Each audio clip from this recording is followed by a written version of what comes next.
Can everybody see the slide change? We don't see the slides. No, you'll Probably need you to have say share screen. To share the screen. All right.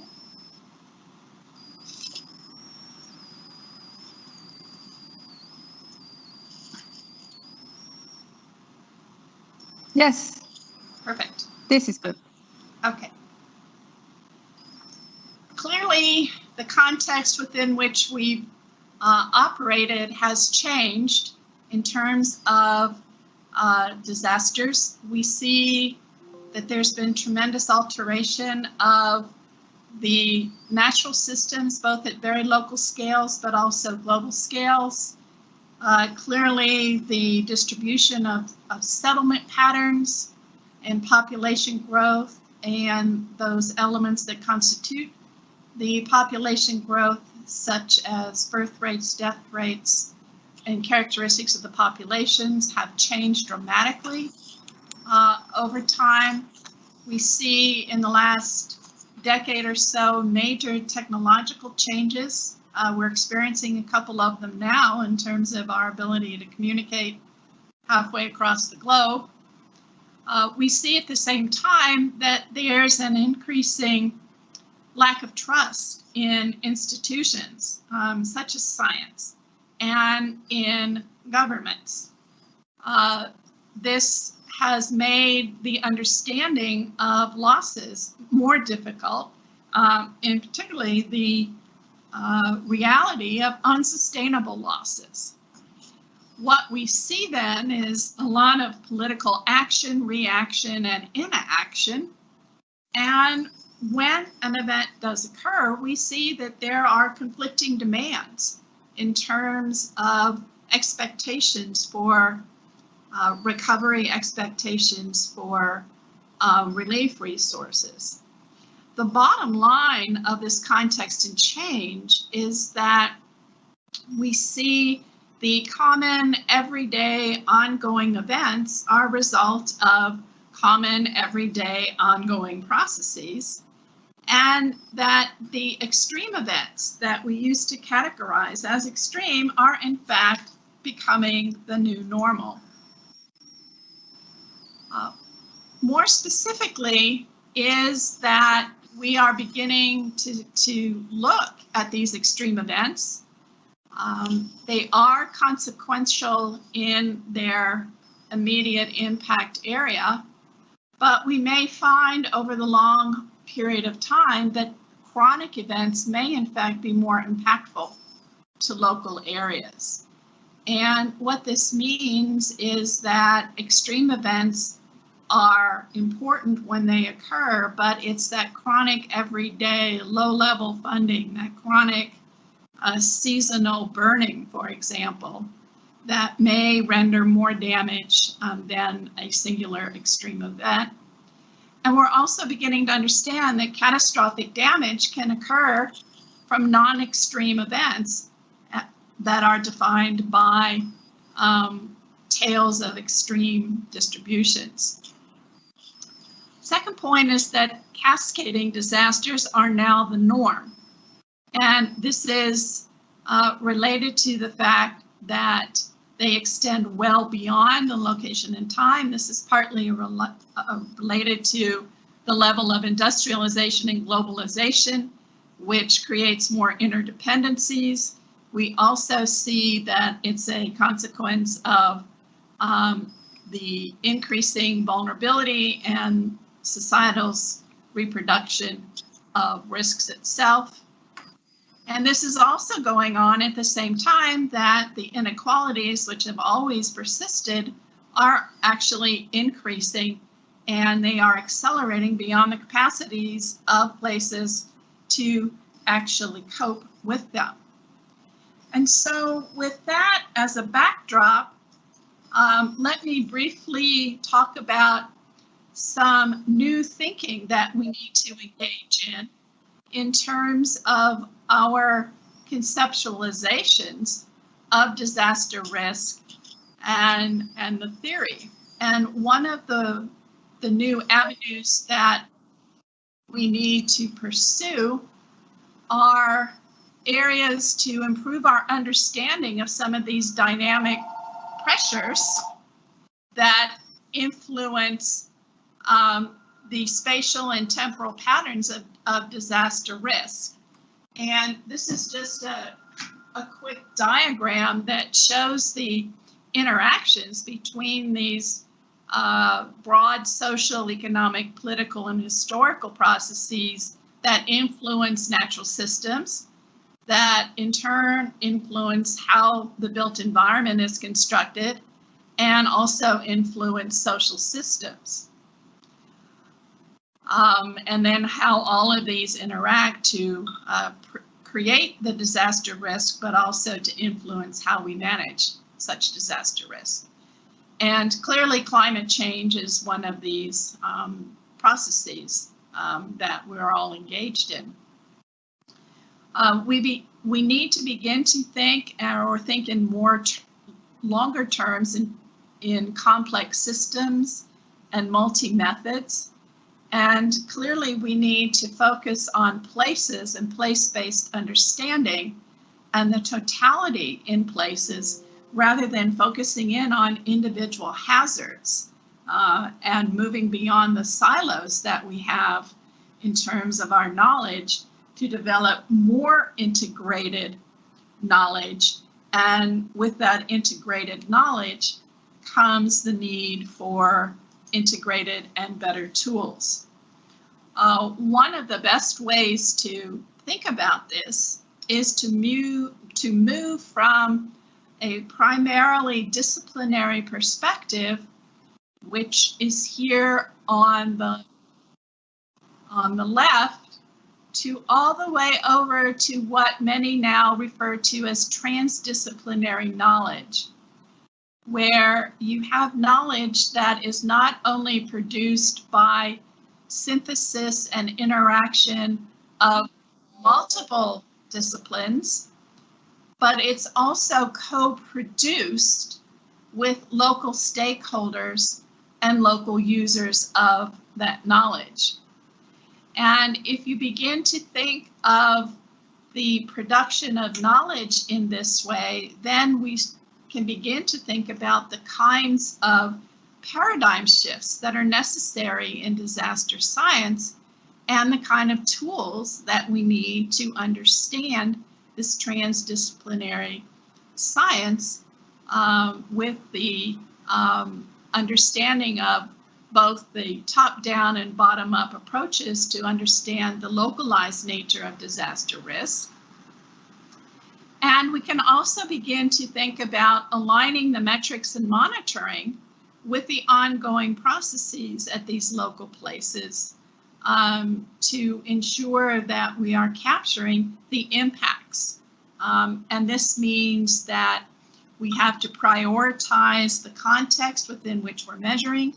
We have to look at the interaction between the drivers and the outcomes, and we have to clearly understand the temporal and spatial fluidity of compound risk as a long-term condition, but also as an immediate situation. So with this as a little bit of a hurried background for you, what I want to do is to talk about some of the management challenges that are now facing us as we operate in this new context. The first management challenge is really thinking about how we respond to, prepare for, recover from, and assess compound and cascading events. Clearly, we see an increased potential for disruption in global economies and humanitarian crises because of the interconnectivity of the global systems. We are seeing more extreme events with more extreme consequences, but we're also seeing extreme consequences with less extreme events. And one of the most interesting and most recent occurrences just happened a month ago with the 2-week interlude between major hurricanes, Category 4 hurricanes, that hit the Nicaraguan coast. Within about 30 miles of each other, they made landfall. And this is a compounding, cascading event because the people in the Puerto Cabezas that were affected barely had time to recover before the next major event happened. And when we're thinking about these kinds of compounding, cascading events, we clearly begin to recognize the limits of disciplinary science and of disciplinary practice in describing such events. And this is one clear example where integrated research on disaster risk is really, really necessary for us to pursue more forcefully than we have. Just to give you a quick background on these as compound or cascading events, it's basically event 1 results in event 2, which results in event 3. This is the toppling dominoes metaphor, or the cascades, which you will also see in the literature. What's interesting about this is, depending on your discipline, it's called different things. Some of these are the compound or cascading events are generally linear in their cause and effect. And I have a couple of brief examples of them. One of the cascading events is a historic one in the 1906 San Francisco earthquake. And it wasn't the earthquake that produced the most amount of damage. It was the rupture of the gas pipelines, which created the fire that burned the wood structures in the city of San Francisco that created the most amount of the damage and losses in that particular event. And then another example of a cascading event happened here in essentially my own backyard, about 10 miles from where I live, where we had basically what was called a 1,000-year rainfall event, where we got 24 inches of rain in 24 hours. And we had a series of more of an urbanized watershed here that had a series of ornamental lakes that were created by earthen dams, and the water simply overwhelmed the capacities of these drainage areas, which drained very, very quickly, and they breached the dams that were holding back the water and flooding downstream. This was a classic flash flood. This flooding occurred within a 6 to 8 hour period. Now, it's not just these linear kinds of events. We also have a great deal of interest, which is really heavily focused in Europe at the moment, which is natural hazards triggering industrial accidents. And we see examples of this in the US as well, where an area is flooded and chemicals that are water soluble and reactive get released, and you end up creating a toxic release, whether it's contamination into the water or with reactive agents, you create major conflagrations. In this particular instance, we have significant impacts on public health at about the same time that we're experiencing a hazard event. This was one of the byproducts of Hurricane Harvey in the Houston area. Now, we also see other examples of this. This is an example of the Mississippi River flooding that took out many of the fertilizer plants in the Midwest in 1993. And this is before we clearly understood the role of these toxic chemicals in proximity to the water bodies. And you found places like the Environmental Protection Agency in the US had to go up and down the river trying to find the 55-gallon drums of toxic chemicals. Again, closer to home, you see industrial farming, in hog farming, again, producing a technological event as a consequence of the flooding itself. Now, not all of these are naturally driven. We find anthropogenic stressors on the natural systems as well. Building too close to the coastline in the city of Charleston, where they are experiencing, as a result of sea level rise, sunny day flooding related to the tidal cycles. We see increases in encroachments into the wildland-urban interface all over the world. Certainly Australia has experienced that as well. And then we see the search for cheaper natural gas through the fracking process, creating a whole stream of new seismic events in places like Oklahoma here in the States. And these are all anthropogenic sources of these compound events. And then lastly, we see issues that are related to those that have nonlinear pathways, that these nonlinear pathways oftentimes lead to unanticipated and unexpected failures because of the social dependencies on many of our critical facilities and technologies. And also, these impacts extend well beyond the initial source in the region itself. And one of the things that has been undertaken by the International Research on Disaster Risk is the development of a process called the FORIN process, Forensic Investigations of Disasters, which goes back and tries to look at these nonlinear pathways and what gave rise to some of these cascading events.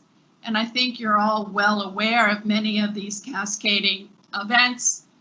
The Icelandic volcanic eruption that halted air traffic throughout Europe at the time, the 2011 Thai flooding, which flooded many of the component factories for Japan and really significantly influenced the supply chain throughout the world. And so that was clearly one of these examples. And then we have what I like to call the social cascades. And this is the cumulative impact of repeat events over time, but not necessarily in a linear fashion. And here the poster child for this are the series of tropical systems that affected a place like Puerto Rico. And again, it leads to the cumulative effects of consecutive disasters on places where places can never fully recover before the next event happens. And what happens is this repetitive nature creates this perverse multiplier effect and ultimately reduces adaptive capacity for the next event. What these social cascades do is they expose the limits that local places have for response mitigation and longer term recovery. So our science isn't quite where it needs to be in terms of understanding these cascades and compound events, although there's a lot of research activity in this space right now. A second management challenge is in some ways related to the first, which is how do we use geospatial data and tools to begin to address some of these instances. And these management tools, and there are lots of them out there, are kind of what we might want to call the traditional GI science and geoanalytics, but increasingly we have new geospatial tools and new kinds of data, specifically big data, that helps us. And part of the issue that we have is everyone is on the big data bandwagon, but not everybody knows what to do with it in terms of the disaster risk context. And so I have a couple of illustrations of some recent work that has been done on using big data. In this case, it's social media data, specifically Twitter, and its application to disaster management. And this involves looking at how people evacuated, or when people evacuated from an approaching hurricane on the East Coast, in particular Hurricane Matthew, which occurred in October of 2016. And what we were able to do is to collect lots of tweets before, during, and after, and we were looking at the geospatial locations on those tweets, and we were able to differentiate when various populations evacuated the coast. And so here you see the movement of the hurricane up the East Coast of the United States. And this graph here shows you the differences between South Carolina in the red, Georgia in the blue, and Florida in the black in terms of when people started to move away or evacuate from the coast. Historically, in order to understand evacuation behavior, we would have to wait until after the storm passed, and then we would get into the area with surveys to ask people what they did. Here, using this the geo-tagged tweets, we can do this in real time or near real time to monitor the actual behavior of people who are tweeting on their cell phones during the event. Another example is using these geotagged tweets to look at essentially where people went, not whether or not they evacuated, but where they were going. And one of the important things here was to try and identify social networks, because we know that people evacuate as social units. And so if we can identify social networks from geotagged tweets, we can begin to see these patterns in space that allow us to make some assessments as to where people were going and how they were congregating, in a sense. And it turns out that people in the same social network generally have the same evacuation decision. And so your social network is one of the prime impetuses for the evacuation decision. And this was a paper that came out last year by colleagues in the annals of the American Association of Geographers.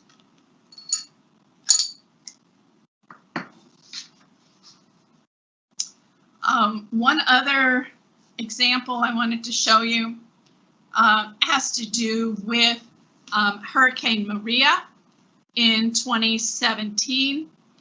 And this is, again, using geotagged tweets, this time to track population movements into and out of Puerto Rico after Hurricane Maria.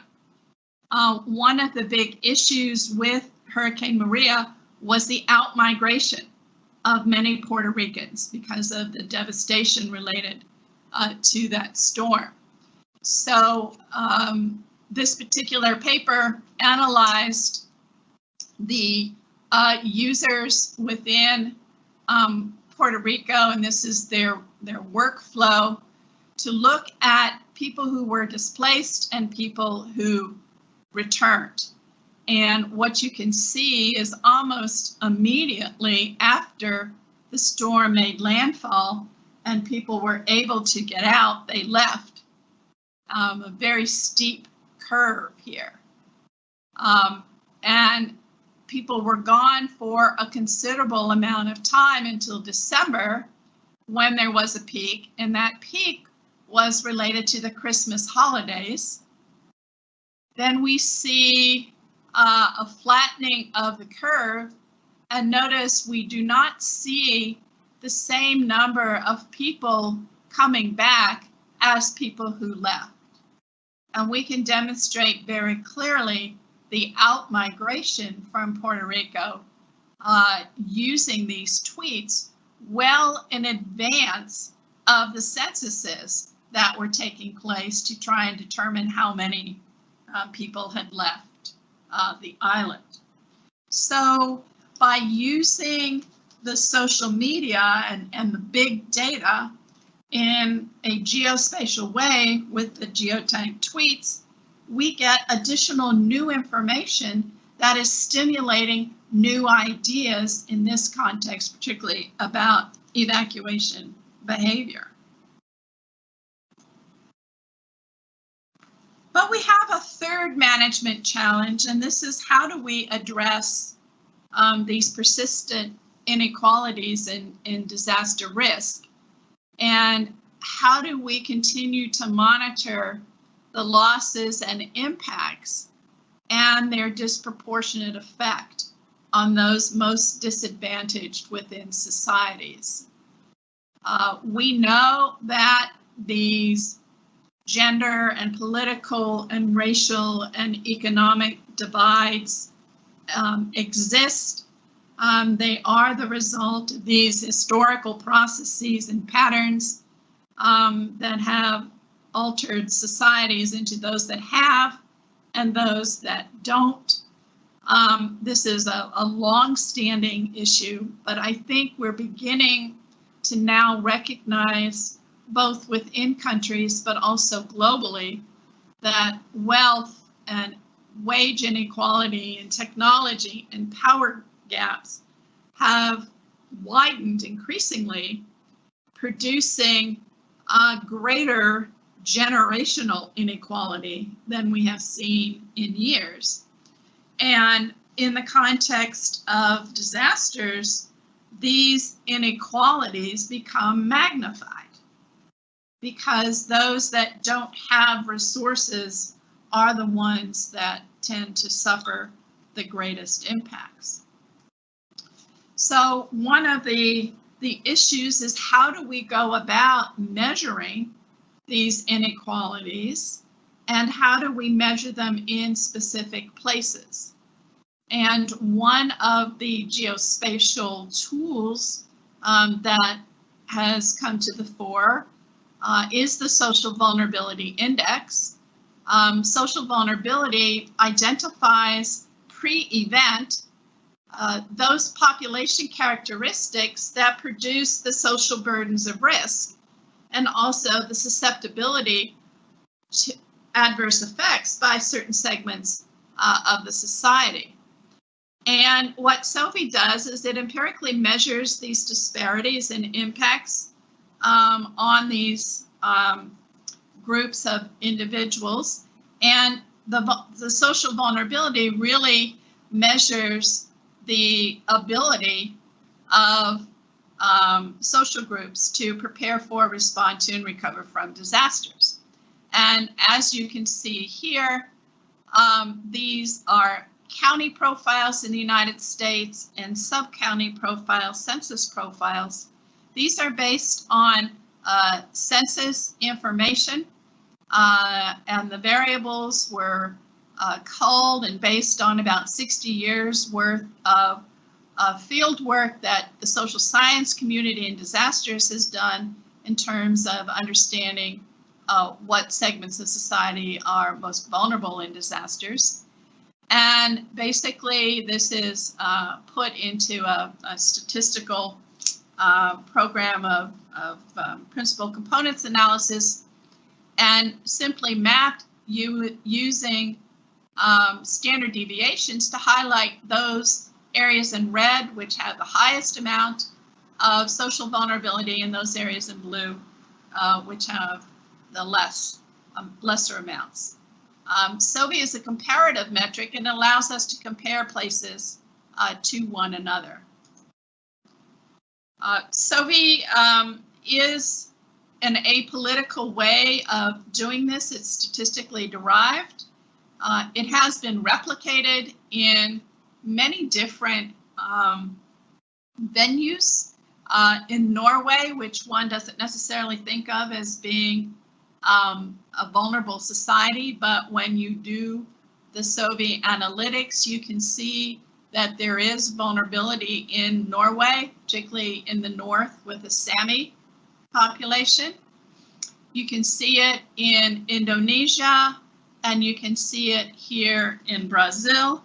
These are just a few of the different areas that have taken the SOVI construct and replicated it in their own country. But the management of the inequality is not only with respect to the vulnerability of the populations, the social vulnerability of the populations, but also the capacity of the community to prepare for, respond to, absorb, and adapt to impacts. And here there is a tool called the BRIC Index that was partially developed in response to that National Academies report that Cece introduced me with. And what you can see here is, again, much of this data is derived from census information, but not exclusively so. You can monitor these changes over time using the same variables, just different time snaps, to see how your resilience is changing. Now, how do you know if you've made interventions to improve or enhance your resilience if you don't know what your baseline was to start with? And so one of the things that BRIC, as we call it, the baseline resilience indicators for communities, allows us to do is to establish the baseline and to see how the baseline changes over time without any intervention. Once we can see the baseline, you can then do lots of different kinds of testing and applications. This is comparing BRIC, which is done at a county scale, to a FEMA product, which is done at a state scale. The state scale is, in my mind, not particularly useful. Again, BRIC has resonated with colleagues in Norway who have also developed their notion of resilience indicators as well. And then they've taken their resilience indicators and then wrapped that with the social vulnerability index to essentially look at where the two intersect. That's the science, but the big question is, how do you translate this science of measuring inequalities and differential capacities? How do you put that into practice? And then how do you take the practice and put it and fold it back into improving the science?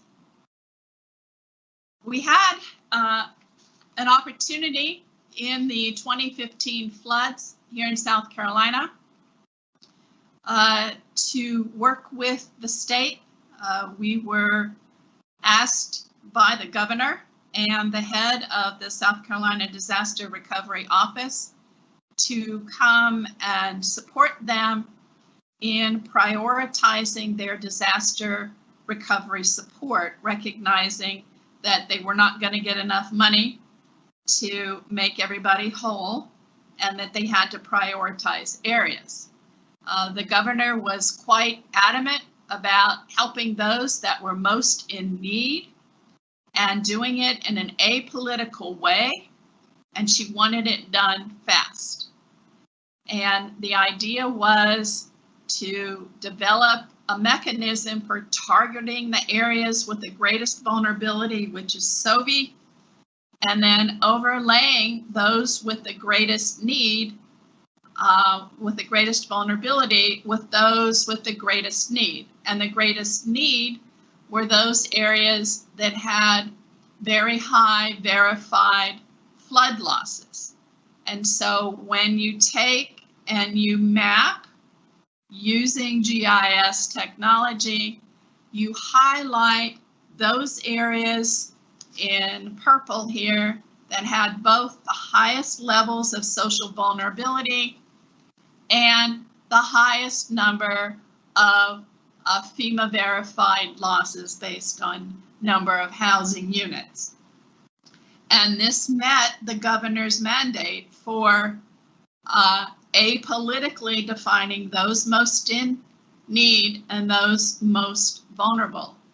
And it was on this basis that disaster recovery resources were targeted to those areas in purple. And they got the need first because of they got the resources first for the recovery. This was quite an experience for an academic working directly with the practitioners in developing an operational use of the SOVI tool.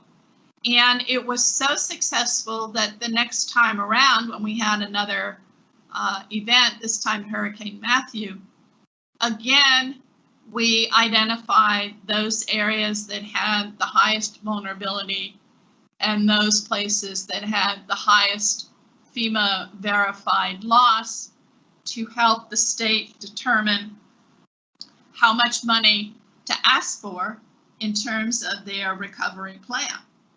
And this is increasingly becoming the standard because you just can't say, give me a lot of money, but you need to justify that plan, and you need to justify it that you are targeting some of the disadvantaged populations, because this money is not coming from FEMA. This money is coming from the U.S. Housing and Urban Development Department, which focuses in on low to middle income households. The success of South Carolina in getting this through HUD and also FEMA had led to other states using this and using SOVI as their way of demonstrating the need.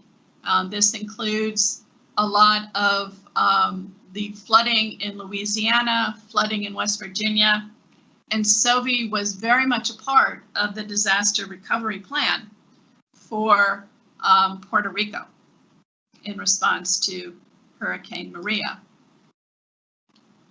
More recently, as of last year, HUD also has a secondary program focused on mitigation, and based on the losses and the unmet needs from the earlier disaster recipients from the HUD money, HUD basically told South Carolina it was willing to give them $157.6 million, but they had to come up with a mitigation plan. And the mitigation plan had to have a needs assessment, and the needs assessment, per the mandate from HUD, had to include risk profiles for the state in the most impacted and distressed areas, the critical lifelines that were potentially at risk, and looky here, something called social vulnerability. This was mandated by the Federal Register and the requirements from HUD to the states. So of course we got a call, and we again worked with the State Office of Disaster Recovery to illustrate the relationship between the hazard score at a census tract scale with social vulnerability, with the lifeline impact, and culminating in these are the areas that still have high unmet needs. And these are the areas, in this case, the really, really dark red, are the areas that initially should be targeted for additional money from this $157.6 million that was coming to the state. Just to give you a sense of this, these particular efforts were related to flood zones, so you can see where a lot of the unmet needs were right along these rural areas, along these floodplains. 2 weeks ago, something extraordinarily happened, and this was the FEMA released its National Risk Index, which is a geospatial tool to enable state and local communities and individuals to look at the relative hazards in their places. They define disaster risk as the expected annual loss times the social vulnerability of counties and census tracts by the inverse of community resilience. And what they indeed used as the source input data was SOBI. They used the Community Resilience Index, BRIC, and they used a variant of the expected annual loss, but one of the inputs to that expected annual loss computation was the Shieldus database, which we also developed. So we were pretty excited when this came out, because it really does demonstrate taking science and theory and putting it into practice. What hopefully I've demonstrated is in thinking about where we are conceptually and with our methods with disaster risk, we need to reframe our focus. We have to move it beyond a single sector or a single hazard construct. And this is clear when you think about climate change and all of the weather-related hazards that are associated with that. We need to do a better job of conducting these integrated assessments that move it and move the science and forward. We need to develop these integrated assessments with integrated tools and tools that capture the community needs and their abilities. Most communities are not going to sit down and do a social vulnerability analysis. And they're not going to hire you to do it because they don't have the funding. So you need to think very creatively about the kind of tools that can be developed. And part of that thinking was what led us to BRIC, which can be done on an Excel spreadsheet very, very quickly. Doesn't require a great deal of statistical computation. And we also need to think about all these hazards happen in a particular context, and that context is ever changing. We would have never anticipated a pandemic like COVID-19. And this is one of the contexts within which we're now experiencing a whole suite of hazards with a whole suite of unanticipated consequences. The second point I wanted to make is the need to monitor To reduce the disaster risk, we need to know where we started, we need to know where we're going, and we need to document it along the way. This means that appropriate outcome measures need to be developed along with testing metrics and monitoring metrics. We need to move from descriptive approaches, which is basically what I've presented here, to more predictive approaches that can foster some innovations, not only in risk reduction, but also some of the post-event strategies and mitigations that can take place. We need to constantly monitor and adjust as the context changes. And we need to make sure that our data is of consistent quality at subnational scales. And this is one of the main areas that is lacking, is the consistency of subnational data. It's not only in the US, it's universal. Generally, you can get pretty good national level data, but that doesn't help you when you're looking at local places. And finally, we need to engage, and we need to not sit in our ivory tower and develop really cool algorithms and do really fun stuff with GI science, but we need to go out there. We need to be able to translate the science that we all have into practice, and we have to listen to the practitioners when they inform us of what works and doesn't work. And when they say, oh, that's really a cool tool, but I have no idea. You need to make it so that the tool is easy to use and understandable. In other words, it has to be usable, it has to be useful, and more significantly, it has to be used.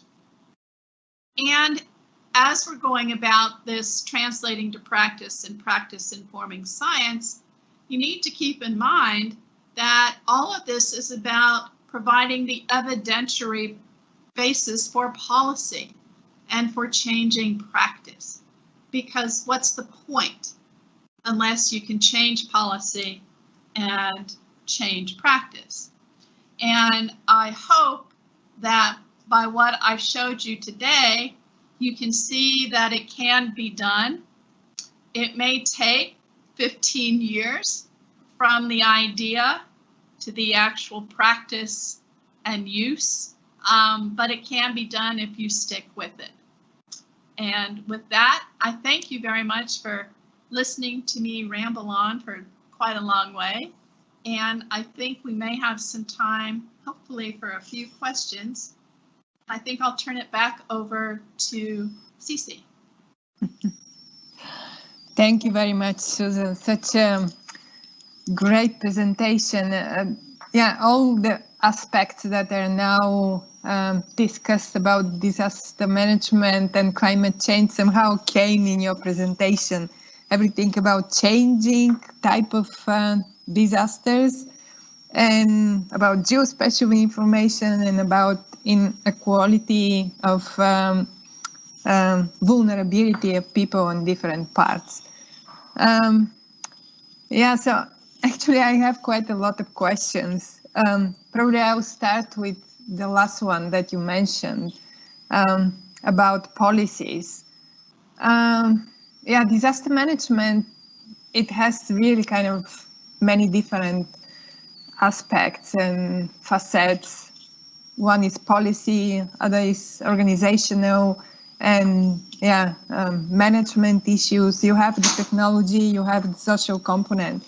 So now at this moment in time, what do you think, which of these facets is most important? Is it the policy? Is it the technology? Is it the social component that somehow we have to pay more attention at? Or it's just the policy? I think the policy drives in some ways, the social component, because there are policies to develop more equitable distributions. So I think at this point it's less about the technology, because I think the technology that we have is quite good and useful and has been vetted, but it's more about getting that technology and how it's used to demonstrate differences and levels of vulnerability and levels of resilience and levels of exposure, how it's being used and interpreted. Because I think at the moment, I'm not sure if it's true in Australia, but in the United States, there's very little confidence in science these days. And so trying to build up people's confidence in what they're seeing and to give them the facts, not give them the conspiracies that people are throwing about, I think is really important. So in some respects, it's the science that is the place where I would put attention for the next few years to get the general public to become more aware of the science, more aware of the facts. And if they do that, they will demand of policymakers that they develop policies that are based in fact and not fiction. Right. Yeah, I totally agree with you. In a way, at the moment, I don't see questions in the Q&R section, so I'll continue with my questions. I like very much your examples about following people during evacuation using the tweets, and I'm wondering, we have a lot of technology about the environment, how to model houses, roads, and how to monitor all kind of environmental events, flood and earthquake. Do we need to go further with more research on trying to understand how the people are reacting on this kind of natural happenings, even not disasters, but when they have to evacuate? Do we need really to try to develop more technology that gives us better understanding how people react? Well, we have the technology on how people react through their cell phones. They're basically, cell phones are a sensor, which they're citizen sensors. They're telling us where people are going. What they're not telling us is why they're going where they're going, or what drove that decision as to why they're leaving when they're leaving. Was it in response to a mandated evacuation order? Was it that they saw the fire coming and they knew to get out? Those sorts of things. So, can we do something about it? I think we can. We can certainly look at it from some of the work that's being done in artificial intelligence, in some of the AI modeling, where looking at some of the content of the Twitter information in terms of sentiment and trying to decipher from that some of the motivations behind the movement. I'm not sure how successful it is at the moment, but there's some initial forays into that.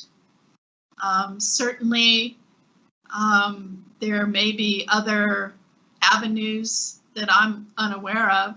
I'm not that much of a technologist, that could be useful in helping us understand why.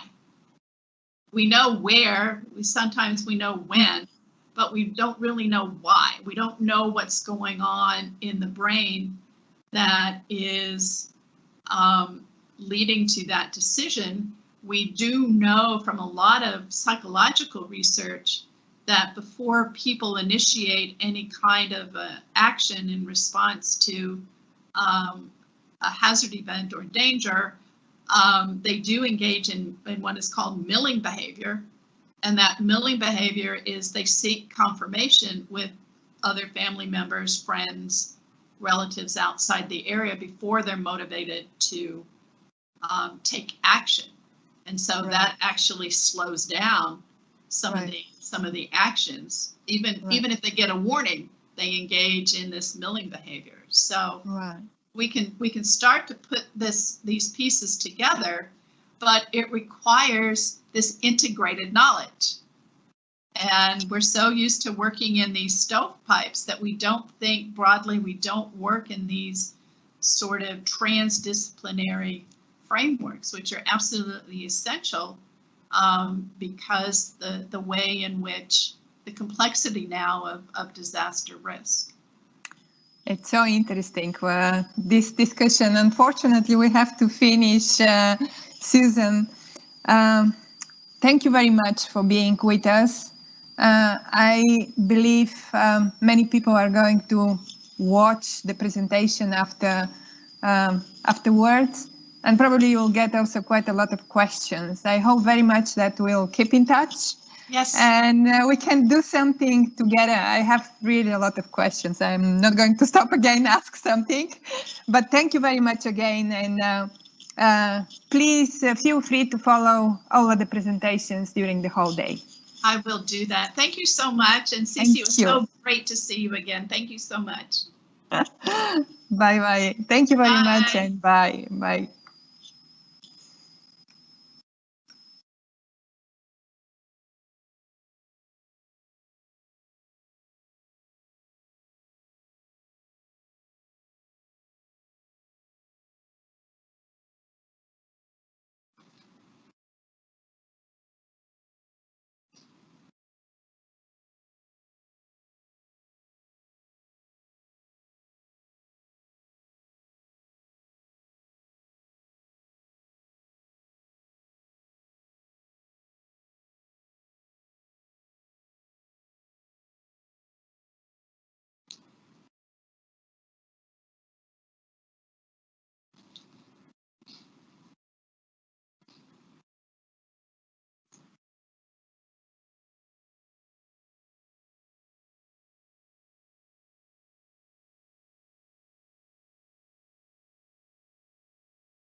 Good.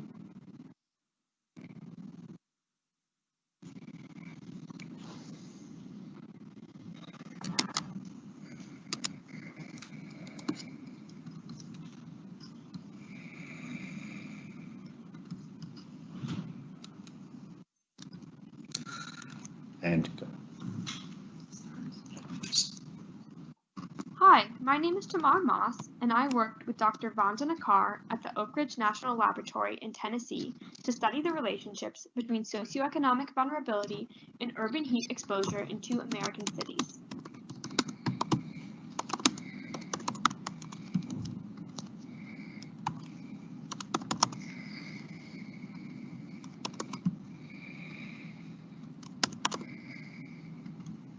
(2020) coronavirus pandemic. In this presentation, I will explain what the urban heat island effect is and why it's important to consider. Then I will discuss the methodology we used in our study and our findings and conclusions.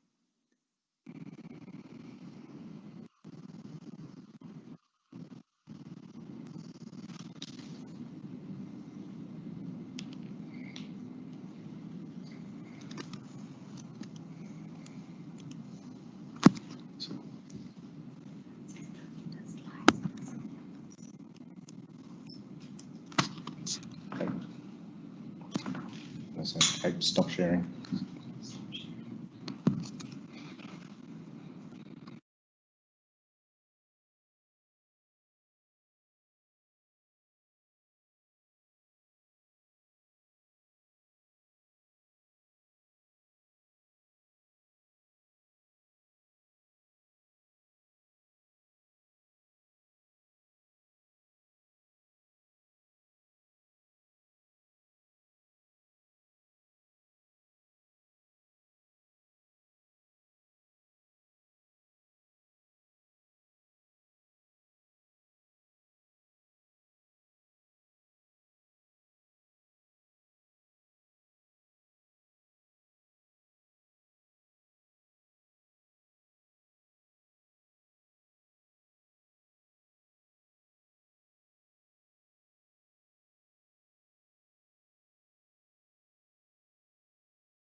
Check, you're muted. Okay. Hi, everyone. We're having some technical problems right now.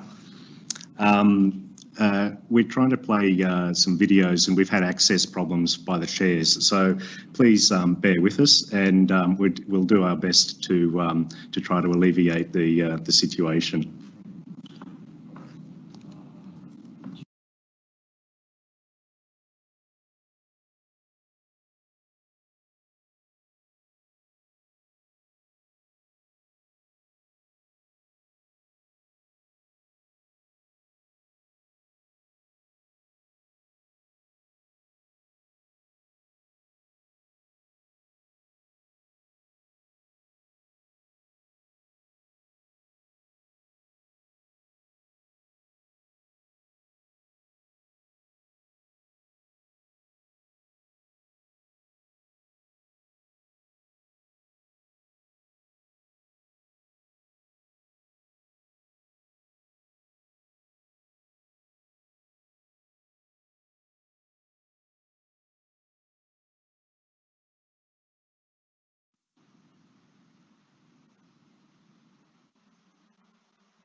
Hi, my name is Tamar Moss, and I worked with Dr. Vandana Carr at the Oak Ridge National Laboratory in Tennessee to study the relationships between socioeconomic vulnerability and urban heat exposure in 2. Hi, my name is Tamar Moss, and I worked with Dr. Vandana Carr at the Oak Ridge National Laboratory.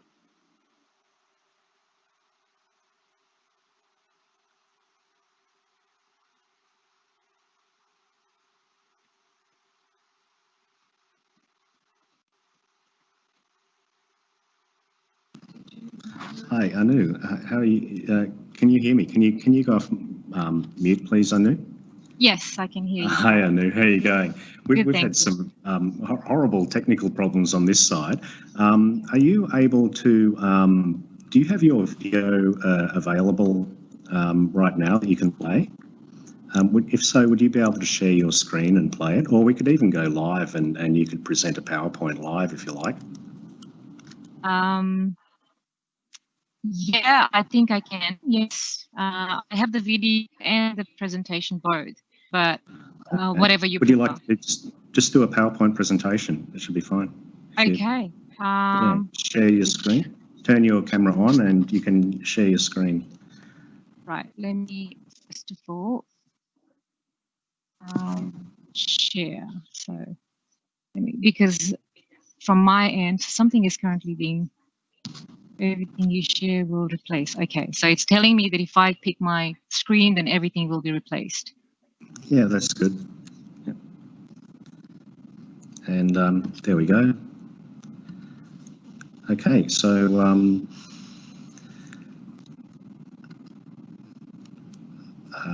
Anu, there we go. You're ready to start that PowerPoint. And please, Anu, take it away. I am not able to see my side, the screen, so it's a little bit funny. Yeah, that's all right. We can see right now. We can see a PowerPoint with the conclusion slide on it. Okay. All right. I'll start from the beginning then. Yes, please. Yeah, go for it. That's great. Make it full screen. And over to you, Dr. Anumitra Mitri from the Central Coast Council. Thanks everyone for bearing with us. We've had some technical problems and we're just going to go live with this presentation. Thanks everyone. Thank you everyone. So welcome to the event and my sincere greetings to everyone from Central Coast Council, which is a beautiful part of New South Wales. We did have a video, but I'm going to go live with this. First of all, I'd like to thank my co-author Scott Horkin and the program undertaken by University of New South Wales students at the Master of Architecture and Urban Design. This was a studio program which, let me just get my notes together. Yes, thank you. Landscape architecture program students and a Master of Urban Design students from 2019 program. It was a really great pleasure for me to be involved in this program and co-host with Scott. So I'd like to start with the week. Let me get the slides. A little bit challenging with working with one slide. I guess you can see, Jack, my slides. We can see. Are you still on the first slide? Yes, we're still on the first slide. Okay, all right. So if you hit spacebar or the right arrow key, or because I can't see what is being presented, I've got two different screen team setting. I see. Well, if you alt tab onto your PowerPoint presentation, alt tab so you can sort of see where it is, yeah, and then just double click or. Okay, I think there that's you go. working. That's it. Yeah, very good. Keep going like that. Thanks, Anu. All right. So I would like to start with the wicked problem, which we face in most local government in urban planning, as it is complex and it requires a long-term thinking and meeting the multiple priorities in the face of rapidly growing population, meeting affordable housing and housing affordability as our population is exponentially growing, ensuring that there's connectivity and services provided to these urban areas. Besides ensuring that we are improving our local livability and providing for all the essential services like waste, water and sewer, etc. Because Central Coast is also our water and sewer authority, one of the largest councils, in fact, in New South Wales. And in the climate of changing politics, COVID, and you name it, and of course, changing climate is one of the biggest risks we're facing today. Okay. So why coastal resilience? Absolutely, as you probably have been hearing, this year, 2020, has been quite significant for many coastal cities in Australia. The recent IPCC report by the special reports on oceans late last year indicated that there is a definite increase of sea level rise being identified through the medium confidence measurements, and that is going to continue to rise through the 2100. At this point in time, it is noticed to be from 0.43 meters to 0.85 by 2100. In Australia, 2/3 of the population reside in the coastal cities, which equate to 15 million addresses across 554 LGAs. It's not just Australia, I believe, across the entire globe, we have most of the population living along the coastal and all the waterways.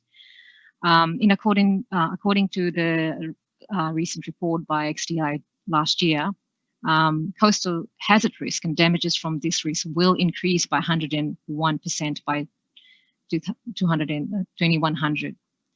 And the same report also ranked Central Coast being the 5th among the top 10 councils with high coastal hazard risks.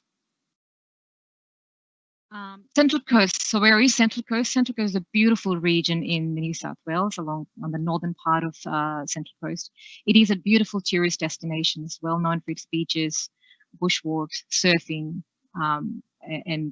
and really a beautiful place to visit. However, there's always two sides to everything. 2020 alone, 2019, 2020 alone was a massive year for the region. We suffered from some of the major disasters. So we started with a very dry season, which resulted in council area, whole of the LGA almost running out of water towards the end of last year. And it's when also, because of this extreme dry season, we also saw this massive catastrophic fires coming. And our Wollombi area, the national park area, was also subject to that. In fact, for the last 3 months, we woke up every morning covered in smoke, which has many side effects as well. Early 2020, there was a dramatic shift in the weather, and this brought intense rain, which brought flooding across the coast. And then COVID took the center stage, followed by the June storms and coastal erosion event, which was also declared a declared disaster, as a number of houses were at the brink of falling into the ocean, and it made into the media pretty much almost for 2 weeks. Central Coast region, where is it? It's located. It's about 80 kilometers from Sydney and 90 kilometers from Newcastle, and the close proximity makes it an ideal place for people, families to live and work elsewhere. So we have a very high percentage of commuter population. In fact, approximately 44%. Of course, with COVID, that traveling hasn't been so significant, and I think that's one of the plus point of COVID.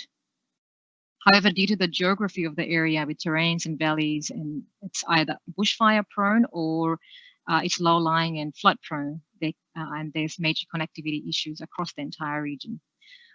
We have 73% of the region wooded.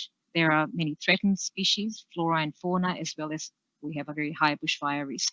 In fact, Central Coast has the highest bushfire risk across the region, with the close proximity of homes to the bushfire, to bushland.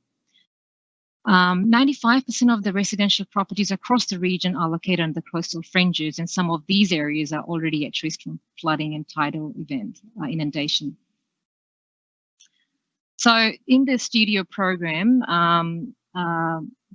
the 5 communities we studied in this Brisbane water catchment. So Central Coast, that's the first diagram indicates the entire region, and the red circle indicates the area that was studied. It's a unique system. It's a coastal estuary system, which is Hawkesbury River coming into it, and it's got one of the most heavily populated area.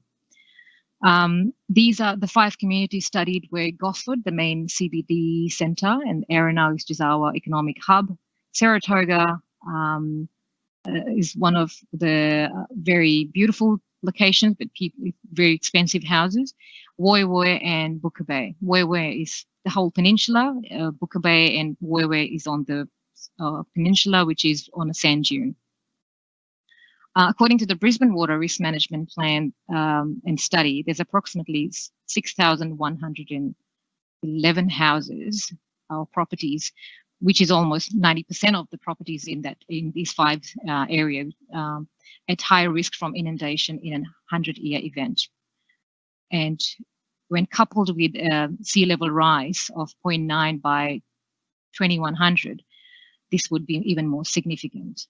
Already the drainage system kilometers away from the shoreline had salt water in them, with saltwater plants growing along them. So at high tide, salt water comes across into the drainage system at the current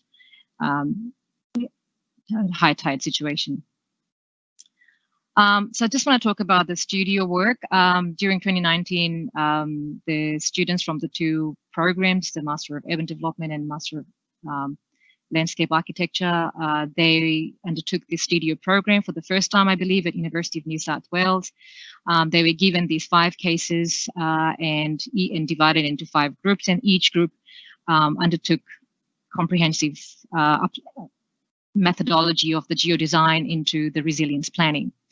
So I would like to again acknowledge the students and thank them for their brilliant work, because it brought so many new insights into the thinking that this thinking of incorporating geodesign and spatial planning for future urban design work would really add so much value. The methodology basically focuses on problem solving rather than looking at the solution based. It's about understanding the problem rather than just going straight to what solution we'd be requiring. Each community, all the 5 communities studied were very distinctly, even though they sit on the same estuary and they all have similar sort of flooding issues, but they're quite different from each other. So it was really interesting to see how the work unfolded in the studio program. So I'd like to first, before I go into the further explanation of the actual program and the findings out of it, I just wanted to do a little quick comparison of the scenario planning and traditional planning in local government setting, for instance, because that's where my background is. From my observed experience, that predominantly planning at local government level is solution-based, as I mentioned. It's very linear, and it's all focused on meeting the urgent needs. For instance, in Central Coast, we have an urgent need to meet housing demand and creating these high-density residential areas, without the consideration of climate change or even availability of amenities or transport connectivity, for instance. In most cases, I'm not saying Central Coast, but in most cases, it's really identifying where the land is available and really providing that for housing. So, in fact, it's like planning, creating planned ghettos. This issue was also highlighted in last year's event by a few presenters, in fact. The agenda is also very politically driven. A good example would be the Arena Centre in Central Coast that sucked the life out of Gosford, because this was a state government decision to put an economic hub. And Gosford used to be very vibrant, but suddenly, because of the whole shift, Gosford sort of became a dead city. And many examples of silos and short-sightedness, as many initiatives are either grant-funded that dictate the deliverables, and hence lack of broader considerations such as sustainability and climate change, are not always considered in the forefront, because they usually are either seen as costing the business money or a major hindrance. The land release areas are identified, for instance. The infrastructure seems to be the aftermath, which it should be the other way around. For instance, we placing houses and then we're going and doing our road assessment, whether the road has the capacity to take that population load. Whereas in comparison, scenario planning looks at the problem, understanding the problem. It's the wicked problem, and how do we actually deal with this problem? How do we walk around with the situation? So it requires a detailed understanding of the context, the environment, the history, the past, and the potential future, which makes it quite unique. And it's not a new method. It's definitely not something that's come up in any time recently. Its application on evidence-based planning is refreshing, as it allows layers of thinking, insights to be affected into the design planning. This thinking is consistent with the place-based planning, supports the biophilic approaches to understand the area, its geography, its vulnerabilities, now and into the future. its current social issues, and forecasting the potential future changes that need to be realized now. For example, when planning for 100-year infrastructure such as water and sewer or roads, you really need to start factoring the 0.9 meter sea level rise into the design planning. If you don't do that now, obviously the life of that infrastructure will not be 100 years then. And it's a massive cost for local governments to actually build these infrastructure in the first place. Hence, this 4-step process for investigating the 5 communities was used in the studio, and I'd like to actually present one case study and maybe a little bit of the second case study. While the thinking of the same methodology was applied for all the 5 case studies, the analytics that came out of each case study varied vastly. And that was so exciting to watch or even be part of. This highlights the essence of different lens that we bring into the planning realm and why an integrated approach to is becoming more favorable. And as we move into this uncertain future, especially as climate change is becoming more and more profound. The first case study or community that I'd like to talk about is Saratoga. Saratoga is a very densely populated low-lying area that floods at least twice a year during king tides and major storm events. The current scenario is equivalent to 2.2 meters of sea level rise. So imagine in another decade or so, that 0.2 meters of rise will become an everyday situation. And not at the present moment, the main road, the drainage system, everything is already blocked by the rising water. At high tides, the salt water travels up the system on the streets and causing major damages to infrastructure and vehicles parked on the roadside. Due to the geography of the area, it only has one access road, which highlights the challenges of evacuation if it was ever required. In step 1, to understand the area, various data sets were spatially mapped and analyzed. This include typology, geology, built form, flooding analysis, and environmental issues. The different flooding vulnerabilities were also considered, and the analysis indicated that the number of properties at risk increased with type of flooding events, with 1,600 properties at risk in a 1-year event, which increased to approximately 4,000 properties in a 100-year event. If the same event is combined with a sea level rise of 0.9 meters, the number of properties increased immediately to 6,000 approximately. And that's only in the Saratoga area.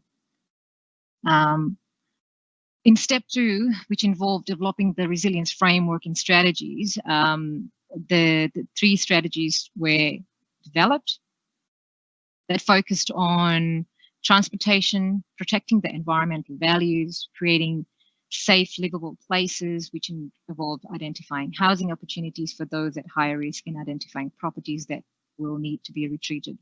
So basically what the students did, they pulled all the information together and they started identifying some of these, factoring those 4 factors into the design, what could be the different approaches that they could look into. So that this informed the 3 different strategies. The traffic, land use, recreation, environmental analysis or values were considered. And these 3 scenarios then were identified and further investigated. The first one, adaptable land, basically looked at this avoid and retreat, which meant retreating all the properties, approximately 370 properties, from the blue area marked high hazard prone areas. The second strategy, the energetic loop, considered some landform modifications to adapt while improving connectivity, recreation options, and minimizing the number of properties to be retreated. So basically, if you look at that diagram in there, they created little boundaries across which they could recreate, raise the properties, raise the houses, and also avoid all these properties within those bounded areas to be retreated. So that only required some of the properties, which is about 72 properties, to be retreated to other safer locations. The third strategy considered no retreat. Rather adapt and protect the area using a green barrier created by biosystems such as bioswales, rain garden, and urban wetland. Finally, these 4 strategies were further screened and compared to identify the most feasible solution for the area.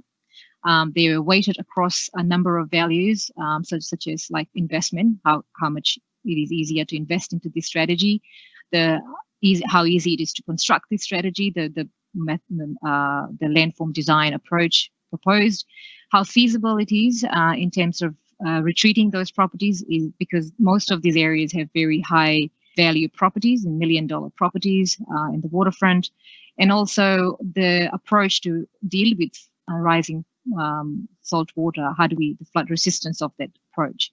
So those were the 4 key criteria to weight the 3 different strategies. And this involved also economic, environmental, and social assessments. As a result of that, one of the option was identified, which was basically I probably can't go back, but yeah, the last option was considered the most feasible for the team. I just also wanted to talk about one of the second case studies, or the communities that was considered in the lab. Woiwoi, which is a very unique one, is built on a very low-lying sand dune with very high water table and faces aerial, which is flooding from the ground because there's no room for water to infiltrate. It's because it's so low-lying, it really is not able to even, the overland flow is not even able to drain into the ocean. If there was a 72-hour rainfall across the peninsula, there'll be water on the road in many places, and people will not be able to travel across the peninsula. So it's really a significant problem at the current moment, and we only have 5-year infrastructure on the peninsula because we can't build 100-year infrastructure on peninsula. The landscape is really vulnerable to inundation from sea level rise. 3 strategies that we identified as presented here for peninsula. And I just wanted to talk about these 3 strategies, which I thought was really innovative and out of the box thinking approach to really come up with some really creative solutions for the place. The first one identified that elevating the train line, because it is one of the very important travel node for Central Coast, and creating green spaces around the area to avoid the nuisance flood. The strategy required zoning changes and accommodating some medium density around the train station. The Green Jacket proposed construction of green barrier to mitigate flooding, and the amphibious was like outside the box thinking, proposed some really bold options for rezoning changes and creating living in the water. So in conclusion, my sincere apologies if I've gone over time. I basically just wanted to demonstrate that scenario-based planning adds so much value when dealing with coastal resilience. But it's not just confined to coastal resilience. This approach to planning and urban design can be used much more broadly. The methodology, the scenario-based planning methodology is really innovative, holistic, as it considers multiple issues. It's proactive and long-term approach to planning to urban design and planning. As discussed, this approach allowed students to investigate multifaceted complex issues for each community. This approach also deepens our understanding of climate change impact and helps identify design solutions to deal with the impacts. This is an integrated approach to planning and urban design, brings all different disciplines together, almost a playful approach, as Scott would say, allows consideration of unforeseen opportunities that were not realized previously, and demonstrates the usefulness of data, even if it is historical, as it builds on and finds new uses for the current data. Most importantly, this approach can free up confrontation, debate, and discussions over contentious and divisive issues, as community will be involved in developing the visions and strategies for their area. Former Gosford Council undertook the Brisbane Water Study and found which the findings caused the communities caused fears around loss of property values. Hence, council chose to avoid confrontation, and as a result of this, the community did not have the opportunity to participate in the decision making for their livelihood. The point is, how does council have avoid such confrontation and have these conversations? How do we bring a community along the journey? And I feel this approach, this methodology provides a solution. It is imaginative approach to planning and designing and visualizes what does not exist. And this creative vision to the future, hence, will provide an interactive medium to work with the community and the broader interdisciplinary background to design the future we need. Thank you. Thanks very much, Anu. That was a great presentation. Please, if there's any questions for Anu, please put them in the Q&A section. You can see that with the little button at the top right of your screen or on the toolbar. And we'll move on to the next presentation now. This one is from Gi4DM, Exploring Spatial Parameters to Evaluate Human Walking Accessibility of Urban Green Space. Jing, can you take it away, please? Hello, everyone. I'm Jing from UNSW. Today, my presentation topic is exploring spatial parameters to evaluate human walking accessibility of urban green space. My presentation will include 4 sections.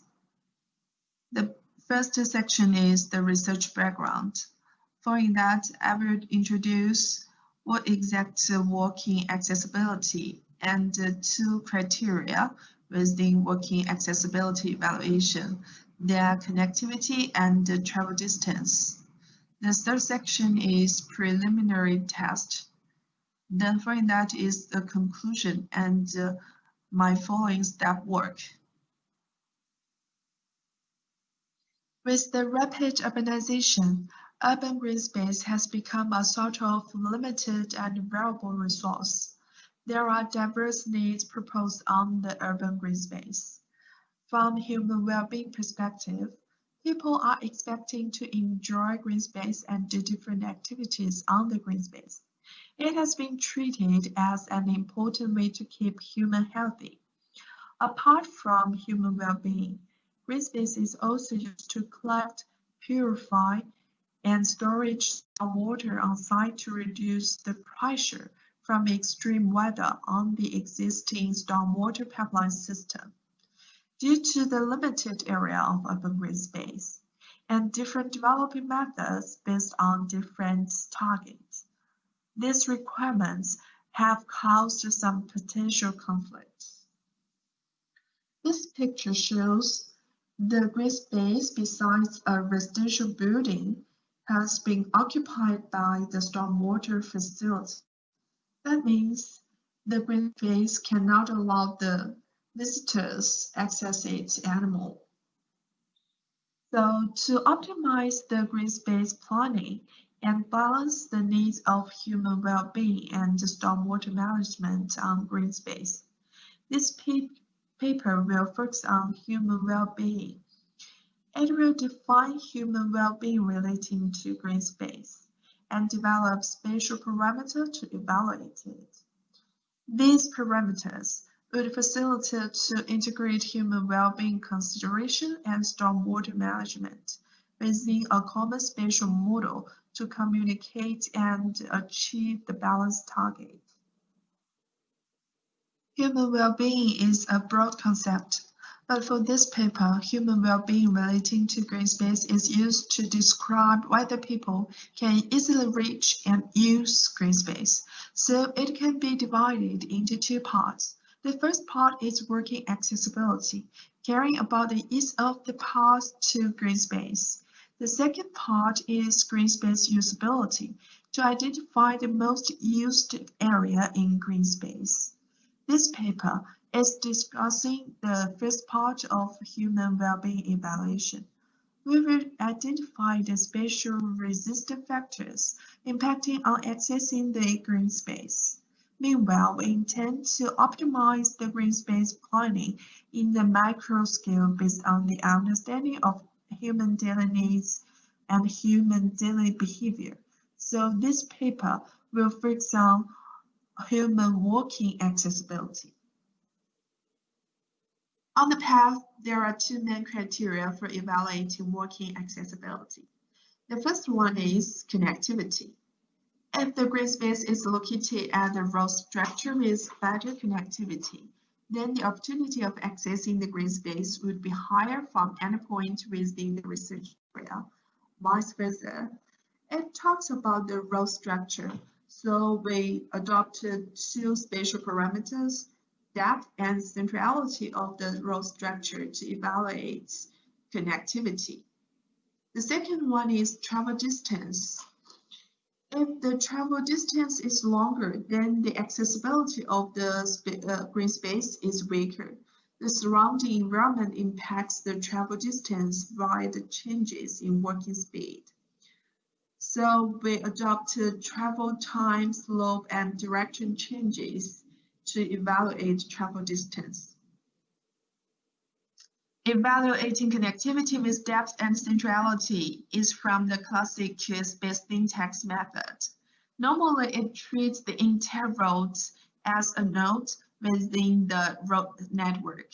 But as this time, the study focus is the connectivity of the green space, and the connectivity of the green space is calculated based on the sum of the road's connectivity.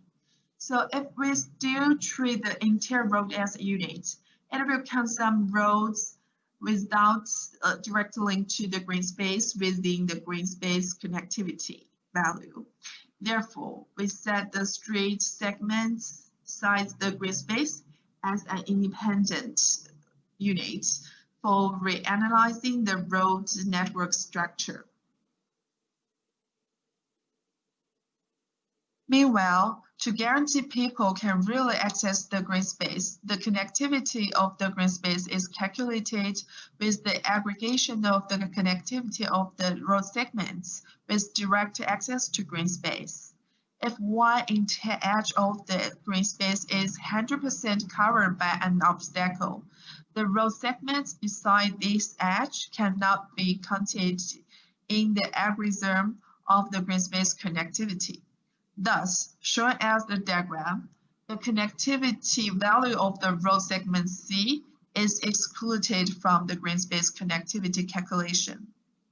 We can see the connectivity analysis can conclude which road segments and which area have a higher opportunity of visiting. It can provide a basis for shaping landscape dynamic and static partition with different pursuit facilities. But this method ignores the influence of the distance on human accessibility. When the green space is too far from residents, no matter how much the connectivity of the green space is, the green space is still not accessible. Thus, we introduce another method, travel distance. Travel distance evaluates whether the individual has the ability to reach the target green space within a given time. The simplest and widely accepted method for calculating travel distance is based on travel time and speed.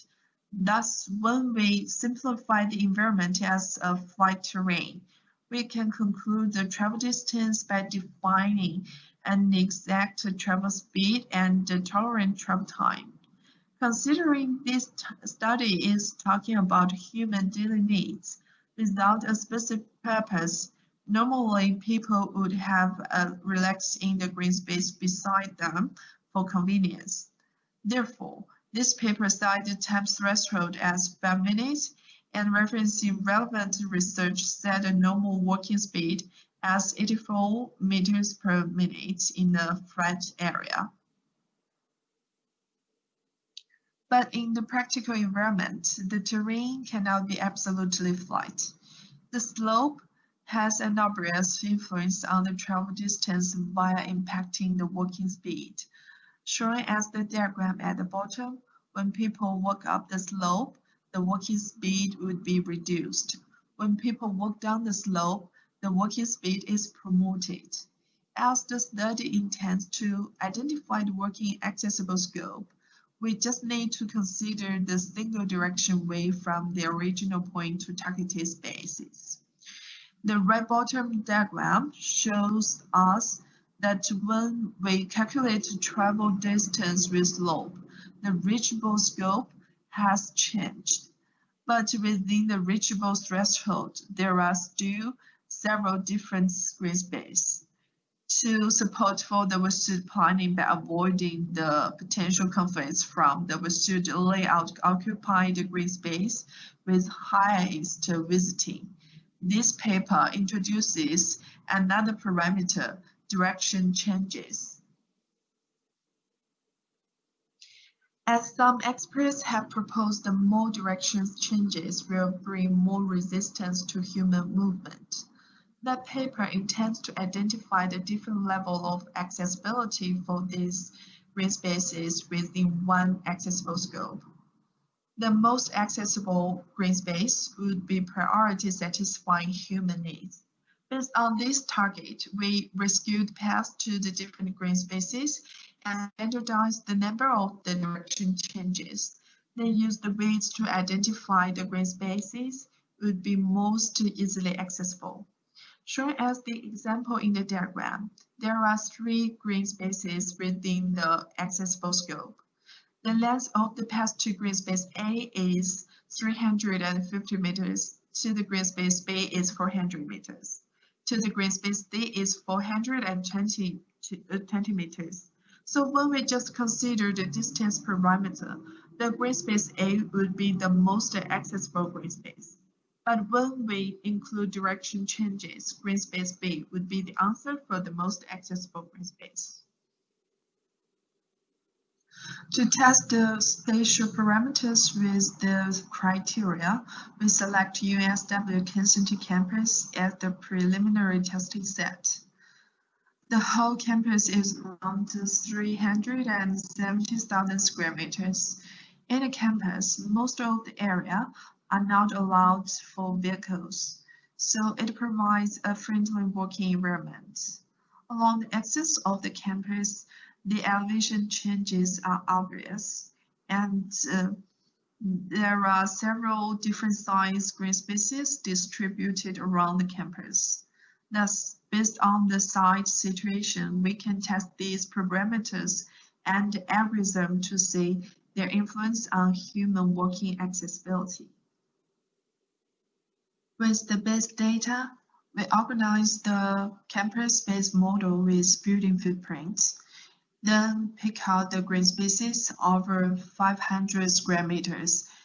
At last, we set up the street center line network with links to entrance of all the buildings. With the base model, we can simulate the connectivity of the road segments.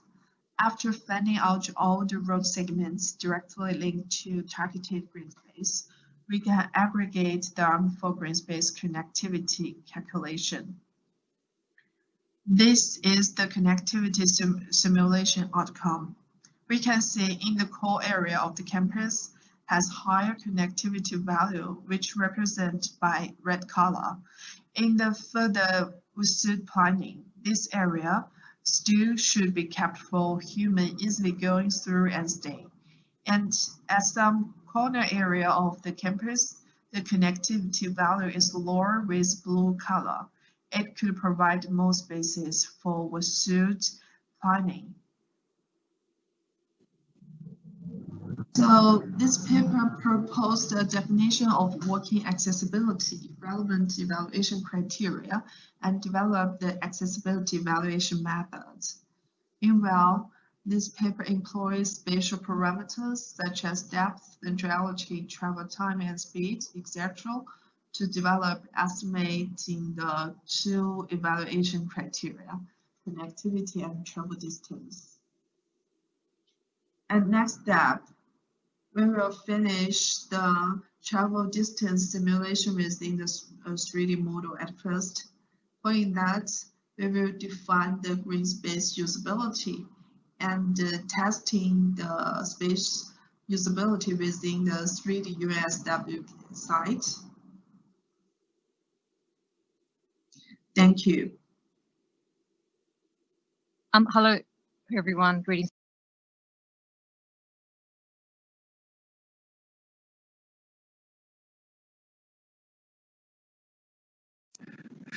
Thanks, Jing. We're once again, welcome. I'm Jack Barton. Our chair, Charles Toth, unfortunately has had some issues accessing the Teams environment. So I've taken over chairing this panel and or this session, sorry.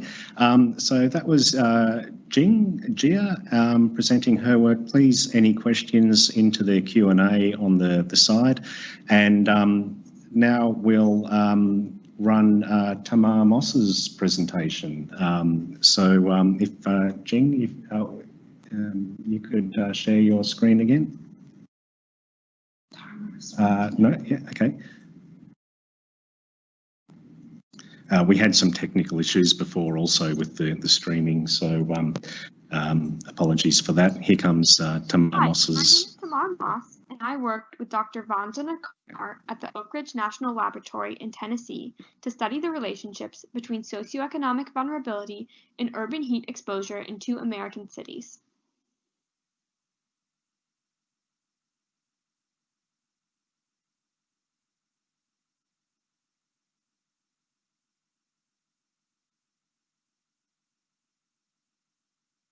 (2020) coronavirus pandemic. In this presentation, I will explain what the urban heat island effect is and why it's important to consider. Then I will discuss the methodology we used in our study and our findings and conclusions.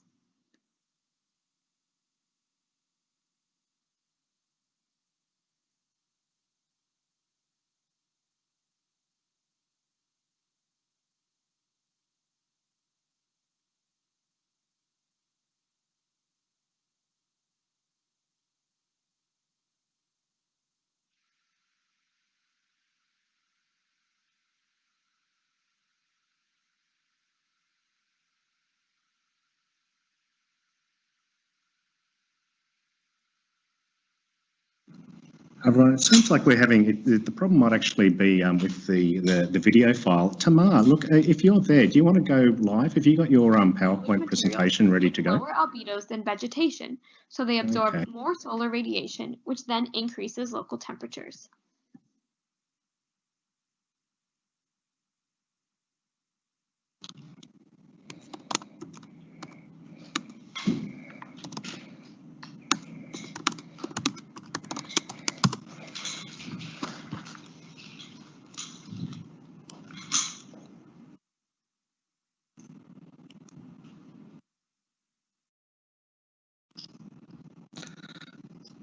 Yeah, look, so, okay, there we go. Tamar's sharing her screen. And Tamar, could you please unmute and we'll go into the live PowerPoint?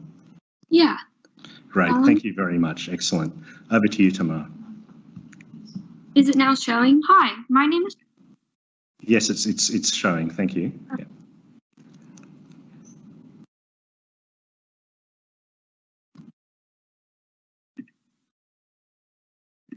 Actually, we've got a white screen right now. Can you... Yeah, 1 second. Yeah.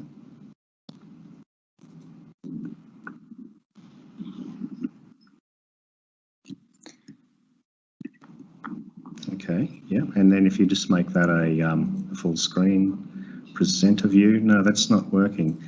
Maybe, well, should that be a white screen? Can you go forward? There we go. We've got your first screen now. Okay, thanks, Tamar.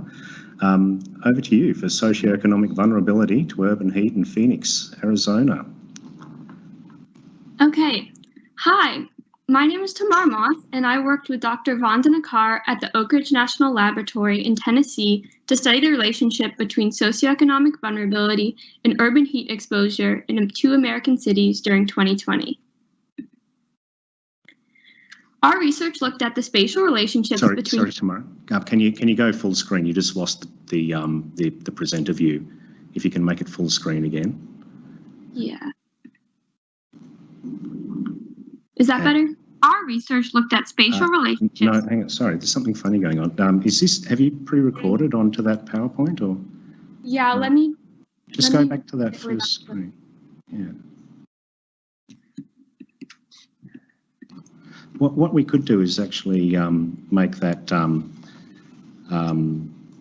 we could make that PowerPoint screen bigger just in the tile view. But yeah, just try sharing that screen again.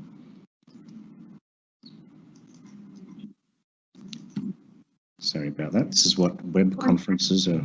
Yeah. Okay.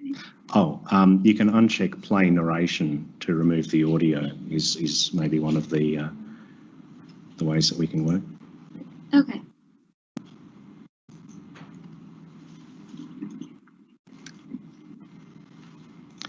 Okay, so we've got your desktop again. Is that better? Can you progress forward one slide and back one slide? No, we're just getting the white. We actually did get yeah, if you can, maybe you can make that screen as big as possible just in that environment, and then go through the, yeah, that's good. So okay. We'll have to go through like that, and maybe get rid of the comments section down the bottom. Oh, see, play narrations up the top, turn that off. See, no, next to that, go right. Play narrations, turn that off. Yep. And yeah, just try making that full screen again. Go down to the bottom and see that little icon that makes it full screen. There we go. Very good. Okay. Over to you. That's all right. Sorry, everyone. Cheers. Thank you. Hi, my name is Tamar Moss, and I worked with Dr. Vaughn Zanakar at the Oak Ridge National Laboratory in Tennessee to research the socioeconomic vulnerability to urban heat in Phoenix, Arizona, and Dallas, Texas during 2020. So we looked at the spatial relationships between socioeconomically vulnerable populations and exposure to high temperatures in Dallas-Fort Worth, Texas, and Phoenix, Arizona during the 2020 coronavirus pandemic. In this presentation, I'm going to quickly discuss what the urban heat island effect is, why it's important, the methodology we used, and some of the results and findings. The urban heat island effect is the phenomenon where urban areas are significantly warmer than their surrounding rural areas. This is a result of several factors. First of all, in urban areas, vegetation is often replaced by impervious surfaces that have dark colors, which lowers their albedo, so they absorb more incoming solar radiation. Urban morphology also plays a role. For example, in urban street canyons, incoming solar radiation is then reflected off the sides of the urban canyon and warms the local area. Also, buildings block wind, which tends to cool cities, and humans release heat through activities like air conditioning and driving automobiles. UHI is important to consider because it has some pretty serious consequences on public health and on energy consumption. Higher urban temperatures lead to higher risks for heat-related illnesses, which can result in anything from dizziness to death. And higher temperatures increase building cooling loads during the summer, which then increases energy consumption.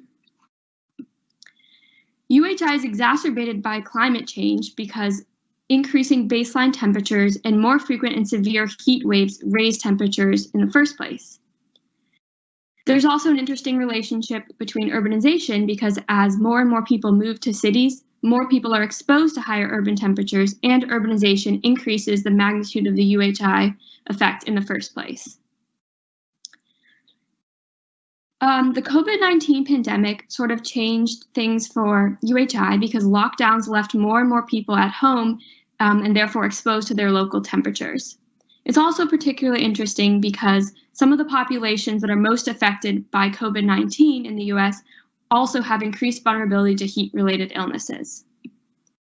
In this study, we looked at Dallas and Phoenix, which are both in the Sun Belt of the United States, which they both had high rates of COVID-19 infections during the summer and are both areas with high population growth, high population density, and increased risks of heat waves due to climate change. So first, we calculated the urban heat island intensity based on Landsat 8 data. We calculated the land surface temperature first, and then calculated the urban heat island index based on the maximum land surface temperature in each urban area, minus the land surface temperature at each pixel. So this gave us a relative distribution. We then created a socioeconomic vulnerability index looking at the variables displayed here. And some of these variables are also the ones I mentioned before that relate to high COVID-19 infection rates. We use a dasometric mapping approach to disaggregate 2018 socioeconomic data to the block level. It originally started in the census tract or block group level. Some of our findings were that the urban centers of Dallas were typically the warmest. You can see that in the top left image. The left box in each map represents Tarrant County, and the right box represents Dallas County, with the points representing Fort Worth and Dallas. We found a relationship between the temperature and the amount of vegetation as shown by NDVI. There's also a relationship between vulnerability in these two factors, such that vulnerability increases with distance to the urban core and also corresponds to areas with higher temperature. We found similar findings for Phoenix, Arizona, though it's quite interesting because Phoenix almost has a reverse urban heat island effect because it's surrounded by the Sonoran Desert to the left or to the west, and such that urban vegetation often actually cools off the city. But even though it has this somewhat reverse effect, we notice that vulnerability still increases with proximity to the urban core. And these areas with higher vulnerability are also hotter. This shows bivariate Moran's eye analysis for Phoenix, which shows that the areas in dark red have high land surface temperature and high vulnerability, and areas in dark blue have low vulnerability and low temperatures, and the image on the bottom shows the significance for each of these blocks.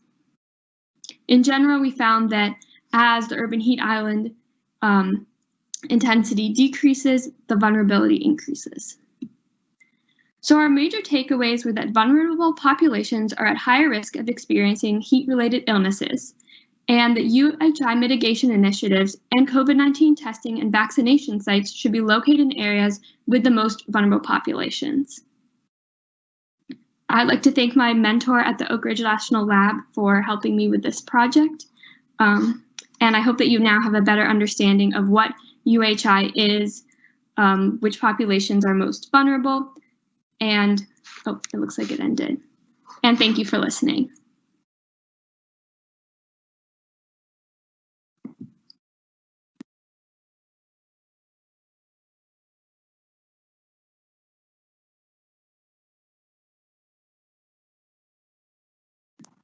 You're muted, Jack. Sorry, I was on mute. Well, thanks, Tamar. Thanks for that. That was very good presentation. Excellent work. Are there any questions? Please put them in the Q&A. I'd like to think of one myself, but I've been flat out managing the technical problems. So, yeah. Anyway, what are some of the next steps? What are you working on right now, Tamar? How are you going? What are some of your next steps? If you can unmute your microphone. We'd like to look at mitigation and to see if mitigation efforts for UHI are actually affecting the populations that are most vulnerable, and whether there could be better places to site efforts. Yeah, excellent. Okay, well, let's go to the next video. This is land use, land cover changes using multi-temporal satellite images, and this is by Associate Professor Huang and at Tan Yuen University. Vietnam. So today I would like to talk about the land use, land cover changes using multi-temporal satellite images. This topic is a part of our Protect County Value Set. So this is one of the several topics that I would like to share with you today.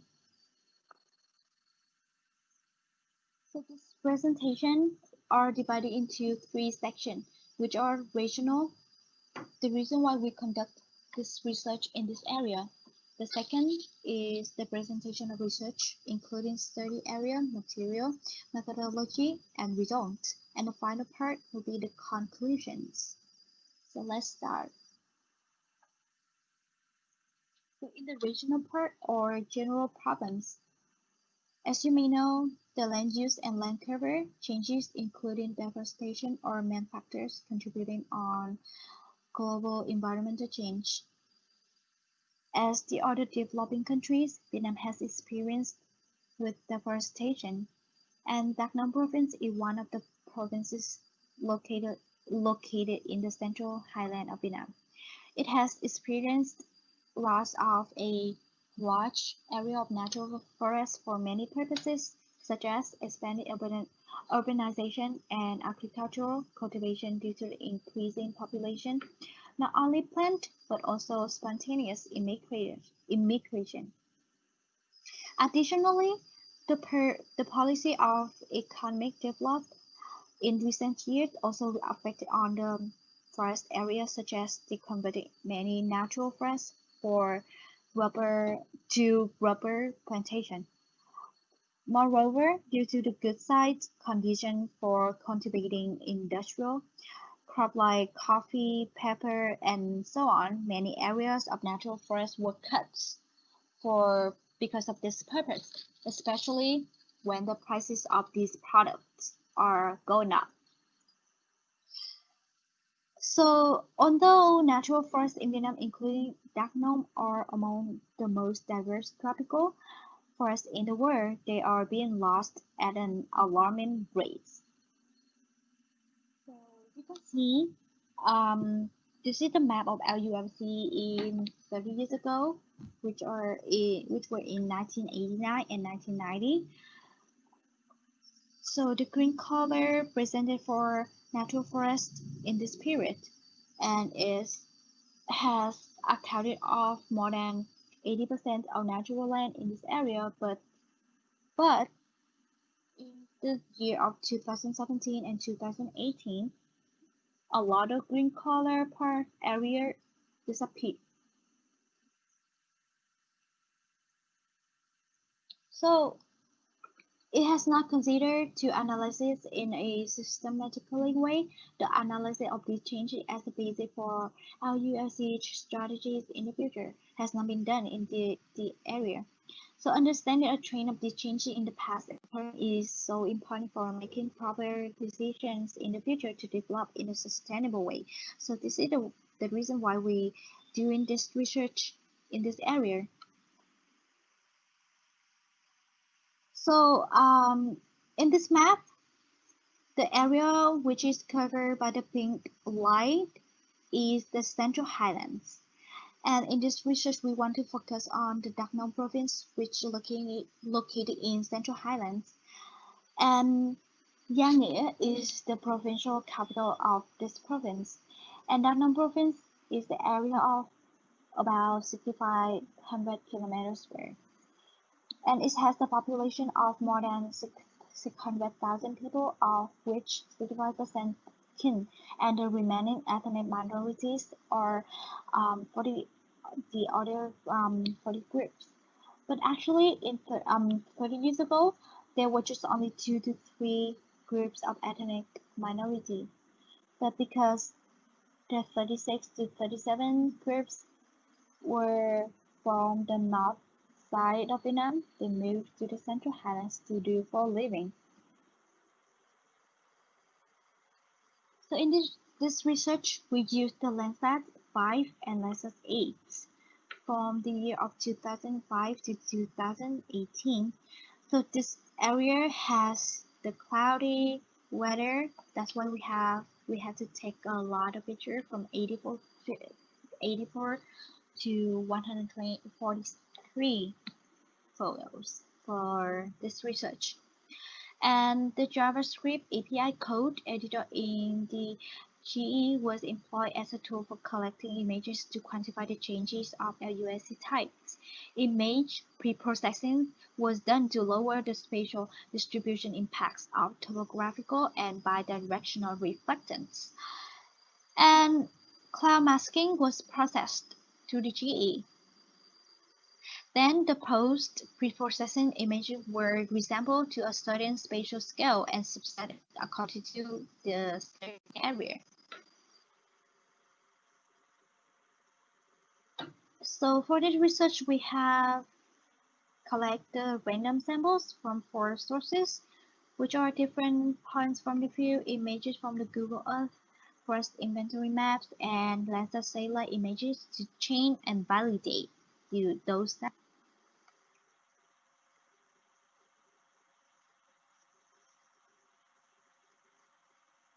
Based on the quality of the image and our purpose, there were 5 different classes which were used to distinguish in this area, which are evergreen broad-leaved forest, semi-evergreen forest, dipterocarp, deciduous forest, plantation forest, rubber, agriculture, residential area, water surface, and other lands, including all the types of grassland, shrubs, bare land, unplanted land, abandoned land, and so on.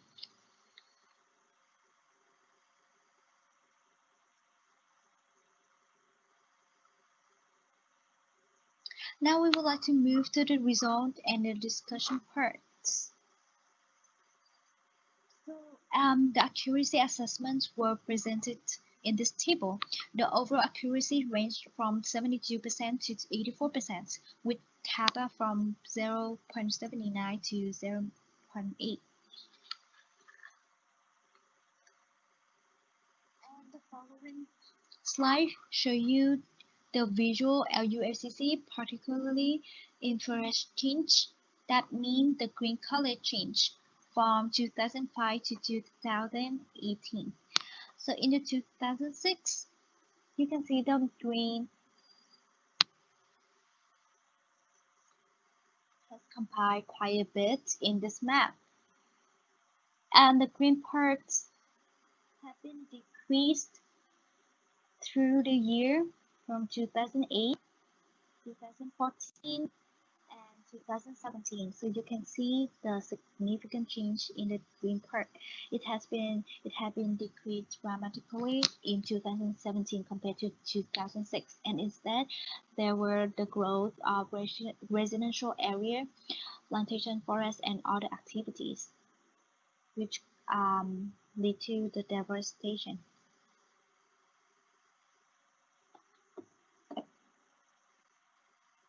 From the result, we can see the natural forest scattered as fragments and significantly reduced during the periods from 2005 to 2018. On the opposite, the cropland has been continuously increased over the year from 31% to 45%, 52%, and 53% from 2005, 2010, 2015, 2018, respectively. Among the natural forest classes, evergreen showed the largest decrease over the year from 42% to 27%.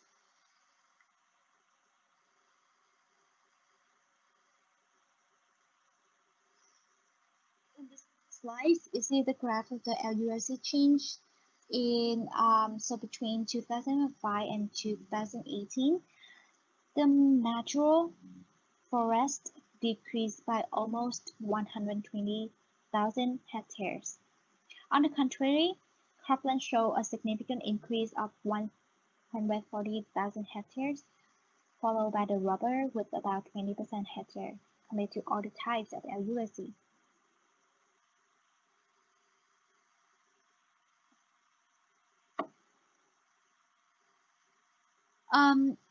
In addition, so from the LUFCC change in the previous part that we talked about, we want to highlight the forest cover too. So from 2005 to 2018, the region experienced a significant decrease in forest cover, while non-forest cover showed an upward trend of area. And the percentage of forest cover in 2005 were 15% compared to 34% of the year 2018. An annual forest change rate was calculated to compare between periods. So after 13 years, the forest reduced about 20%. On the average, every year the forest loss was nearly 3%.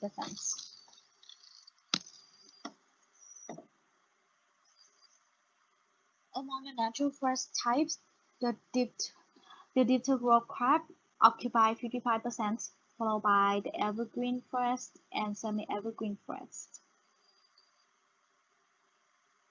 So next is the table of the forest cover change in 4 periods. So as you can see, the natural forest has been decreased significantly mostly in the period of 2005 to 2010, which were 20.38% in this period and for around 4% every year. And the next natural forest percentage decrease is the period from 2010 to 2015, and the least decrease periods would be 2015 and 2018.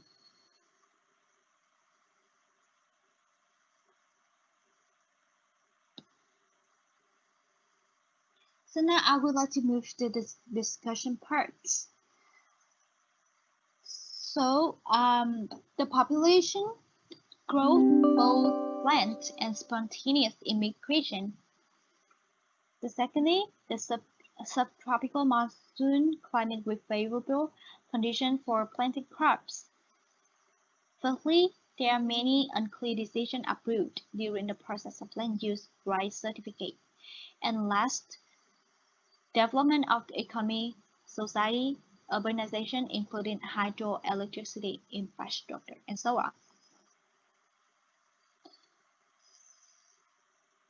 So that we can conclude, after the research that we have done, our 9 different LULC classes were discriminated throughout the study area using Landsat 5A satellite imagery data in 4 years, which are 2005, 2010, 2015, and 2018, with accuracy ranged from 70 to 84%. Over the years, there was a trend of a significant reduction in the natural forest, while the remaining classes showed an increase. The continued decline in the forest area over the years has caused pressure on the natural environment and contributed to the risk of local as well as global climate change. So those are the conclusions that we can conclude from the research that we have done in this area. And the last but not least, I want to thank the peer program, which is sponsored by USAID, and this research project hosted by the Institute of Space Technology, BAST, Vietnam. And I want to thank the local authorities, Thanh Nguyen University, collaborative research partner, which contributed to the research that I have made. And thank you for listening to my presentation.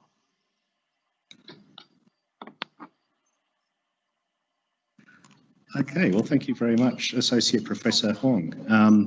For one reason, So today I would like to talk about. For one reason or another, Associate Professor Hong wasn't able to join us in this session today. But please, any sessions, any questions, please send our way. Look, I'd really like to thank all our presenters today for session 1. And we're off to a rather rocky start with the technology, but I guarantee we're going to get a lot smoother as we go. So thank you everyone for joining us in session 1, and we'll now at 11 o'clock in 13 minutes we'll be beginning our panel 1 session where we'll be talking on the subject of First Nations and how Indigenous technology can fuse with new high-tech methods of visualizing the world around us. Okay, thank you everyone. Thank you very much, everyone. Bye.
I'm just also doing the tech for this, so I'm just trying to get the stream working again.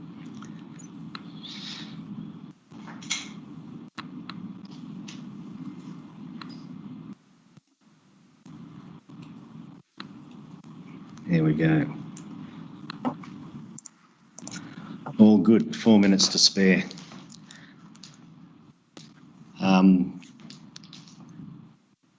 Steve, we still haven't heard from you. If you're there, can you turn your mic on and video? Oh well, we can get by anyway. Once Steve's logged on. But yeah, well, look, here's Abdu. Yeah, well, look, Rohan and David, thanks for turning up once again. We're off to a very turbulent start, but it's been a good session so far. We've got what we wanted to get out there, and this is a pretty good environment here where we've just got the standard Teams chat, so it's a lot more easygoing than what we've been doing with the keynotes and the panel sessions. So we'll just have a good chat. Probably what I'll do first, Rohan, is ask you for about some of your experiences up in the top end and with traditional burning, and just to explain to the international audience why that's so important for the Australian landscape. And then we can, maybe you can allude to some of the more high tech and community engagement work that you might be doing. And then David, you can talk about what you're doing at Theory Weary in terms of the community engagement and more of the pushing things forward in terms of the opportunities that might be out there for more Indigenous, a greater role of Indigenous land management. How's that sound? Or we can have a bit of a yarn. Yeah, good. Yeah. Cool. Yep, you can hear me okay, Jack? Yes, yeah, I can hear you. Thanks, Ron. Sure. And I'll, right at the start, I'll just give the intros. As you've seen, thanks for that, David. I've updated your one too.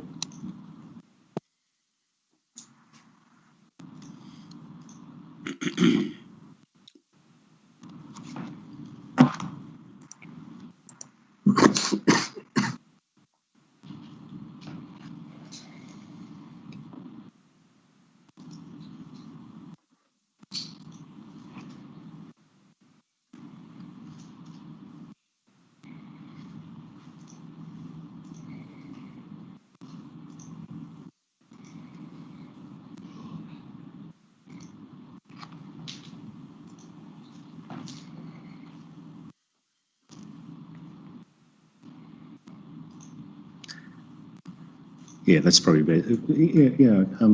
If you're not a panelist, probably turn your video off and your microphone. Everyone, thanks. Okay. Well, we'll just wait 1 more minute and then we can go live.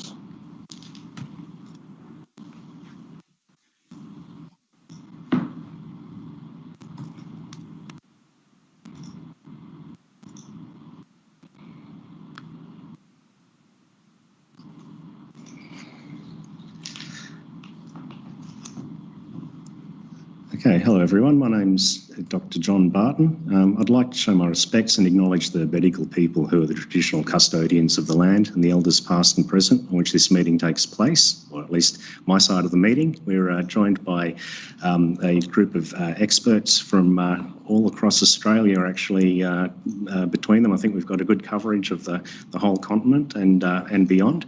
We're joined by David Major, who's the founding director of Theory Weary. David's a UN Monero man, co-founder of Theory Weary. He spent 25 years working in land and heritage management in the ACT, New South Wales and Victoria, and along with his Theory Weary co-founder Jason Adler, they're the only first people in Australia to have sat in the executive of a government land management agency. Theory Weary supports innovative approaches to partnerships between First Nations communities, government corporates, building shared capacity, capability, advocating for connection to country, and a primary role for the traditional owners in management of their cultural landscapes. Welcome, David. Yep.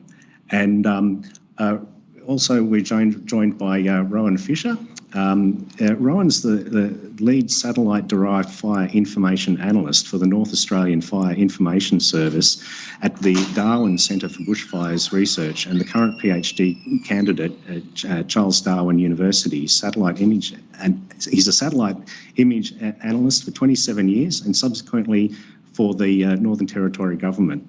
His current research and training development work is focused on developing projection-augmented landscape models using low-tech tools to create a dynamic spatial holograms of country. We're also joined by Stephen Walker. And Steve, if you're there, turn your video on, please, and your microphone. Steve Walker's geospatial data analytics and AI advocate. He's a supporter of Indigenous opportunity. He's a strategist in health tech and prop tech. As a certified Indigenous service provider, his company, Spartan First, focus on occupational health and promote Indigenous opportunity and welfare, and they're leveraging location intelligence to enable increased social, cultural, economic benefits for the Indigenous communities. So, without further ado, we'll move on to the panel session. Rohan, so could you tell us a bit about your background working up in the top end and how you've been using, working with the traditional owners of the land and working with also some quite high-tech applications? Can you tell us why the traditional aspect is so important to land management in Australia? Oh, thanks very much, Jack. Yeah, so I think it's probably good to realise that the most fire-prone landscapes in the world are those in Northern Australia. So about 70% of fires that occur across the Australian continent occur in the tropical savannas in the north, and about, I guess another 20-25 in the rangelands. So relatively few fires occur in the sort of southeast coastal region of Australia, although when those fires do occur, as they did earlier this year, they have fairly severe impact. But yeah, so fire is really an incredibly important part of all of the landscape of Australia, but particularly the north, where we on average get about 30% of the tropical savannas burn each year. And that's primarily due to the fact that we have a wet, dry, monsoonal climate, and every year we get massive fuel loads, grass fuel loads, and every year they will burn regardless of whether or not there is human management of fire in those landscapes. Fortunately, for approximately 70,000-80,000 years, there has been human management of fire in those landscapes, and the co-evolution of those ecologies are really quite significant. And what's occurred over the last 15-20 years has been this really groundbreaking partnership between Northern Australian scientists and traditional landowners and traditional knowledge holders across the north to start to reinstate some of the traditional fire management practices, albeit with some new technology. There's a lot of helicopter incendiary drop work that's done across the north now, as well as ground-based fire management. But it's really building off a basis of supporting that traditional knowledge and traditional understanding of good land management. And what has happened with work with Northern Australian scientists has been the understanding of the impacts of that good management. And one of the impacts has been a radical reduction in greenhouse gas emissions. And that's led to the development of what's called now the savanna burning carbon farming industry, which is part of the national sort of legislation around carbon abatement in the federal government. So that's then led to a $30 million a year industry across Northern Australia, largely led by Indigenous land managers on Indigenous lands. So an incredible success. What we've seen in Northern Australia is a reduction in fire severity and extent of approximately 150,000 square kilometres per year, area less burnt. This is despite increased climate change challenges in the north, as it is elsewhere in Australia. So what we're seeing in Northern Australia is, I think argue, is probably the best fire management in the world at the moment. And it's really based, importantly, on that strong link between local Indigenous knowledge and land managers and their incredible hard work on land, and linking that in with the science then links in with these sort of support mechanisms, larger sort of climate change work.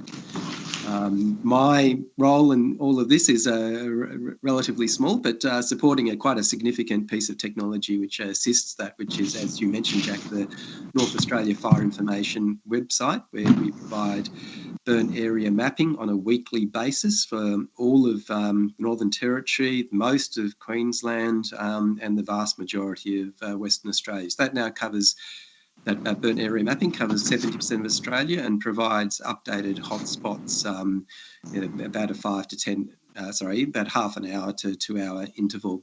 And the real focus of that fire information website is on providing a resource which is very easy to use. You find a lot of technology-based disaster response sites, particularly fire, is either based for emergency service personnel or developed by sort of a technology-focused group. This is really based on feedback from land managers for land managers to be as easy as used as possible to support their land management activities. So what we find across Northern Australia through all the different range of groups, one of the first things that they will do in the morning is they'll wake up, have a cup of coffee, turn on the computer and have a look at NAFI. So NAFI is the shorthand for North Australia Fire Information, but across the north it's been going for 20 years, so it's become part of the deep culture of land and fire management amongst Indigenous and non-Indigenous land managers across the whole of Northern Australia. A key resource. And I think that I want to emphasise there that the key thing is not being focused on the technology. The key thing is being focused on how to augment those sort of land management knowledge. That's fantastic. That's really strong. Thanks, Rohan. I was one of the things about climate change is that it's often the frog in the boiling pot analogy, where you've just got such small incremental changes. But having been active in the scene for over 20 years, and to actually be on top of that, where you're working with the carbon cycles with a full evidence-based program that's connecting multiple users across the area, that's a remarkable initiative, and we'll try to circulate some of those URLs to the people who are joined in the chat and a bit later. I'm just getting a message from Steve saying, am I here? He might be having some trouble logging in, but I will deal with that in a second. Mitko's there in the background. So David, how are you going? Can you turn yourself off mute? You're on mute. How's that? Good. Can you tell us a bit about TheoryWary?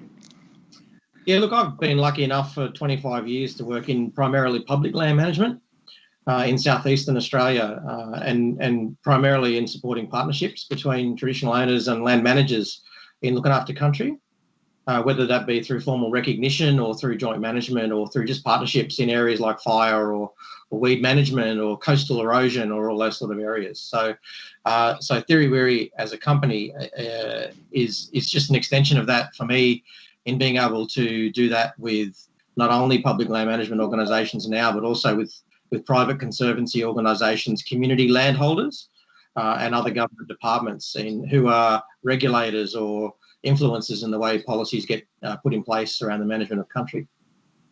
Fantastic. And what's been the oh good, here comes Steve. I've just got a little pop-up. So what's been some of the experience you've had with the different community groups, going right from the high level government? I can imagine there's a lot of energy you're putting into that, but what about sort of the younger communities and bringing together different groups that might not have worked together before in this issue? What are some of your experiences there?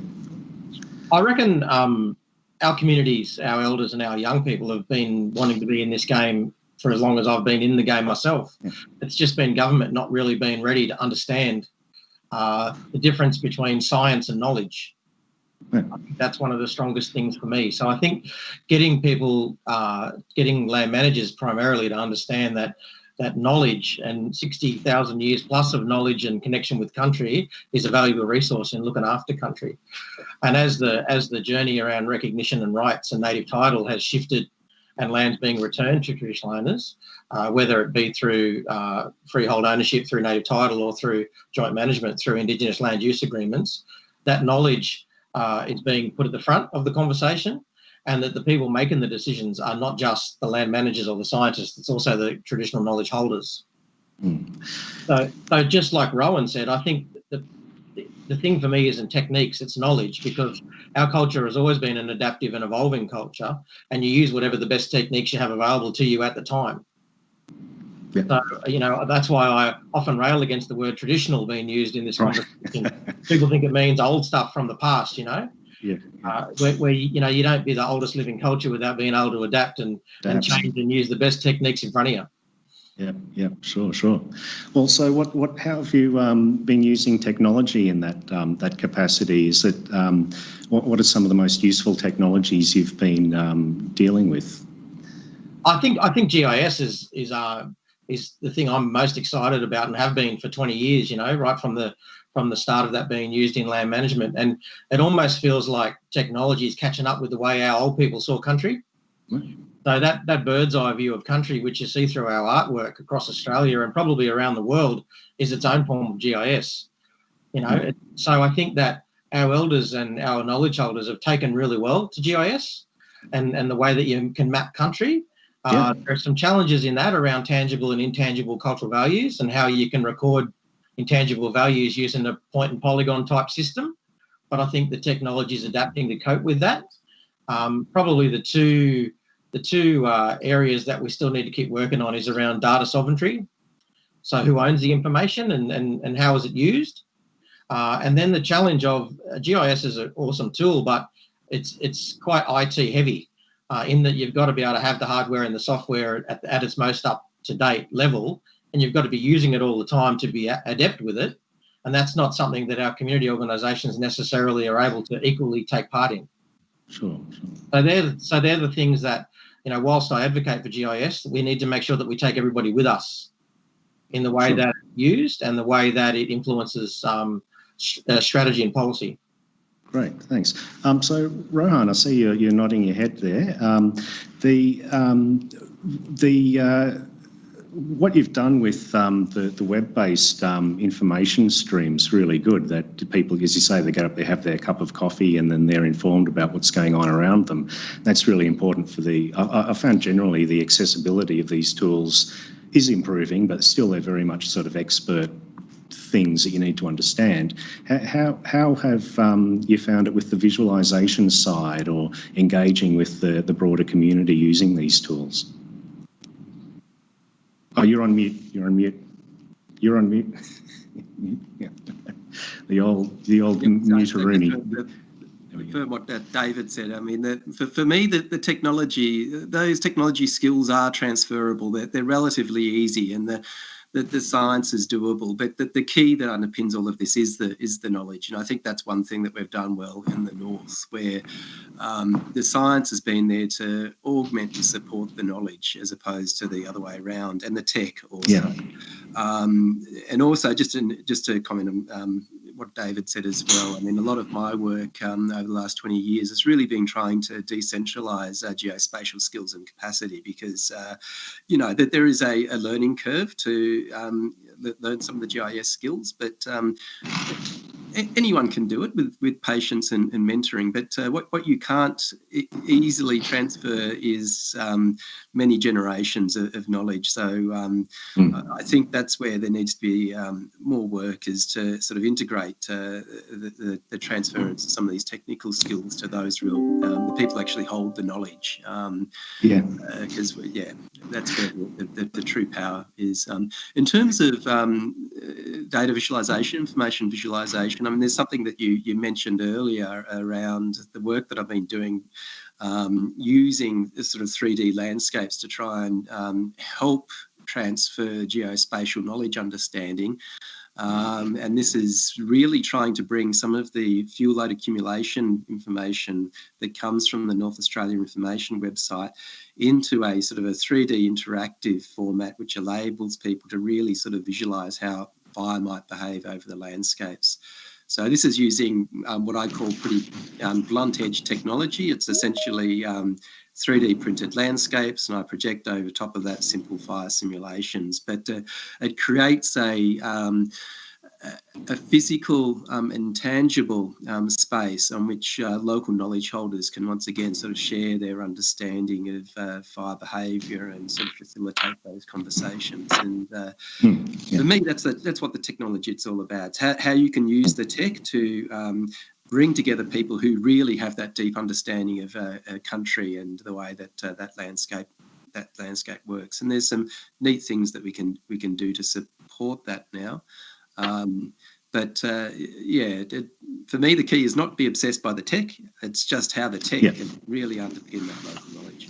Sure, excellent. And I mean, that knowledge is something that's pretty unique and able to be well communicated at times. It's certainly not a trivial thing to be able to just put it into some, you can't put it into a database and share it or whatever, but I think that's certainly, as you say, having the technology that you can put on the table, the outputs of that technology, and be able to start those conversations. So Rohan, getting back to David's point too, I mean, what are some of your biggest challenges with regard to working to with the government up there? Would you say, and federally, would you say everything's rosy, or are there particular challenges that you'd... Northern Territory governments are very good in terms of their work across jurisdictions. I mean, there is a very strong understanding in the Northern Territory generally that the dominant landowners and land managers are traditional owners, and the majority of parks, NT parks, are jointly managed. The main issue in the Northern Territory is a lack of resources. We're very small in terms of population, and we really just don't have the resources to support the sort of land management activities and support activities we'd like. So the North Australia Fire Information website, because it covers 70% of Australia, essentially needs to be a federally funded tool. However, because it's not focused on the sort of immediate emergency response needs of southeastern Australia, where the majority of people live and where the majority of interest is, particularly after last year's fires, we continue to sort of battle for sort of substantial ongoing support after 20 years for what has become a critical tool for land managers over most of Australia. And particularly Indigenous land managers are achieving sort of incredible results. So I think that's the battle we have, is trying to raise the platform, particularly if you're looking at fire, as something which is really becomes an emergency and disaster response issue if you haven't had decades of good land management preceding that. So in the first instance, we see it as a land management, more of an NRM issue. Yeah, sure. So David, what are you resonating with some of that coming from the eastern seaboard, where you've got much more attention, and you've certainly, we've had the 2020 bushfire season, which, although it got a lot of media, there were certain newspapers and conglomerates that were saying climate change isn't even happening. It's not a problem. Would you say you've been? How have you been reacting to all that attention? I think that despite all the climate deniers out there, I reckon there's a much bigger shift in the community, and certainly within government land management agencies, to recognise Aboriginal cultural knowledge. It's quite ironic, I think, for some of our Indigenous-led cultural management processes that now people are listening, after all the fires have happened. So, but, I think our communities will take whatever chance we can to get in there and be part of the conversation. I think I agree with Rowan absolutely about knowledge being the priority, but our communities, because we're in such a complex situation, with massive communities living in forested areas and And the challenges around managing country that's so heavily used is that technology is essential. Yeah. So I think our communities will embrace this stuff and are embracing the technology as long as they feel like they're in the driver's seat. Now, I think gone are the days when someone came and took your knowledge and put it in a box and took it away somewhere and you didn't hear from them again. We're not doing that anymore. It's about having a seat at the table and being able to make the decisions, and then you use the techniques and specialists to provide you the support you need to make good decisions. Yeah, sure. Look, just anecdotally, I mean, have you been, when you're out in the bush, have you been sensing anything different? You know, have you been sort of speculating yourself, saying, "Hang on, I haven't seen them there before. Is this something to do with climate change, or is there anything you've sort of concerned about that you've been seeing happen in the natural environment that might be unusual?" Yeah, look, everything's massively out of whack. Everything. Okay. Look, and I think that this is the challenge around using our cultural knowledge systems when the system's been broken, and having to use the knowledge we've got but adapt it to the situation that we're in now. And our communities are struggling with that on a daily basis. But it's not stopping them with that absolute commitment to looking after country and healing country. We spend a lot of time talking with organisations like Firesticks, the Firesticks Alliance, and despite all the challenges in front of our communities, not only with the health of their country, but the way that their knowledge is respected, they're going to keep moving forward. And the big change I'm seeing is that we're getting young people in our communities now who are tech natives. Yeah. So they're being able to translate and work with their elders to be able to use the knowledge in the sharpest way that they can. Very deadly. Great. And Rohan? I guess in terms of, say, fire management across Northern Australia, I guess the clearest impact has been greater variability with sort of onset of monsoon and length of the monsoon, but also some fairly severe sort of fire weather conditions as well. So it really requires more, not less, intensive land management under these sort of situations. We've seen fires spotting in central Arnhem Land in contexts where you really wouldn't have seen that before. And we've just also gone through a few years of drought across the north, and the Kimberley particularly suffered with some large fires and poor monsoon related events. The challenges in fire management will keep getting greater, but it also means that this sort of proactive fire management work becomes more and more important as we go forwards, even as it becomes more challenging. Absolutely. I might just mention as well, some of the things we're trying to do with the technology, particularly the North Australia Fire Information website, is try and find different platforms that we can share that information. So we're currently developing the mobile app, trying to keep that as simple as possible, but also allowing sort of offline use of it. So people have this land management fire information tool in their pocket at all times. So, more and more people are moving away from accessing their technology through a computer onto a mobile phone, so trying to move with that. And we've also launched a QGIS plugin quite recently as well. And part of that will be trying to get people who, particularly Indigenous land managers, are already sort of used to using the website NAFI, and trying to build capacity around using sort of QGIS as a platform to accessing that fire information. Yeah, very cool. We've got a question from the audience, and it's from my boss, actually, Sissy, who a lot of you might know. She's asking a very good question. Would you like to work with researchers to advance technology? You feel free to say no. are there any sort of little things that are kind of frustrations that you're not able to get around to in the normal workday and the work environment? I know you're doing your PhD, Rohan, and so what are some of the collaborations that you've? How about we talk about outside your area of expertise? Like, what are some of the areas that you might be able to cross over with outside of your direct area of focus?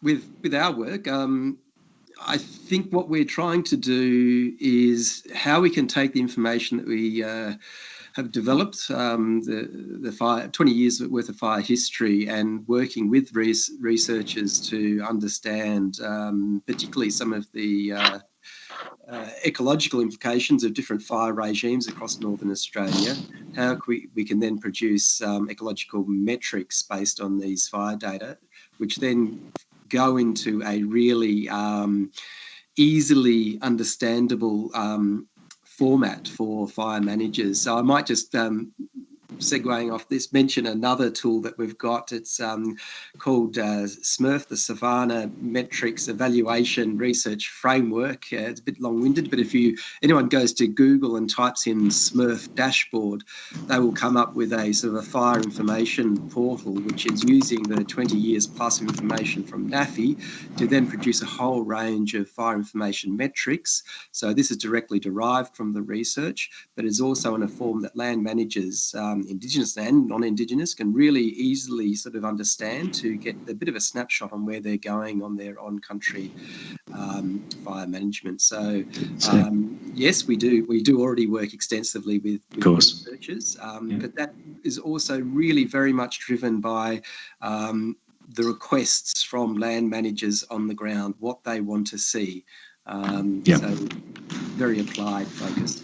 Yeah, a great example of, like you say, it's not about the technology, it's about the people and the knowledge. So yeah, okay. Well, thanks, Rohan. We're down into our last 3 minutes. So David, what's your crossover been like with the research community?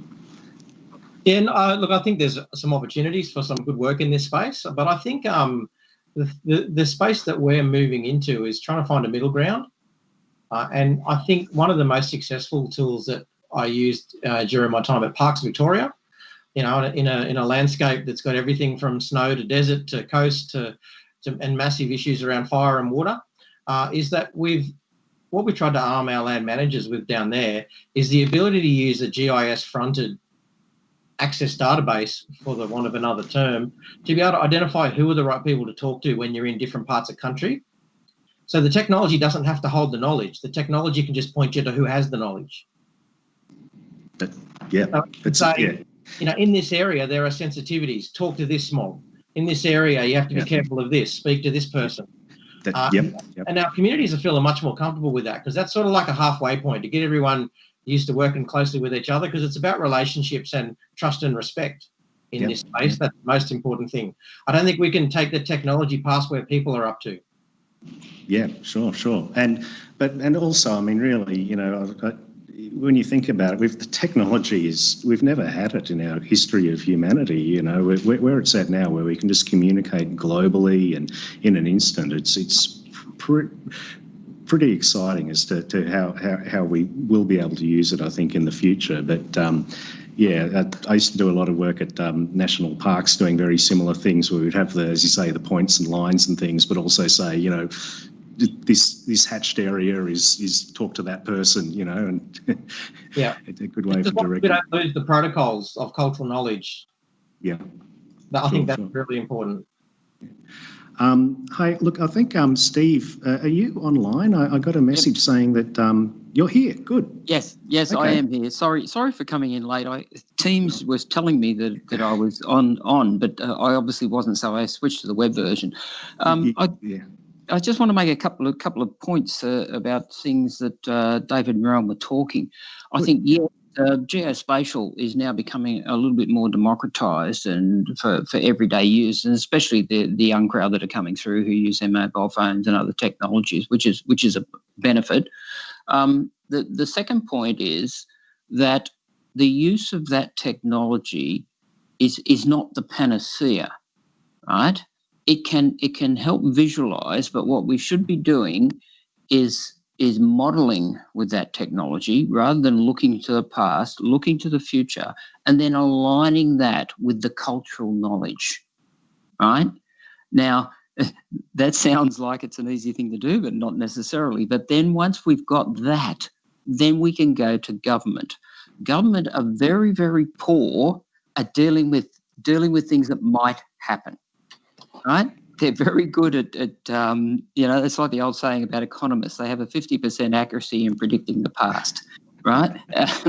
So it's a matter of what you take to government. And taking David's point, there are so many vested interests across Indigenous communities that there's no single voice. You have to deal with different people and different strategies in different geographies right across Australia. So there is no simple answer here, but I think we're heading down the right path. I really do. I think we've got the technology to align with cultural knowledge, and we have the ability to make governments listen. I think we have that. So that's what we need to do. Yeah, sure. That's and I think we've all sort of spoken about the importance of evidence-based planning and collecting that data as we go and being able to interpret that and communicate it. And also just, the sheer value of the wealth of knowledge that we've got with the Australian Indigenous community. It's really just such an internationally special thing, and great to work together and to be able to not only just manage the challenge of change, but get on top of it and start to tackle this issue of carbon and keep up the cross-generational knowledge exchange. So look, we're over time now, so I'd really like to thank you guys greatly, and so Rohan, thank you very much, and David, thank you, and Steve, great you could get in here finally. Apologies for the technical difficulties. Look, my fault. Thanks, Jack. No, our fault. We did. Okay, look, thank you very much, everyone, and the recording for this will be available online so pretty soon. So thank you very much. Thanks all. Thanks, Bye. everyone. Bye. That went well, Jack.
I suggest we give it a start. I'd like to start by acknowledging the traditional owners of the land on which I work, the elders past and present.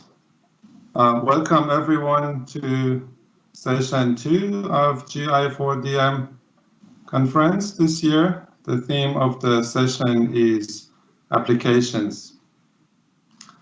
I guess that's the short for applications of geospatial information for disaster management. My name is Kurosh Khoshalham, and I have the pleasure of chairing this session. We have 4 presentations today and 90 minutes time. We are a bit behind our schedule. For each presentation, we'll have 15 minutes time for presentation and about 5 minutes for questions and discussion. Our first speaker is Prativa Sharma from School of Computing and Engineering, University of Missouri. The title of her presentation is Disaster Aware, a Global Alerting Platform for Flood Events. Over to you, Prativa. Hello everybody, I'm Prativa Sharma, PhD candidate from University of Missouri, Kansas City, and corresponding and presenting author for this paper, Disaster Aware, Global. Hello everybody, I'm Prativa Sharma, PhD candidate from University of Missouri, Kansas City, and corresponding and presenting author for this paper, Disaster Aware, Global Alerting Platform for Flood Events. This paper is the application of the available models and data and platform rather than creating one for alerting about the flood globally. The platform is to manage the alert is Disaster Aware. So Disaster Aware is the cloud-based software maintained by Pacific Disaster Center on Hawaii. It provides multi-hazard warning alerts and situation awareness information like risks and vulnerability, hazard impact estimation, and critical needs that will aid towards decision making through mobile apps and web-based platform. So far, it has 7K users and 2 million apps have been downloaded globally. Severity of the alerts are categorized to 4 levels, namely warning, watch, advisory, and information, and users can choose the label to be alerted for. However, for the flood, automated global flood identification and alerting component is not incorporated yet and is done manually based on social media and other flood products from different agencies. Thus, our paper aims to fill that gap. So towards that end, this work has 4 components. First is model of models. It integrates flood outputs from 2 global flood forecast models, Global Flood Monitoring System, abbreviated as GFMS, and Global Flood Awareness System, abbreviated as GLOFAS, in near real time to forecast flood severity at the global scale. Second component is obtaining inundation output using SAR imagery at a granular level. This will be obtained for the high severity MOM output for the validation and calibration. Third component is the flood damage assessment, in which the deep learning approach will be used to get the building footprints within the high severity areas from the MOM, followed by validation by SAR output. Fourth is end-to-end pipeline, that is to automate and integrate all the components together for automated alerting using Disaster Aware. So now briefly talk about the components of model of models and methodology. This flowchart shows the workflow of model to integrate 2 flood forecast model. The point value from output from GLOFAS, raster output from GFMS, are in global watershed boundaries developed by World Research Institute, that is Polygon, are integrated for the hazard identification with hazard score. This hazard score and watersheds riverine risk or coastal risk values will be combined to get the severity of each watershed. And based on this severity, the flood alert is created, which will be used by disaster aware. So again, I'll briefly introduce the WRI, WaterSet, GFMS, and GLOFAS. So World Resource Institute developed the 16,385 static water set boundaries that are independent of political boundaries, as shown in the figure. In addition to this static boundaries, attributes such as riverine flood risk and coastal flood risk is utilized in the model of model. These values will be updated annually based on inundation caused by river overflow, exposure, that is population in the flood zone, and vulnerability, that is flooded population and existing level of flood protection. Towards the global flood simulation model, global flood monitoring system, GFMS, is developed by NASA and University of Maryland using real-time precipitation information from global precipitation mission satellites, and implements a hydrologic runoff and routing model for flood detection.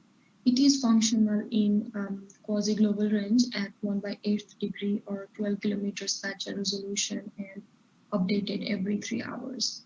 Amongst many products of GFMS, flood depth above threshold in millimeter, a raster product as shown in this image is utilized in our project. Zonal statistics is performed over the watershed using this raster, and statistics such as area and percent area in watershed impacted by a flood, mean and max flood depth above baseline, and duration of flood is used as weighing factors towards the hazard score. So second flood forecast model, GLOFAS, is developed jointly by the European Commission and the European Centre for Medium Range Weather Forecast, and is also independent of political boundaries. The GLOFAS output is the point data with the information on the upstream river conditions. From the GLOFAS product, the ensemble predictions of events with return period 2, 5, and 20 years, alert level, medium, high, or severe, and peak forecast in days are utilized towards generating the hazard score for each watershed. So from the 10 products, 5 from GLOFAS and 5 from GFMS, score is assigned based on weighing and score criteria as shown in this table. For example, for every flooded 1,000 square kilometer flooded watershed area, 1 point is assigned, the maximum being 10, and so on for other products. So hence total hazard score with maximum value 100 is thus assigned. The severity value is then the cumulative distribution function of hazard score. The CDF function is a long normal distribution function with scaled riverine risk as mean and unit standard deviation. So flood alert for affected watershed is then created based on the severity score. For example, if the severity is greater than 75%, warning alert is created for the given watershed. Similarly, if severity is greater than 50 and less than 75, then watch, and if greater than 25 and less than 50, then advisory, and so on. So this map shows the MM result for the African flood on June 6, 2020. Red, orange, yellow, green watersheds respectively have warning, watch, advisory, and information flood alerts. This year, Central and East Africa, particularly the countries of Kenya, Somalia, South Sudan, and the Democratic Republic of the Congo experienced severe flooding this past spring as greater and more widespread than normal rainfall occurred during their long rain season. And the MOM output seems to be doing good job identifying the floods. This image here is the centroid of the affected watershed area. The second component is updating inundated areas from SAR images. This flowchart briefs the methodology to get the inundated areas. The C-band SAR images from the Sentinel-1A B satellite is used for the project. First of all, the high severity watersheds obtained from MOM is used as input SAP files to get the high resolution ground range detected images from NASA's Alaska Satellite Facility Distributed Active Archive Center. This GRDH product is pre-processed using Sentinel-1 toolbox to the usable form. This pre-processed product is resampled to common grid and cropped so they all share the same pixels. This image is then splitted into numerous set of tiles so that each tile could be analyzed separately. For each tile, maximum normalized between class variance method, PCV variance method, is applied to get the SIS box size, which is the maximum number of bimodal histograms. Now the automatic thresholding algorithm is applied to each box to determine the threshold for that box. The process is repeated for each box of each tile to take the average to threshold the tile, and hence based on this threshold, binary products of the image is captured, and finally just the inundated areas.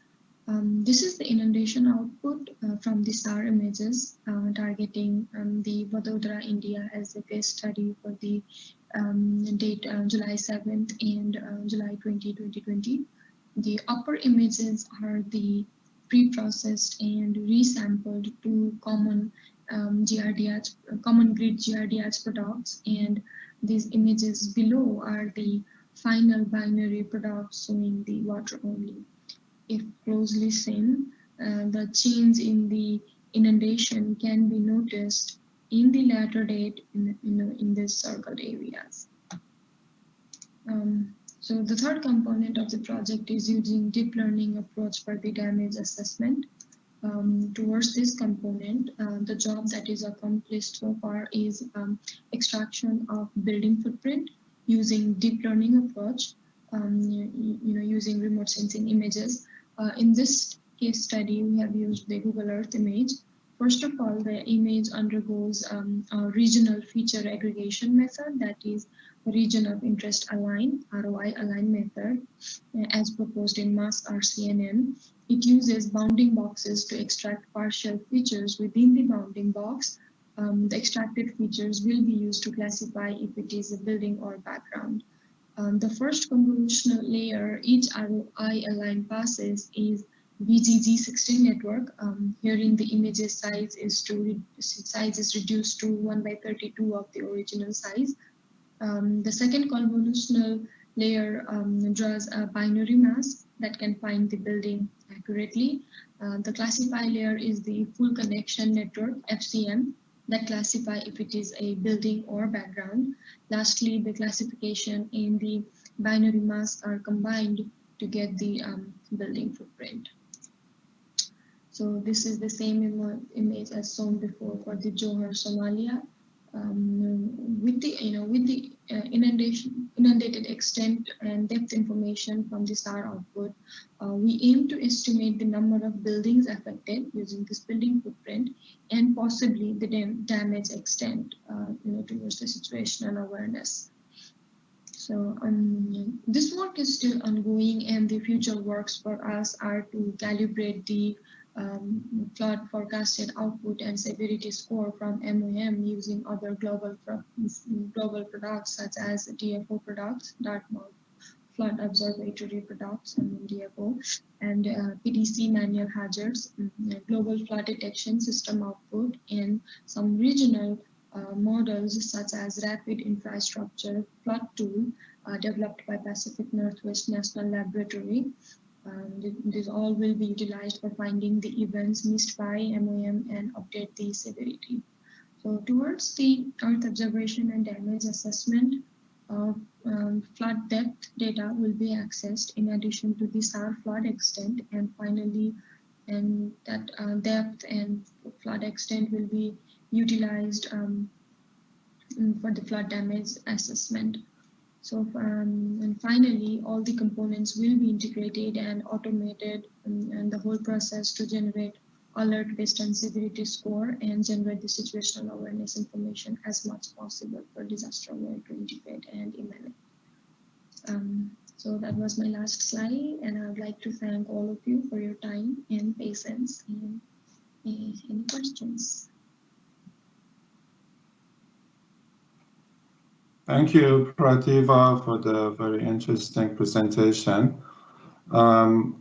So for the audience, the people who are watching the presentation on YouTube or here in Teams, you can post your questions in either the comment section of YouTube or the chat box here, the question and answer box, and we'll read the questions. Currently, I don't see any questions, so I can start myself. I'm always having questions about especially when there is classification and deep learning involved. You didn't, I mean, for the presentation, it wasn't clear how you trained your classification model to detect buildings. Can you provide some more details? How did you create your training samples, for example? How many samples you had? Thank you so much for the question, and I'd like to first say that this presentation, the whole project was developed by a group of people. So myself was not part of the deep learning project part. But I believe XBD datasets, there is some datasets called XBD datasets, and it was used for the training, which had, I think that dataset was used for the training, and mask RCNN model was used for training and developing a model. That is what I could answer. Sorry for that. Thank you. I need to read the paper. Probably there's more detail in there. Another question regarding the visualization of the floods in your application. Is your aim the audience or the users of your application are the authorities or just the people? And did you think of a visualization that's more suitable for, let's say, people without expertise or knowledge of interpreting these visualizations? Yes, actually, the platform Disaster Aware will be used to manage all these alerts. So this platform has, user-friendly. It's, like since Disaster Aware will be using for managing all the flood alerts or the information, they will be handling as the user can actually choose what amount of data they can, they can interpret or they can take. So usually that depends on the Disaster Aware. All right. Thank you very much, Prativa. We move on to our next presentation.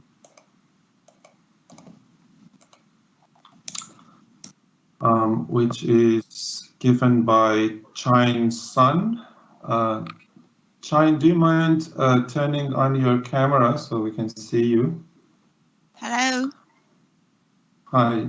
The title of Chine's, yes, we can hear you. Great, thank you. The title of Chine's presentation is Geographic Information System for Drought Risk Mapping in Australia, Drought Risk Analyzer web application.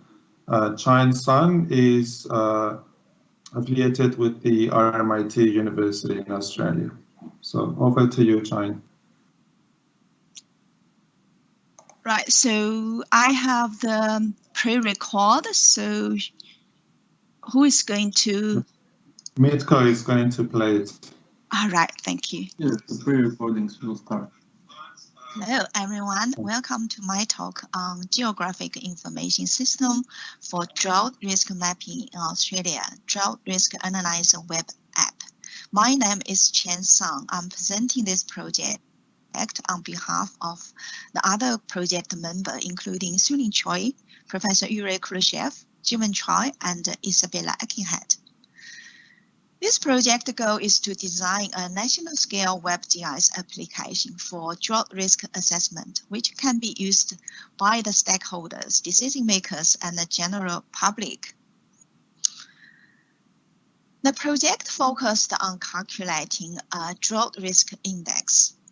This is because specific drought risk index is critical for accurate drought risk mapping.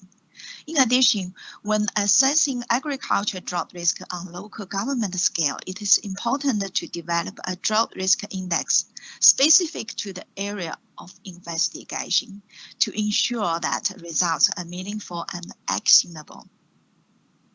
Based on substantial literature review, to calculate the drought risk index can be achieved by integrating relevant hazard, vulnerability, and exposure indicators and the index applicable to drought risk mapping in local areas.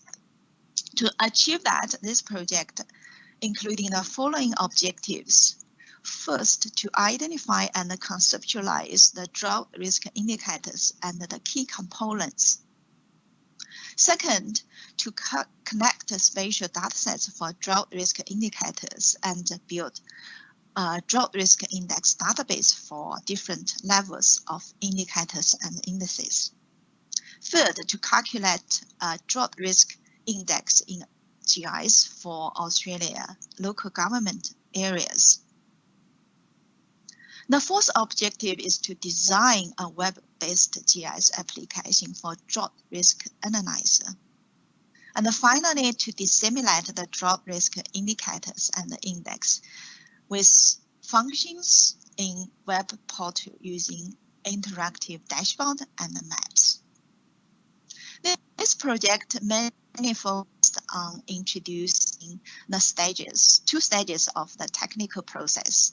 Stage 1, including data analysis and processing using desktop GIS program. This including data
it seems no one is asking questions. Yeah. All right. It would be nice if more people ask. Allow me to ask you the first question. Yes, please. Yeah. You know, last year we had a big bushfire, one of the worst bushfires in Australia. And I tend to think there is always a relation between drought and bushfire, especially it usually starts when it gets really hot and dry. Did you look into any correlation between your drought index map and say a map of the burnt areas, for example, or bushfire regions? I haven't looked at the bushfire distribution yet, but it's definitely a great suggestion for me to do in the next step. I'm also thinking I can actually add that to our web-based app. That's a good suggestion. Thank you very much. I think definitely there's correlation between the bushfire prone area and the drought risk, high drought risk area. But it would be nice to see the spatially explicit information, then we can identify the area for intervention.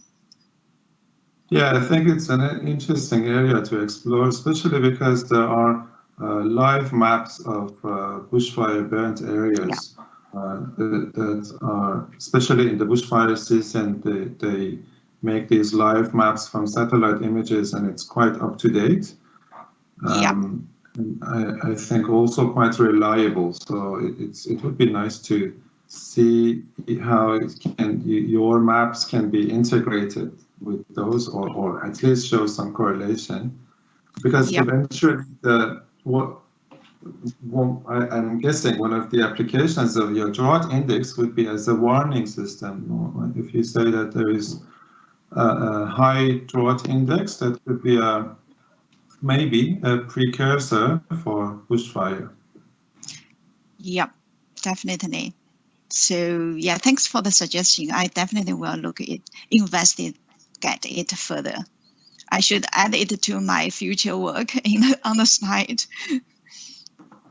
That's okay. Thank you, Jane.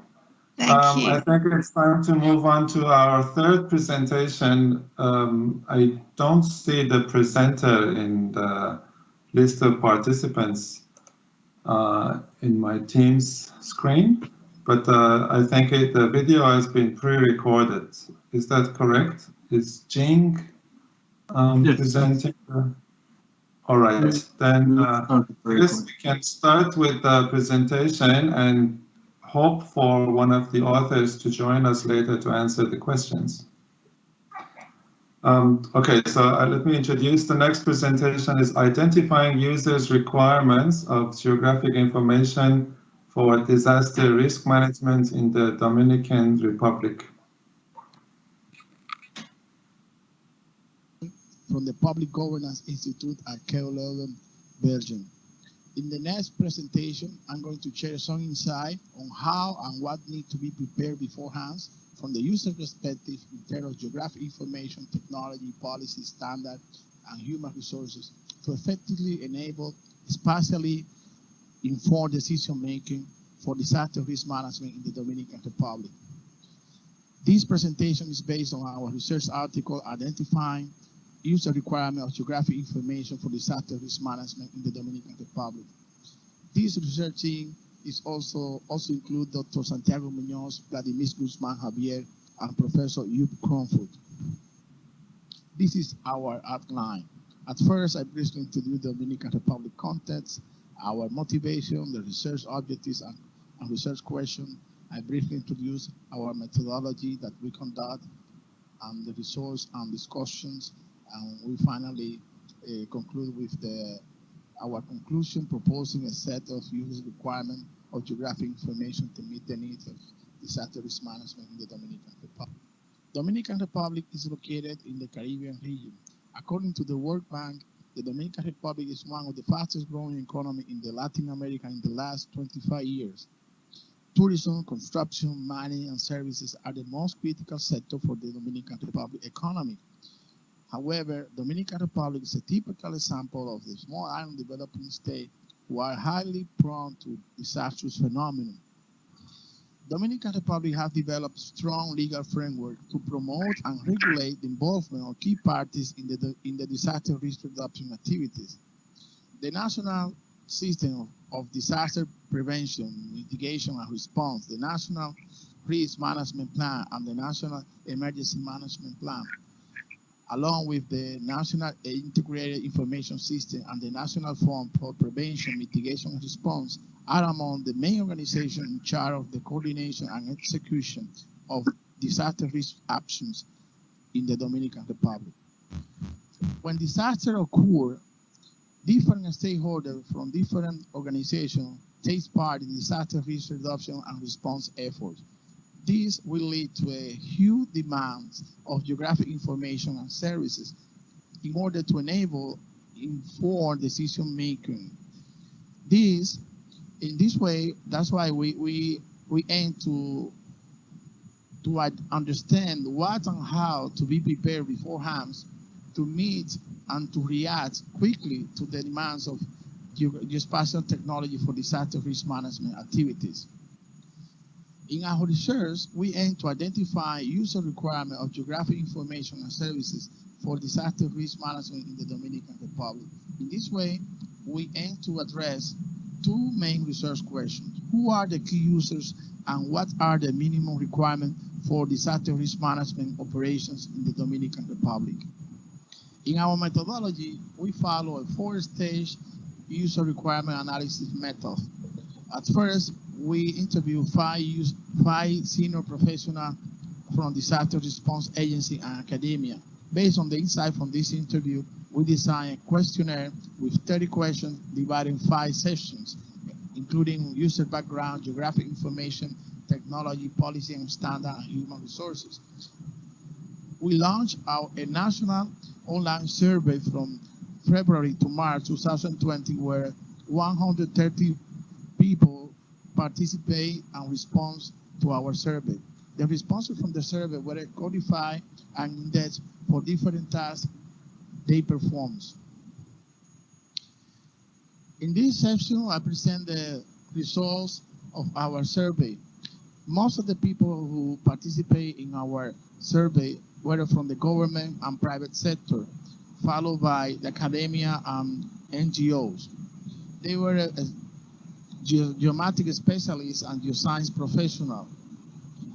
Most of the participants define their organization as end user and enablers of geographic information, with a low representation from producer of geographic information. In terms of geographic information, most of the users indicate that the census data, satellite imagery, are not used data set, where the data set with the highest level of importance. The cartographic scale is the 1 to 50,000, were the most relevant. Indeed, our survey revealed that the importance of geographic information increased at the finer scale. Most of the users indicate that extensively use metadata to explore and search for spatial information for disaster risk management. Most of the users also indicate some important feature for their use of geographic information, including update information, reliable and quality of the information, and also of the visual attractiveness of the mass product. Some main challenges were faced by users while using accessing to geographic information for disaster risk management, including the restriction on accessing data, the personnel and resources, cost, and the lack of metadata. In this session, we summarize the response from 149 participants. The most important needs of geographic information were the availability of high accuracy core data set, core geographic information data set and metadata, current disaster related information, especially at the local and provincial level, and the high reliable real-time data management. Regarding geospatial technology for disaster risk management, most users indicate that Google Earth and field survey were the main source of information, while participants were asked what were the communication channels for sharing geographic information. Emails and web pages, map paper were the most cited by the participant. Surprisingly, just a few of the participants indicate that the spatial data infrastructure were used as a media channel for sharing geographic information. In this way, when participants were asked to recommend the spatial technology for support disaster risk management, most of the users indicate that mobile applications, satellite imageries, UAV exploitation were the most recommended tools for improving the disaster risk management activities.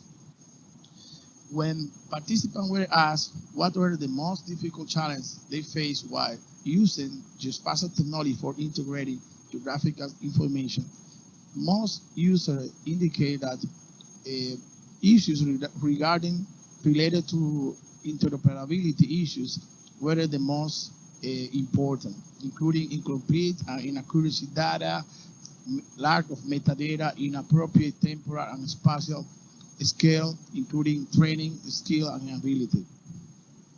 From the summary of 66 responses from the survey, we reveal that the development of a national disaster-oriented SDI, the training for technical staff and volunteer, acquisition of hardware and software, and more community support were the most important technological needs for disaster risk management.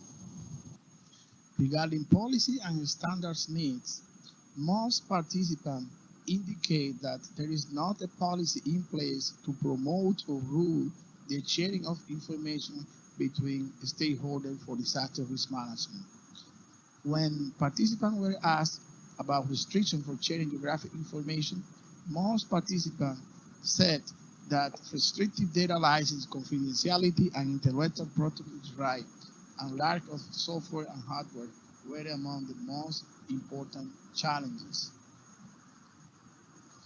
From the summary of the response of 42 participants, the establishment of policy and institutional arrangement for the sharing of geographic information, along with the opportunity for more training and technical documentation, and the building of culture for trust and collaboration for sharing information were the most important. Human resources is also a key component for the disaster risk management. In this way, the technical specification, tutorial, and manual and training program were the most important key knowledge resources to facilitate the integration and adaptation of technology for disaster risk management. However, most participants indicate that there were some missing stakeholders to foster the generation and integration of geographic information for disaster risk management. This includes the government, local government, university, private sector, research institute, and NGO among the most important.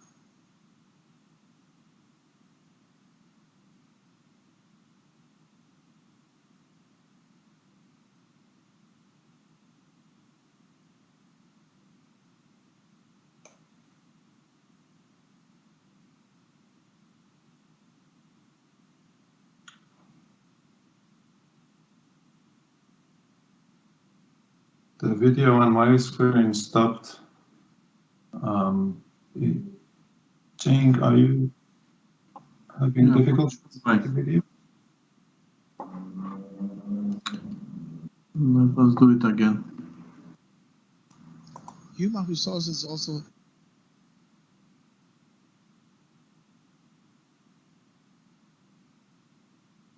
It seems the video is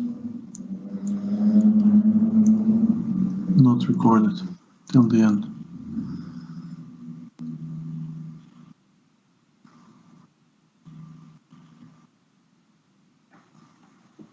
Okay, then that's it for this presentation.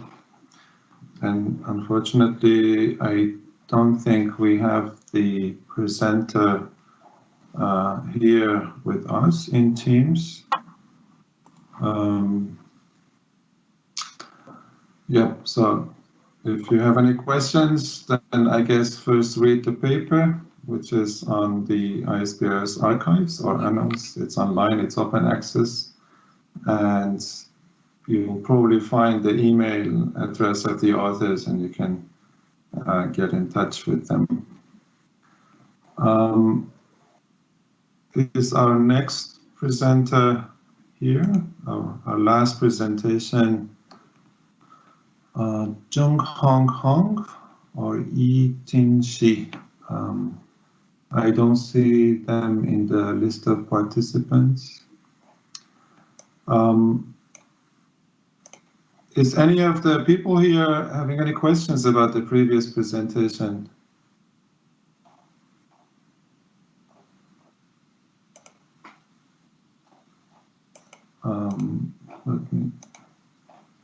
Okay. All right, so let's move on. Last presentation of the session today is titled a metadata-based approach for using CCTV to facilitate emergency response. The authors are Jung Hong Hong and Yi Tin Shi from National Cheng Kung University of Taiwan. Hello everyone, my name is Yi Tin Shi from Taiwan. Today's my subject is a metadata-based approach for using CCTV to facilitate emergency response. My professor is Hong Rong Hong, and we are come from the National Cheng Kung University, Taiwan. The first is that what is the disaster and CCTV the relation? As we know, the disaster could happen anywhere and anytime. The emergency response commanders need all available information for making decisions. The advantage of the CCTV system is direct visual inspection, continuous monitoring, verify the real-world situation. The challenges is the lack of understanding about the CCTV, heterogeneous systems, and management mechanism. And our strategy is the standardized metadata that provide essential information about the available CCTV. The all decision metadata based on the perspective of the 5W1H, where, when, what, who, why, and how. And we provide a 3D FOV analysis for this application. First of all, what is the metadata? Metadata is a data about data in descriptive, structural, administrative, reference, and statistical forms.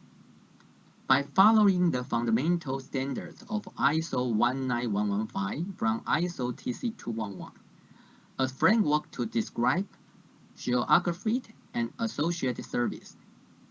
It promotes the purpose, use the effective retrieval of geography data and information. Why we need the 5W1H? Because from the who, we can know who is the authority and when to happen, and what type of CCTV, and where is the accident or disaster happen. And from the beginning, why we to setting this CCTV, we know the purpose. And how can we to access the image? The perspective of the who, CCTV are deployed and operated by government agencies and private sector. EOC commanders may need permission to access the system. And what we need to collect varied data due to the different CCTV specification, like the fixed coverage, night vision, resolution, type, manufacturer, identifier, and magnification, maximum operation temperature, minimum operation temperature, maximum operation humidity, and minimum operation humidity. and we can know the why, the purpose from the beginning, the CCTV developed. And we can to know the street address, landmark, location, orientation, FOV, and visible object from the web. And from the orientation, we need to know the omega, kappa, or phi, and like the yaw, pitch, and roll. And from the development time, daily beginning shooting time, daily ending shooting time, and historical data timeline, we can to connect when to happen. And available service, access, instruction, and online access, we can to available and connection the CCTV. The next is comparison of 2D FOV and 3D FOV. We can look the 2D FOV is just a service. But from the 3D FOV, we can look the visible is green, invisible is red. From the scenario 1 is who to what, is that every CCTV has its 3D FOV and information of visible objects. The area and object for the CCTV system can be determined by standardized metadata. And scenario 2, we're searching of the available CCTV from the perspective of objects in reality. By specify feature ID, the building 1, recording data in the environment of the visible object are compared and two CCTVs belong to two different CCTV systems are founded. From the scenario 3, what to who, the function by CCTV either night function. By function, it can be work at night. The last is our conclusion. The sharing of standardized FOV message provided by different organizations or group will favor contribution to the development of the CCTV monitoring system. This metadata-based mechanism of the 5W1H in GIS 3D map allow the decision makers to find and use any available CCTV during emergency response. The standardized metadata of CCTV applied in current GIS 3D map effectively improve the accuracy of current searching practical and decision making and is more closely to meet the demand of EOC. Thank you for your watching and listening. Have a nice day.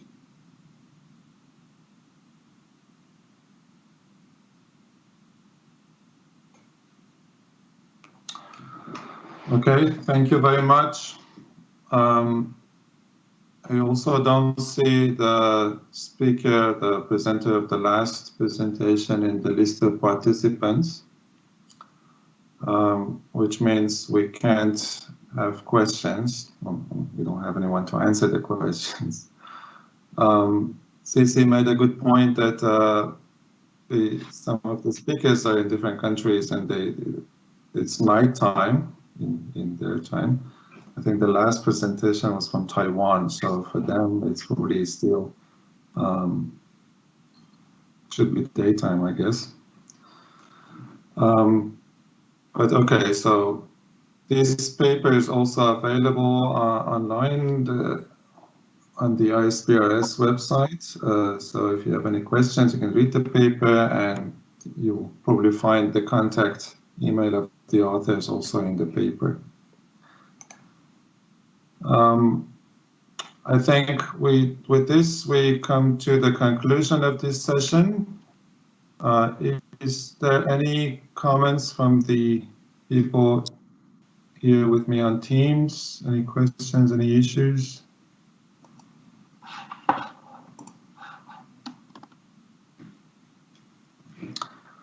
If not, then I hope you enjoyed this session. We had a few interesting presentations on sensing, communicating, and visualizing information about disasters. which is useful for disaster management for the managers, authorities, and also the end users.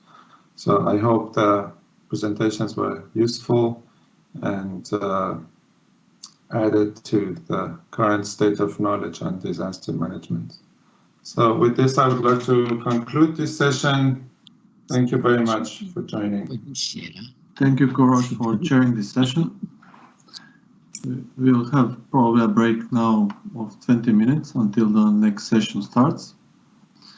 And see you soon. Yep. Thank you, Mitko.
city, so there might be the odd siren and truck going out to explain. Good. It's all part of the ambience, I think.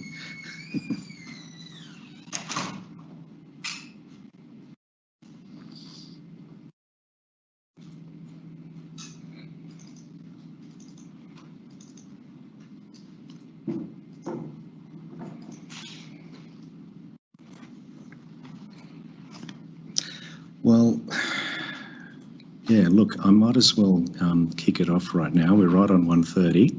So if Greg comes along, we can Greg can pick up after the talk, but I'll, in the interest of keeping things rolling, let's get into it.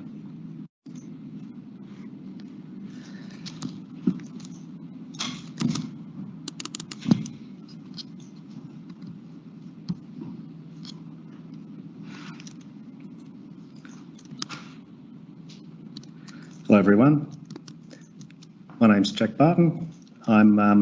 It's my pleasure to introduce Jeremy Futrell as he's the Deputy Commissioner of Fire and Rescue New South Wales, Australia.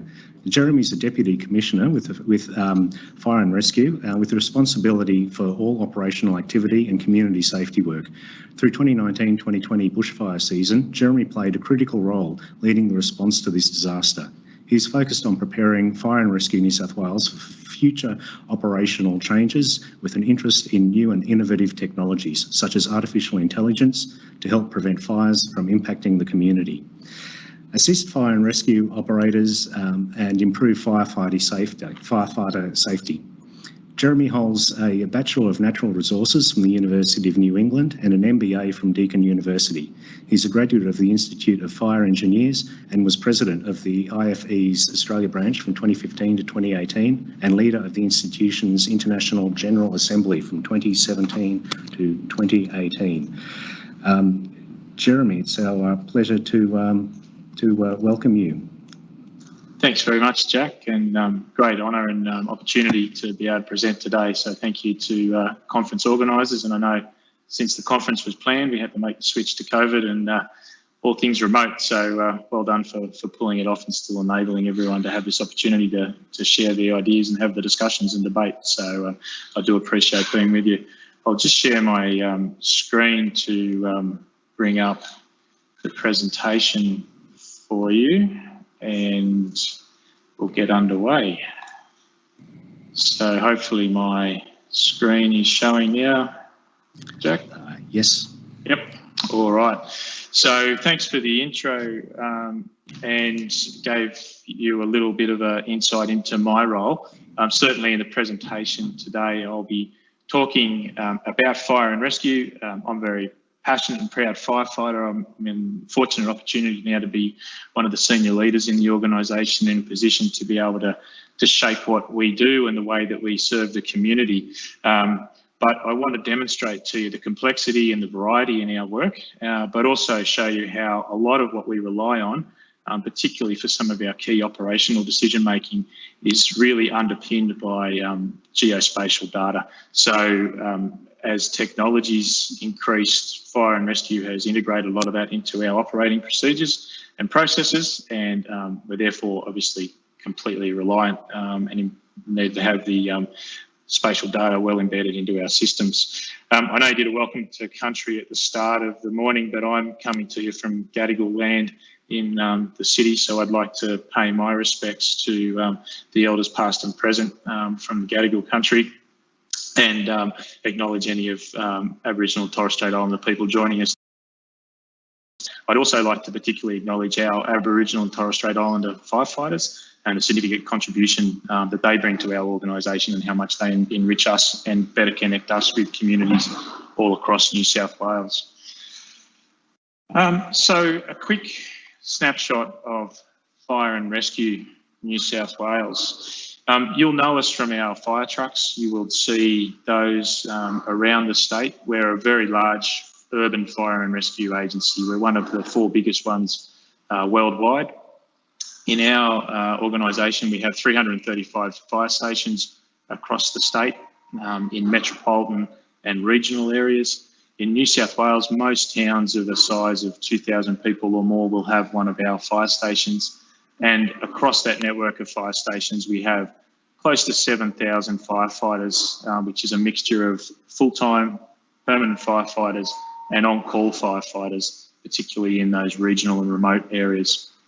We've also got a network of community fire units, and they're local residents groups that are set up to help protect and prepare their houses in bushfire environments. And we've got almost 5,000 community fire unit volunteers.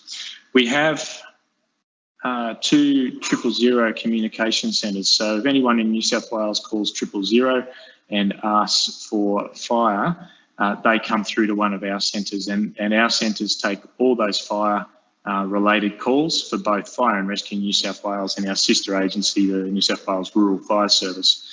So that is a particular data hungry area, and mission critical IT systems supporting the process right from the very receipt of a call all the way through to the management of large complex incidents.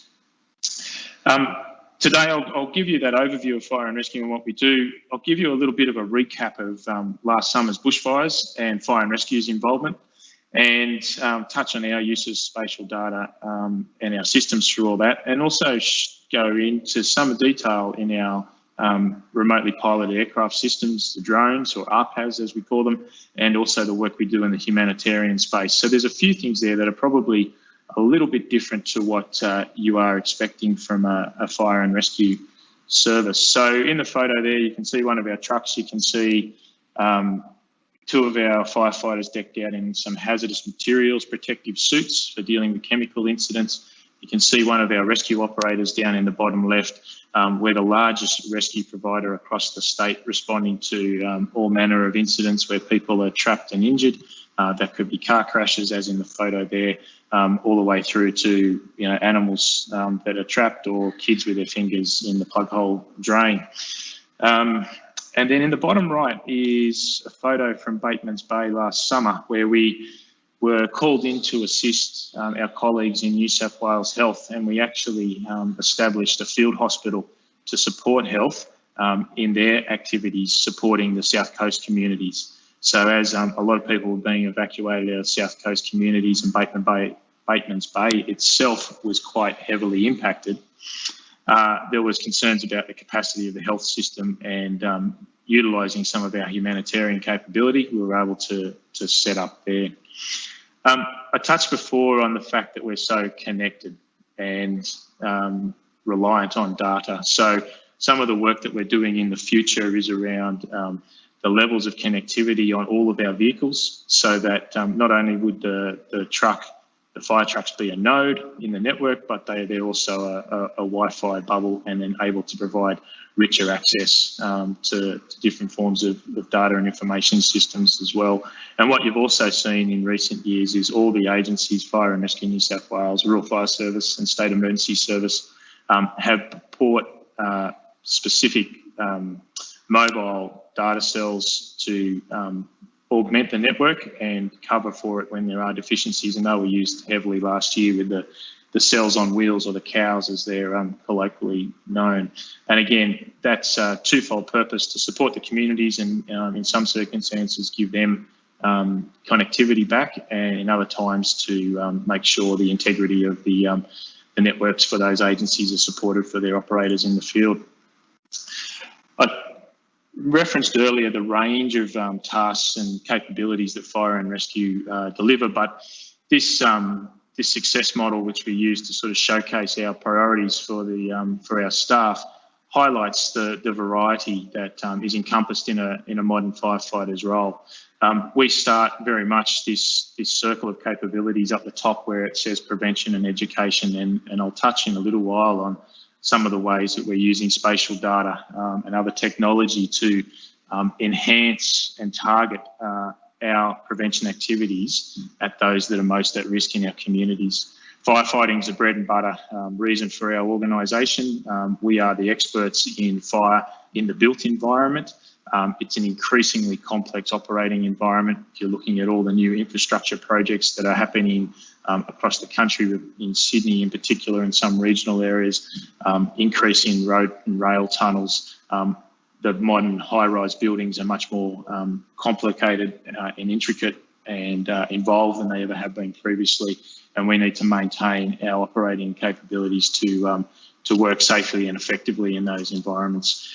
We're the largest rescue agency in New South Wales, so if people are unfortunate to have a motor vehicle collision, there's a greater likelihood that one of our fire and rescue trucks may well be the ones that attend the scene and help cut them out of their car or other entrapment. Hazardous materials is an area where we're the combat agency for. That's dealing with everything from small backyard sheds and spills of chemicals on a domestic level through to large-scale commercial and industrial incidents, as well as chemical, biological and radiological and nuclear impacts from terror and other sort of problematic aspects like that. In conjunction with our work in the hazmat space, we've got a strong focus on protecting the environment in our operations and in all that we do. And then because of some of those really technical specialist capabilities we have in the chemical detection and decontamination field, as well as other aspects around structural collapse, we are a key partner with New South Wales Police in the battle against terrorism. So while we're not the lead agency, we're not the ones in the black suits kicking down the doors. That's a policing and security matter. Any of the consequence matters in relation to those or impacts from a terror attack, we're able to assist the police and emergency services to deal with those and render those safe and allow the community to get back to a normal level of operations.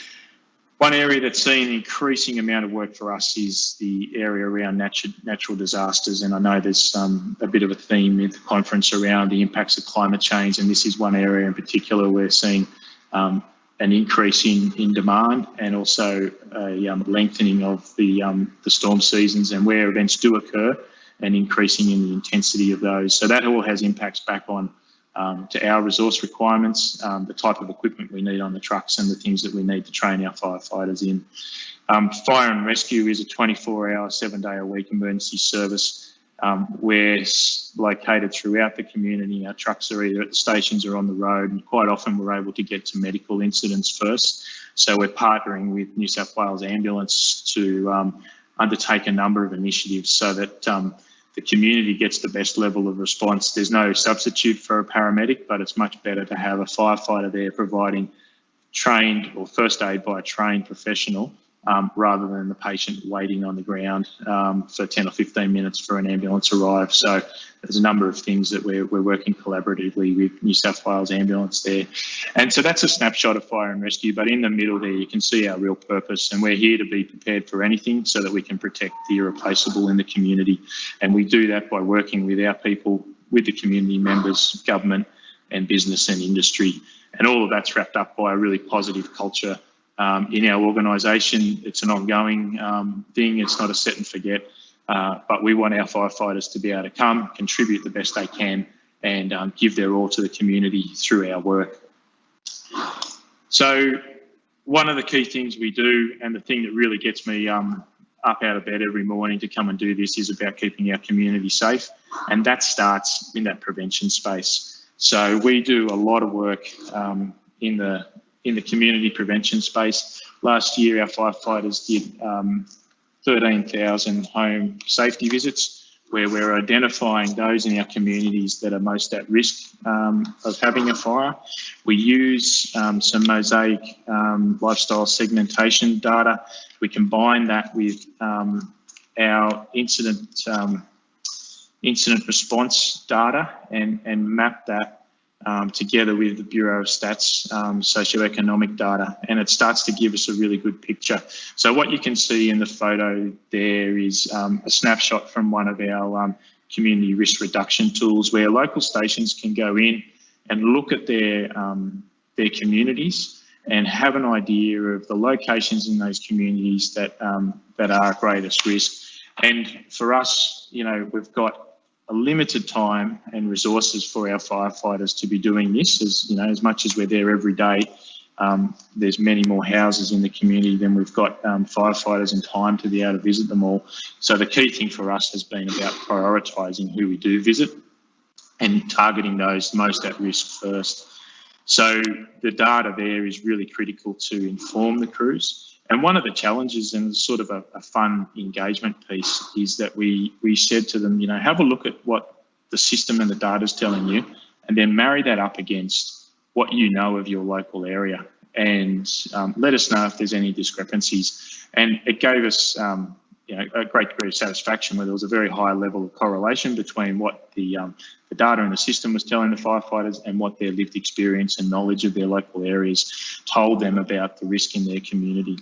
And then we can target those households with a visit from the fire stations, make sure that they're taking all appropriate fire safety precautions in their home, that they have a home fire escape plan, that they have a working smoke alarm. So that is a really strong engagement tool, really powerful impact. And we've had lots of cases where our firefighters have visited these households. Unfortunately, after that, they've still had a fire. But the good news story is all the members of the family were out safe of the house before the firefighters arrived due to the early notification of the smoke alarm and having a working smoke alarm that gave them that warning. And instead of having a loss of life, the loss of life is a big concern for us. Each year, about 20 people across New South Wales die in a house fire, and most of the, almost all of the fire fatalities that we see in a year are in residential settings rather than your commercial or industrial buildings. The odd one that we get in those other locations is very much the exception. So all the risk is in people's homes, and that's why we're really targeting around those measures to do with home fire safety. Those fatalities happen each year, but they don't happen in one big event in the way that fatalities might occur at times of heightened community awareness in a bushfire. So it tends to be the sort of tyranny of not small decisions, but small events where they happen almost unnoticed in the daily news cycle. Pardon me for the noise in the background. You're getting part of my lived experience. I'm coming to you from the city at office space above City of Sydney Fire Station. So every 4 minutes across the state, we have a truck going to a job. Hopefully they're not going from here every 4 minutes for the rest of my presentation with you today. A quick recap of the bushfire events from last year, and what you can see there is a quick summary at the top half of some of the impacts that have had across the state and what that meant in terms of damage to national park areas, impact on animals, loss of houses down the bottom, 2,424, and the very tragic figure there of 25 lives lost. The event last year was obviously heightened by the impact of the prolonged drought that we'd experienced, and in terms of having an environment that was perfectly set up and conducive to the worst possible fire behaviour. That was what we were presented with at the start of last season. Interestingly, we've been seeing a trend where the bushfire seasons have been increasing, and that was certainly reinforced when we were fighting fires in July up around sort of the Northern Tablelands areas of Tenterfield and Glen Innes. That fire and what you can see is actually the with this correction, I'll just go back, but this map sort of shows the degradation of the landscape through the drought period. We made a huge contribution from our organisation through this, and what was really interesting was how much it tested all of our technology and systems, but it was a great validation for them because it really demonstrated how robust and reliable they were through all that.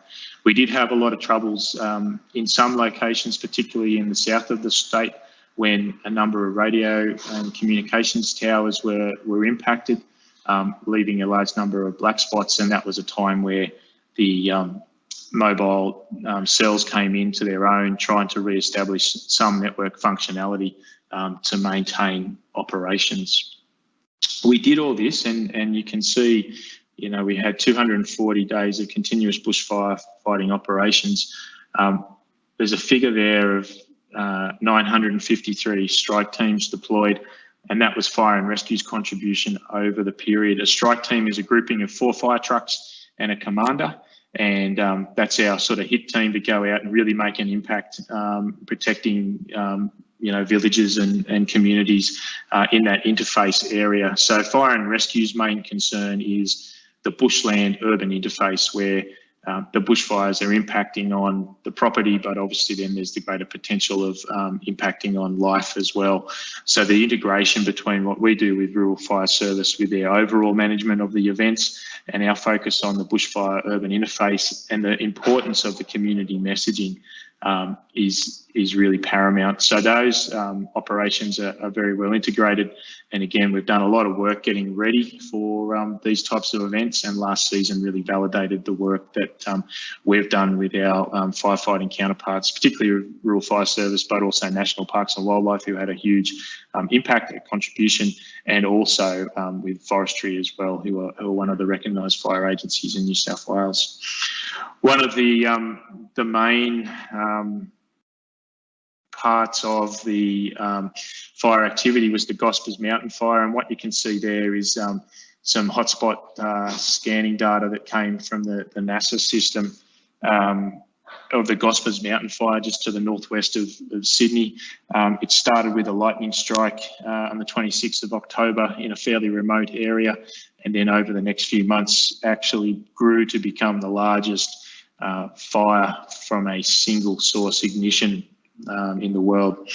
So, as I stated earlier, the conditions in those areas were particularly ideal for significant bushfire development to occur, and then also the remoteness of the area and the terrain made the access quite difficult for firefighting strategies and tactics. On a personal level, my house is quite close to one of those red dots. Just wait for that siren to go. And I had not only my professional demands, but then we also had the personal worry of our house being impacted by that, and my wife and children evacuated to my parents-in-law's house several hundred kilometres away just to get to a safe location. And we had to make the decision of just letting the house having to look after itself because I was committed with work. So it's interesting, we're coming up through now all the 12-month anniversaries, and we're looking after our people and supporting them through that. But I certainly, do get a little shiver down the back of my spine when I relive some of these things, just thinking about what it was that we went through last season. When we start looking at the bigger picture, though, the interesting patterns start to emerge, and in relating to changes of climate and what that means for fire services, but not just fire services. The impact of more severe storms for the State Emergency Service, the overall peak demand that places on other infrastructure, whether it's electricity networks with heat waves or drainage infrastructure for storm events. It starts to have a significant impact on the community, and these are the topics that us as a fire and rescue agency with my colleagues in the State Emergency Management Committee that we're all starting to wrestle with, and what it means with how we have to change and adjust our organisations to be better prepared for a new operating landscape or environment. Some of the analysis is showing pretty consistent data that we're seeing a lengthening of the bushfire seasons and coming in 3 months earlier in some parts, which is a very significant difference. It puts all sorts of demands on the agency. One of the challenges that we had, particularly in the sort of January area, was the number of areas of operation we had going at once. Early on in the season, when the fires were just located up to the north, particularly in the northern tablelands, we were able to cascade resources up. But coming into that latter stages of summer when the activity was at its height, we didn't have the luxury of being able to share the resources around as much because there was much larger area that was being impacted. The lengthening of the bushfire season also has an impact on the availability of things such as aircraft. And if anyone saw the 7:30 report last night, there was a story around that and how previously where we were able to easily rely on contracting in and sharing resources between North America and Australia for aviation resources. The overlap with the extension or the early start of our season and the later finish of North American season means that the planes are already committed and not able to be relocated to Australia in the Southern Hemisphere. So it's changing the decisions that governments need to make around engagement of aircraft and even purchasing, which is what New South Wales government has done with the purchase of the Murray Bashir large air tanker, which is a 737. So there's some pretty fundamental challenges there for us to wrestle with coming in to the future, and where we're setting our sights of looking at, what's the next 20 years hold for fire and rescue in New South Wales. This is certainly a really important area of consideration for us. Looking at the height of some of the activity that we had, you can start to get a sense of some of the data inputs that we get and the way that we use data to guide our situational awareness and decision making. So this is the dynamic coverage tool, and it's a really useful tool for our strategic commanders in the communications centre to have a look at a glance the availability and coverage that we have from fire trucks that aren't already committed across the state. Now, this is a screenshot of the Greater Sydney area. To the top right of the picture, you can see the area of Broken Bay with the blue and leading off into the Hawkesbury River. You can see the area of blue to the sort of southern end of the picture there with Port Hacking and Botany Bay, and then into Sydney Harbour is obscured there. And you can see the blue of Warragamba Dam in the southwest corner of the picture. So this was taken on a snapshot on the 10th of December. There was days at the peak of the bushfires where we were receiving about 6,000 calls a day. It was pretty steady around that 5,000 mark for a lot of the time, and then really started to peak as the fires on the sort of south and west of Sydney started to impact, again, because you're coming into those areas where there's more people. In response to that, we are moving the resources around in our network, setting up those strike teams that I referred to earlier, getting groups of stations together from Sydney and other areas and sending them out to the locations where the bushfires are impacting. That has an impact then on what's left in Sydney, and the more red on that page, the more issues that we have. As busy as we were though, that paled into insignificance when the drought finally broke.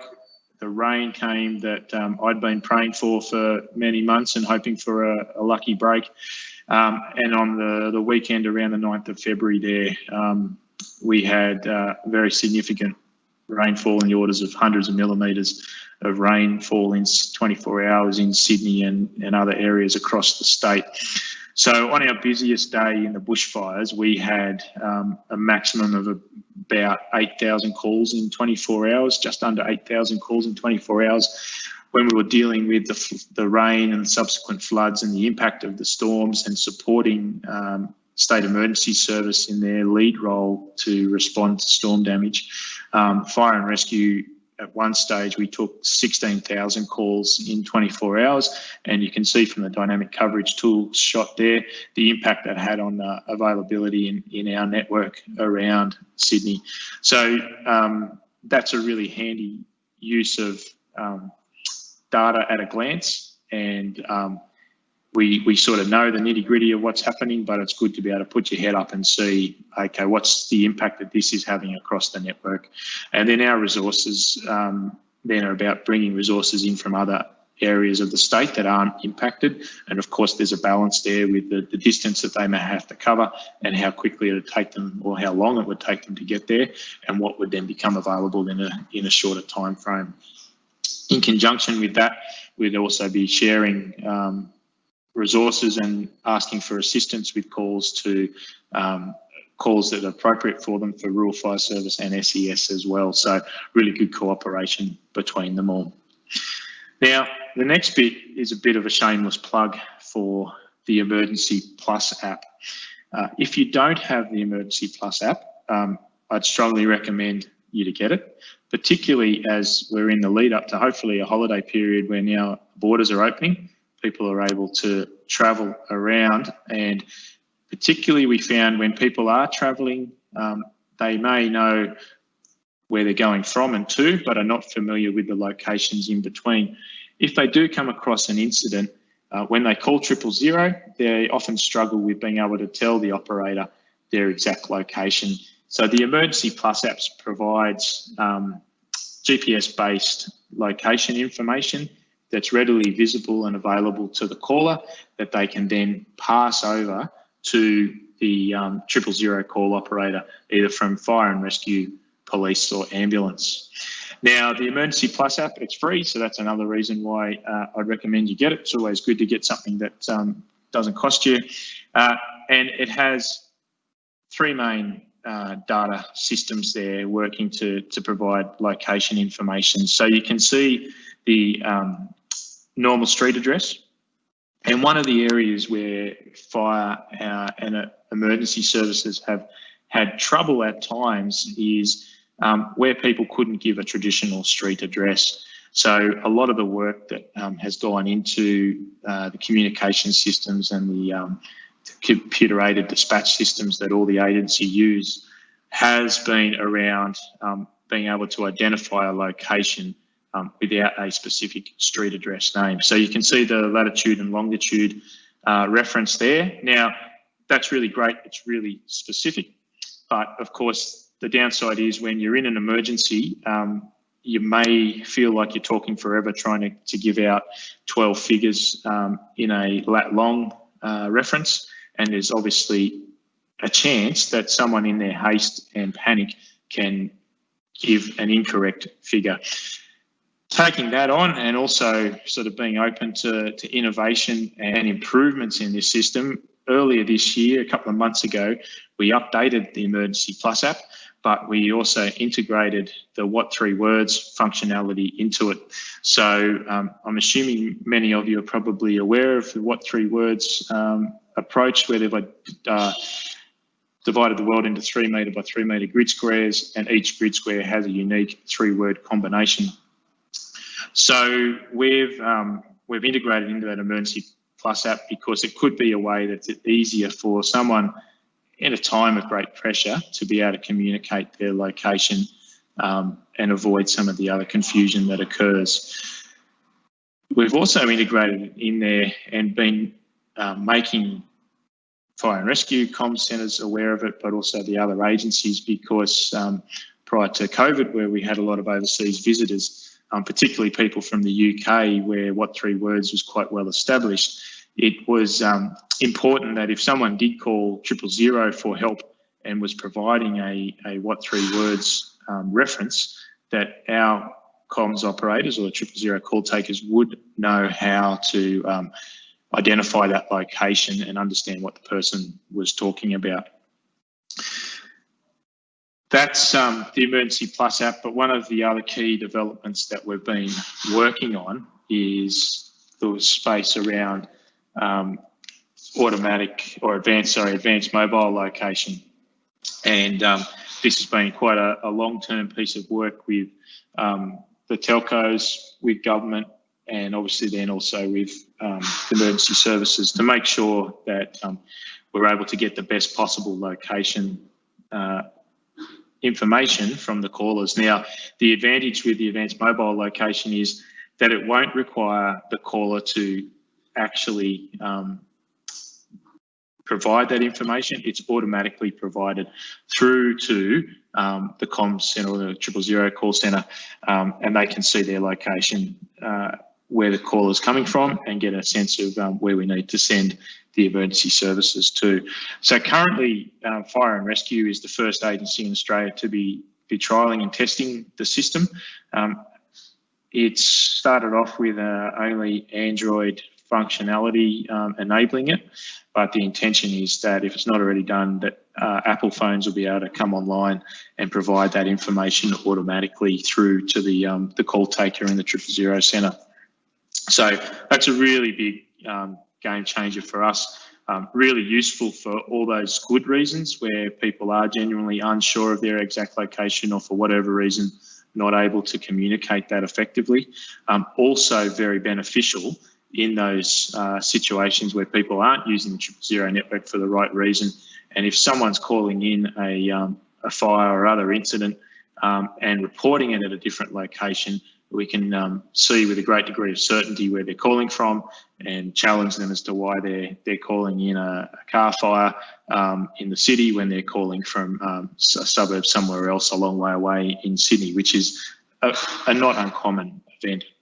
Prior to the AML coming online, we just relied on the triangulation between towers to give us a location indication. That is obviously not as precise as what we're getting with the GPS location coming out of the phone data. So you can see there a screenshot of our CAD system, and that's what the operator will see when they're talking to the caller on 000. And then the decision for the call handler is utilising the computer-aided dispatch system that has a lot of information already pre-programmed into it about response times and locations.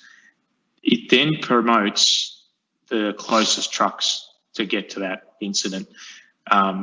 We have automatic vehicle location satellite data on satellite systems on all of our trucks. That data is updated every 15 seconds to our communication centres. So we have a very accurate understanding of the locations of our vehicles and can identify the closest and most appropriate vehicle to send to the caller. So the light green ones that you see there are trucks that are out on the road. The black ones, the columns, are the trucks that are in station and available elsewhere. And for us as an emergency service and responding to any of these type of emergency or disaster situations, the whole thing is so reliant on getting the best possible information at the very start of the process and as quickly as possible getting the most appropriate resources to the scene of that incident. With the AVL data, the automatic vehicle location data, our comm centres can maintain full visibility of our resources and track their travel to the caller's location. So if we still have the caller online, we can provide a degree of reassurance to the caller that the truck is a certain amount of time away. We can see it getting closer. It's in your street now. You should be able to see it or hear it. For someone who's distressed and waiting for an emergency service to arrive, their sense of time is really distorted, and quite understandably so because of the pressures and the panic they're feeling. And to be able to provide some of this information, and also as a quality assurance and oversight role, we can guide the trucks into the location they need to be if there is any issue with them finding that information. So much of the spatial data drives the business rules that are in the CAD. So that guides what's prompted resources that are promoted as the best option, and taken into account all the information and the data sets that are provided. The data that's in that is updated weekly as well. So we have very accurate, reliable information in the CAD there for our operators to use. Down into the trucks, and each truck now has a mobile data terminal, and that's a point of interaction between the truck or the crew in the truck and the communications centre. They acknowledge the call and their response to it, but they also get a lot of other information about the incident that is available. The configuration of those data terminals, we decided to try and reduce the amount of data traffic that was going over the network. So we've got those data terminals set up as clean as possible or restricted as possible is what we put on them. So it's only information relating to these response functions. The spatial data is stored on the device. So it means they've still got the information if they're working off the network for some reason, if there is a failure, and then only means that the dynamic location data from the other vehicles and their own vehicles needs to come over the network and the location of the incident. So we're not overloading the network capacity and sending too much down there.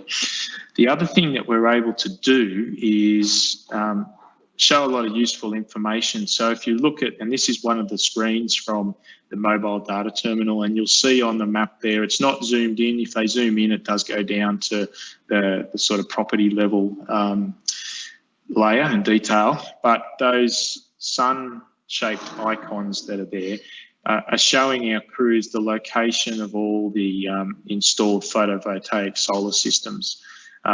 So we access data from the Clean Energy Regulator, and then we're able to load that into our CAD system and share that data with our stations, so that they're aware of any relevant risks while they are responding and can prepare their crews and their decision making accordingly. The MDTs can also provide a turn-by-turn navigation to assist the crews to get to those locations as quickly as possible.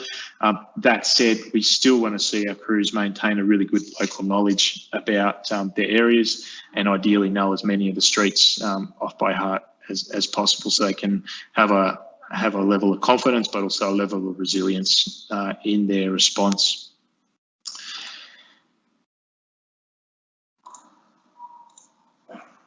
So what you see on this slide here is what the call takers see, and we can also link that to some of our incident management software that our commanders will use. Now, not last season, bushfire season, but the season before, we had some fires in the central west area around Coolah in New South Wales, and at one stage there, the town was at risk of being heavily impacted and cut off. Now, there was some resources on scene, but we needed to get a lot more in, and we had some trucks coming down from the Tamworth zone, from Corindai and Crest Creek and Tamworth, and the resources in town wanted to know how far off they were. We were able to track them and give them really good estimated arrival times to say, this is where they are. We can see them moving in. They're still getting through on the road. They'll be with you in the next 10 or 15 minutes.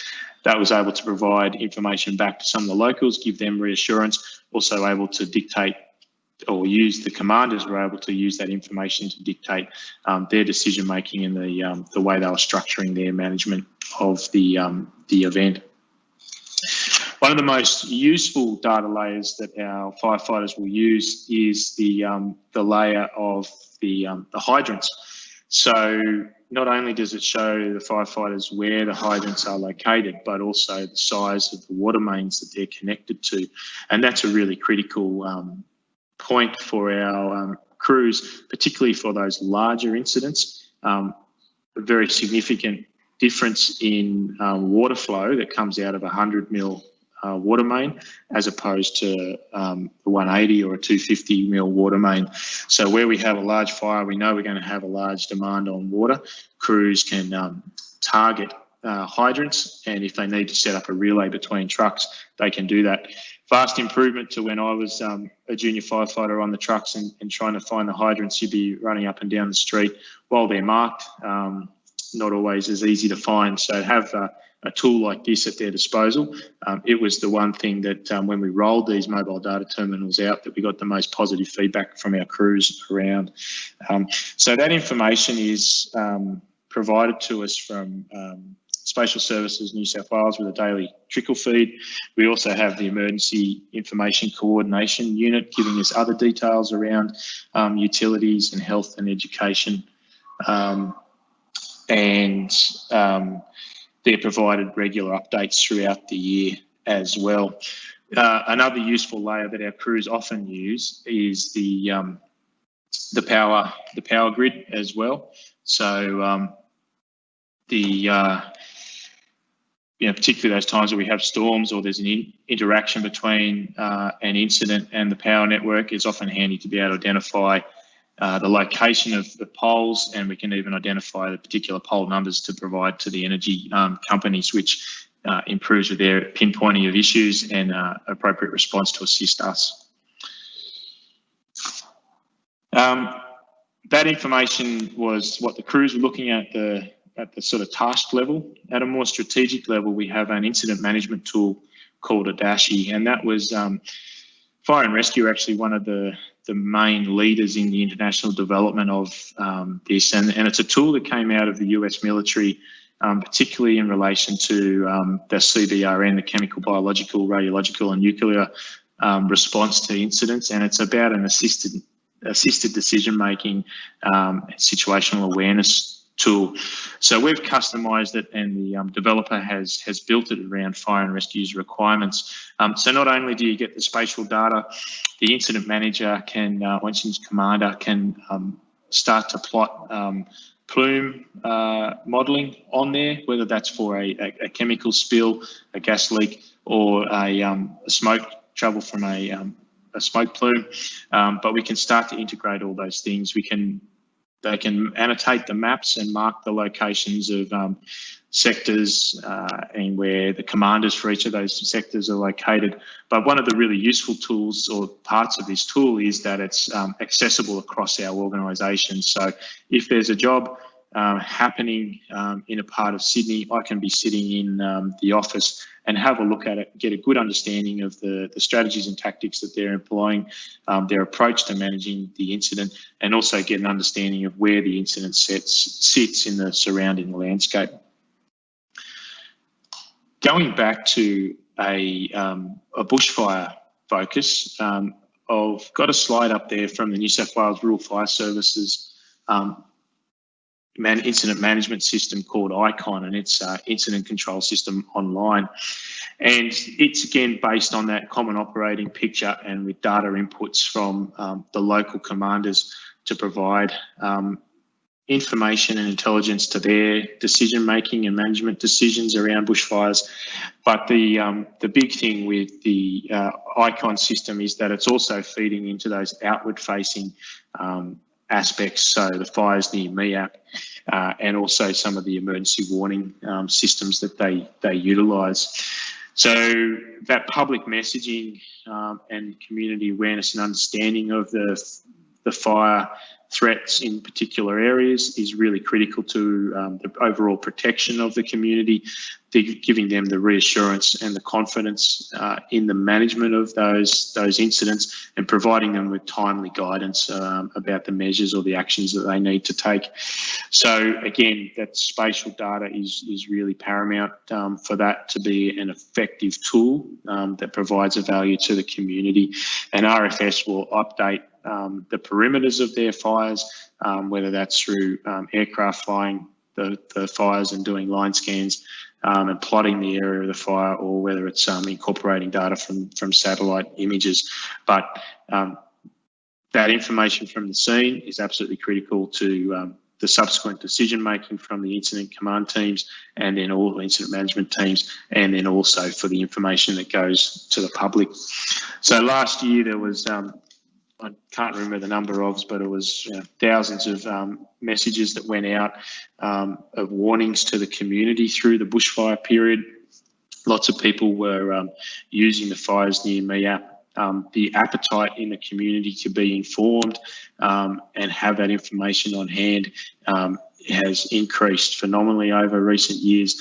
Absolutely important, and as I say, really key role for the emergency services to play in ensuring that our communities are well protected, but also have the confidence in what we're doing to deal with the incidents, but also have the confidence that they know what they need to do to keep themselves safe, and that all that happens in a timely manner.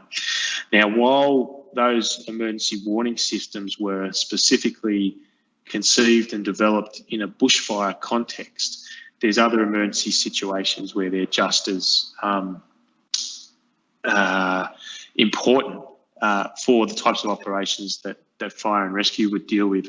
So from our perspective, a large fire in the urban environment is a much more static event as opposed to a bushfire.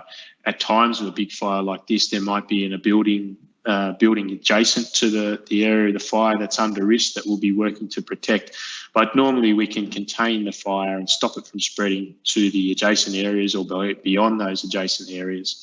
But the impact on those highly populated urban areas is things from the smoke plume and the impact on communities. Likewise, if we have a fire involving dangerous chemicals, that sort of ability to be able to notify and advise the community of these events and provide guidance on what they should be doing is really important. So that emergency alert and warning system is just as relevant for ourselves in an urban fire and hazardous materials environment as it is for our rural fire service colleagues. Now you can see there some of our firefighters decked out in chemical suits, ready to go into a building with detectors there. And then in the bottom right-hand corner, you can see how the messaging of those notifications, if we're using the emergency alert system, works where a polygon is set around a particular area and all the customers that are located in that area are identified and then receive the message through the text message system, or I think residential phones get a phone call.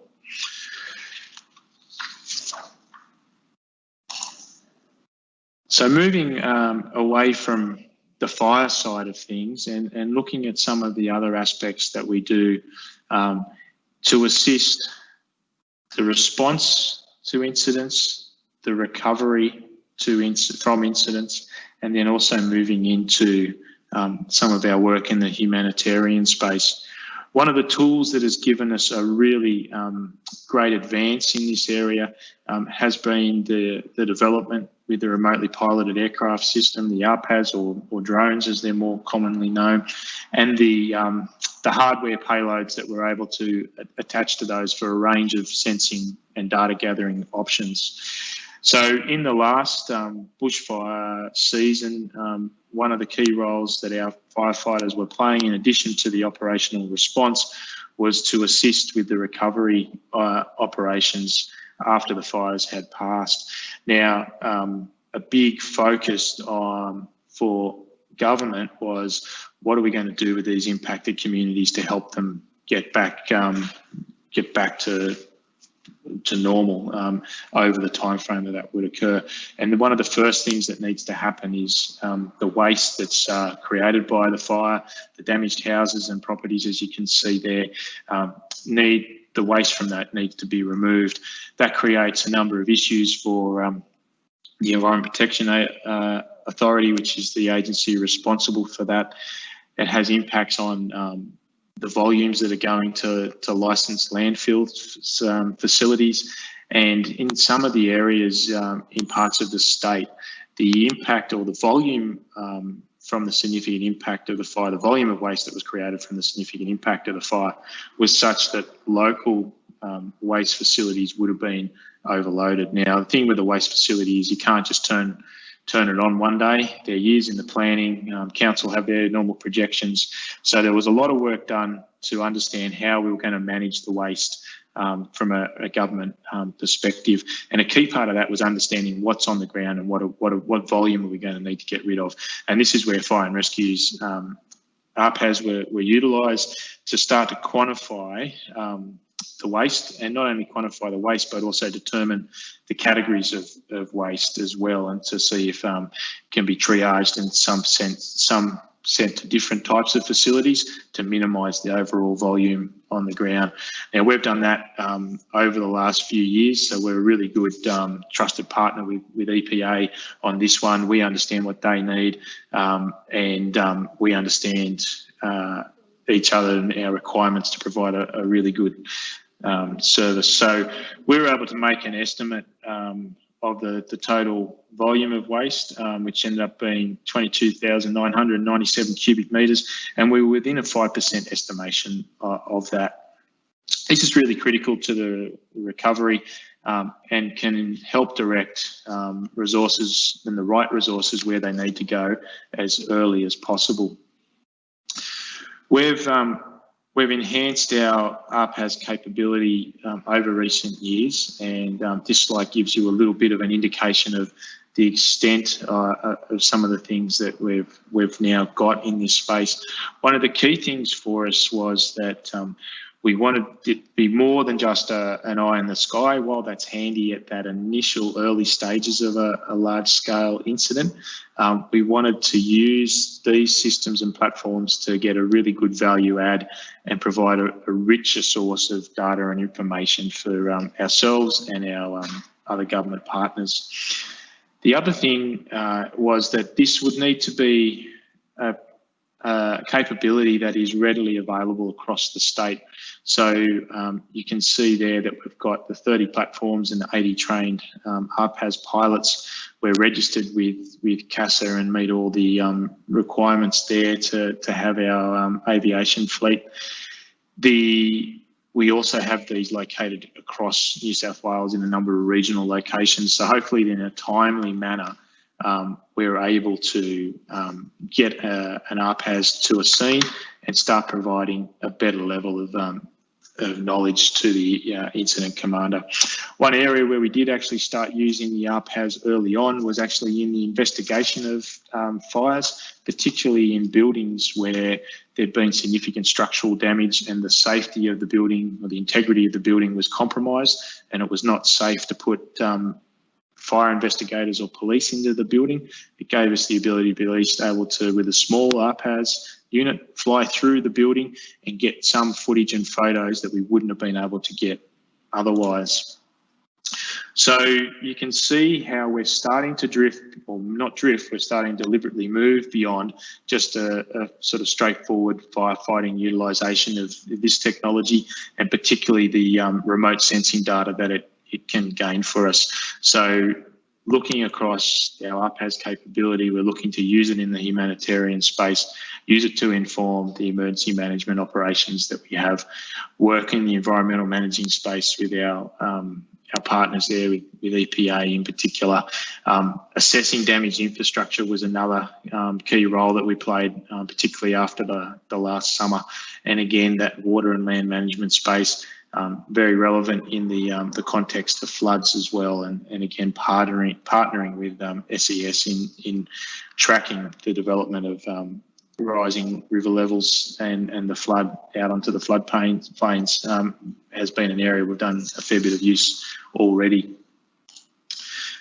We've also enhanced the technology that we have on the RPAS, and you can see there's some LiDAR footage. So you can see the location of the drone. There's a little white arrow flying around in that left-hand inset to give you a sort of spatial reference of where the RPAS is relative to the site that we're surveying.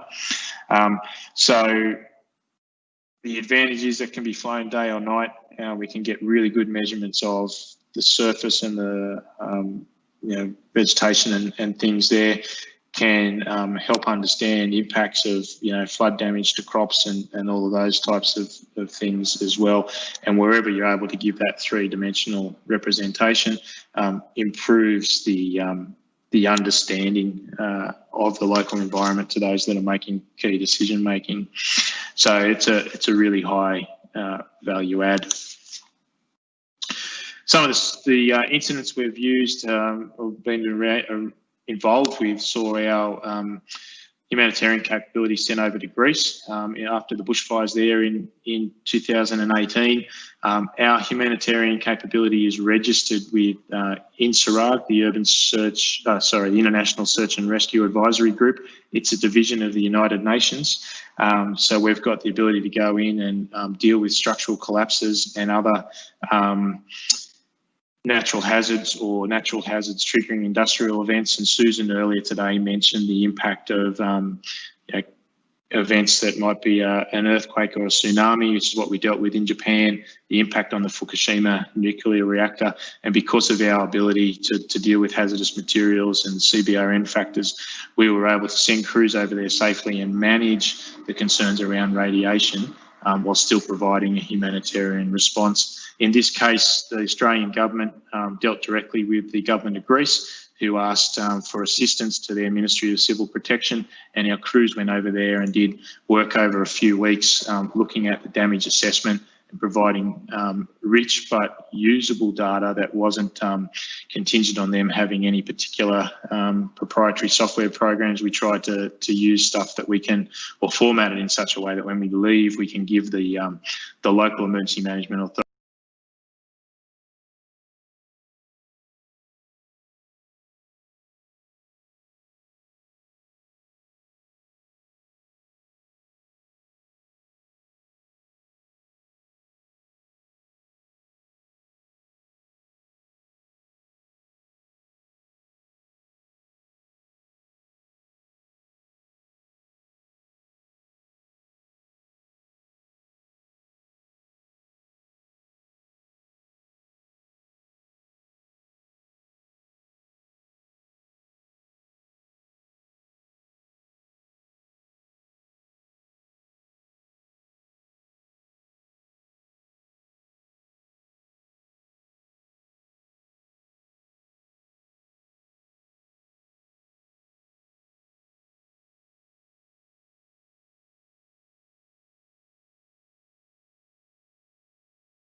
Hello, my name is Salman Yusuf. I'm presenting our research, which is the volume estimation for hazard reduction burn using a voxel-based approach.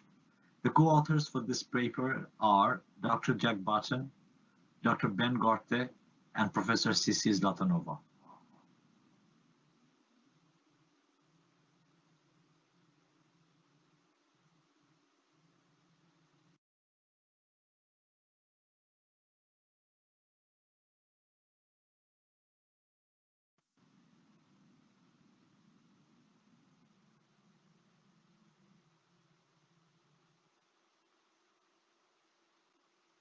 Hello, my name is Salman Yusuf. I'm presenting our research, which is the volume estimation for hazard reduction burn using a voxel-based approach.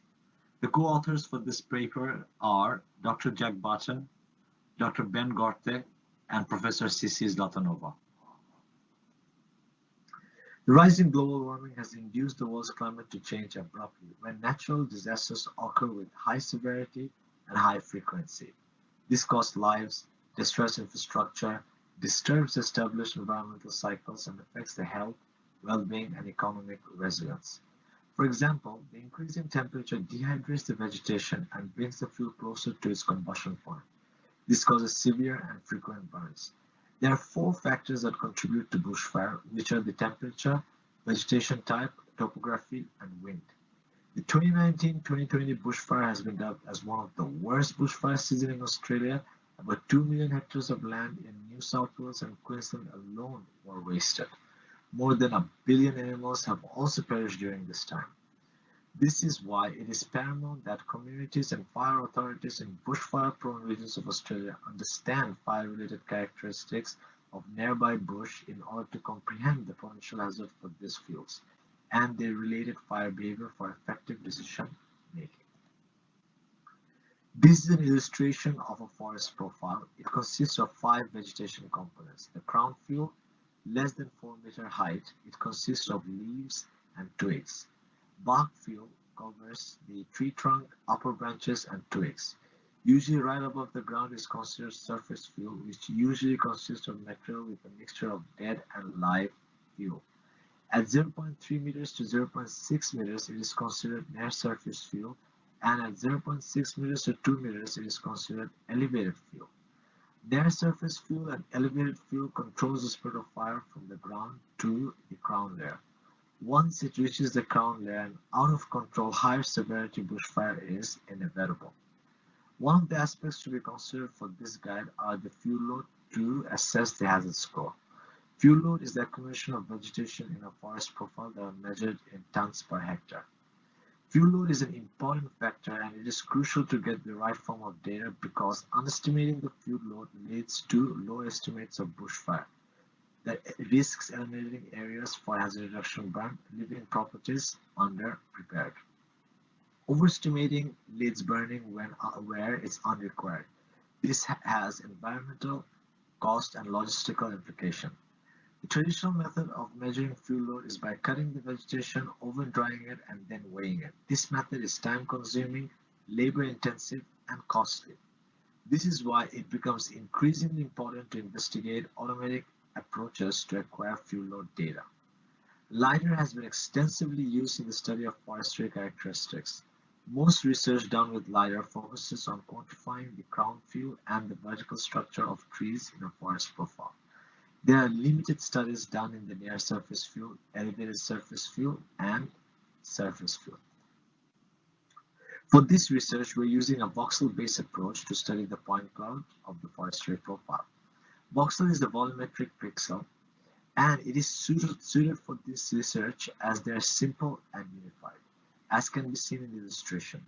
The terrain is put through a voxel space. Inside the voxel space, there are voxels that could either be empty or filled. For this research, we are interested in the filled voxels. Processing in voxel space brings 3 major advantages to the point cloud space. First, the size of the data to be processed can be reduced significantly. Second, the voxel space allows to establish connectivity horizontally and vertically, which facilitates analysis. Third, the effect of different point density can be reduced, which will be favorable for fuel estimation. The workflow on the right shows our approach for this research. Using airborne LiDAR, we scan the area of interest, determine the spatial resolution. Once the resolution is determined, the forest profile needs to be classified, which are based on the canopy, tree trunk, elevated surface fuel, near surface fuel. After the elevated surface fuel and the near surface fuel was determined, we calculated the point density to understand where the highest vegetation points are located. The outcome of this research is a fuel load map at near surface and elevated fuel. The methodology was applied to a dataset representative of a typical Australian bushland obtained from Fire and Rescue New South Wales in Vernon Place Park, Warners Bay, Newcastle. The airborne LiDAR point cloud is collected by a low-altitude drone platform and has an absolute accuracy of 50 mm range at 50 meter range of RMSE with 3 returns. An RMS ranging error of 30 mm and a scan rate of 420k points per square meter. The point cloud was transformed into a local coordinate system by truncating the geographical coordinate with the minimum values of x, y, and z. Picture 3 shows the point densities of point cloud across the study area. In this visualization, each pixel is 1 meter square and has density shown representative of the number of lidar points at each vertical columns. Picture 4 shows the distribution of point density classes. The most frequent class is at 300 to 400 points per meter square. This suggests that the point density within each cell is sufficient for modeling and analysis. The voxel analysis are performed with an in-house J-based software. Determining the spatial resolution of the voxel space is very important as it determines the subdivision of points in the voxel space. This is a 2D representation of a voxel space. A illustrates that all cells are non-empty. B has a higher resolution having 16 cells that are non-empty and 1 that is empty. C illustrates that there are 21 empty cells if the resolution is 4 times final. Fuel load assessment uses a diameter of 0.50 meters to knee height. A voxel's resolution of 0.40 meter was determined to be optimal for this research, in that each structural fuel layers could be classified belonging to a particular stratum of voxels and subdivided accordingly. After the resolution has been determined, we proceed to classify the terrain in the forest profile in order to get the true height from the ground to the canopy. In picture 1, the terrain is normalized by shifting the upper profile to the lower profile. This was achieved using triangular irregular network by subdividing the point cloud through a square grid of tiles 4 meters by 4 meters and taking the lowest point from it. The voxel space is then created above the normalized tin. The canopy region are classified by assuming the crowns of the trees from the high density region of field voxels in the voxelized point cloud. The regions are determined based on applying 3D mathematical morphological operations like dilation and erosion. The structural element used for dilation and erosion considers the nearest neighboring voxels. Canopy was determined in 3 steps as can be seen in picture 1, 2, and 3. 2 iterations of dilations are applied to the first picture to fill up the holes in the canopy. This also makes the components in the voxel space to increase. 4 iterations of erosion and 2 iterations of dilation are applied in picture 2. This makes a small object in the voxel space that got extended like the tree trunk and understory fuel layer to disappear. Connected component labeling is applied to assign unique label to the adjacent object voxels. After this, the size of each object can be easily established from a histogram and only large objects remain as canopy. After the canopy has been classified, we go on to classify the tree trunk. The voxel-based approach is efficient in classifying the tree trunks in a voxel space. The tree trunks cut vertically through the voxel space through the understory fuel layer and end up to support the canopy. For this study, the trunks would have resulted in overestimation of data when calculating the voxel value of the near surface and elevated fuel. As an in-house J routine identifies vertically contiguous voxel columns, assuming they approximate tree trunks. If there is a large enough connected group of field voxels, we expect this to be a typical of a trunk. The routine looks for groups of 10 vertical voxels with at least 9 field. Picture 4 shows the forest profile in a section of a voxel space having the width of 10 voxels. The mid graphic shows the isolated tree trunks and the lower shows just the remaining voxels. They can be considered vegetation that have to be assessed for fuel volume. The color coding shows red to blue, and red represents the more non-empty voxels in the section and blue as the less non-empty voxels. Having removed everything but the structural layers of the elevated surface and near surface, the 2 layers can be further analyzed to estimate the amount of undergrowth of vegetation at each level. It is important to state the lowest voxel in each column representing the ground plane, having no lidar points below the ground level. This is voxel 0. At resolution of 0.40 meters, voxel 1 and voxel 2 represent near surface fuel, and elevated surface fuel is upward from voxel 3. In this slide, we show the elevated field and the near surface field visualized through Cloud Compare. After the near surface and elevated surface field have been identified and classified, we go on to calculate the point densities in those of the points in those layers. As can be seen on the picture on the left, which is the elevated surface field, and the picture on the right is the near surface field, the accumulation of the vegetation points can be seen. These are seen at 0.40 meter resolution, and so the ones that are empty are voxels that do not contain any points, and the ones that are filled, which are red over here, are the filled voxels. After the point density at elevated surface field and near surface field have been achieved, we go on to take circular radius of 10 meters across the plot and calculate the point density within those circular radius based on the coverage. The non-empty boxes containing are plotted in red, and the white areas represent empty boxes with no LiDAR points.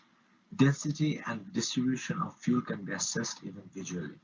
The circular areas shown in the figures can readily be used by practitioners using the overall fuel hazard assessment guide. For example, blue areas indicate plant coverage less than 20%. Based on the amount of near surface and elevated fuel, these areas do not require hazard reduction burning. The other areas represent plant coverage greater than 20%. These areas have to be checked and qualified for hazard reduction burning. At this point, a visiting fire practitioner can arrive at the site pre-prepared to ground truth the data and inspect the areas indicate the highest risk and possibly direct any burns away from the blue zones. This is the end of my presentation, and I would like to say that UAV drones and LiDAR point cloud have become practically ubiquitous and represent a big data resource. Use of voxels as demonstrated in this paper has enabled a substantial value to increase the interoperability, reusability, and a practical application. The workflow developed is a low-cost, processor-efficient, and fit for the purposes of serving as a decision support tool to support the fire practitioners. The next step will focus to ground truth and calibrate the voxel analysis method, specifically improving the terrain estimates and near surface field. Thank you for your time and cooperation, and I'm looking forward to the Q&A session. Thank you for your excellent presentation. So, is there any question or comments for his presentation?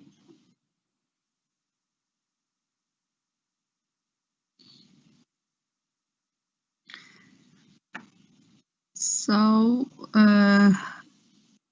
I did not see any question from the floor. So I have one question. So are you going to use to develop your software that can support the integration of your voxel model with other data resources, for example, climate information or population?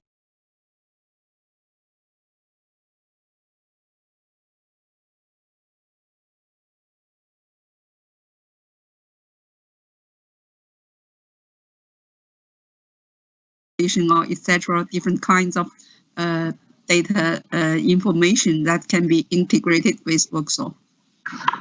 Yeah, hi. That's a good question. For now, as it is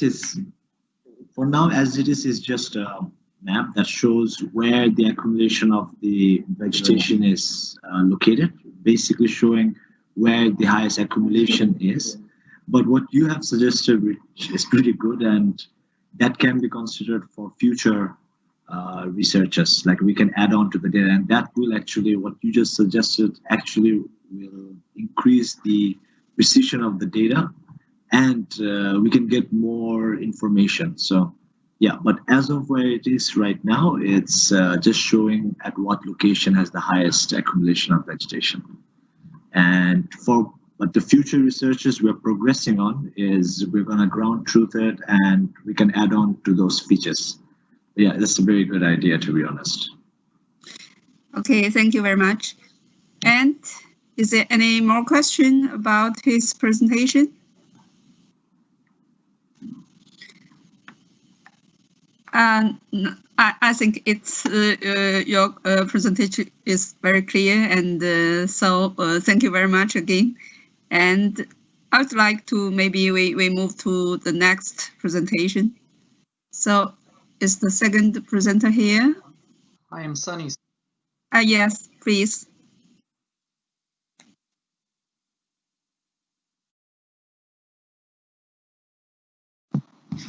Hey, yes, I'm present here, so we could probably go on and start the video, and then we can move on to the question answer round after that. Yes, yeah, please. Research on the topic experimental study to compare factors influencing exit choice behavior in emergency evacuation situations using virtual reality techniques. Before we start, I want you all to quickly think about places you've visited in past week. For given the extraordinary circumstances we're living in, it is entirely possible that you might not have visited a lot of places in past months, let alone the last week itself. But just to humor me, if you think about your average week under sort of regular circumstances, you'd realize that we visit a lot of places and buildings like schools, workplaces, gyms, grocery stores, recreational places, etc.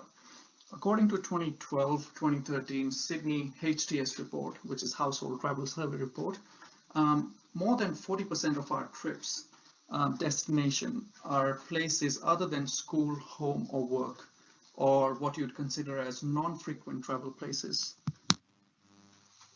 Now, emergency evacuation plan plays a crucial role in safe exit strategy of any building. But in such places with high likelihood of gathering of large crowds without a proper access to evacuation plan, it becomes highly crucial to understand the impact of behavioral factors on the exit choice of the evacuees. Let's look at a couple of historical examples and see a few examples. On 26th February 1993, a urea nitrate hydrogen bomb was detonated in the basement of North Tower of World Trade Center. The structure sustained the damage and did not collapse into the South Tower as per the malicious plans, but it ended up being one of the biggest or the largest scale evacuation exercise in the history, with over 50,000 people evacuated from the building. During the exercise, the logical thing for evacuees to do would have been to follow the fire evacuation plan down to the safe assembly area.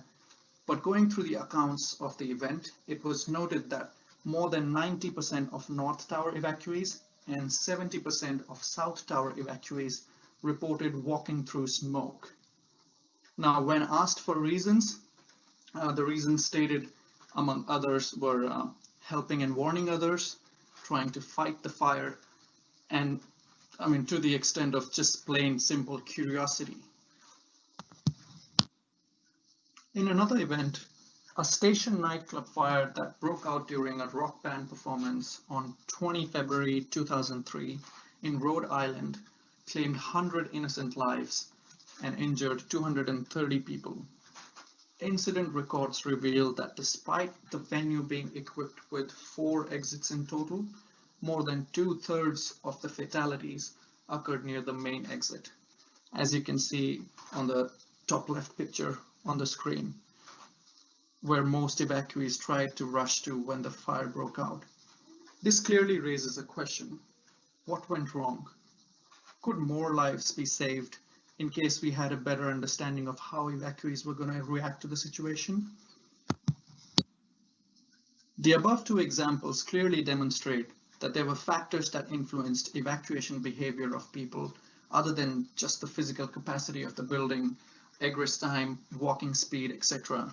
Clearly, human behavior or behavioral factors played an equally important role in defining the outcome of those incidences. These behavioral factors, however crucial and important, have been hard to incorporate into planning softwares. Above, you can see a few examples of most widely used evacuation simulation softwares. While many of these, like Wayout, Pathfinder, don't provide functionality to model behavioral factors, Few others are capable of rule-based or conditional modeling of these factors. Even when the functionality is there, often it is a cumbersome and difficult task to calibrate these factors due to lack of reliable quality data. This was taken up as one of the main challenges we would try and tackle through our research. Humans have primarily been modeled as homogeneous entities without individual emotions or motivations. As described earlier, data collection from real events is very difficult, while most of the stated preference experiments lack the sense of danger in participants. Large-scale field experiments have similar disadvantages along with the risks associated with large-scale crowds. Through this study, we aimed to devise an experiment to analyze effects of human factors on exit choice using virtual reality techniques. Here's a brief overview of the methodology adopted for the study. Through literature review, we finalized the factors that we were going to test in the study. The factors were clubbed into few groups and scenarios were designed. Once the scenario design was complete, suitable sites were located on Monash Clayton campus to capture 360-degree immersive footage. Equipment used to capture and display the scenario footage can be seen at the top right corner of the slide. Edited and finalized version of the footage was played to the recruits of the study, and their responses were collected for model estimation. Here are a couple of sample videos trimmed from the final compiled video. As you can see in the example, participants had full freedom to make 360-degree movements to scan the environment around them. Depending on the scenario, the footage was captured from a moving or a still frame reference. Each scenario and case had significant blank gap to record responses of the participants. Let's quickly go over the design of all three scenarios. Scenario 1 tested three factors: exit familiarity, herding behavior, and exit distance. Participants would be shown an initial video in which they would enter the virtual room from one of the two entrances, as depicted by the blue dotted arrow.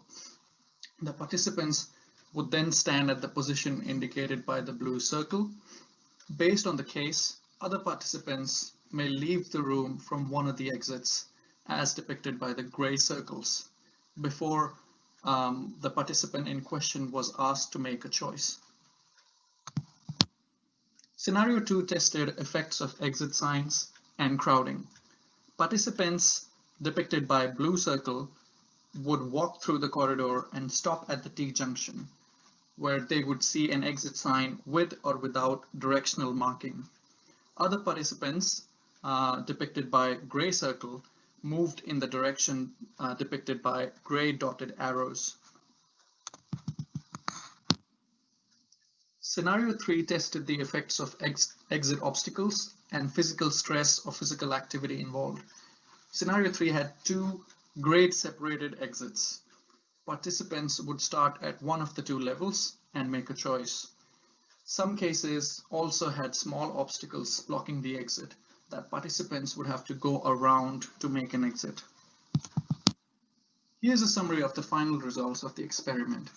Discrete choice models estimated for all three scenarios using open source Python-based software BioGene are shown in the three tables on the left.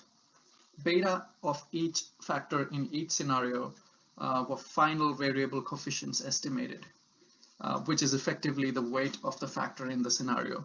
So for example, beta F would be the weight of familiarity for that scenario. Negative sign of a coefficient would represent inverse relationship between the factor and choice of an exit.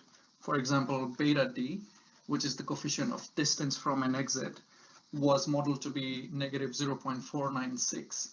This means that increase in distance of participant from an exit reduces the probability of that exit choice. ASC are alternate specific constants. So these are constants for alternate exit choices, so exit choice 1 and 2. As an input to the model, ASC for first exit was always fixed to be 0. Interestingly, scenario 1 and 2 show no inherent preference towards any exit, while in scenario 3, which is the scenario with grade separation, ASC2, which was for the first floor exit, came out to be negative and statistically significant, in the fact that participants preferred to climb down the stairs over climbing up the stairs. Arc elasticity of a factor is change in probability of exit choice of a particular exit when the factor is changed by a unit value. This helps in ascertaining the relative importance of factors against each other. So as you can see, familiarity and exit sign and activity came out to be the most influential factors in scenario 1, 2, and 3, respectively. It's one thing to come up with a model and generate results in an isolated environment, and a different thing to line those results up against some reference, for example, historical studies. This could further validate the results of the experiment and provide additional confidence in the methodology. So an experiment conducted in a warehouse setting by Ben Thorne and Franzik reveals that exit familiarity was valued at least twice as much as distance from the exit by participants, similar to the findings of our study. Bode and Codling suggested in their study that exit signage had a positive impact on exit choice, again as confirmed by our study. The results are expected to vary as layout of the virtual environment changes, but that is one of the strengths of this technique, because numerous virtual settings can be tested for influence of same factor, and relativities between the factors can be calculated with greater precision to suit the needs of that scenario. In conclusion, I would like to say that within the constraints of the study, time, resource, and budgetary constraints, it became abundantly clear that the use of VR technology or virtual reality technology has numerous applications in understanding the influence of human factors in exit choice behavior. The model produced by the data collected from the study agreed with historic accounts of similar studies and experiments. Methodology provided a fast, safe, and reliable means to test multiple factors in building presently constructed or maybe even in design phase as well. Thank you all for patiently listening to the presentation. I wish you all a great day ahead. Thank you very much for your presentation. So again, is there any questions about his presentation? Yes, actually we got a question from Abdul. Yes, please. Can you see the questions? I mean, in the Q&A. No. No? Okay. I cannot see. Yeah. Okay, I will read the question to you. The question is: real-life evacuation exercises are often said to be biased and not taken seriously enough by participants, leading to less reliable data collected. Do you believe a VR-based approach can overcome this? That's the question. That is a great question, and that was one of the factors that we were trying, or questions we were trying to answer rather. The advantage of, this is a point I've alluded to in the presentation as well, the advantage of virtual reality technique is within the virtual environment, you can put cues for the participant to make it more realistic or to increase the realism of the scenario as well. For example, what we used were the emergency evacuation siren sounds, so the standard whooping sound and the standard beeping sound. But if you want to go ahead or go a step further, we can also include sort of virtual fire environments or CGI techniques to add that sense of realism when someone's going through that virtual environment, to make sure that the participants can actually feel the fear and make sure that the decision is not biased in any way or form and is as close to the real decision that someone would make as possible.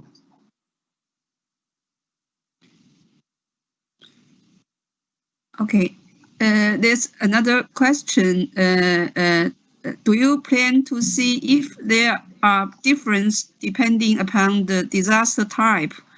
For example, firewalls or active shooter? Please, another question. Again, absolutely great question. So the study was basically designed to be the foundation to set sort of the basic methodology, and it can be applied to any form of disaster depending on how you want the participants to realize the disaster in the virtual environment. So I can totally see, as you said, that the fire is one of the things that we can clearly realize if it's presented in the virtual environment. In terms of, let's say, earthquake being an example, we can use other ways and means to induce the effect of earthquake in someone who is being immersed in a virtual environment. For example, using hydraulic techniques to shake or move the place or the chair or the platform where the participant is, to make sure that realism and that connection with the virtual environment doesn't go away. So yeah, absolutely something that could be built upon and further investigated. Okay, thank you. So is there any more question?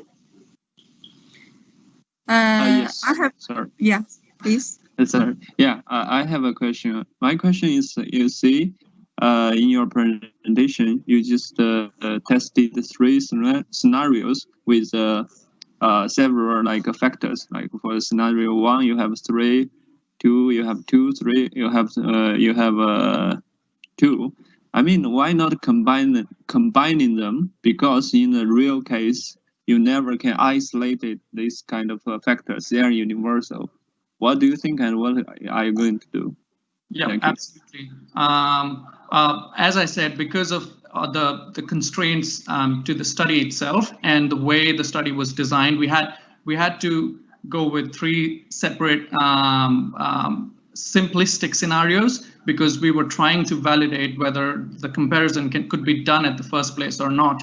But it's absolutely valid to design complex scenarios as well, because once you start to design more and more complex scenarios, there's correlations between these factors that start to play a role as well. And at the moment, we just wanted to validate how the virtual environment could actually play a role in testing the behavioral factors to begin with. But yeah, as you said, adding more complex scenarios to reflect the real life situations is definitely that could be added into the further research. All right, thank you. Okay, thank you. So is there any more question? So I think it's a very important research, and it's very meaningful and important for disaster management. And thank you again for your presentation. Thank you. Thank you so much. So we now move to next speaker. It's yeah. Please next, Mr. Hong. Yeah. Is using 3D WebGIS to support the disaster simulation, management, and analysis. Examples of tsunami and flood. The author of this paper is Professor Hong and I. We come from Department of Geomatics in National Cheng Kung University in Taiwan. In my presentation, it has 6 sections. That is introduction, methodology, implementation, test analysis, and we have the conclusion in final. In first section, we will introduce some background of this paper. In this page, we will use 2 examples to introduce the tsunami and flood disaster. The first example is the heavy rainfall in Japan in 2020 summer. The second example is the Tohoku earthquake and tsunami. Because tsunami didn't strike Ishinomaki in the last 100 years, a bridge with a height of 6 meters above mean sea level was chosen as the shelter of students. And finally, this decision eventually caused 74 deaths of students. From these two examples, we can find that the high information plays an important role in tsunami and flood disaster. So an optimal evacuation model must consider the high information to locate safe place for evacuation. In this page, we will talk about the 3D GIS. Many 3D GIS applications nowadays are restricted to visualization purpose only because of lack of the formalized and comprehensive mechanism for the management and analysis of future-based 3D geographic data. So the integration of 3D geospatial data and cross-domain information provides a comprehensive basis of future-based data framework. And as the cost of creating 3D data is often expensive, the development of 3D SDI is necessary to facilitate the successful sharing and use of cross-domain 3D GIS data. And the measurement of decision support system based on GIS is its capability to spatial analyze the given situation and evaluate different alternatives.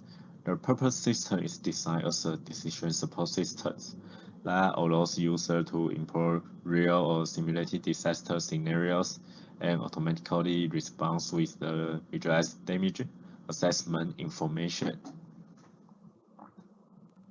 Next session, we will talk about methodology. First, we will talk about is the hierarchy of 3D building modeling.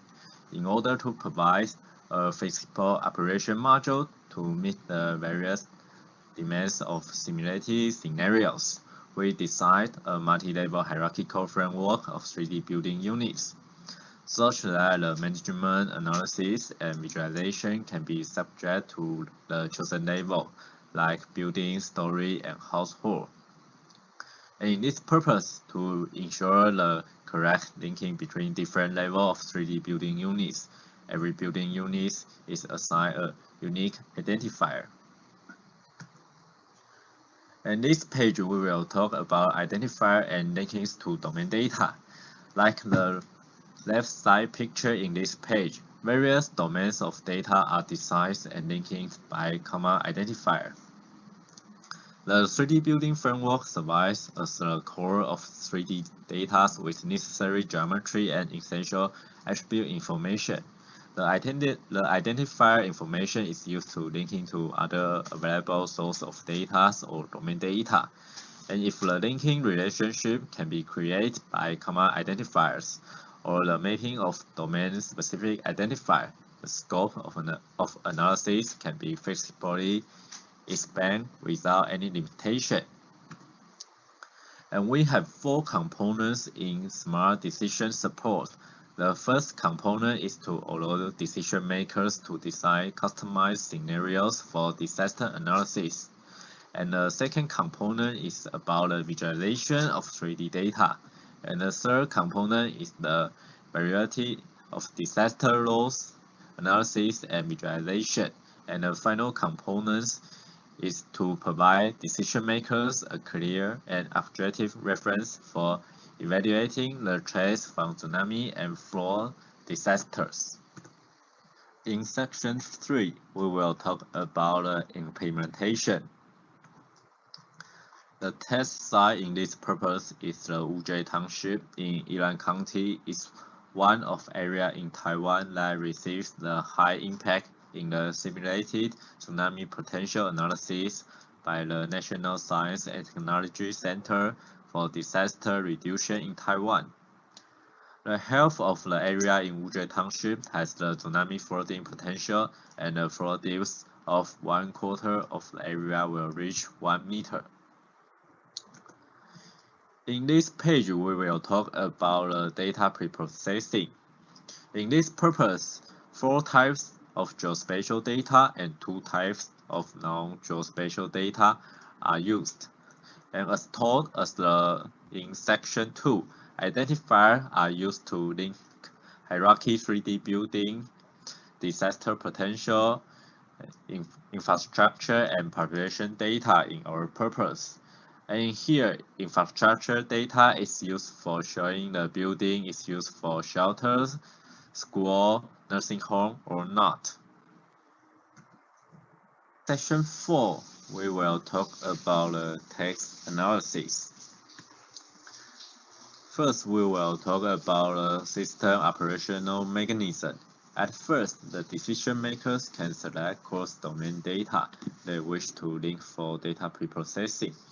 Then decision makers can simulate disaster scenarios by specific disaster parameters like flooding depths. And then based on the specific scenarios, the systems can automatically generating the disaster assessment outcomes. Then the systems will calculate and analyze the disaster loss index, such as the trapped population and affect buildings, stories, and households. And the outcome can represent on the 3D building frameworks for the decision makers to make decisions. And finally, the purpose systems can be streamed on Web 3D JS platform. There are total 5 cases in our purpose. The case 1 is the analysis and real representation of 3D overflowing. Like the right side picture in this page, the 3D representation provides a more realistic and alternative representation for assessing the impacts of flood than the 2D. And after analysis, buildings, stories, or households which is impacted by the tsunami or floods are represented with red color to indicate their emergency states, like the left side picture in this page. The case 2 is the feasible disaster index. We design the user customized index of disaster loss of population and damage of properties in these systems. And like the picture in this page, total 18 index and 5 charts are designed and grouped into 3 categories. And the high-res query index can be used to highlight those buildings, stories, or households whose number of high variability population exceeds the threshold values to make spatial evacuation decisions. And the case 3 is about a multi-dimensional visualization with different applications and level of hierarchy. There are 2 examples to show the feasible visualizations of the purpose systems according to the chosen applications and level of building units. The example 1 is about simulating the overflowing situation and predict the loss at different times during the tsunami strikes. Unlike other disasters, time factor plays an important role in tsunami disasters. Example 2 is about the visualization according to the quantitative measure of chosen topics. Like the lower picture in this page, 2 buildings have different maximum capacity for evacuation. The dark color represents the higher capacity of the building, and the lighter color for lower capacity. The case 4 is the decision making of available evacuation places. These systems can present the evacuation capacity in both the level of building and story. So decision makers can select the appropriate levels for making the evacuation decisions. For example, the building level can be used for regional evacuation, and story level can be used for more precise arrangement of vertical evacuation. The final case is the evacuation simulation. There are 2 different concepts in the purpose framework of evacuation. One is the people concept, and using network analysis to determine the shelter and evacuation routines with minimal working times according to the current location of people. And the other concept is based on shelter, using the concept of surface area to analyze. In the final section, we will talk about the conclusion in this paper. Many 3D GIS applications nowadays are still restricted to visualization purpose. By proposing a web-based 3D GIS system, we demonstrate how the disaster management can be improved by additionally considering the 3D characteristic for the threats of tsunami and flood disasters. So we have the three major contributions in this paper. First is the hierarchy 3D building framework. This framework can provide a consistent geospatial reference for modeling various levels of building units and enable simulation, analysis, and visualization of disaster impacts according to the levels of building units chosen. The second is identifier system across domain data. We designed the common identifier system for domain data linkage and exchange to facilitate the development of 3D SDI. And the final component is the integration of web technology and 3D GIS. Decision makers can design, analyze scenarios, and alternatively impact the analysis outcomes for assessing the damage and making evacuation decisions. And this page shows all of the reference we use in this paper. And this is my presentation. Thanks for your listening. Okay, thank you for the presentation. And I got from the organizer that the authors of this paper is not here in the meeting, so we will not have questions. If you have any questions, just contact with the author through the emails listed in the paper. So we move to our next presentation made by Mr. Li, I think. So, Wei from the University of New South Wales, Australia, the great group. In this work, we would like to investigate for different data layouts for workflow management in open source DBMS, which is suitable for efficiently retrieving and quick querying. Besides, a benchmark has also been developed to compare various workflow data management solutions concerning functionalities and performance. This is the outline of my presentation today. First, I will give a brief introduction of what is workflow and its model and applications. And secondly, I will present the design for data layouts for workflow data management strategies. And the third part is the case study. We used a set of 4 buildings of UNS Kensington campus with 10 cm resolution workflow as the case study data size. Last, we will discuss and conclude our presentation. The first thing is, what is workflow? It is workflows are voxelmetric web pixels, which are spaced in a regular grid in 3-dimensional space and are perceived without gaps between them. In contrast to the similar concept of point clouds, voxel can only inhabit discrete positions in space dedicated by the grid. The grid is regular and all possible voxel positions are equally spaced. Voxels are the quickest way to quick model and visualize volumetric data, especially in nature and organic formations. Applications for voxels include the visualization and analysis of medical and scientific data, and represent of Turing in-game and simulations. Medical researchers are now using volumetric imagings to view MRI scans from different angles, efficiently to see the inside of the body from outside. Minecraft, maybe you guys heard that, is a sandbox video game. Use voxel to store Turing data.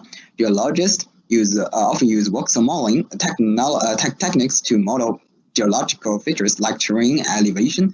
More broadly, scientists can use voxel-based modeling to visualize and measure the volume of anything from a flood to green space in urban scenario.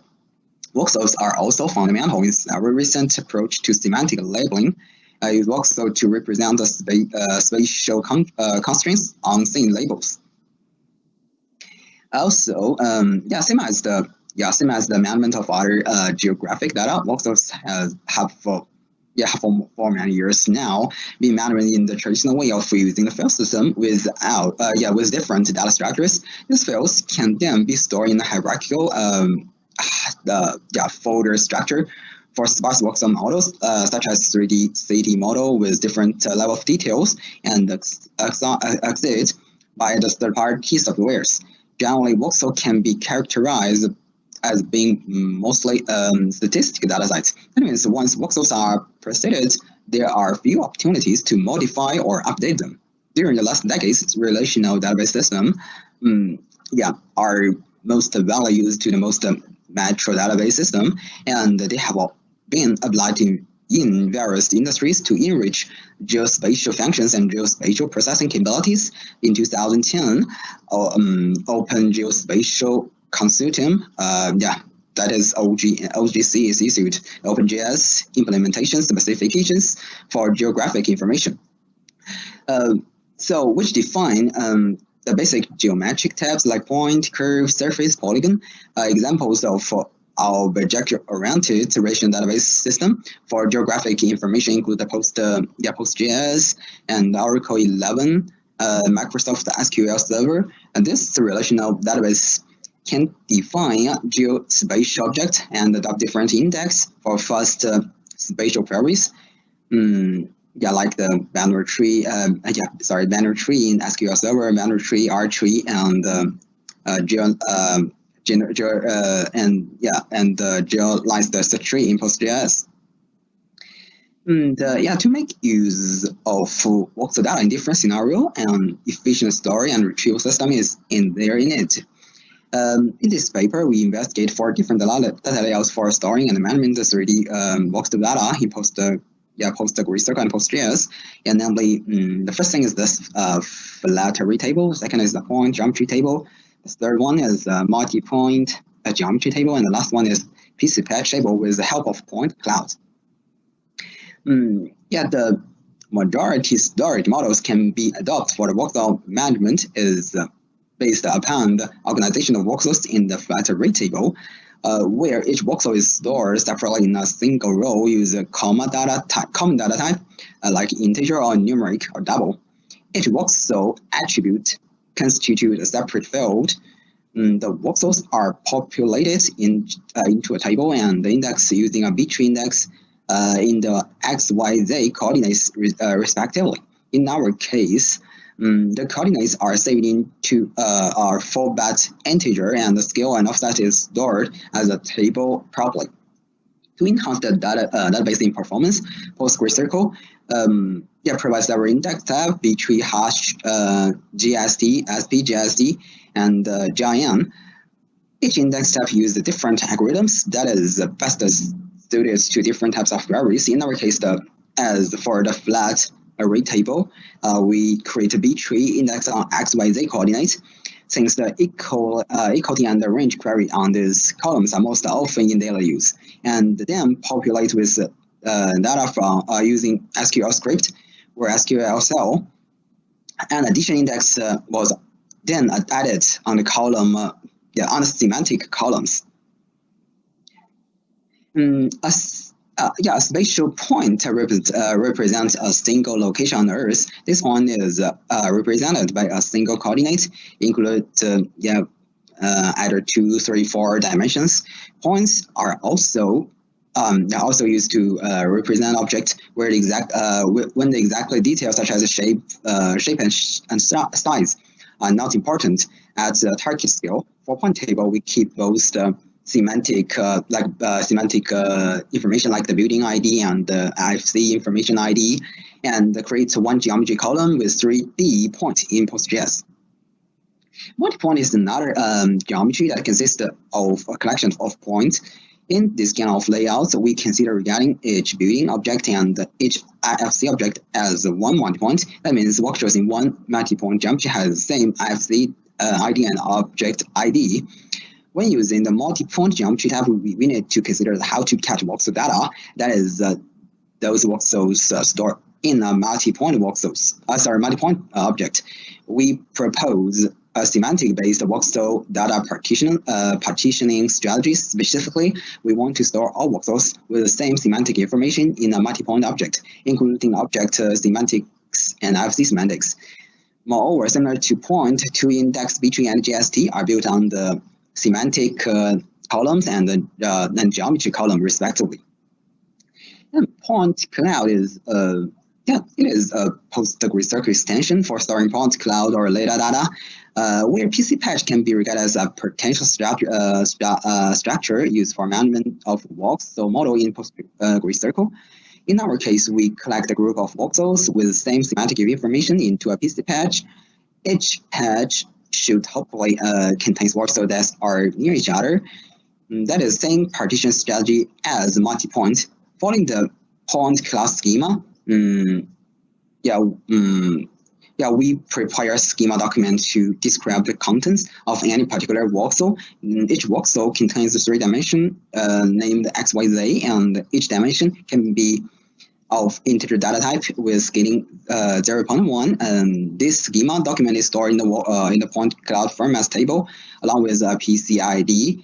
The PCID is the point cloud identifier.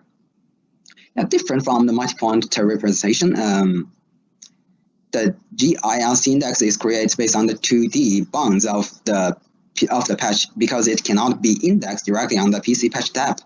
Fortunately, as point cloud provided the PC envelope geometry functions that can directly obtain the bounding box of a PostGIS polygon 2D. Therefore, we can index 2D polygon. So this is the whole relational data design for our 4 different data layouts in our post-degree circle database. And we use HP laptop with 16 gigabytes RAM and 2.8 GHz Intel Core CPU, and running our algorithms on Windows 10 Enterprise.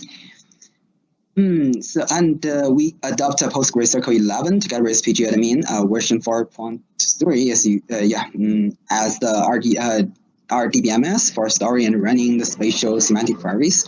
For general queries, we directly use the Gi4DM to run the query and evaluate the running time. Moreover, so as to obtain accurate time for each query, we issue the command explain analyze the query. And further is we use the QGIS software for virtualization entities. We select part of the Union SW lower campus size case study. The raw voxel datasets include 36 buildings with total 33 million voxels described in the table, and we assign the ID and name for each building object, such like the first building named the built environment with the building ID equals 1. It is worth noting that each dataset has the same scale and different offset. Besides that, since the data source for the voxel data came from the existing BIM model, each voxel itself carries some IFC attributes, like IFC beam, IFC door, IFC window. So we naturally have the IFC semantic label. And first, the semantic analysis regarding to building object and IFC features. The first experience, we are going to load all the voxel associated with the building named the built environment in USW campus. The query is the result of this. The result is in this table, where the integer stand for the query happened on table with the integer data type, and so do the numeric. Query time of array and multi-point is stably for discussed 2 data types, integer and numeric. Point takes slightly more time for numeric type, and PC patch costs less on it. It is obvious that multi-point PC patch runs much faster than the first 2 data layouts due to the building object is segmented into only a few partitions.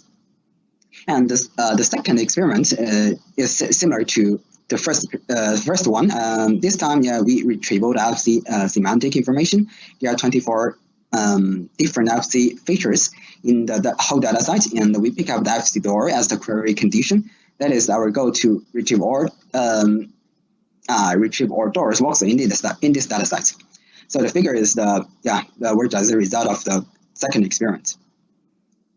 And we also investigate the spatial analysis on different data layouts. The third experiment, in our case, we consider use the 2D box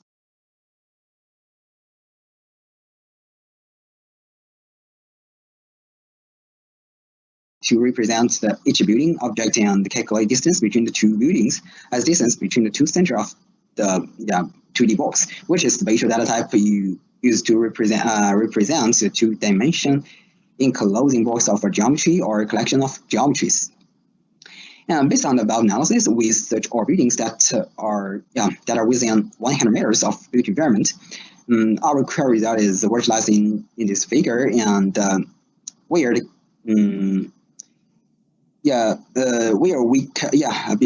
from this figure we can compare the time of constructing bounding box of above queries, on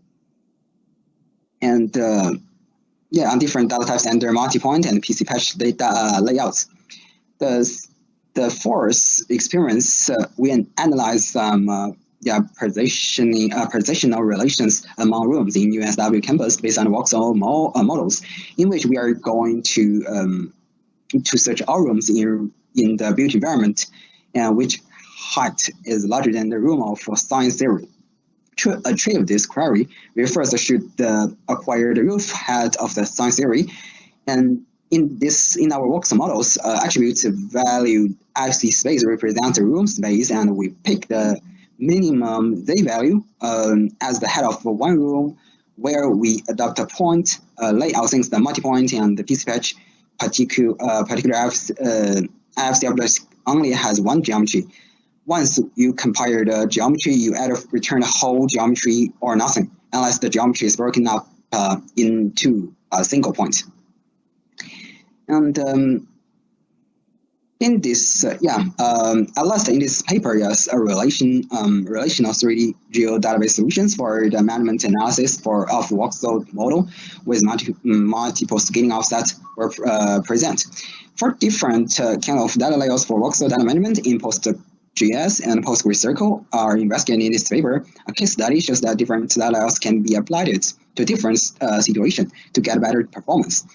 For instance, when retrieving a particular building or FC object in its entirety, it is better to consider multi-point and PC patch. Moreover, these two kind of data layouts bring other benefits as well, such as the small disk space and faster loading. On the contrary, the flat array and point are more flexible data layouts that allow a user to look for one or some voxels with special semantic information, compared with array point as a basic geometry can take full advantage of speech functions inherent in the PostGIS. However, since only one voxel object is recorded per row, these two representations can take up a lot of disk space. In our test, the four different data layouts take up 1.6 GB and 2.6 GB, 16 KB and 16 KB of disk space respectively. And there are several possible directions can be explored for future works. First, how to decide the partitions for multi-point and PC patch schemas is a very interesting topic. For the time being, we divided voxel objects with same semantic divided into groups. In fact, depending on different application scenarios we faced and the frequent query object options, we can consider different ways of partitions. With the level of big data, voxel applications also require changeable data schemas, fast query response time, and more flexible capabilities than traditional relational database. To respond to this new challenge, maybe the NoSQL database are now being adopted for geospatial data management. We would like design and implement 3D voxel management in this most popular NoSQL database in the next step. This is the reference, and any question? Hello everyone, my name is Wei. Okay, thank you for your presentation. So is there any question about his interesting presentation?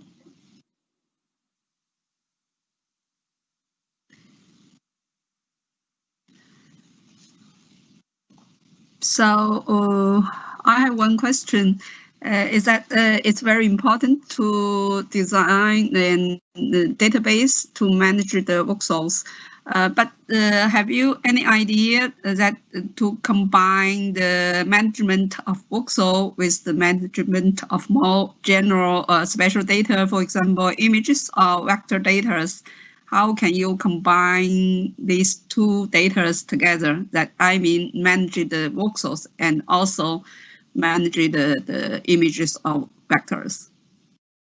Okay, thank you for your question. The thing is, I think that the question you mentioned is about how to do the data integration for the different data source. That is. I also did such integration with GIS data, Beam data, and some the point cloud data, and so this work. I did that work last year, and for this work is just focused on the voxel, voxel management. Since voxel is it is different from point cloud, different from image, different from such GIS data, vector data. It is a very special 3D data, and and I know that currently no one did such investigation on the management on voxel data. So I did this work. That is an exploration for this data management strategy for voxel data. So that is. Okay, thank you very much. So is there any more question about his presentation? So I think it's very clear, and thank you very much for your presentation. So I think we have all finished all our 4 presentations, and I would like to thank you all speakers for this session, and also thanks for the participants, for the audience to stay with us. And also I would like to thank you all technical support for this special manner of this session. And I think this is the end of this session, and thank you very much. Thank you. Thanks, everyone.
Good afternoon.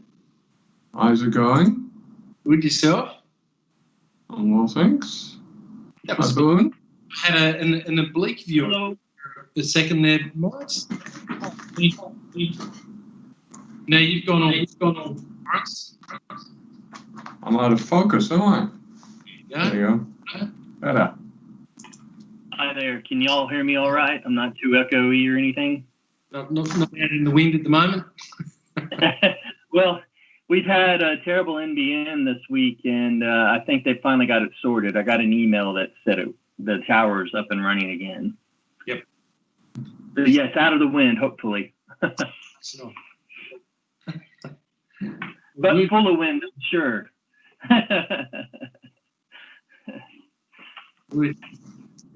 So I think we're all ready to go. I gather they had a couple of technical issues this morning. Hello, Jack. Yeah, g'day. Yes, we had a few technical issues, but all the as you'd expect, but all the with our best efforts, all the content got through that we wanted to get through. Plus, the recording two separate sources is invaluable. So everyone will get get what they want, I think. I hope. So Lou, you've got some glare, sunlight or something. It's my boys were rumbling recently, and they knocked the table, and the computer fell over, split the screen. Oh, no. Right on the camera. Ah, I see. Well done. So I have an angelic sort of little glow. But yeah, hopefully getting a new computer next week, because I think the screen was going to be $1,500 to replace, and I was like, yeah, nah. No, that's, yeah, no. Well, at least it wasn't a glass of water on the computer. This is true. This is true.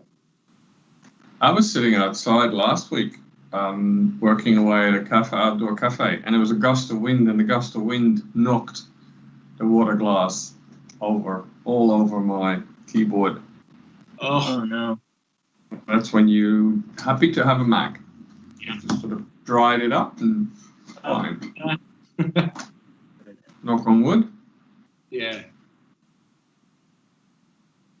I use a Mac as well, Moritz, and of course, it feels like I feel like we're on the outside in the spatial community, because as soon as you say Mac to a spatial scientist, they usually start, on this long diatribe about how awful they are. But I've found my MacBook to be incredibly resilient. I run a Windows emulator on it to do other software I can't get on the Mac. Yeah. How do you feel about it? I chose it purely for the hardware. Quality of the hardware is so much better than the other stuff. So I don't even need to run a Windows emulator. I can do anything I want. So if someone's spotlighting me, whatever that means.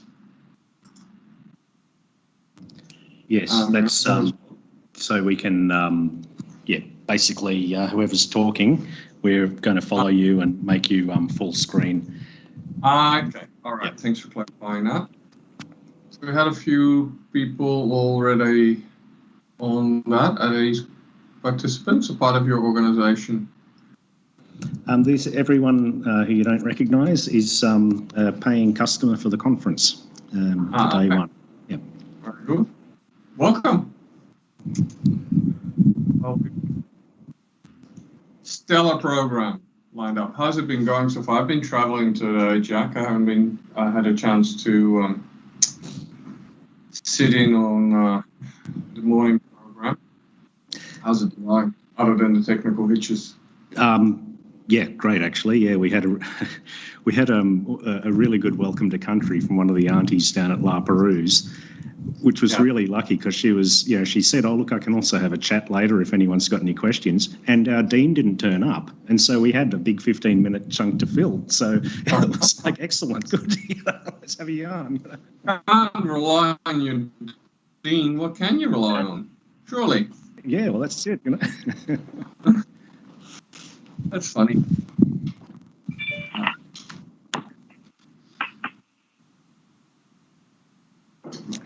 and yeah, we've had pretty good activity on YouTube, and yeah, and like I said before, we've had the technical problems, but they weren't fatal at all. We were able to, with a lot of help from the team, quickly work them out. Teams is a nightmare. Like, everyone has been trying to log on, and there's about 4 workarounds, like full-on hacks that get people in, but it took a lot of, a lot of hacking. That because it's about the crossing the university firewall, or? No, it's because people may or may not have logged in and out with a guest privilege. They might not have accepted an invitation. They might had to have been invited a second time to process the guest status. Wonderful. Yeah, it's we learnt on the run,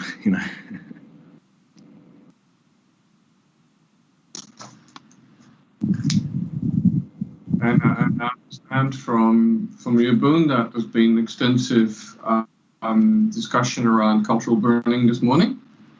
Yep. Yes, I got to catch the session. I thought it was a really interesting session, and yeah, I think there's a lot of research. I'm sure it's going to be in that area in the years to come. Yeah. It's good talking to the guys. What's that? Sorry. Yeah. I was just doing the tech and chairing that session. So I was juggling chainsaws or whatever the analogy is. But anyway, fire sticks. I had to leave the call in about the last 5 minutes. Did Steve? Was he ever able to? Yes, he did, and it's on YouTube for later reference. Yeah, he was very good. He just came in and very succinctly put together the cultural opportunities, and then spoke about the way to go forward, with collaborations and more different commercial approaches, and especially a lot of political lobbying, and their side of things was all cool, but the government's still fragmented, and that's where the technology could really help me. So, yep.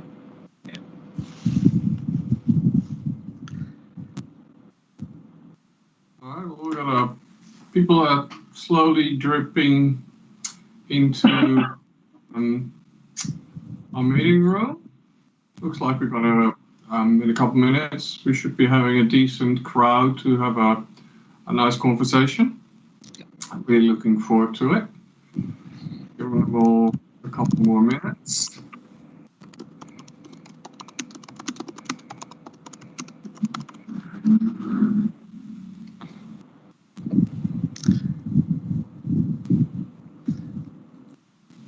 Okay, guys, I'll mute and turn my video off, but I'll give you a sort of a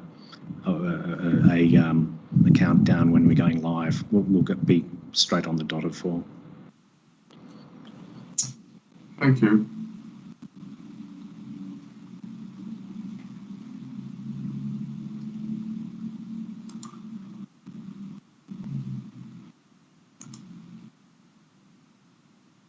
Hi, Petra. I'm Rich. How are you? Good, thank you.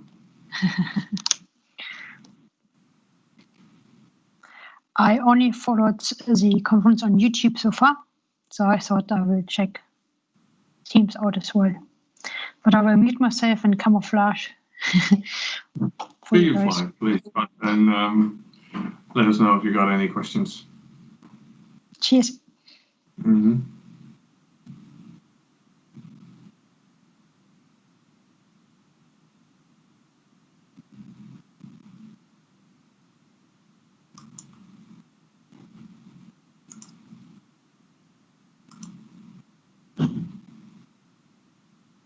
It seems the chat is not available to us. Only available to team members. Okay. That's weird. Yeah, another furphy that Teams is throwing at us. Yeah. So I was hoping people might submit their questions through chat, but if that's not the case, they're going to have to raise their hand. You can do that. Yep, great. Okay. Excellent.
Okay. You're rolling. Thank you, Jack. Good afternoon. Welcome everyone to our panel discussion on the 2019-20 Australian bushfire season. I'd like to start off with, in the spirit of reconciliation, acknowledging the traditional custodians of country throughout Australia and their connections to land, sea and the community.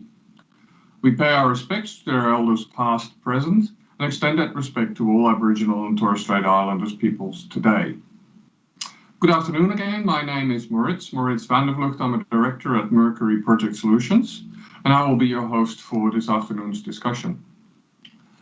Before we go on, a few housekeeping messages. You're all on mute. Please keep your microphone on mute until you've been asked to make a comment or ask a question.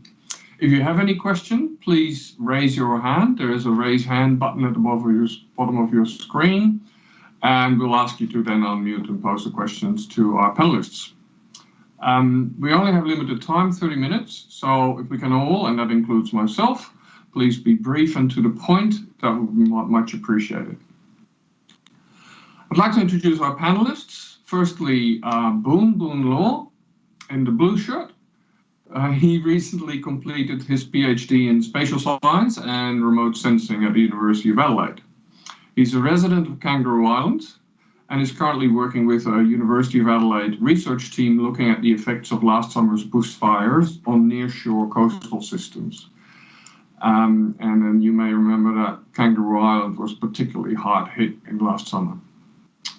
Our other panelist is Lou Short.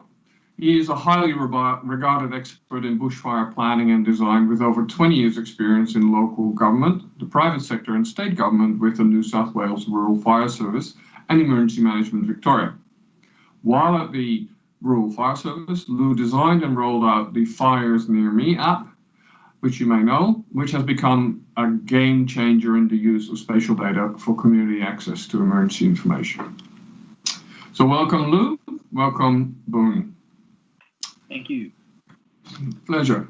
So as you may know, on the 30th of October this year, just over a month ago, the Royal Commission into National Natural Disaster Arrangements, also known as the Bushfire Royal Commission, tabled its final report in the Australian Parliament. It contains no fewer than 80 recommendations that provide advice on the coordination of all levels of government during emergencies, warning systems for the public, firefighting resources, climate data, the role of the Australian Defence Force and how charities and other groups can best respond in the wake of disasters. relevant for us, though, is that several of the recommendations specifically address information management and failures in information management and spatial data issues. So we'd like to explore here today what these recommendations mean for our sector, what opportunities they may represent, and we'd like to discuss that with you and our panel today. So let's start with you, Lou. One of the things the Royal Commission noted is that from a quality standpoint, data consistency was essential to facilitating effective monitoring, reporting, and informed decision-making, and that's a quote. And using a national data set where possible ensures that data has agreed definitions, methodologies, and standards to allow comparisons. Now that seems pretty obvious, yet the Commission is making this recommendation. Is enough being done to standardize data? And how does the situation now compare to where we were, for instance, in 2009 after the Black Saturday Royal Commission? Yeah. Thanks, Maurice. Look, I've been out of government for a few years now, so I'm a little bit removed from it, but I think the difference from 2009 is that there's been huge advances in data management, data gathering, data integration across a range of different disciplines. It tends to be driven within the states and territories, and then the Commonwealth, of course, sits over the top of that. So you've got a little bit of how data is being collected, that there's, data standards within the agencies. And then to try and actually integrate that at a national level is actually incredibly complicated. For the fire danger rating system, which is a big national level project, I think about 18 months ago, had the first nationally consistent vegetation layer across the country. You would think that as a cornerstone of what you need to do. And it took an incredible amount of work from each of the agencies and people to actually standardise it, translate it, test it, working. So it probably seems like a relatively easy thing to do, but it requires a huge amount of coordination and control to actually get it to the point that it needs to be, and release of control from the agencies to open their data up, get through licensing agreements, with software providers and things like that. So at a technical level, it's actually quite difficult. Interesting you say that, because I was just about to say that. It sounds to me like the technology is there, the standards are there, but it's more of a governance and institutional problem. Or is it technically challenging as well? I think it was for the fire danger rating system. It was technically very challenging. Understanding, if you've got multiple different versions of national parks or land managers across the country that have to bring all of their data together, translate it across, get an agreed national position, and then those agencies move away from what their standard data is. So it was actually very complicated, and the licensing agreements around the release and use of data took a lot just to get through as well. So it's certainly not insurmountable, Maurice. And it is, the fire danger rating system was a nationally significant project, so there was a lot of cut through with it. And you need to have those data people on board and the imprimatur from the organisations to put the time to it, because otherwise they're busy fighting fires and doing floods and doing everything else under the sun. And it requires quite a big effort. Right. Okay. Thank you. Boone, if we may switch to you. You and your family, you live on Kangaroo Island, and you have some pretty strong first-hand experience when you were present there during the fires this past summer. What geoinformation and fire surveillance data was available to you, dare I say, in the heat of the moment, and how useful was it? Was there any other information that you think that could be useful wasn't available? Would you like to elaborate just a little bit on your personal experience there? Sure, I will, and thank you for having me here. I really appreciate Lou's viewpoints there, because I had a real sense of having never worked in the government. I was a real outsider to this. And it was really just a community effort trying to pitch in where you could, because we're fairly isolated here on the island, and the anxiety, the collective anxiety amongst everyone was palpable. So my viewpoint about accessing data as an outsider, I found it a little frustrating, because I appreciated the licenses. I couldn't get the data, and I felt like I needed to use my skills in some sort of a positive way. And I don't have a background in fire mapping or burnt area mapping, but I'm a researcher, and I dove in. I started reading everything I could, and I relied on online communities, which is something that probably wasn't as strong in the 2009 bushfires. Now there's this collective community out there innovating code. You can use Google Earth Engine, the Sentinel browser, and through that community, I was able to access codes, trial and error, and create burnt area maps for the island. And it's with my remote sensing background, knowledge of the island terrain, and friends that were out in the field, I was able to start handing them maps and things I was producing to find out the accuracy. And then as things escalated, it became friends that were fighting with very little resources, because they had broken into farm units, which meant they weren't being able to access all of the state support, including intel. And then I found out the maps I was producing was becoming part of their daily debriefs in the morning, because they could look at burnt area maps to get an idea of what area of vegetation had burnt previously, and based on the wind conditions that day, where they could best apply their resources. And then word went around the community, as it does, and then ecologists and other members of the community contacted me. And next thing I knew, is state agencies were contacting me, and I thought, well, I should just present this information because it complements the good work they're doing. And this is not to say that good information is not out there. It's just different information. And so from my standpoint, I'd like to see some different forms of information that are out there, because you have the Sentinel hotspot stuff going on, which is fantastic. Apps like Glue is created, which is fantastic. And of course, the CFS always does a great job of the fire perimeter mapping. They did a great job communicating. So it's really about presenting something different, but useful in different ways to the community. I'd like to see more of that as an outsider. So is it really sort of a grassroots movement of the community stepping into the breach, to sort of filling the gaps that appear in the official information provision?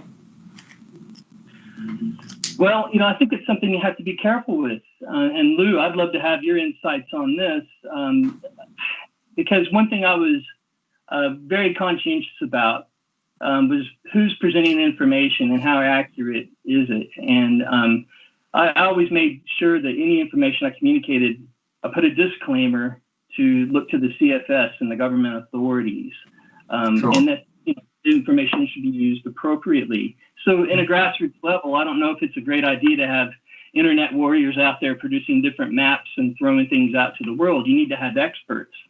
But maybe there's a forum in the future that this sort of information could be presented. What do you think, Lou? Yeah, thanks, Ben.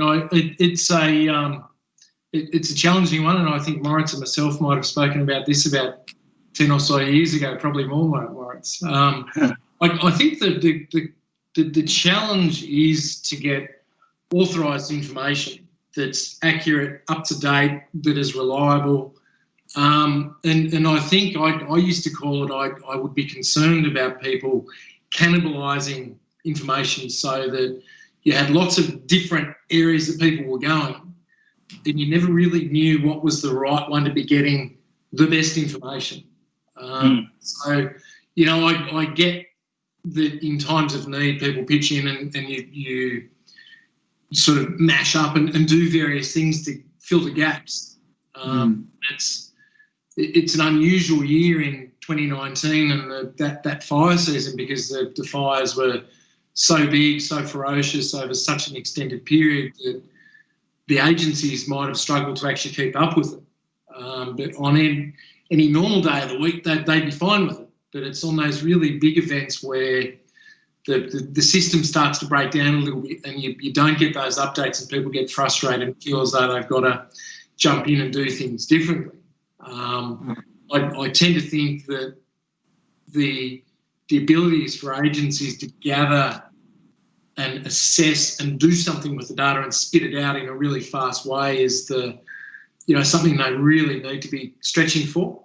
And whether that's, getting more people on board to actually analyse and assess data, or you just get rid of the gates and you push it out. So once you get a line scan of a fire, it gets done, processed and spat out, and the data feeds spat out as well, so people can actually do other things with it. So it's, I'm not a massive control freak in that sense, and I did a lot with actually getting Rural Fire Service data feeds out to the community, which I think is really important. I think in a fire sense or a flood, you sort of got to have that one source of truth almost that you go to, that people know. Rural Fire Service, fires near me, New South Wales, that's the spot. Yeah.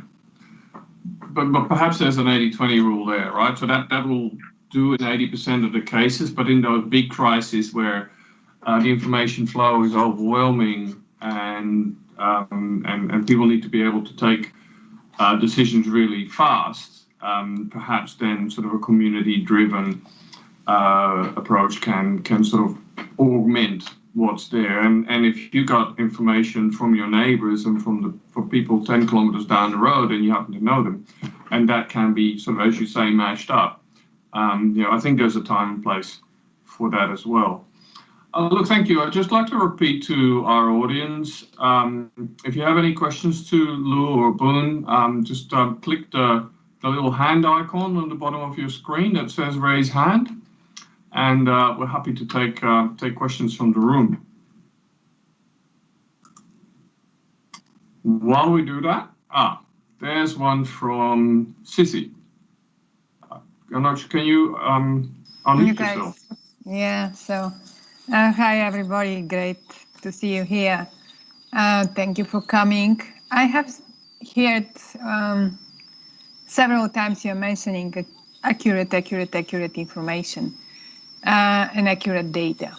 But I have been working for many years with emergency responders, and I hear them very often saying that it's good to have information, even if it is not that accurate. So according to you, how to classify the information in such a way to be able to be useful for the communities? Is it information like, okay, 3 kilometers further on the road there is something happening, there is a fire starting, or you want to know the exact location and you wait for some data that provide you with the exact location? So how do you see this question, this dilemma, to wait for the correct data and accurate data, or just to have data to be able to be prepared and to know how to react? Lou, you seem keen to respond to that one. I've got a pretty lowbrow answer to that one, Sissy. I would always look at the best available data that you have and to put that out. So, getting something out is better than having nothing at all. And then you tighten up the data as you go, and you get better, tighter, more accurate information as it goes. But the most important thing is you're actually getting information out there that, so the point data for a fire starting, for example, then triggers off the emergency alerts and warnings and things like that. So the point might be out, but you've actually started the process off. So I don't have a hard and fast definition of best available information, but I tend to think some information that is verified. You've still got to have someone which is sort of authorising and saying, yep, that's right. We're confident in that. Whether, as Bern said, it's Sentinel for fire starts, or you get a CAD call from a fire dispatch or something like that. But I think getting stuff out there as quickly as possible is the most important thing. Yes, exactly. Yeah. Okay. Yeah. Thank you, Luke. Boone, in your personal experience with the situation on Kangaroo Island, would some kind of rating system or confidence rating system of all the information out there been helpful and at all feasible? Well, look, I mean, ideally, it's great. Considering the time pressures we were under, I was trying to produce the information as quickly as possible. To answer Sissy's question, the way that I tried to test the accuracy of my data is I used different types of satellite imagery. I was lucky that Landsat 8 and Sentinel-2 crossed over more or less at the same time on the same day. So I was actually able to compare the data sets in that way to feel confident about the results. I also also spoke to my farming friends out there who were all over the place in their utes, and they were giving me feedback on how accurate it was. And, I discovered some of the inaccuracies or known things like tall tree canopies, the optical imagery can't penetrate. So you get these green treetops, but they could tell on the ground because they knew the country. They knew that was a big blue gum plantation, for example. It was also obvious when it's a big square on the map. So that's the best way I knew about accuracy. But to validate it, I don't know of a method to do that quickly. Unless you guys have some ideas, I'm very interested. Look, there's plenty of examples in the open source community and in other communities where the reliability of a piece of information is essentially linked to the social credit and the reputation of the creator. So if they have a history of providing reliable information, a tweet or a map or something they put out would be higher rated than if you're a newbie who's never put out something. So that's perhaps an angle that could be looked at. And then there is all kinds of things you can do with AI do essentially fact checking, perhaps automated fact checking. Anyway, I'll be keeping an eye out for any other people who might be putting up their hands. But while we do that, you mentioned a plethora of sources, including satellite providers. Is there a limit to the availability of data that we can have access to in these crises? Are you asking me directly, Moritz? Yeah, well, whoever fits the shoe. Okay, for me, I think that there's a abundance of free information out there. I welcome any new information we could get. The challenge is, as spatial scientists, is how we can turn it into something usable for the layperson. So the more that's out there, the more options you have. So I see no limit to it. I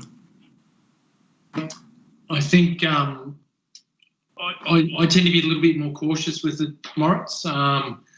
If you think about the emergency organisations, they are. It's a very command and control hierarchy-based system that they want to have trusted, approved sources. They're getting good feeds from and things like that. And I think in the heat of the moment during fires or whatever it might be, to start ingesting new data would present more problems. They should have a lot of those things streamlined before fires, things like that, to actually make it easy and they know where that they're pulling things in from. I tend to think that and it's practice from the agencies that they tend to start locking down as they go into summer, be it for storms or floods or fires or whatever it is, that they simplify their environment and streamline it as much as they can to make sure they're not getting any glitches or any unusual things. If incorrect information out to communities or that might slow up what their existing processes are. All right, thanks. Yeah, that's interesting, Lou, because I ran into that hierarchical chain of command because I really, I contacted everybody I knew in the country fire service here. And, and I respected it because I didn't want to step on the toes and the good work they were doing. But, in regards to the outcomes of this Royal Commission, maybe there's some middle ground there. Maybe there's some sort of a portal that could be, our agencies could overlook to release that one-stop shop, whereas this information is processed and verified. It could be an authority to come out of it. I'd like to see that maybe, God forbid, when there's another horrible incident and we have another conference like this and talk about this in another 10 years' time, maybe there'll be some nice new things like that. Yeah.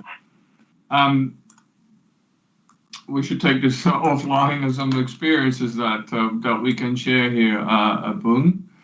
Mohammed, you have your hand up. Do you have a question? Yes. So I wanted to know, does the vegetation type matter when you guys are doing assessing the fuel and for hazard reduction burn especially? What is the priority of knowing the vegetation type? Is it a real big factor when we are doing the hazard reduction burn? Yeah, thanks, Mohammed. The vegetation is the key piece. Certainly with all of the fire spread models now, so all of the agencies would use fire prediction models. And so that National Fire Danger Rating System review with the vegetation sets was all about getting standardised veg so you can get the models cranking and get them going. So the understanding the vegetation and having accuracy there is very important. The better data you have, the better the models will be, the better you understand the rates of spread and all of those sort of things. From a hazard reduction side of things, the most important thing is type of vegetation, so whether it's forest, woodland, grassland sort of thing, and then time since fire. So the longer areas are unburnt, the hotter they burn once they then get fires into them. So it's a very important piece. And one more question, actually. When you guys are conducting the hazard reduction burn, you want to know that at what location there is higher, at this location there is this type of vegetation, and so what kind of tools do you guys use to know that at this position we have this type of vegetation? Is there a map, or you guys just go to the site and take a sample? It's probably a combination of all of those things, Mohammed. You start with the map, so the time since fire history, all of those sort of things that inform where to burn. The fuel accumulation curves will give you roughly what the vegetation fuel load is going to be, and then you verify when you go out to write the documents up, and then when the crews go out to actually do the burning, and they will note areas of heavy fuel or areas to be, you don't want to burn riparian areas and things like that. So that there's a pretty big process, again, starting very broad and coming down to when you're starting to light up hazard reduction burns of, what you look for. Okay, and how long does this process take, when you guys are making this decision? They can be pretty quick. It's sometimes pretty quick to actually get the areas sorted out. So, could be a couple of months. So you've got to go through a process to get them signed off and things like that. The actual execution of the burns is more about resource availability and weather, and if it's too wet or too dry or too hot, too cold, all those sort of things. Okay. Yeah. Thank you very much. That was very informative. Thank you. A lengthening bushfire season there doesn't help, does it? No. All right, thanks for that. I'll squeeze in one last quick question. Back to the satellites. I guess Australia does not currently have its own Earth observation satellites, and therefore it relies on satellite imagery through partnerships with foreign-owned satellites. Bushfire Radar Royal Commission doesn't really address this issue as potentially a critical reliability. Do you think it would be worthwhile for the Australian government to look at investing in a dedicated natural disaster satellite system, or are we fine just piggybacking on what foreign governments can provide us? Who would like to tackle that? Mark, I think that this is an amazing opportunity for the new Australian Space Agency. I think that, and there's already, I think, some movement going on in that area. I really don't want to speculate because I have nothing to do with the Australian Space Agency and I'm no authority, but I am a fan.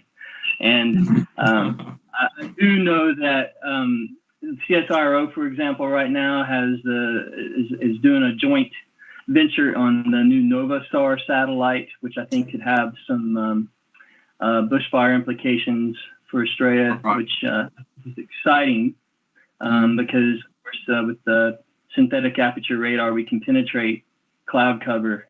But I think the new space agency should seriously look at our own dedicated satellite with optical and active sensors on it. Okay. Yeah, I agree. You know, we go back to that fundamental question of, you know, better, more accurate data is the driving piece of good information to communities to make good informed decisions. You know, the better loads.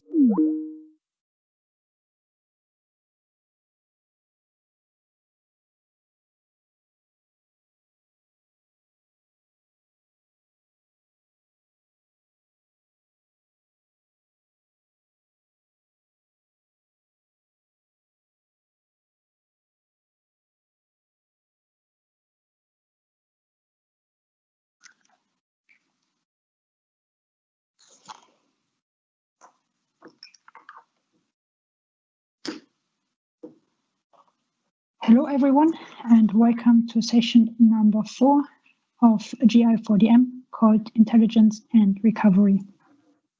Before we start with the session, I would like to take the opportunity to introduce myself. My name is Petra Helmuth. I'm one of the organizers and I'm based in Perth, Western Australia. Today we have 4 talks in this session with presenters based around the globe in Italy and also South Africa. Before we start with the session, I would like to acknowledge the traditional owner of the land I live in Perth. It's the Watcher people and the Noongar Nation, and I want to pay my respect to the elders past, present and future. During the session, please feel free, use the opportunity to ask questions as an audience. You have the opportunity to post the questions in the Q&A field, or also if you watch the YouTube channel, please feel free to post questions. I will read the questions out to the presenters. The session is organized this way that first of all we have the presentations, and straight after the presentation you have the opportunity to ask the questions. In order to maximize the time for the people presenting, I want to keep myself short, and therefore I would like to hand over to the first talk. Giorgio Vasena from the University of Brescia in Italy will talk first of all about the indoor mobile mapping system and crowd simulation to support school reopening because of COVID-19, a case study. With this, I'm happy to hand over to you, Giorgio, and please feel free to share your screen. Hello everyone, I'm Giorgio Vasena. I'm a professor. Hello.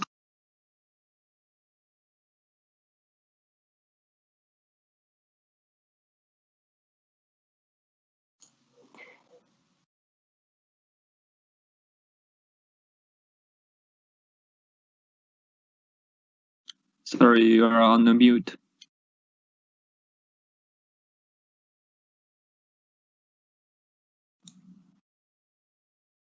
Oh, here we are. Sorry for. So hello, thank you, Petra, for the introduction.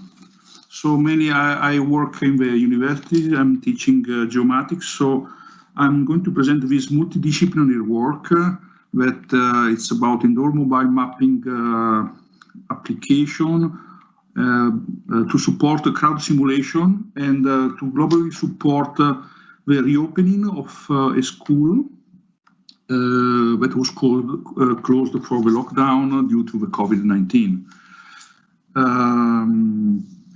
The presentation has 5 key points of the small introduction, the motivation of research, and I'm going to introduce the methodology, some results, and of course at the end the conclusion of the paper. We can say that the pandemic emergency due to the SARS-CoV-2 has made occupancy analysis a crucial topic for international research and on building performances. The need to develop simulations to support the functional analysis of building spaces in relation to social distancing rules is a clear example. This became even more fundamental considering the need to assess the sustainability of spaces in high occupancy buildings, as the school we have been working on, for which occupancy evaluation result crucial to ensure the safety of end user in the daily work, where with end user we mean, of course, students and mainly teachers. In architecture, engineering, construction and operation field, crowd simulation has progressively emerged as an approach to design, predict and assess occupancy of indoor spaces use.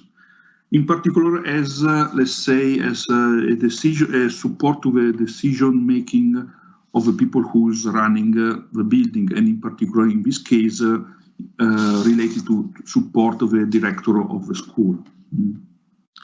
We have several studies on, let's say, on modeling, crowd modeling. In particular, these studies usually are based on simulation based in indoor, agent based, with thermal perception, comfort, responsive behaviors. But we have now really a lot of application related to pandemics and risk assessments based in particular on social distancing and exposure time. So what we're speaking about? So there is a school. We have been working in this school, try to support the reopening. We have been starting the project on May 2020, just after the opening, after the lockdown. And in these cases, in particular, was support to the reopening phases that started in September 2020. The site is in Milan, North Italy. This is almost all building, well maintained, but of course, the geometry of these old buildings, let's say, can support the high value of ventilation due to the dimension of the rooms, but of course the organization of the path inside has been very critical. The study is really multidisciplinary. Okay, so we started collecting the plans and data, the geometric data of a school. And in particular, we ran a very fast and accurate, let's say, 2-3 centimeter 3D mapping of a site with indoor mobile mapping solution, and creating with all this data a good geometric building information model. And from this, we could analyze how to manage the number of students in every room, how to organize the position of desks, and the organization of the path that the different categories of students have to follow, going inside and moving during the teaching time, and in particular during the time of lunch, that is very critical. And I think it's very interesting, the simulation with mass motion that we made inside the school it's just a support to support and to highlight any kind of critical organization of movements. a good, let's say, very interesting way to sign and to teach the students how to move. We have to remember that the students in reality are sometimes kids of 3-4 years old, okay, until children of 10 years old. And at the end, a very innovative approach of with innovative algorithm to evaluate the ventilation inside the building. First of all, we had to, of course, to agree and to follow the regulation of the state, Italian state regulation for how to manage the emergency. Here, the, let's say, normal and well-known, let's say, approach. One thing is that in the emergency, the state provided different way to evaluate how to manage the distancing between students. And this, let's say, this problem of communication create a problem organizing how to move inside the school, because sometimes these regulations coming from the state are not, let's say, there are some, let's say, they gave different regulation for the same topic, so it was not nice to manage this. So first of all, this was the first time we could test on the field a solution developed by our spin-off company of our university, that is SLAM technology. Is a mobile sensor that you can just walk through the environment, and you can use two LiDAR sensor, one IMU and one 3D camera. So just walking through the site, you can get the 3D. I don't go too much in details of this. I prefer just to show what is the result one of the results you can get. In particular, you see you get a point clouds, and on a point cloud you can get a 360 3D image camera. So you can just walking through, you can get 3D information, you can measure the site, but in particular, as you see, it's like a stop and go camera vision, and you can share these contents on the web. So all the researchers that have been working on the site, also not having the possibility to go in the site in Milan, they could travel and to see it, to get experience of how the school is organized. A second more results it was possible to provide is like what we called a X-ray image, or let's say a blueprint that mainly is a projection of a 3D point clouds on a plane. And what you obtain is like a raster image that you can fully measure, and you can easily share with all the researchers. So it's a very easy base, and the surveying of all the school took just 1 hour time, let's say 50 minutes for every level, and in 1 hour time you can get this. So already on the field, you have a decision-making platform, and you can also check and verify at the end of the works the results, and you can easily go with these kind of solutions of course, in AutoCAD. So this is the CAD file of reality, okay, and what the base for the projects. From this platform, we could create a 3D model based on Revit, let's say a BIM model. And on this model, we could start on this geometric basis on making the analysis, in particular the capacity and desk arrangements studies. As you see here, we have 3 different regulations coming from the state. And this is very critical because for every room, we create a couple of rooms, applying 1, 2, 3, one of the different 3 regulations provided by the state in the different time, is still all active. You have a very different capacity that you can allow people going in the room. Of course, this base was important to organize new rooms on the school. So on this basis, it was created an information system with all the organization of the school, and the new rooms were adapted for as classroom for guys. And every room, of course, was analyzed and provided the number of students with teacher that can stay in this room. All these, you have people that is coming in the morning, is going on, is moving. In particular, is going, for example, in this red area where they go to the canteen in lunchtime. And all these movements and paths that were projected were tested with a mass motion process. In particular, the area were defined for categories in a way to avoid as much as possible the movements, the path of the guys could cross. So it was an important organization of timing and movements. The mass motion approach could show the movements of a guy. So there is, for example, the modeling of a moment the students has to go out.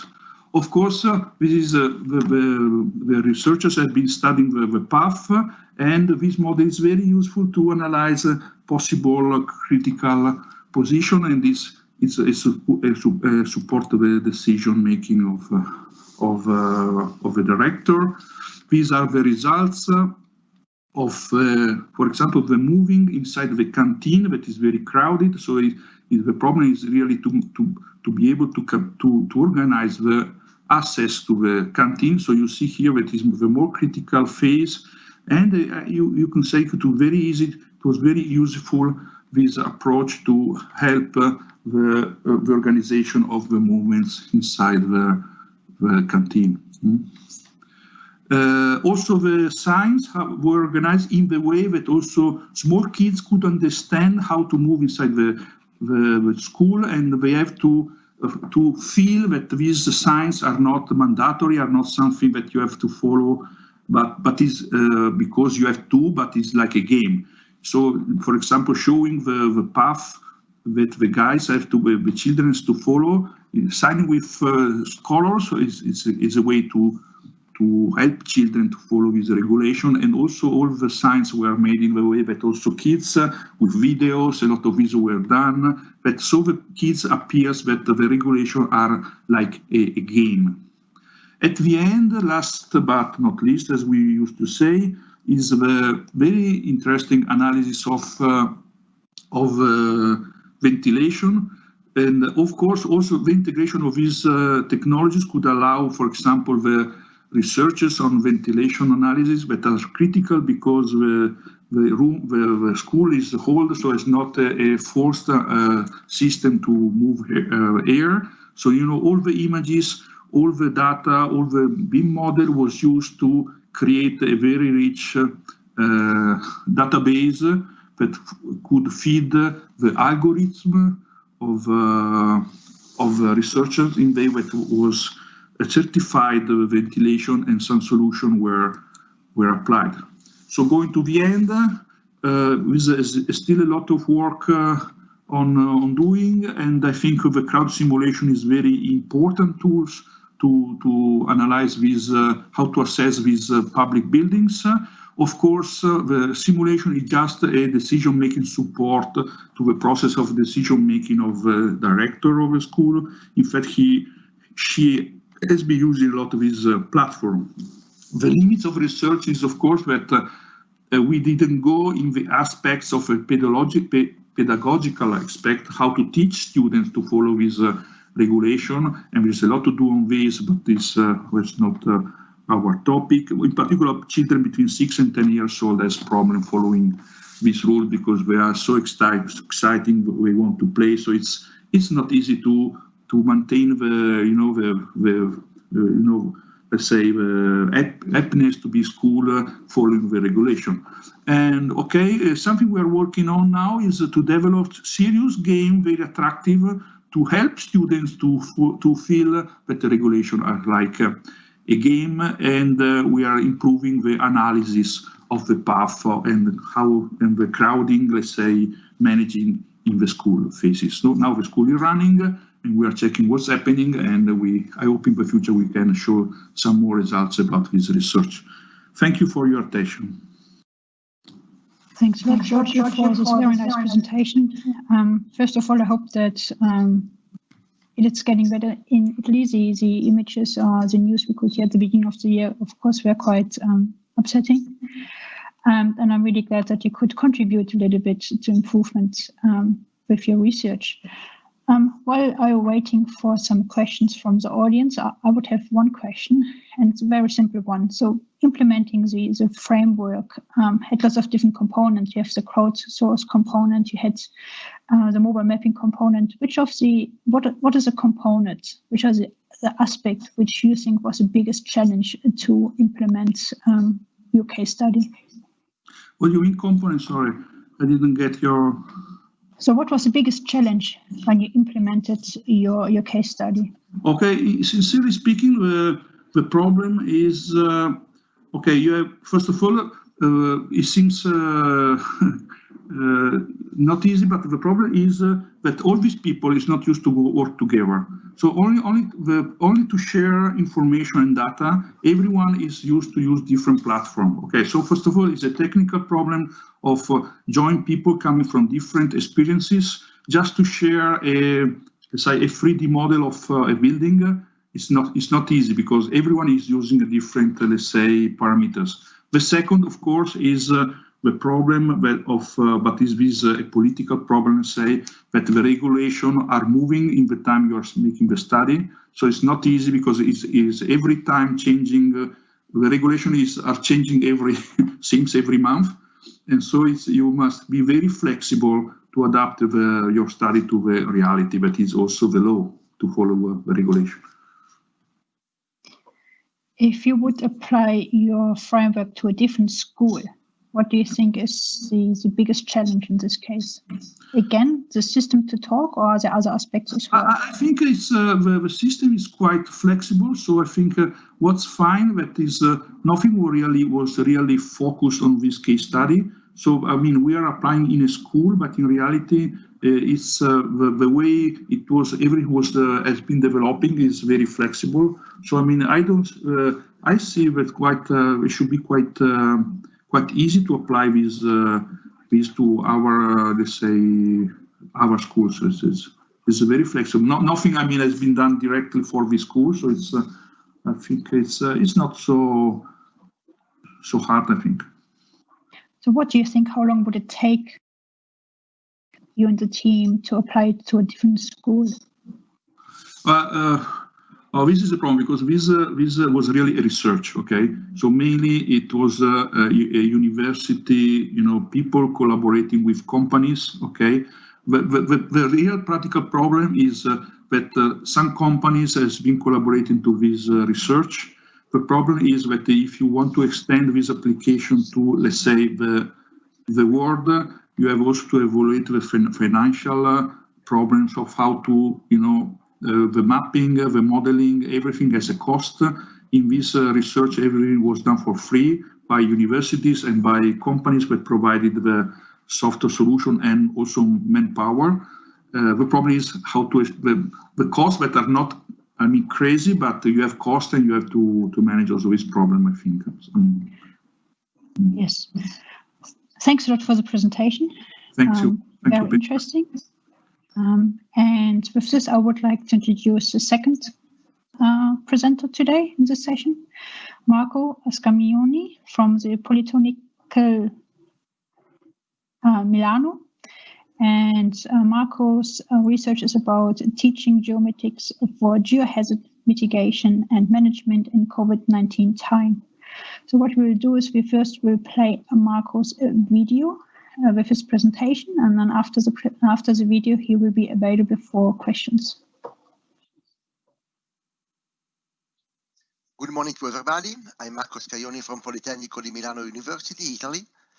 The topic I'm going to present is teaching geomatics for geohazard mitigation and management in COVID-19 time.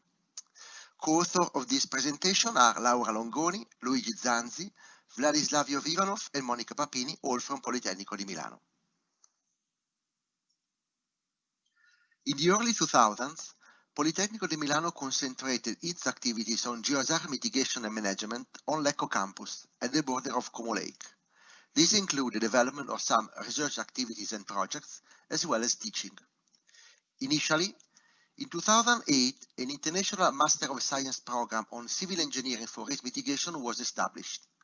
10 years after, a Bachelor of Science program on civil engineering for risk mitigation started. this one taught in Italian, as all bachelor programs in our university. Since the beginning of the Master of Science on Civil Engineering for Risk Management, we realized that a successful training on geohazard mitigation depends upon a few key points. First of all, a multidisciplinary and integrated teaching approach, an immersion into related research and strict contacts with stakeholders, the importance of let students touch real things, the application of innovative training methods, the creation of an international environment on both students and teacher sides. The Master of Science program consists of a first year, including some background topics, followed by a second year, where some integrated training courses are proposed to students. These modules are organized in two tracks, one on the risk for structures and infrastructures, and the second on the hydrological risk. The success of the Master of Science program in terms of student attraction convinced us to start a bachelor program as well. To do this, we turned an existing program on civil and environmental engineering into a new program on civil engineering for risk mitigation. This develops within 3 years, including a first year with background topics, which are continued and completed on the second and third year. Starting on the second year, an integrated workshop on monitoring techniques for geohazard is proposed, followed by a second workshop on the third year. In both workshops, geomatics play an important role. This presentation just focuses on the workshop on monitoring techniques for geohazards, which comprehends 3 integrated topics. Applied geology, providing general information on monitoring techniques for landslides. Geodetic monitoring, providing information on some basic surveying techniques for deformation monitoring. Photogrammetry and remote sensing will be introduced on the third year in another module. Geophysics, which provide assessment and monitoring method for investigating underground slopes. This workshop is application-oriented and should include labs, technical visits, and field trips. Teachers share long-term cooperation since the beginning of the Master of Science program.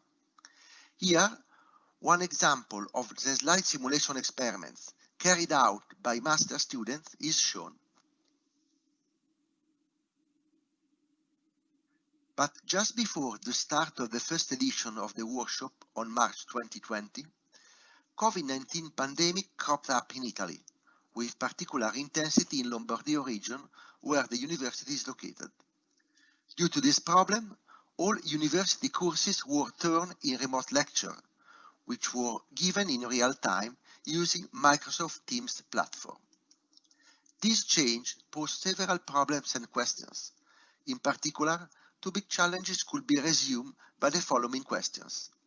How to let students get practical experience, and how to keep the integration between investigation techniques and geohazards? The change into remote teaching and learning required a revision of the frontal lectures. These were restructured in short blocks, added of material from media, and complemented by numerical lab activities on specific topics. But the key point to try to maintain the interdisciplinary character of the workshop was the proposal of a virtual case study to afford. This consisted of a real rock slide in pre-alpine region where Lecco campus is located, previously investigated by some of the teachers and by others. 4 assignments were proposed to groups of 3-4 students to cope with the case study. Under the geological point of view, each group had to analyze the context and to define some requirements for planning monitoring techniques based on geophysical and geodetic solutions.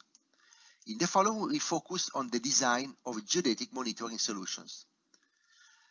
Some general questions were posed to students independently from the specific solution, with the aim of developing some abilities. For example, the definition of goals and performances of each monitoring system wanted to develop the capability of reasoning, to work in team, and the multidisciplinary integration. The selection of the equipment wanted to develop the design ability and to train in facing real technology. The definition of the measurement rate wanted to develop the decision-making ability and again the multidisciplinarity. Eventually, additional specific questions were differentiated depending on the specific technical solution that was proposed to be studied. These solutions offer the chance of consolidating the background given during lectures and to go beyond the achieved knowledge.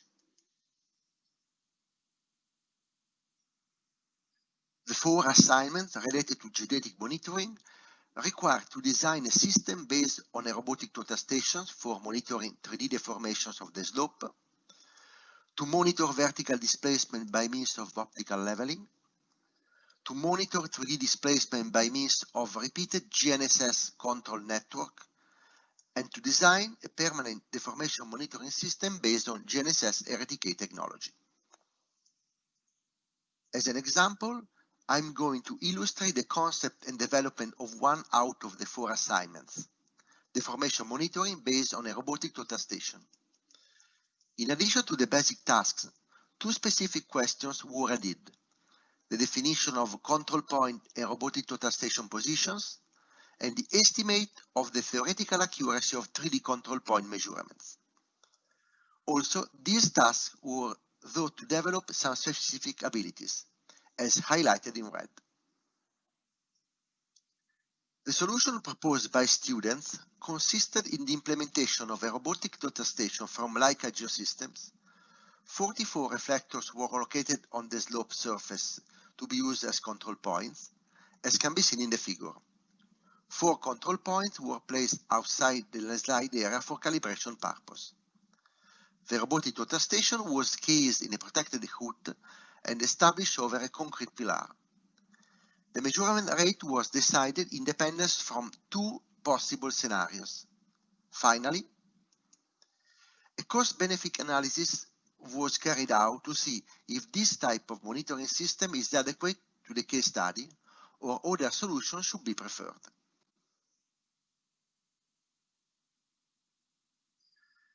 The students also computed and represented the error ellipses in order to analyze the accuracy of possible measurements.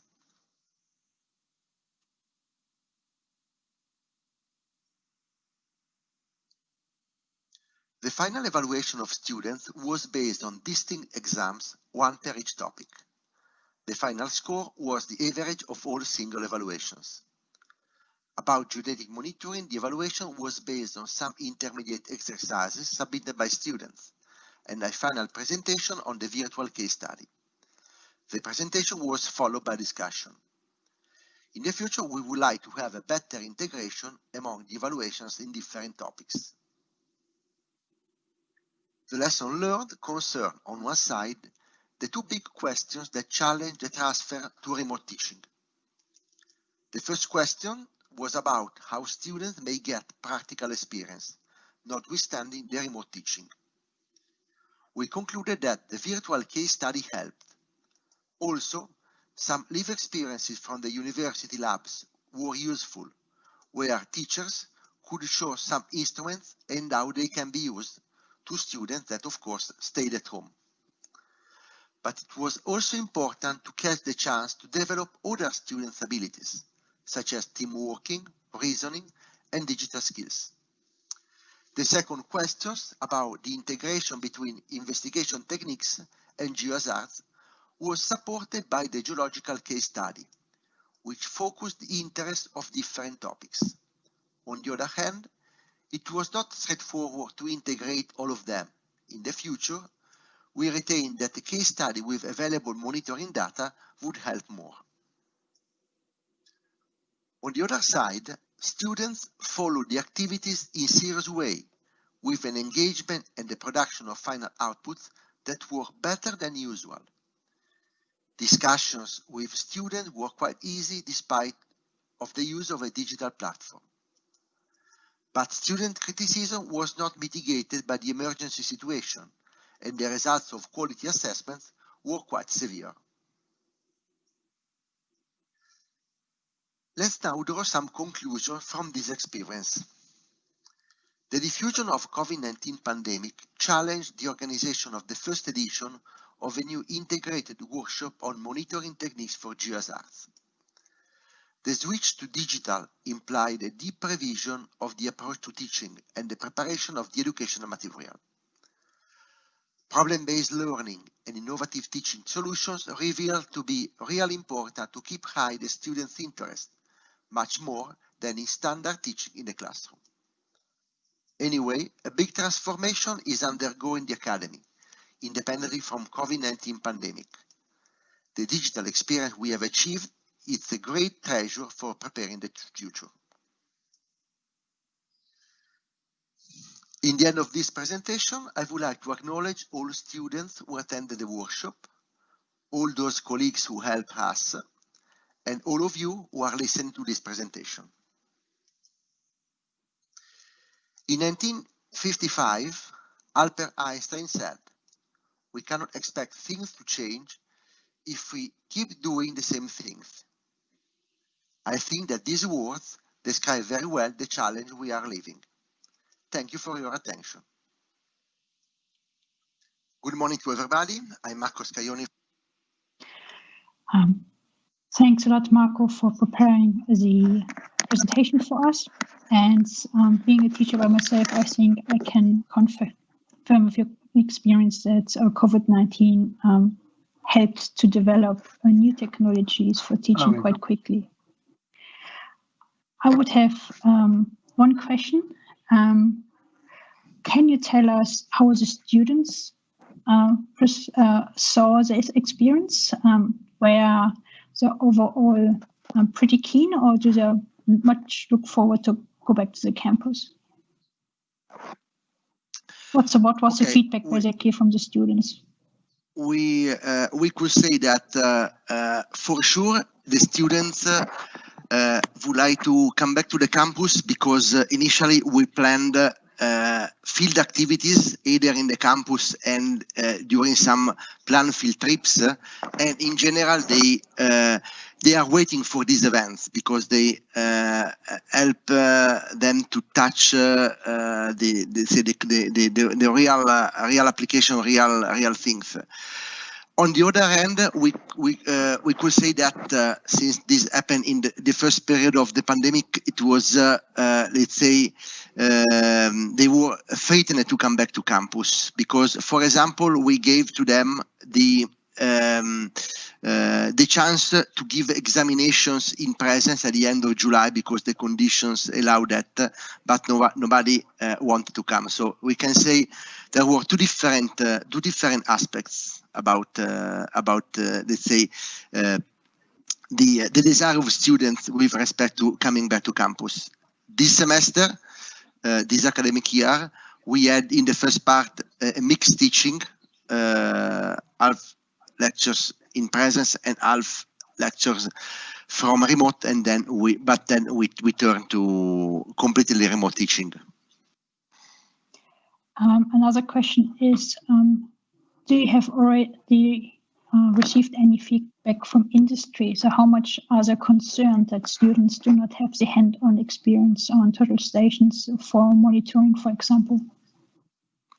So this bachelor started 2 years ago. So we haven't graduated yet students from this bachelor course. So we are still waiting from feedbacks, let's say from stakeholders and from the companies and from the public bodies, where these students may be hired. Looking forward, how could you picture a hybrid model? So based on what you have done in semester 1, fully online, and the in-field work for the future. So how do you see the hybrid model do you see a hybrid model for the future? Yes, yes. We have already applied this year during the first semester in a similar course at master level, a hybrid model. Where basically we concentrated theoretical lectures online and also revisions, because revisions online, revisions of project and assignments carried out by students, can be done quite frequently and in a kind of efficient way online, and we left time during the campus, the presence in the campus, to carry out practical exercise, to learn how to use students, to develop some experiments, as the landslide simulation experiment I showed you. And so this was the approach we used. Thanks a lot, Marco. I can't see any further questions, so I would like to thank you again. And thank you. And welcome speaker number 3.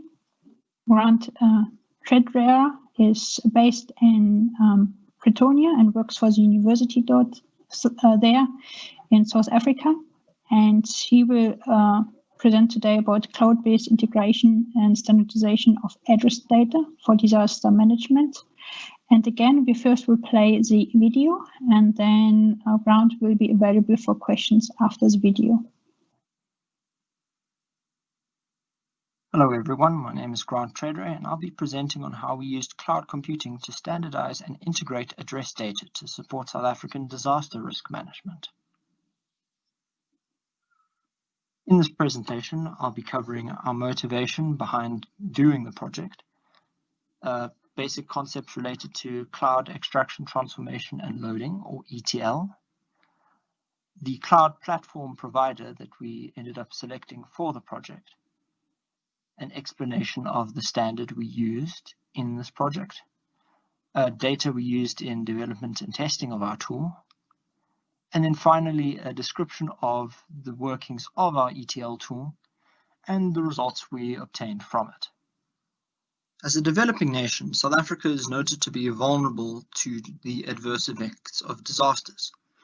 As such, we've implemented a disaster risk management system in which the planning and coordination is performed at the provincial level, while execution of plans and direct responses are handled by local and municipal government. Address data forms a major part of this as a method for identifying people either at risk or affected by a disaster. The issue is that addresses in South Africa are assigned by the different local governments, and each has their own unique data model. However, they need to be used in conjunction with each other by provincial governments, and there is no uniform standard being implemented. So in response to this, we decided to construct a tool that would integrate addresses by transforming them to a standard format, and we wanted to use cloud computing to expedite this process. Cloud computing involves the use of off-site computing resources in a distributed computing network. And the benefits of cloud to disaster management are that it's resistant to disasters due to its dispersed nature. So if one data center is affected by a disaster, all data and processes can be transferred to another data center outside of the area of influence. It also helps by centralizing access to the data. Through the internet, anyone can access the computer network, the data network, wherever they are, and the data network is consistent for all users. And also it can utilize elasticity to adjust the assignment of computer resources based on need. And this can be useful if one area is dealing with a disaster and thus gets more resources allocated to them. ETL is a process used in cloud computing to acquire, process, and transfer data, and is used in integration, for instance, in the case of this project. For this study, we didn't have the funds or expertise to develop our own cloud network. Similarly, South African disaster risk management is noted by literature to be underfunded, so a good commercial cloud provider is important. Ideally, it should have activity in and around South Africa, effective managed cloud services, and an acceptable price range for those services. Gartner's Magic Quadrant, displayed on the right, is from an industry provider review by the company of the same name and gave us a short list of the 3 leading cloud providers: Amazon Web Services, or AWS, Microsoft Azure, or Azure, and Google Cloud Platform, or GCP. These 3 distinguish themselves for good service level agreements available in the countries they have data centers in, and all have their own advantages and disadvantages, which will be covered next. AWS has a wide array of services, so including AWS S3 for file storage, AWS Athena for serverless databasing, and I'll cover the benefits of serverlessness later on, and AWS Glue for ETL processes. AWS has data centers in Africa, in Cape Town, and I believe they have the greatest presence in the country, 3 data centers in Cape Town. Next is Microsoft Azure, and they have Azure Data Factory, which is a service that covers ETL, databasing, and analysis. And they also have Azure Files for data storage. They have 1 data center in Cape Town in South Africa, and they have another one planned for Johannesburg, which will open next year. Finally, we have Google Cloud Platform, or GCP. And they have several different ETL services for specific ETL procedures, and these include Cloud Data Fusion, Data Flow, and Data Proc. And then they also have storage via Google Cloud Storage. The issue with this provider is they have no data centers in South Africa. They do have edge computing nodes, so the network can be accessed, but for larger volumes of data analysis, it would be difficult, slow, and cost ineffective to use GCP. According to the 1000 Eyes Cloud Performance Benchmark, all of the providers we assessed gave comparable connection speeds and qualities to Africa. This left us with only pricing to use to distinguish the 3.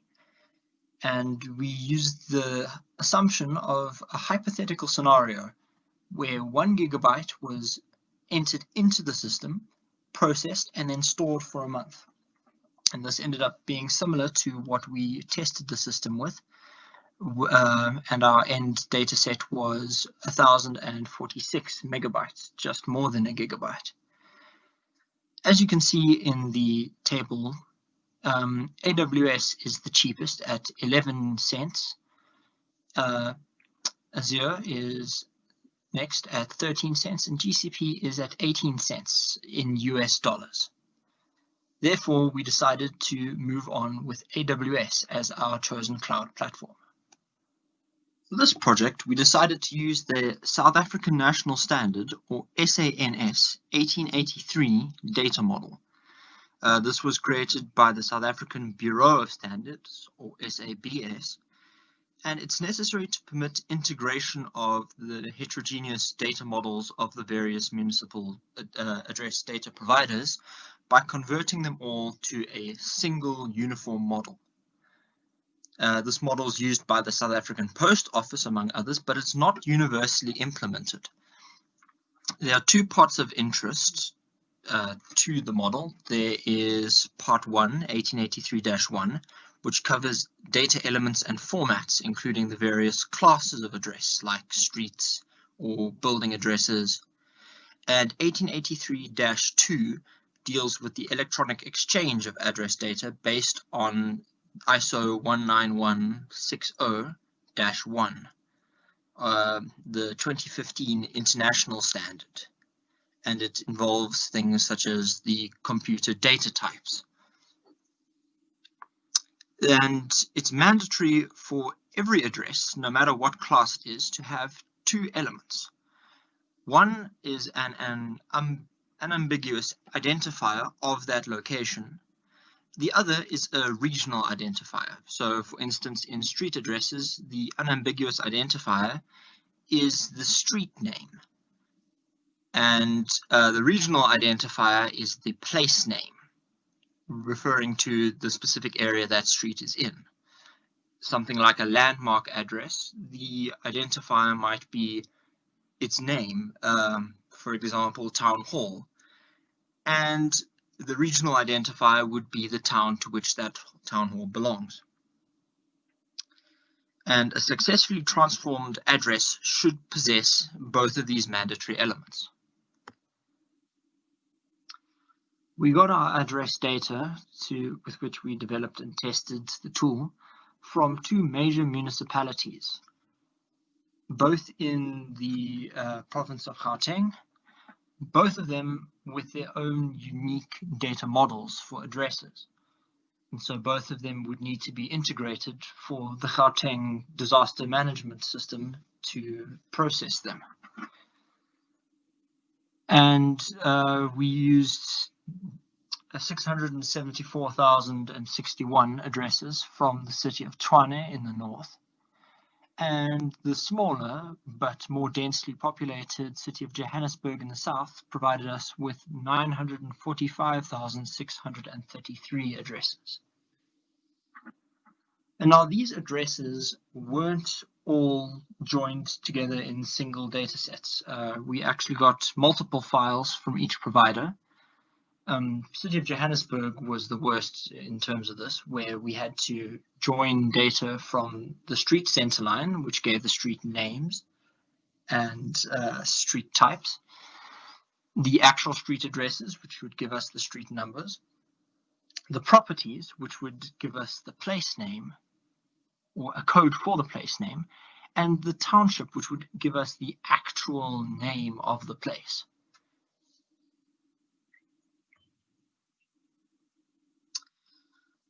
Now, with the data collected and an understanding of which standard we needed to use, I started to construct the tool itself, and we used 4 cloud services from AWS, our final cloud platform. And these were S3, which we used for file storage, creating a data lake of data pre-processing. Then we uploaded that data into an AWS Athena serverless database. And as I said earlier, serverless is important. And the reason for that is it utilizes the distributed nature of cloud computing. Athena databases aren't stored in single locations. They're distributed over multiple nodes in the network.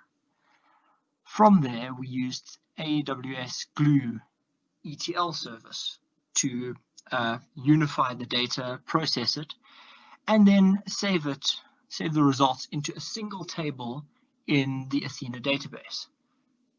And it would also provide some reports, which would be stored and managed by AWS CloudWatch service.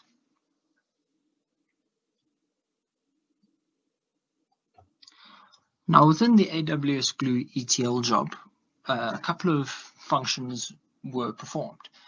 First of all, we used what is called a crawler to extract the data from the S3 store, our data lake, and put it into the Athena data warehouse, a sort of repository of the data before it's processed. Then we would use a job in AWS Glue. And this used scripts, which I'll show later, to verify the data, remove invalid records, and then transform the data to the SANS 1883-2 standard model. Then it would save the data into another Athena database for our answers and produce CloudWatch reports, which would be sent to the user. The analytical functions of the tool are performed within AWS Glue jobs, making use of the PySpark scripting language. And this is a combination of Python, which defines the code architecture, and Apache Spark, which extends it to include distributed data frames that operate on multiple cloud network nodes at once. results at the end of the running of the tool were 100% successful. But that's more to do with the quality of the data we received from the municipalities. The completeness of that data has a great effect on the success of our tool. Overall, the study has shown that it is feasible to integrate and standardize address data using cloud ETL tools. The cloud services, when accessible, add significant efficiency to transformation and mapping processes. And the AWS infrastructure was simple enough for me to use, and effective use of the pay-per-use model allowed us to make significant cost savings as well. Future studies, we intend to focus on expanding to other municipalities and other municipal address models. And we might also transfer the tool to another cloud provider. Thank you so much for joining us. I hope you enjoyed it. Thanks a lot, Grant, for preparing the video. There's no questions from the audience yet, but I maybe would like to ask the first question. It's a very valuable data set which you created there. Have you been able to use it this year already with COVID-19, or what are other applications you have in your mind for the future? I haven't really applied it as of yet.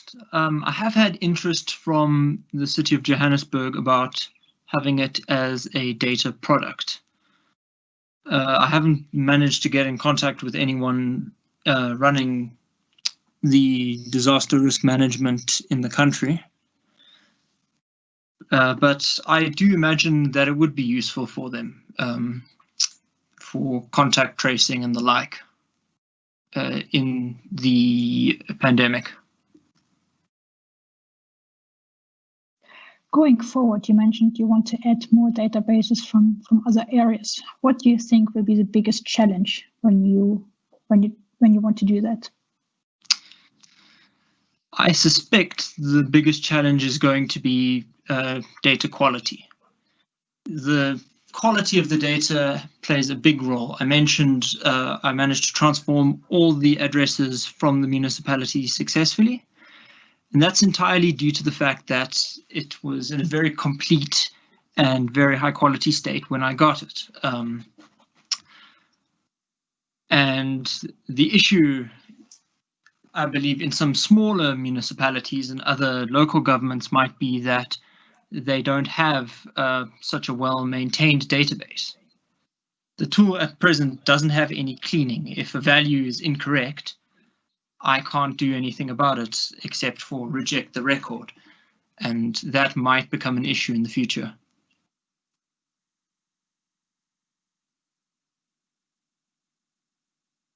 Sorry, Petra, I think you've muted yourself. Cheers, mate. It should have happened at least once. All right. There's one question from the audience. Sissy asked specific what's the address structure in South Africa. Is not sure if you covered this at the beginning of the presentation, but maybe you can quickly mention that. Yes, the main issue is there is no standard address structure, or no universal address structure rather. SAN's 1883-2 model was conceived as a standard structure, but it's not implemented by everyone. I believe the post office uses it, but I'm not aware of any of the municipalities or any of the bodies that actually assign addresses use it. And that's the reason for this tool, to unify different models into the one standard model.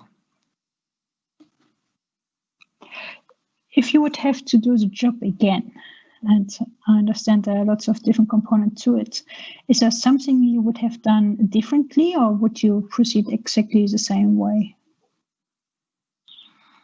I would like to get more involved with the disaster risk management centers and sort of integrate the system with them. I think its usefulness would be, it's very dependent on being used. and I would like to sort of have a better understanding of what they need. And apart from that, I think I would also like to investigate the other platforms. One of the issues I didn't really mention, there is no geographic capabilities inherent to AWS and PySpark programming. You can add Python libraries, but AWS does not allow us to use Python libraries with C extensions, which include things like the GDAL open source library, which would give me coordinates and spatial data frames. And I think if I could try and find another provider that does allow that, that would give us a lot more options. Thanks a lot, Grant. Thanks for this great presentation and also for answering the questions at the end. Thanks a lot. Thank you. And this takes us to our last presentation in the session. Mariana will talk about the role of digitizing in post-disaster reconstruction. And again, we will first play the video.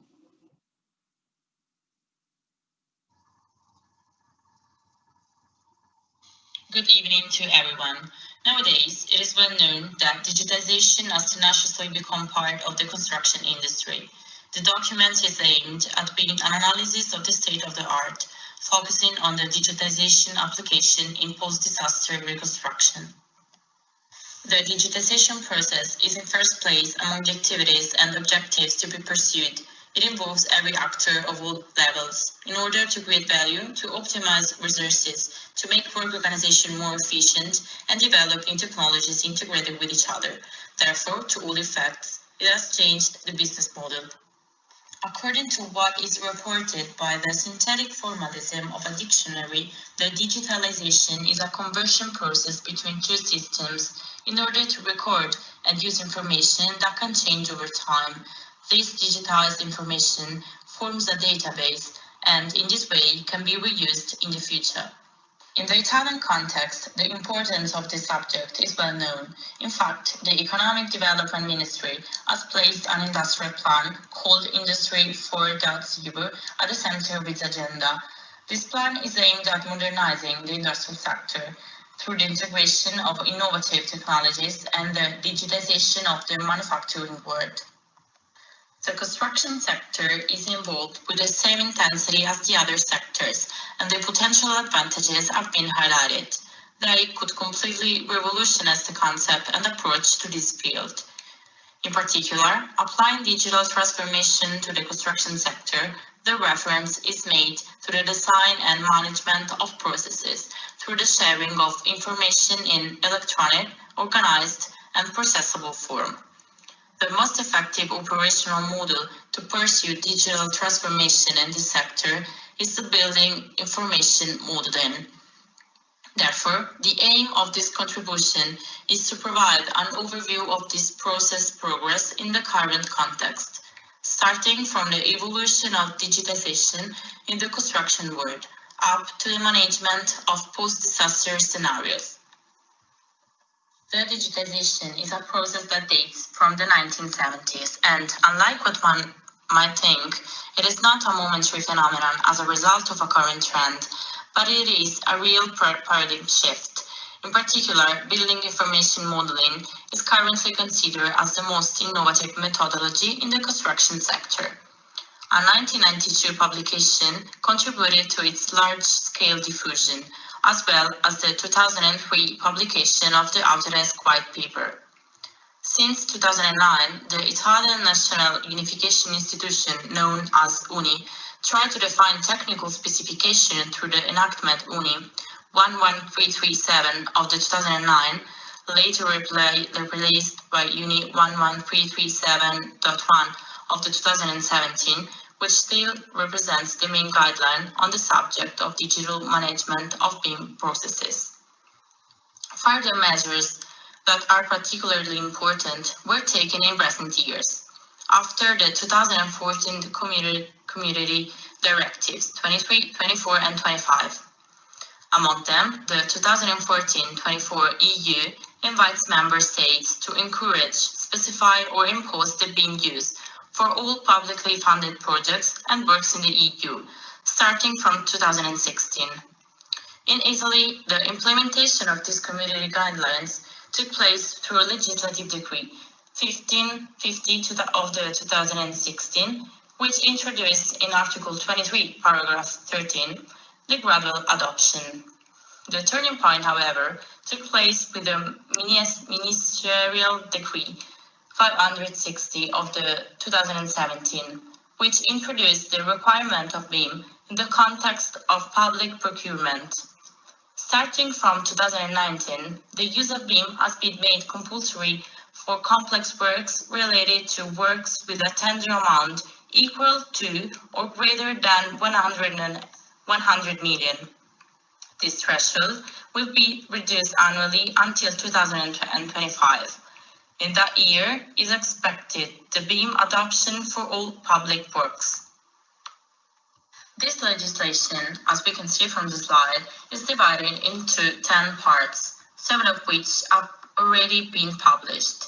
They deal with the general aspects of the information process digital management in the construction sector, such as the information vehicle structure, the process information structure, the product information structure. The regulatory structure consists of 10 parts, 4 of which have not yet been issued. In Italy, as you can see from the graph in the third OIT report on BIM, the tenders monitoring carried out by the institution starting from July 2015 initially saw a timid growth, which became consistent, especially after the approval of the Ministerial Decree 560 of the 2017. In particular, in the context of the procedures for the award of engineering and architectural services, the report highlights a further leap of 58.3% in 2019, after the growth of 263.9% in 2018. This growth highlights the prospect of going further beyond the well-known borders of digital and technological innovation. But despite this encouraging data, it is clear that this is still a transition phase. In fact, as it normally happens for any novelty, it is possible to identify dichotomies in relation to the concept of digitization, especially when the aim is to introduce the methodological approach in a sector that is not very open to process innovations, such as the construction world. Therefore, a reflection on this issue is reported in the following slide. In order to manage critical issues, a process digital revolution was necessary, a sort of paradigm shift from the world of construction in general to the management and maintenance of buildings in the particular. This was possible by promoting and implementing the BIM use from the origin of the work conception through its maintenance. The purpose of this methodology is the integration of planning with computerization, governing processes, and promoting smart management of costs, quality, and time. This solution is aimed at reducing errors, decreasing the in-process variation number, improving the quality of the building design and construction, enhancing efficiency of communication and the collaboration between the many protagonists of the building process.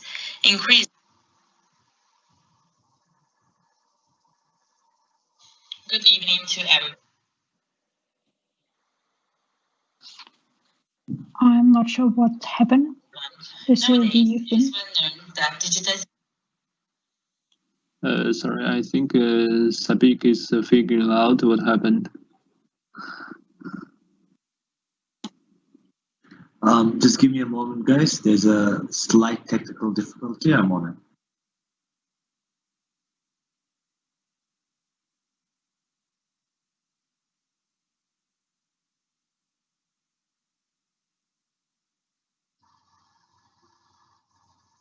we can see your screen.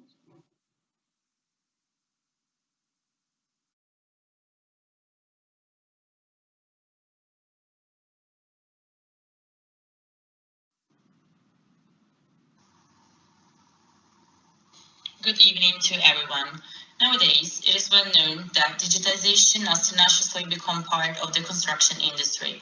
The document is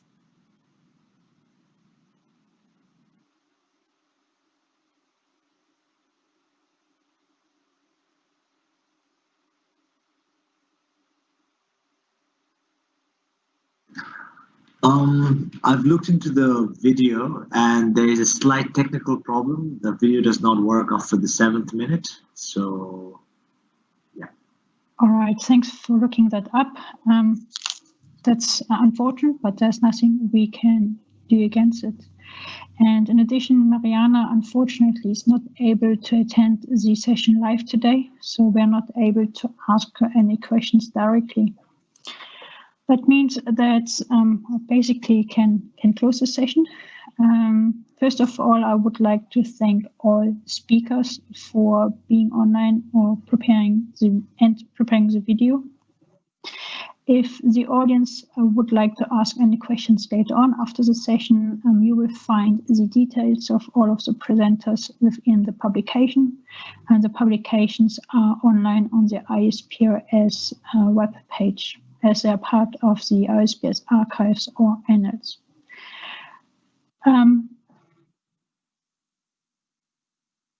With that, I would like to highlight the second session on intelligence and recovery, which takes place tomorrow on Thursday, and that's session 8.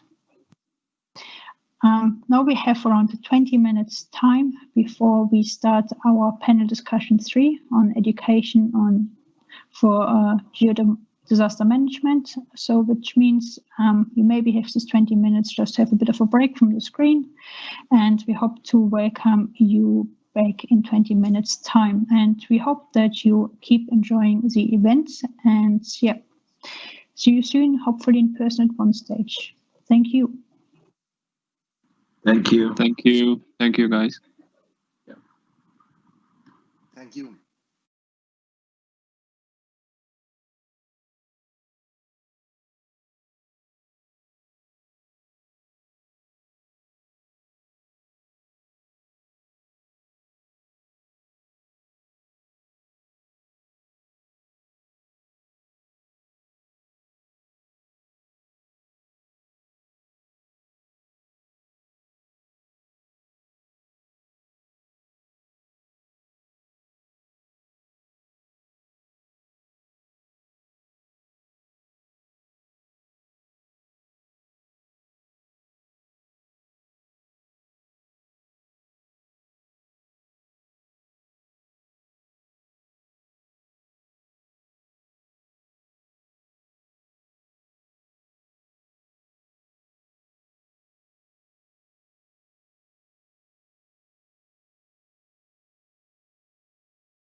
you want some salad?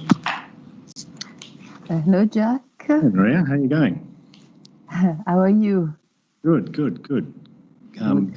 Great that you had that you've been able to get in. You've got good access into Yes, Teams. I want just to check if everything is fine. But I asked also the other people to be here 10 minutes before. So Great. I'm expecting they to be here in some minutes. Yeah, good. Yeah, there are some aspects that using Teams has been very good at. You know, it automatically records things. And, oh, by the way, I'll start recording this now.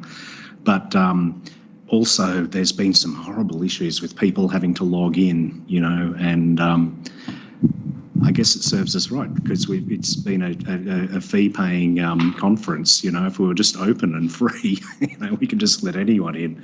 So I think that's a lesson for the future. But yeah, anyway. But do we have also interaction with people attending, or yes. In this format, we'll have about you know, at least about 7 people in the Teams environment that, you know, like the Brady Bunch where you have all the windows, and we can be focusing the speakers. And then also we're streaming live to YouTube, and we've been getting you know, another dozen people on YouTube, plus all the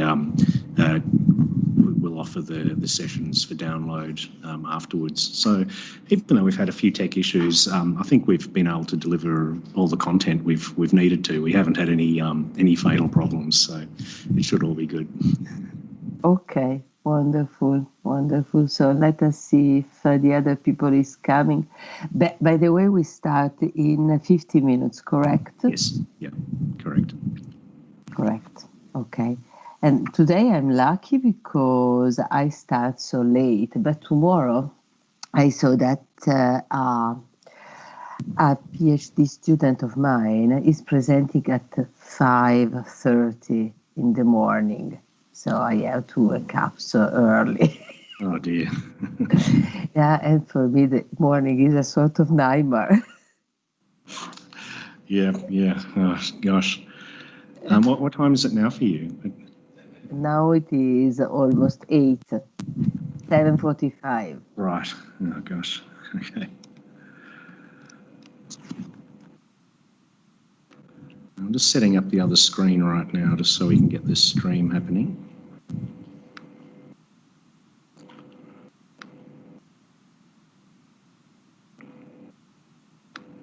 Okay. I believe that I can leave for 5 minutes and come back because now it's working in such a way that when the other people connect, you can check if the connection is good. That's it. Okay. I will come in 5 minutes. Right. Thanks, Maria. See you then. Bye. Yes.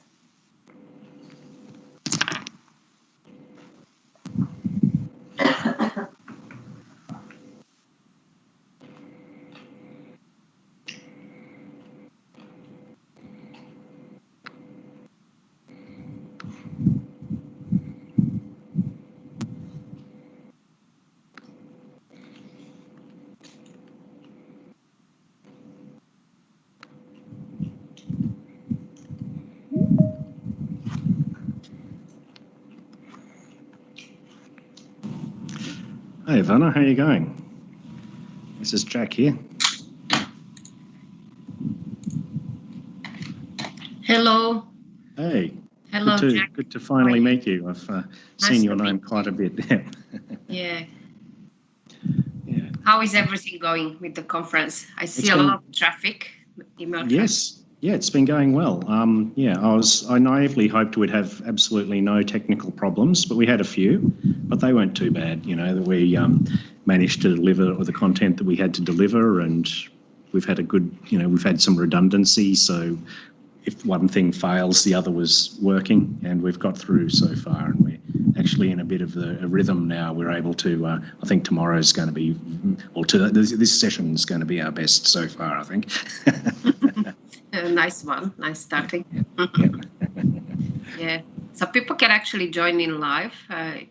Yes, in this format. If they're watching YouTube, they can't, and so we'll be relaying the questions from YouTube. But with this one, yes, these panels are much nicer because you can see the audience and there's a bit more interaction. With the paper presentations, they're much more isolated. You know, just boring. You can say it.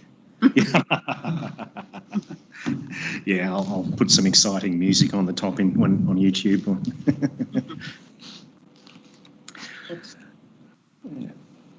But this one's half an hour, isn't it? Yes, just half an hour. It hasn't been too much of a constraint, and you know we can keep going after the. If things are good, you know, if it's time to wrap up, you know, it's good to wrap up. But otherwise, if there's a lot of people that are talking a lot, you know, you can keep it going. So. Right. I haven't prepared any slides, but I thought that was not needed. Just no, we don't. Yeah, more or less yeah. Just a chat. Given the time allocated, it is no time really. Exactly. Yeah.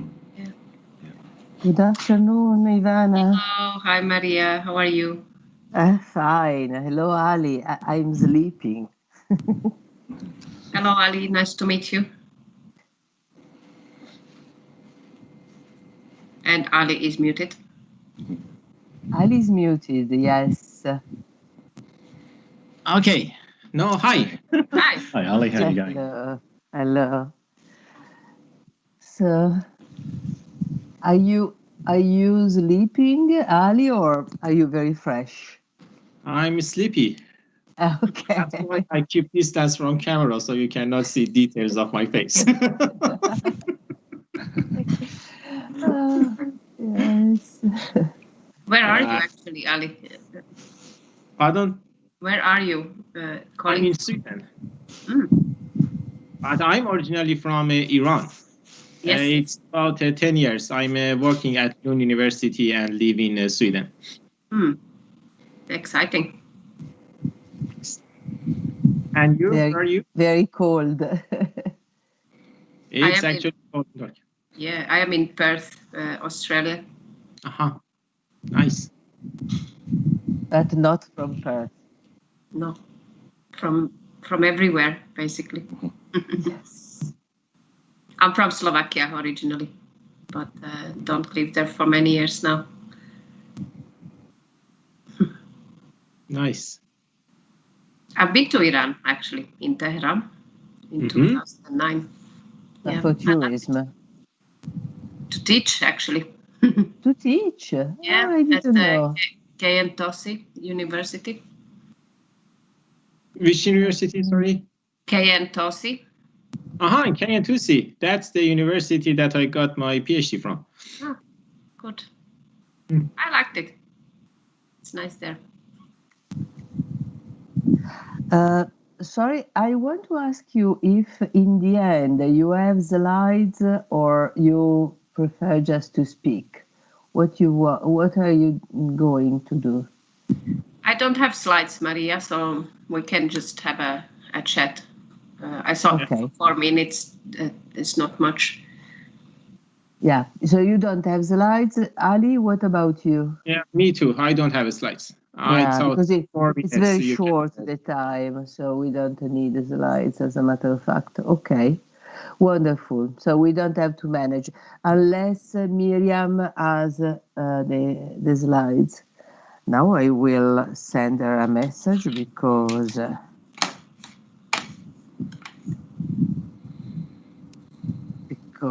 our time is coming. I already sent her a message yesterday waving the CV.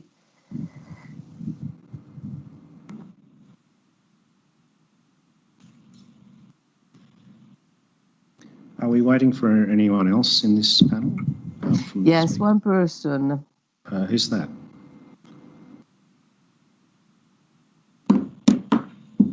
I can't see them. I can't see them on my control panel. So who's the actual? I can invite them again. Maybe they're not. She's Miriam.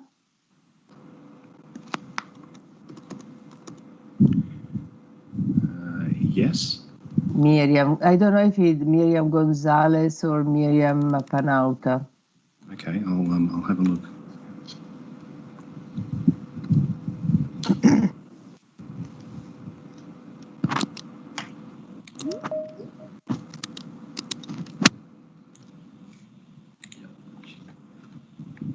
Good. Here she is now.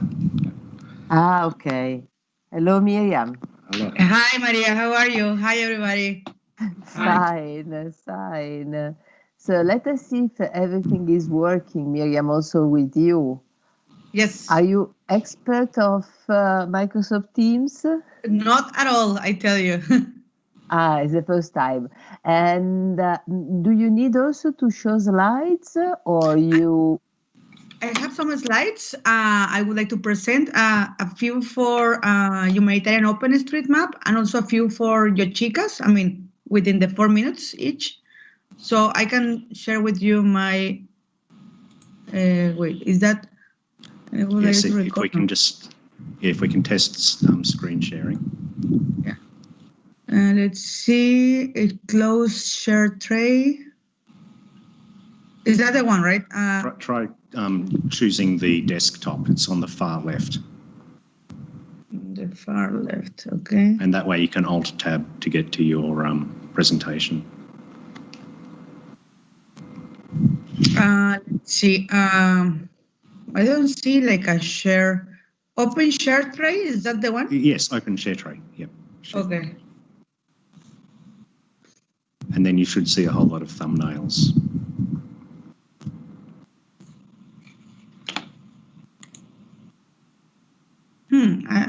I don't see.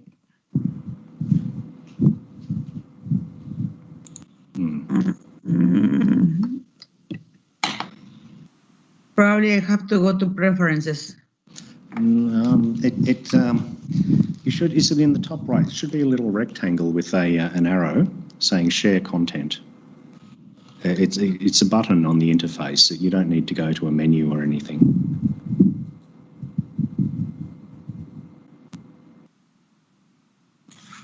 Just next to the leave button. Do you see the leave button on the top ribbon?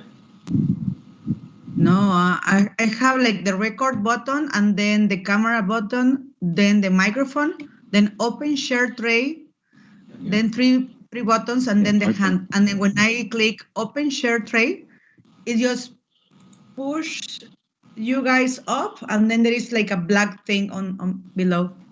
Miriam, what about simply speaking instead of showing the slides? Because also Ivana and Ali, they are not using slides. Okay, better. Yeah, let's do it. Yeah. In such a way that. Sorry, on top there is a rectangle with an arrow inside it. Do you see that icon? Yeah, I see it and I press it and then it pushes the images up and you have a black thing below with no actions. Well, that's enough. An action. You should give Teams access to your content on your computer. Yeah, well, it's fine. I mean, like Maria said, I mean, if the other ones are not presenting anything, I can just speak about it. Yeah.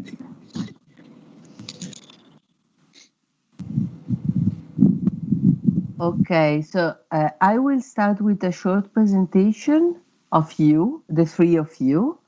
And then I will give the word to Ivana. Ivana is the first one, asking about UN geospatial capacity building.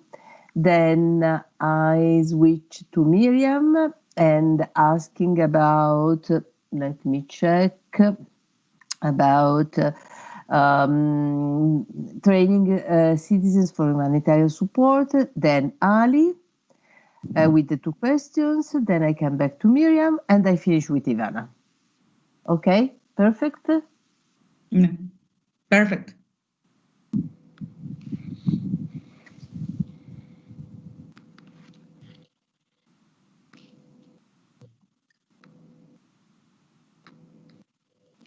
Ivana, no, you are muted. Sorry. Yes, you are muted. This must be the most frequent sentence on teleconferences this year. Indeed. That's what I heard the other day. That is the most frequent. Or can you see my screen? That's the other one. Yes, yes. I don't know why it's not working, and I don't have that button, half an hour to a 45-minute long session. Anyway, my question was to Jack. Do we know how many people we are expecting in this panel? Well, it'll be about 7 in the Teams environment, and then we'll have about a dozen people on the YouTube stream, and then it'll be available for download. Because of the time differences and things, we're expecting a lot of people to watch them after the fact. I noticed that the meeting is being recorded. Yes. It's 70 minutes, so all the discussions have been recorded. No, I'm going to crop them out. Yeah, okay, it's a good question. Yeah. It's just in this, the live events record automatically, just these ones don't, and I forgot to record one. So that's, luckily we're recording through YouTube as well, so I can get them. Yeah, actually it's right on time now, so let's go live. Okay. So good morning, good afternoon, everyone, and very welcome to this panel. I'm Maria Brovelli from Politecnico di Milano, Italy, and I'm very happy of being here with you for presenting a very, very important topic. When we are discussing about geospatial data management, we can't avoid speaking, discussing, concentrating, focusing also on education. Education is really the fundamental point, helping us in having citizens, students or citizens that are aware with respect to what is happening around, and which were prepared in facing the situations. Okay, so today we are here with 3 very important people who are involved in very huge and important projects. So I'm very happy of introducing to you the 3 guests of today.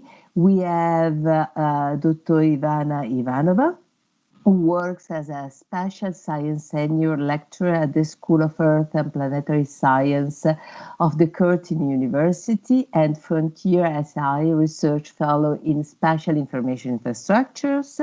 Ivana's research interest and expertise are in spatial data quality, provenance of spatial resources, and spatial knowledge infrastructures. She's actively involved in national and international standardization at the ISO and OGC, and she collaborates with UN GGIM Academic Network and with the UN OpenGIS initiative. Our second guest is Miriam Gonzalez. She's a co-founder of GeoChica initiative, where she promotes more women participation and knowledge sharing in geospatial spaces. She has collaborated in projects based on mobile application, location intelligence, and most recently in Earth observations. And currently she is doing partnership at UP32, an Airbus subsidiary which aims to democratize data accessibility from space and geospatial industries, and supporting companies to derive insight to solve challenges on the Earth. For the past years, Miriam has been involved in mapping, promoting OpenStreetMap and humanitarian OpenStreetMap by giving workshops, conferences, and coordinating efforts among open data key players. And then we have Ali Mansouria, Dr. Ali Mansouria, who is an associate professor in GIS at the Lund University in Sweden. He is a council member of Agile, which is one of the largest GIS associations in Europe. Ali is coordinator of several European-funded projects with international consortiums focusing on research and capacity building on GIS for disaster management in Europe, Central Asia, Africa, and Middle East. His main research interests are open data infrastructure and spatial temporal modeling and analysis using artificial intelligence. So you see how experts are our guests in the theme we want to focus on. So very welcome to Ivana, Miriam, and Ali as well. So good morning and good afternoon also to you. As the time is very short, I want to start immediately with our questions. And specifically, I want to start with Ivana. Ivana, I know that you are involved in projects with United Nations.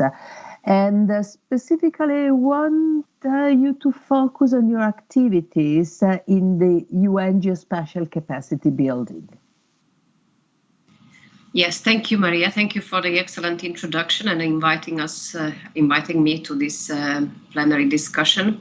You are right, very right. I'm right now and at this moment, as we speak, involved in a very important UN initiative, and that's more specifically initiative of the Geospatial Division at the UN, who is responsible in general for anything spatial that UN needs for any type of decision or product.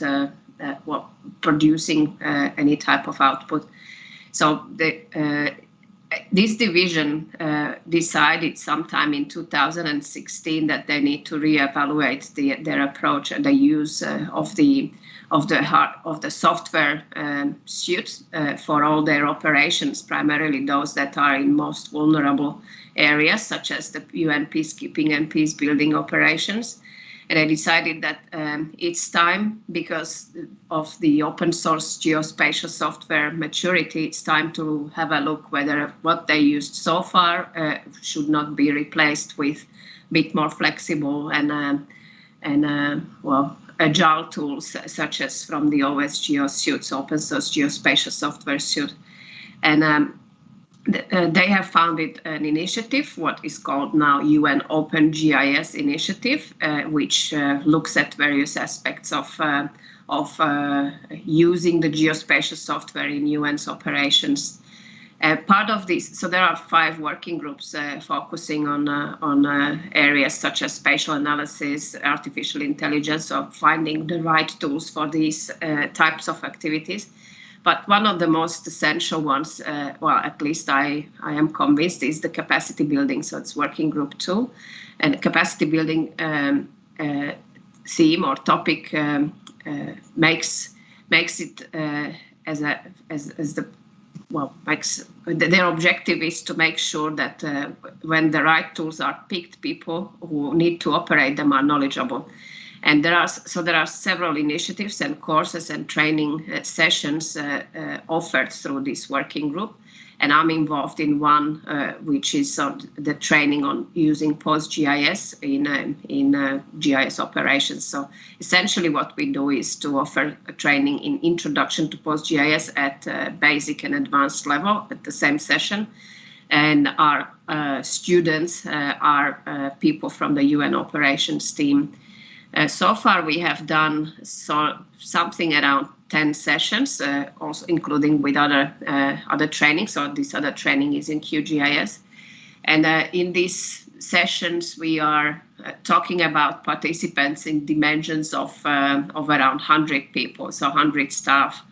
Now, one of the interesting things is to mention the pass rate in these courses is not that high, so it's around 50%, but if we think about under the difficult conditions under which our students need to study, then this is actually quite good, because many times students in the middle of the course, they are asked to relocate under fire, essentially, so under very dangerous conditions, so they just can't afford to study next to their day operations.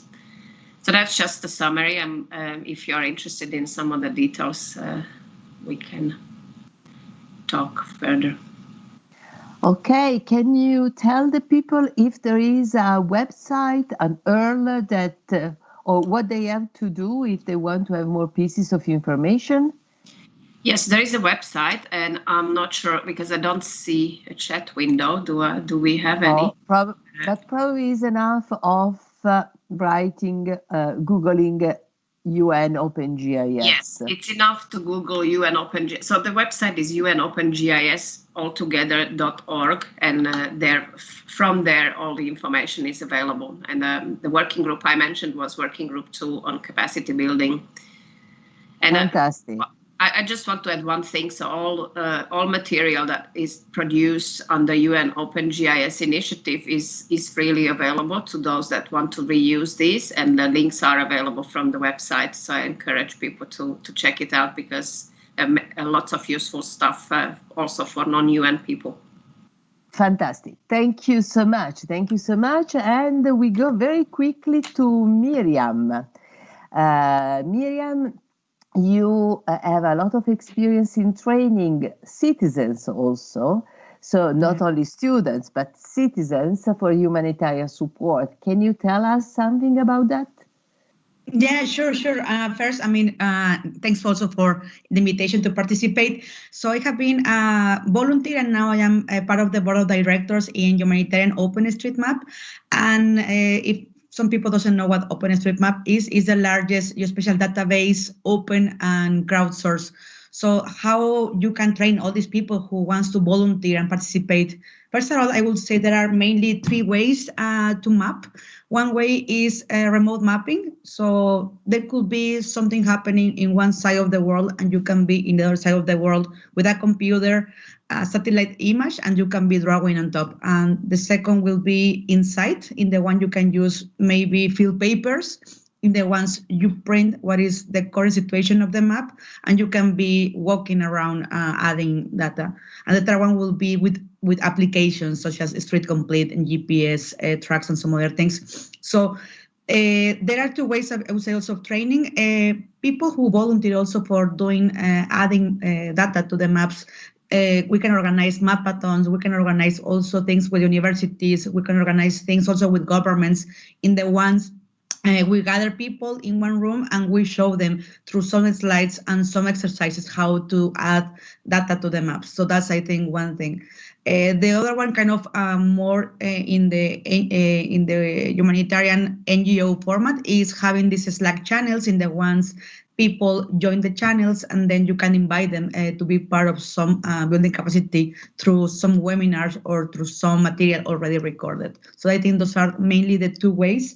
I would say I miss so much doing the mapathons. I tell you, how I started this mapping world was maybe 5-6 years ago when I was in Mexico City. And we started seeing how comparing the data of the maps in Mexico, Latin America versus what was happening in Europe.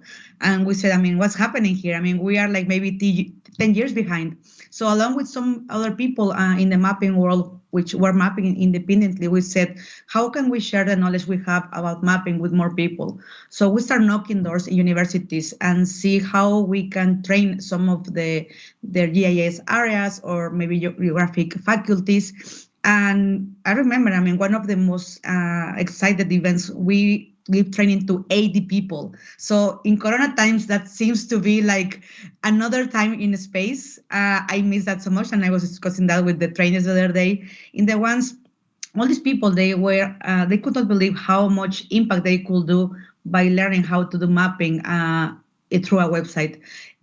Also in humanitarian tools, because we can say the humanitarian mapping has different responses. One is for disaster response, which is something is in crisis at this moment and we need to map really rapidly. So you will be needing things to be done within 24 hours to 48 hours to be able to receive help. That can be food, it can be shelter, it can be medicine. So how can you provide this data almost in immediate response to be able to have Red Cross or some other organizations to be able to support people who is suffering at a specific time. So that needs to be a really quick coordination and needs to be done within hours. There is a more long-term goal for sustainable development. I think I'm running out of time. So that can be done in a different pace, but then people also can be doing mapping for future events that can happen. So that's something else. And also, Where is which is the website? People who want to have more pieces of information. Yeah, sure. The website for Humanitarian OpenStreetMap is hotosm.org. And also, if people want to participate in the webinars or in more active participation, they can go to the Slack channels, and you have different Slack channels according to the things you want to participate. Oh, okay. And obviously, they can contact you. Yeah, for sure. Please, mapanauta@gmail.com or Twitter, open for discussions. I'm happy to help. Okay, thank you so much. Thank you so much. So we go now to we want also to invite now Ali, and I know that Ali has a lot of experience in projects related to developing countries, so education in developing countries. And therefore, I want to ask him something more specifically about the projects related to disaster management. Mm-hmm. Thank you, Maria. Also, I would like to thank you for inviting me into this panel. Like you said, I'm coordinating several projects funded by EU, and these projects are focusing on capacity building in Central Asia, Middle East, and Africa, on using geospatial technologies, spatial data infrastructures for disaster management. These projects are being conducted by consortiums consisting of European universities and also universities from country partners. Based on the requirement analysis and observations that we have had from these developing countries in Africa, Central Asia, and the Middle East, actually, just in few countries, you can find universities who are offering advanced high-quality GI education for disaster management. In the rest of the countries, unfortunately, GIS education is still very basic, and applications in disaster management has not been recognized. So what we are doing in these countries are that we develop courses, we design a curriculum, and also we train trainees to be able to teach the developed courses. So a problem that we found in these countries is that you have lack of teachers who have required competences to be able to teach advanced courses. So we also focus on these aspects. And besides that, we are also developing easy to use tools, web-based GIS tools to be used by stakeholders, so they can you can disseminate the use of GI technology for disaster management, not only at university level, but also between in universities. And what I see as a challenge actually in the future is that how these activities can remain sustainable after the lifetime of the project. When the project is done, when the budget is finished, how these universities in developing countries can continue the work, actually teach the courses, keep the courses updated, etc., etc. And this is something that we are also discussing with European Commission, that how it can continue in the future. Oh, thank you so much. And I'm asking myself, because you have so huge experience, are there differences in teaching and learning methods in developed and developing countries? Yes, of course. Actually, that's a very good and relevant question. Actually, if you want to compare, for example, teaching methods in Europe, in Europe, we are very interested in student-centered active teaching and learning methods that you involve students more in the whole learning process. And then teachers has just a role of, let's say, supervision and explaining the facts and guiding students. And it's interesting to say that active teaching and learning in GI education is still being studied in Europe. We want to improve it. As an example, there is an ongoing EU-funded project. It's called SPIDER. And in this project that Lund University, Delft University from Netherlands, Leuven, Bochum, and Zagreb universities are also partners. We are trying to investigate which active teaching learning technique is more suitable for which type of GI education. So we are focusing on active learning and developing the techniques in this detail for GI education. But if you focus on these developing countries, especially those with low income, teaching technique is mainly teacher-centered technique, and the focus on transfer of knowledge from teachers to students. So it's some sort of monologue, which influences the quality of teaching a lot. And from one side, it's related to the culture of teaching in these countries, and from other side, lack of laboratories and equipments to involve actually actively students in teaching are two main reasons that such approach exists. And in our projects, we are also trying to influence and change teaching technique from teacher-centered knowledge transfer to a student-centered more active teaching and learning education in these countries, to also increase the quality of teaching in developing countries, especially low-income countries.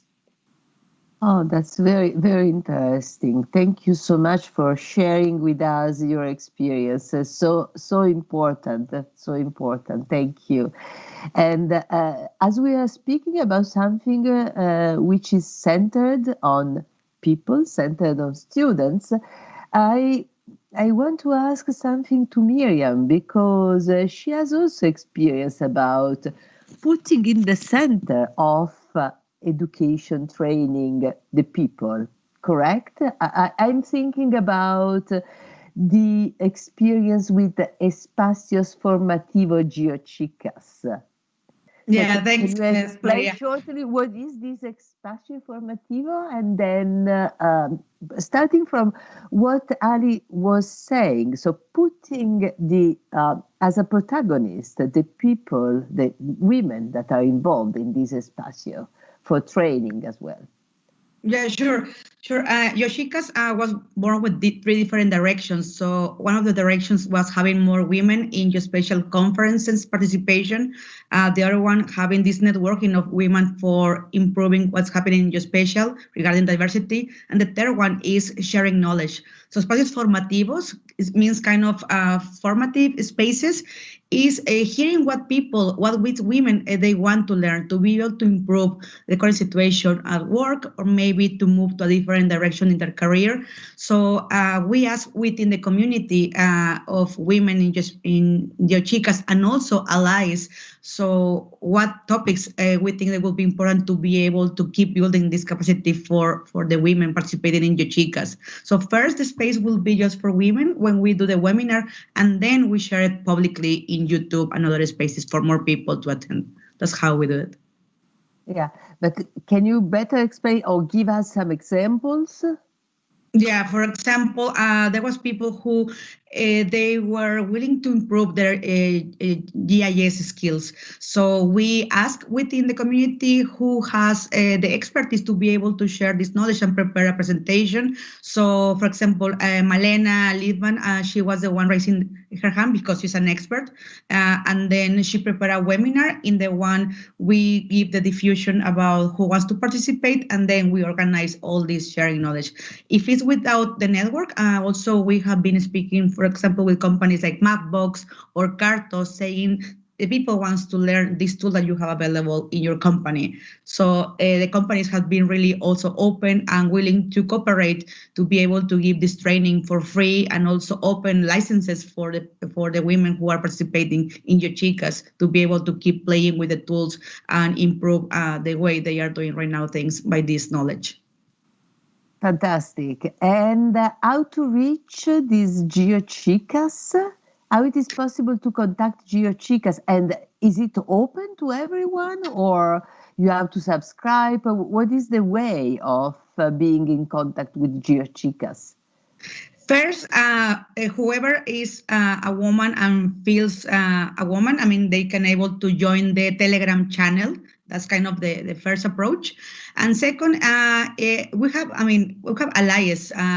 people who has been also participating, even if they are not women. Right now we are doing a project with Italy, for example, for Calles de las Mujeres, first time in other language, they will be in Italian. So we have this geography professor who reached out in the email of geochicasosm.gmail.com, and of course we can participate there.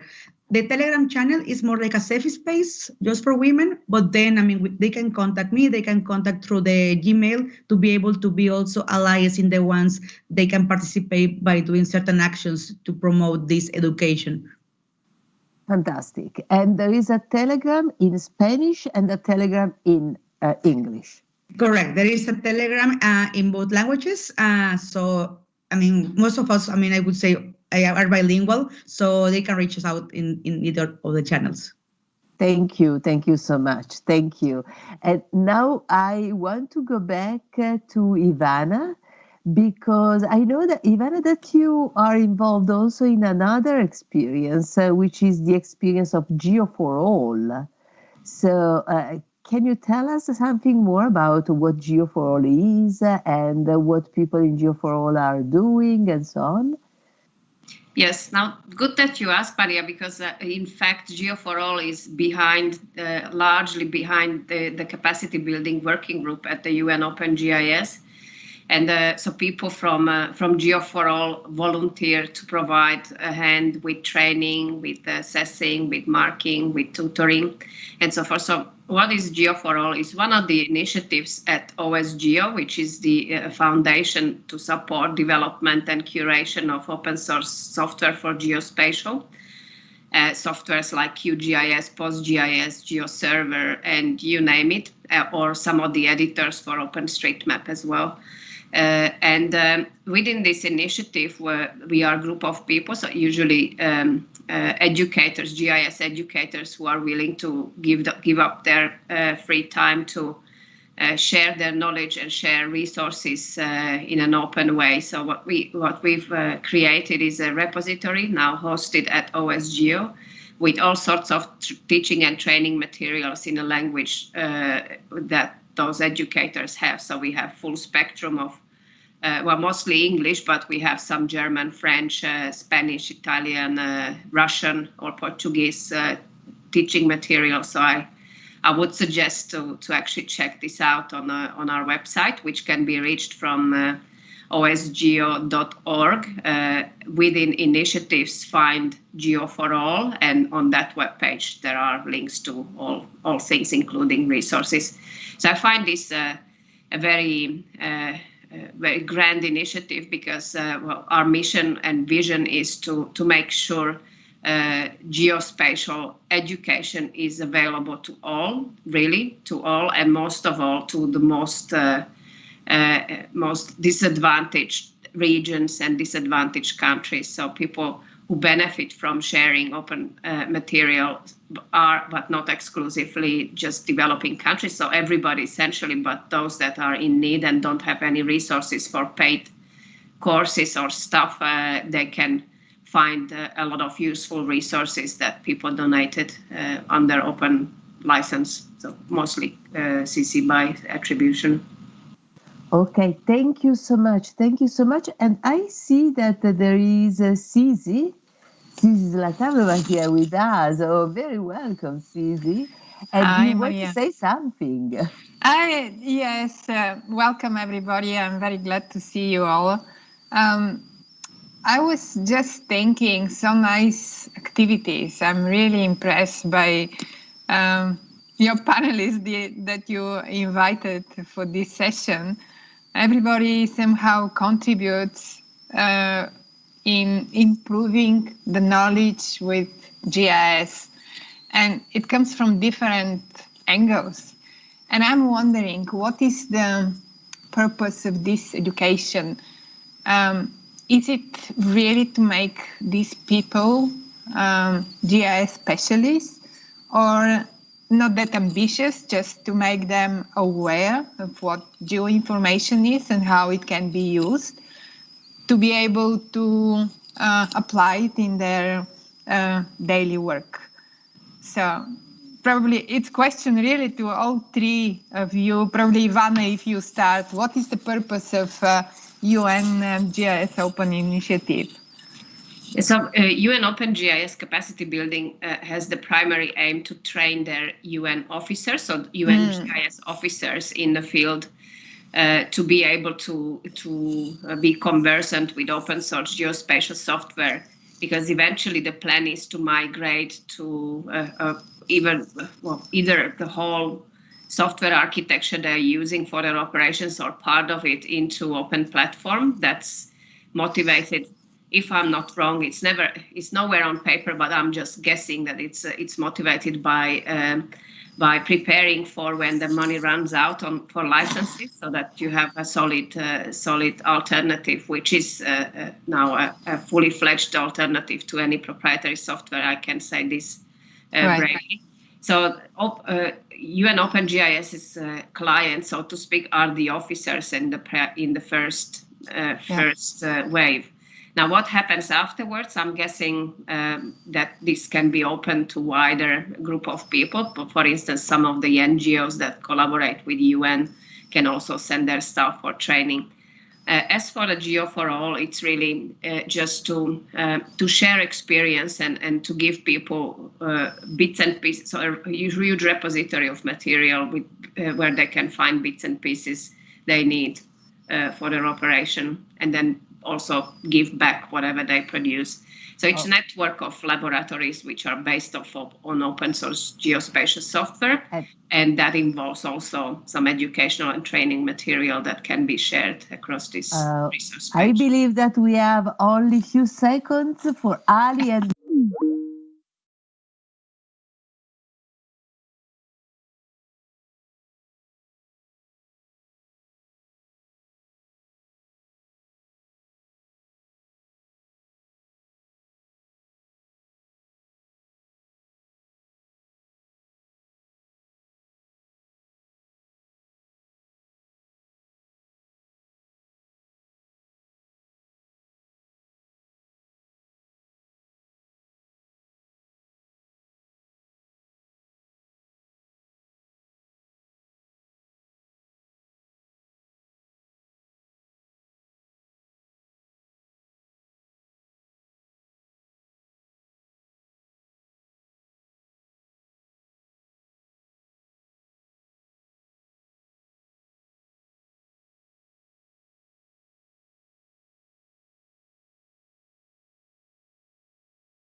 Okay.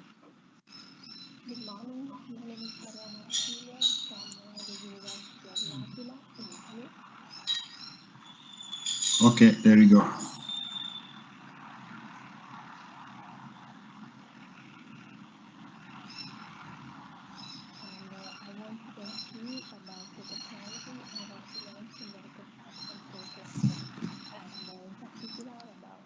case study.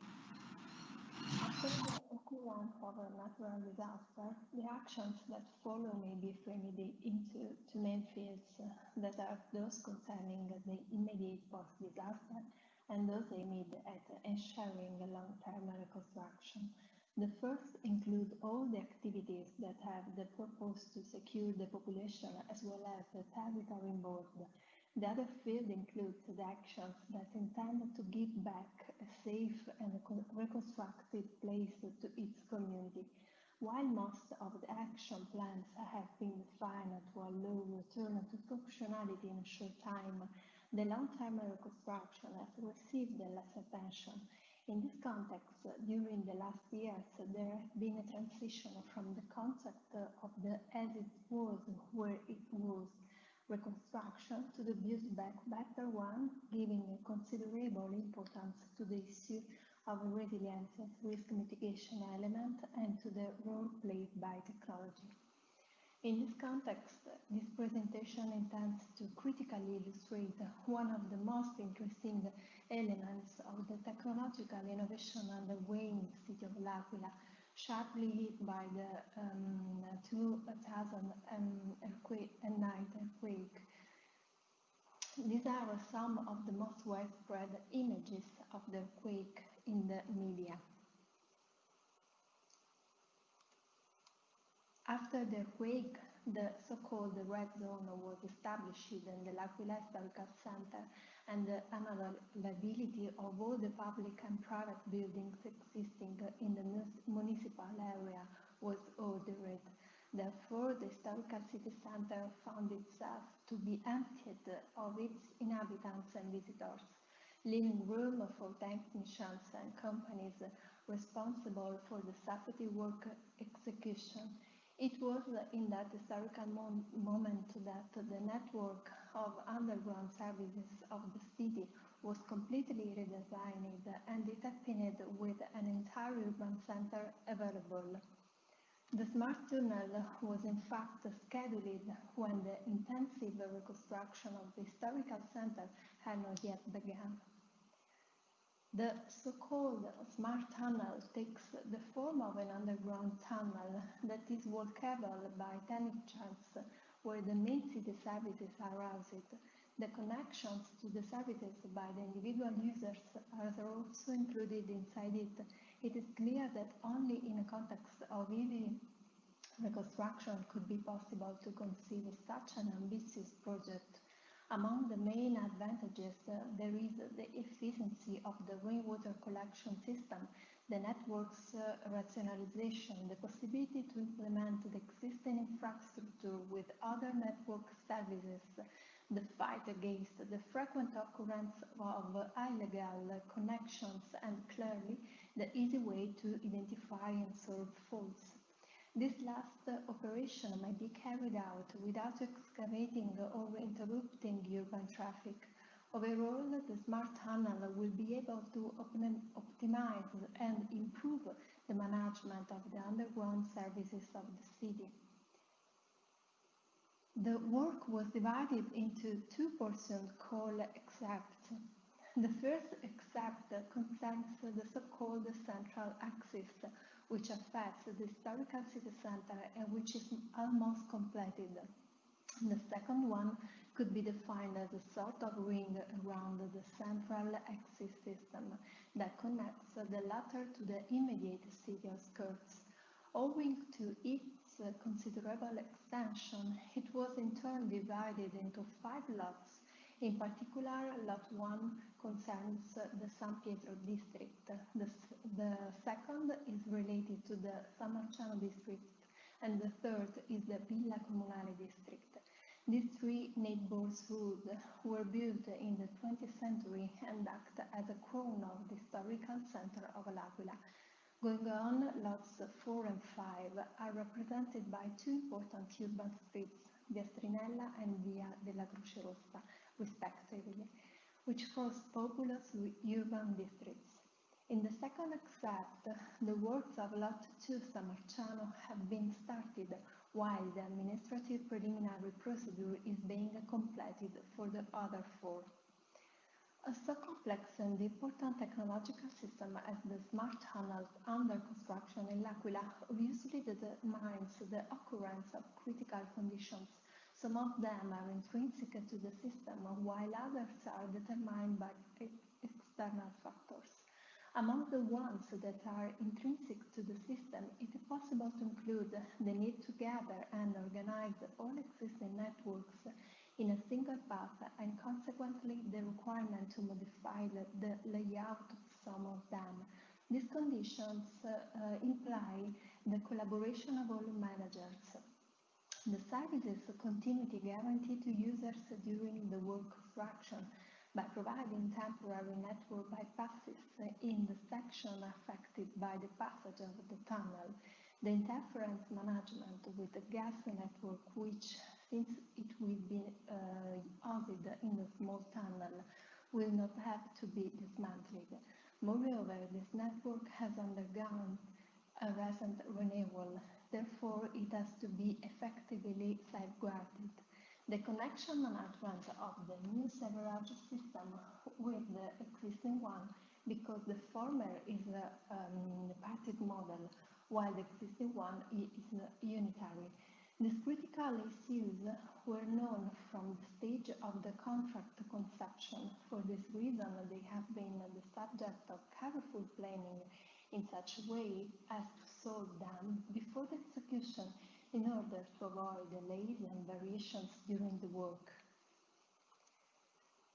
The construction site project was designed and envisaged the subdivision of exact one into 7 areas with a base camp located outside of them. For each of these areas, the detailed project was developed with the identification of the process phases with the related durations, the planning of the excavation fronts, the definition of the work schedule, the preparation of site layouts, within which the auxiliary factors were specified. Here, services,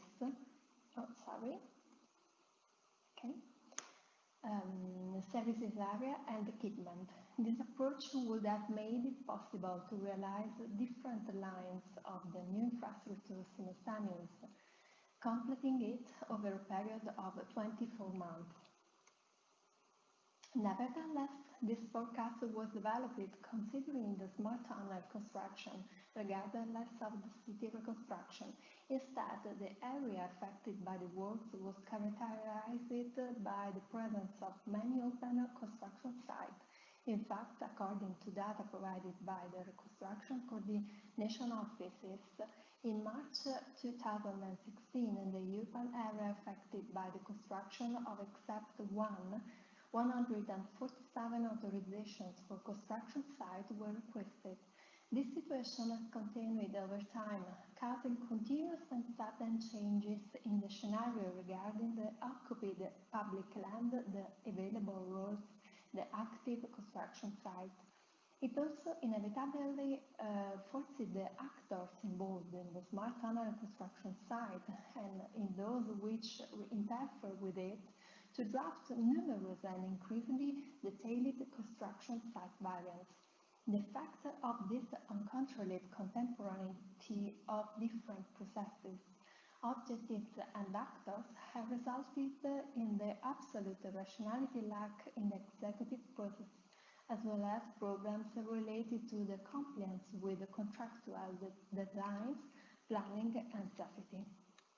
Clearly, the same kind of problems also occurred in the reconstruction site, strongly impacted by the execution of the innovative infrastructure.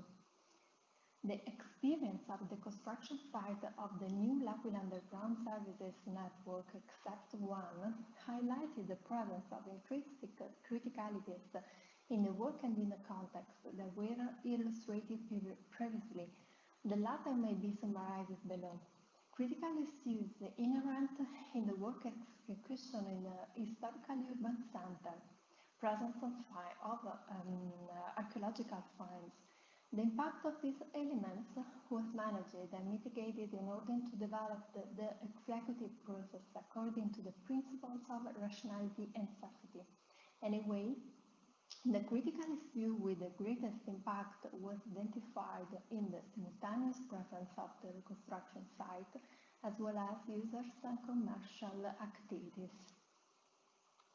This condition denounced the absolute lack of higher order programming that could allow process planning, intervention coordination, predisposition design of the organizational supports, regulation of interconnection and interferences, management of emergencies and first aid, safety requirement definition. There is a reference to a programmatic tool that should have defined actions and strategies through which it was possible to regulate and manage in its entirety the so-called largest construction site in Europe. This lack is even more serious in this period when the construction phase of Accept 2 is starting. It has shown additional criticalities with respect to the central axis. As mentioned, in fact, Accept 2 is divided into 5 different lots, and every execution has been entrusted to as many companies, which have different organizational management methods. To date, for example, the executive project of lots 1 and 2 has been validated. The first is about a construction site project according to a subdivision into 7 different macro areas, each equipped with logistical assistance services, boxes for equipment storage, washing stations for vehicle and wheels. On the other hand, the project for the Lot 2 construction provides for a single basic logistics area, and interventions are carried out according to the chronological order and according to 3 simultaneous excavation fronts. Simply, by analyzing the first 2 projects, completely different methods and management systems are found. This reality will probably also occur in the other 3 lots of Accept 2. Likewise, it could be possible to expect a complexification of the general organization following the possible concurrent development of different construction sites of the 5 lots. For the time being, further critical elements. For the time being, a further critical element is driven by the fact that urban traffic affected by Accept 2 has largely been returning to the city and its citizens. So a detailed analysis of the traffic and mobility plan will have to be performed. In the meantime, a continuous comparison and information exchange with the competent municipal office will be necessary. Finally, an additional element to be noted concerns the overlap between the smart tunnel construction site and that of the strategic urban projects. In light of what has been argued, it is clear that the construction site of Accept 2 needs to be perfectly planned and managed in order to avoid irrational and random conditions that could inevitably lead to a safety lack. For this purpose, a methodology is being developed aimed at identifying a high-order tool based on coordination between the institutions and actors involved. This methodology is based on district information modeling, that is, BIM implementation on an urban scale. It allows to use traditional techniques with advanced technologies integrating in a suitable way geometric and alphanumeric data, thanks to the interoperability between 2 different domains, BIM and GIS. The relevant information mainly concerns the contents of the reconstruction progress of all the municipality locations with the related active or completed construction sites. At the same time, it involves the traffic and urban mobility plan, the sensitive receptor analysis, the executive project of the underground utilities network of the city. On the basis of the continuous updates of the integrated parametric model created, it will be possible to manage better the construction site of Accept 2 to rationally solve any interference with the urban system. It is obvious that the integrated parametric model may be continuously implemented both in terms of content and definition level and used by the institution involved in the city reconstruction and planning, as well as the smart tunnel contract management. It is configured as a control and management tool for the whole system, which, flexible and subject to continuous updating, will allow the interference management inspired by principles of rationality and safety. Thank you for your attention.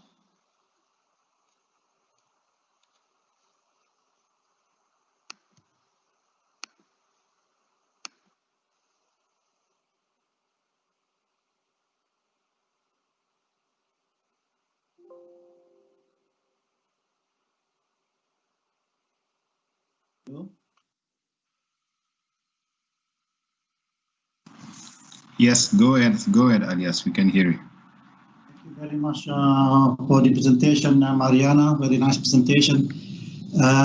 Is there any question from the audience? We have one or two questions, maybe.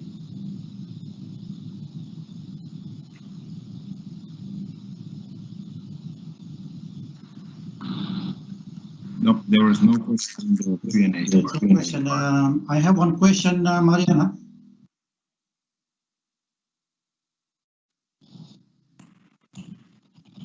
Can you hear me, Mariana? Yes, now I can hear you.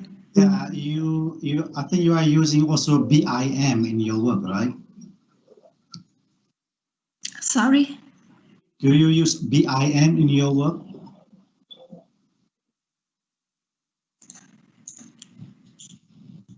Sorry, but I have problems with the audio this morning.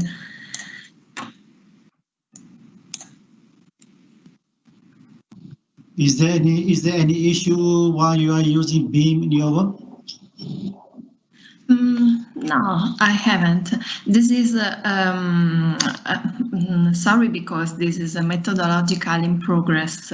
The study at this moment is related the issues about these important underground systems. So, and this is a relation about all the criticalities in the problems. At this moment, we are trying to realize the model of the city and the model of the underground with these two application about BIM and GIS together. But at this moment, we haven't already analyzed all the questions on all the issues related this new method. So I think that we had to improve and we had to study again the system and the model. I believe only that the BIM could be, and the DIM, sorry, could be a good way to try to solve some problems, because it is only an instrument, but it could be very useful to try to solve some problems relating the planning of the system.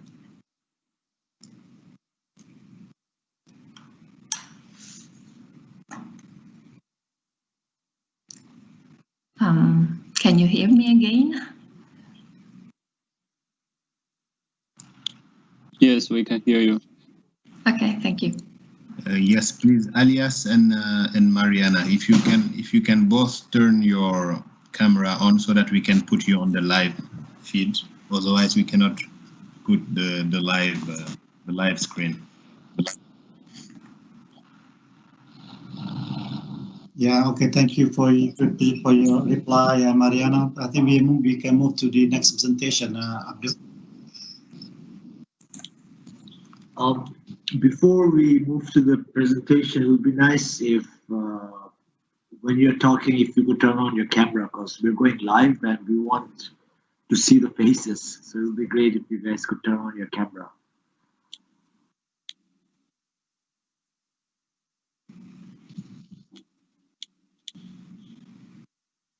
And I would like to present you our contribution entitled Capacity Building for Disaster Management in Mozambique through Teaching Public Participatory GIS and Spatial Data Infrastructure.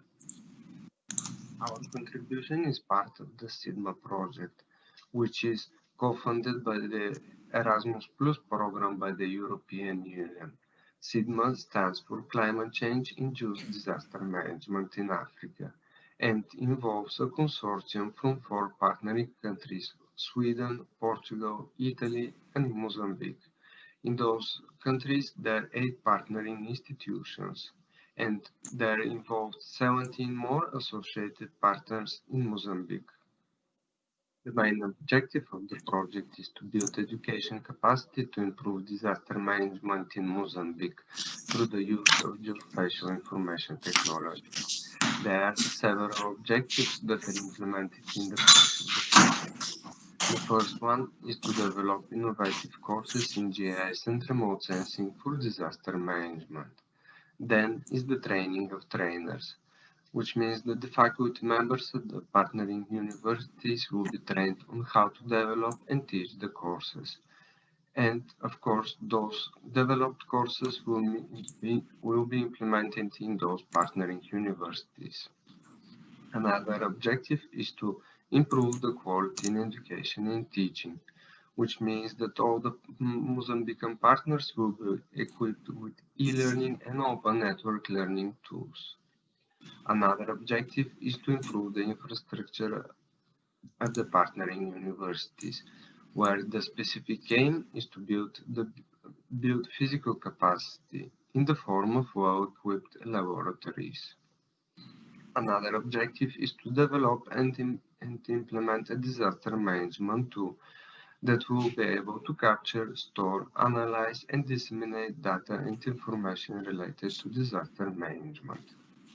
Of course, the results data should be disseminated to all participants, general public, as well as environmental management authorities, organizations, or policy planning and operational interventions that will become aware of all of the applications and advantages of the spatial modeling and public web-based system, which eventually will increase the resilience and decrease the impact of climate-induced disasters in Mozambique. Moreover, the project aims to develop higher education institutions within society, which aims to strengthen these links, making stakeholders aware of the skills and technologies needed, as well as educated group of graduates that can be employed later to support all the previous needs. The project has duration of 3 years, starting at the end of 2019.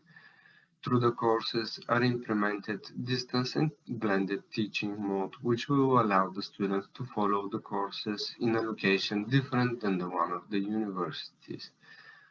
There are defined 4 main target groups that will be benefiting from the courses. Of course, the higher education students, the universities and university personnel, of course, local authorities, organizations and companies occupied with disaster management, and the local communities, which are considered the most vulnerable to disasters.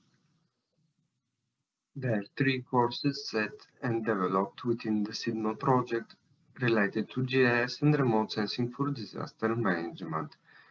This is the disaster risk and climate change, spatial modeling for disaster analysis, and public participatory GIS and spatial data infrastructure in disaster management. All of them are 10 credit 7-week courses, which are defined with separate knowledge and skill goals.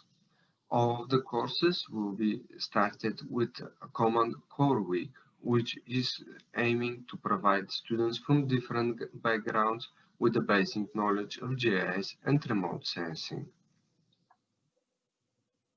Mozambique is a developing country that is constantly facing climate-induced challenges. The country is even more vulnerable to frequent climate-related hazards, such as floods, droughts, wildfires, and cyclones.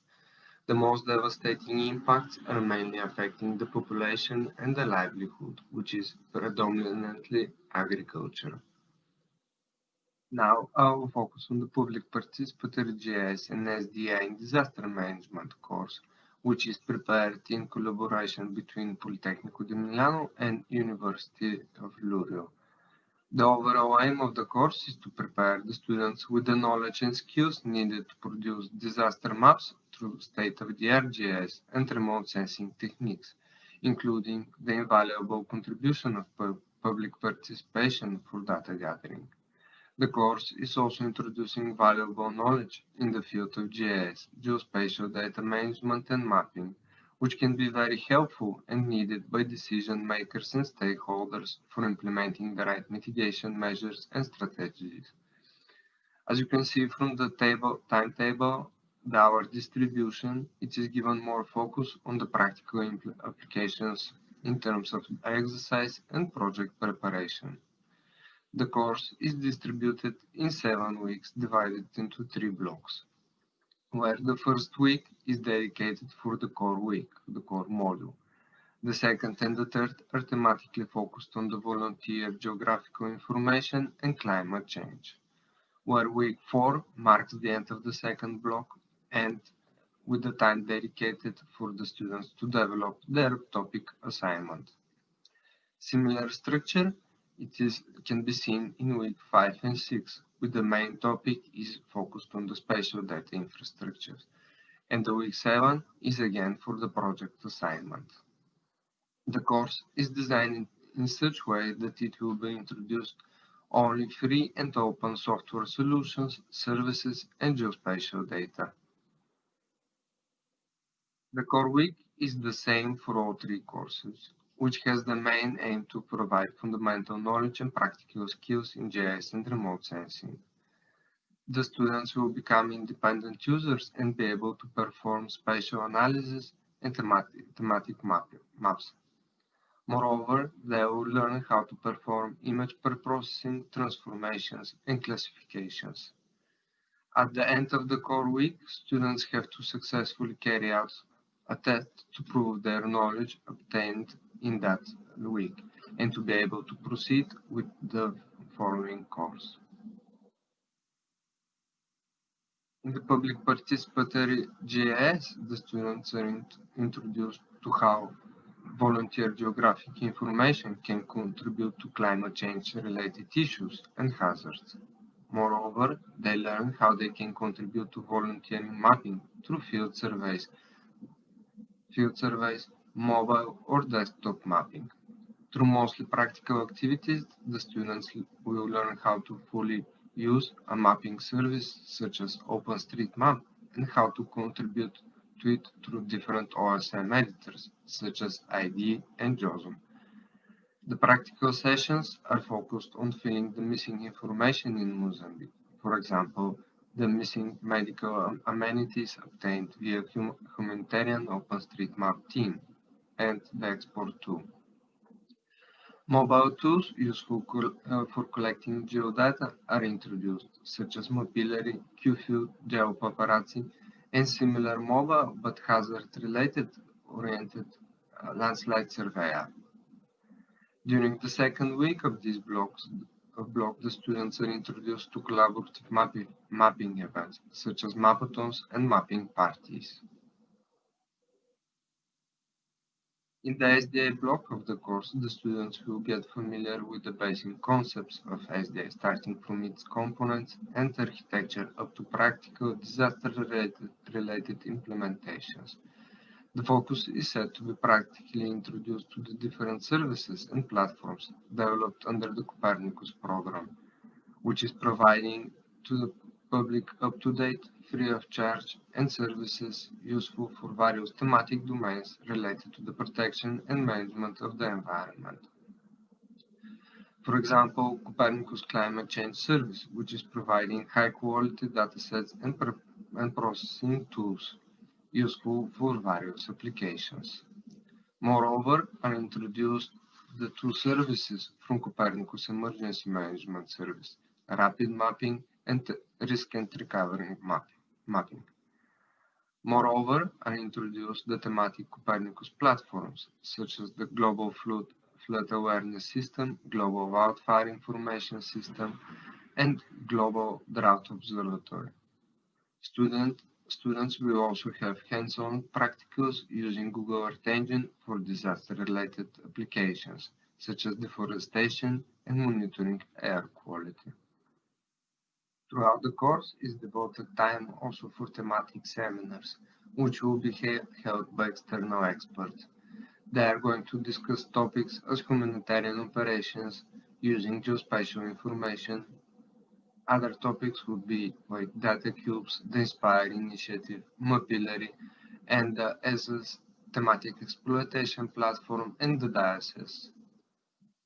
The course that I have presented to you, Public Participatory GIS and Spatial Data Infrastructure in Disaster Management, is very much oriented to provide valuable practical expertise. The very popular topics of voluntary geographic information is introduced with very well-known platforms such as OpenStreetMap and applications such as Mapillary and QGIS. Also, spatial data infrastructures are presented, including different programs, for example, Copernicus. Most of the exercises have been prepared for country-related issues using data from Mozambique to increase the students' interest and involvement. It is expected that the SIDMO project will foster the use of new technologies, providing adequate knowledge to future technicians in order to help the public administrations, organizations, and companies in protecting the environment, taking advantage of the updated and reliable data. I would like to thank you for the attention, and also I would like to thank to everyone included and contributing to the project. I'm leaving below the website of the project where you can follow the news and the project development. Thank you for the attention.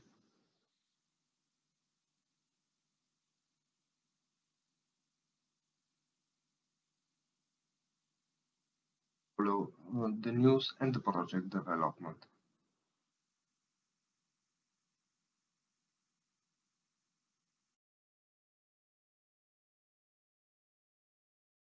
Okay, so thank you very much for the presentation.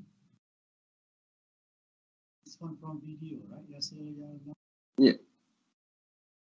Yeah, is there any question from the audience?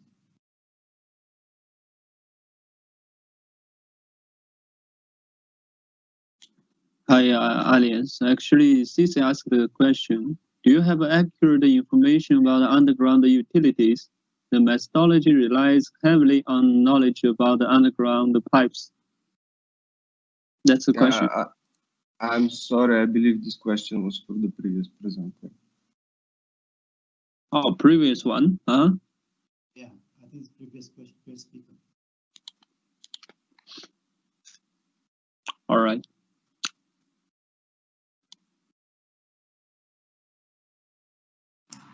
No, but the next question should be for you because it's CIDMA project. So we just had a panel on education. Which phases of disaster management are considered in the education? Okay. Okay. In the project, they're included. We're developing like 3 courses. Each of them has separate goals. The first one, as in the presentation, the disaster risk and climate change is more oriented to teach the effects of the climate change induced hazards, and the students will learn about the susceptibility, vulnerability, and the resilience and risk in general. The second one, the spatial modeling, they will learn tools to do proper spatial analysis and modeling. And in the course that was just presenting the participatory GIS and SDA, they will learn properly about how to contribute and to use of crowdsources geospatial data. and for different services. So it's basically like a big cycle in the education process that we learn various steps. I hope, I believe. Yes. I have a small question, Basil. This program, GIS program, is it for undergraduate or for postgraduate? Sorry, can you repeat the question a little bit louder? GIS program, is it for undergraduate or postgraduate?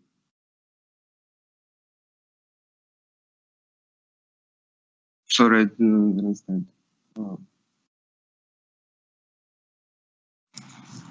Sorry, Alias, sound issues. I think my system is not good.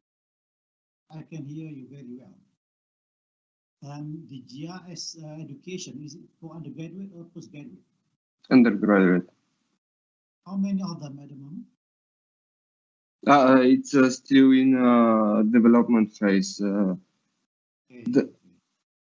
I mean, we're finishing with the course design and preparation of the materials, and soon we'll have students which will be, let's say, as to try and first experience and give us feedback on the material.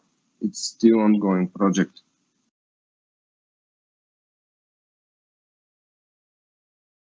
Is there any other question, Abdul? So yes, there is another question from CC again. So which institution will be employing the students completing the courses?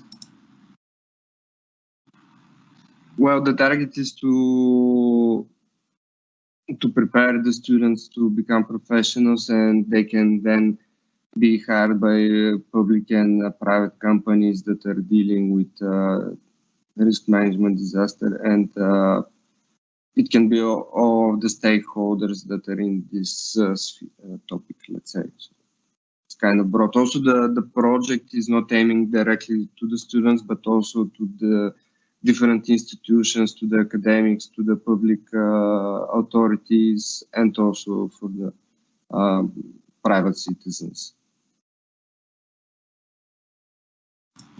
Okay, there is no other question right now in the Q&A. Thank you.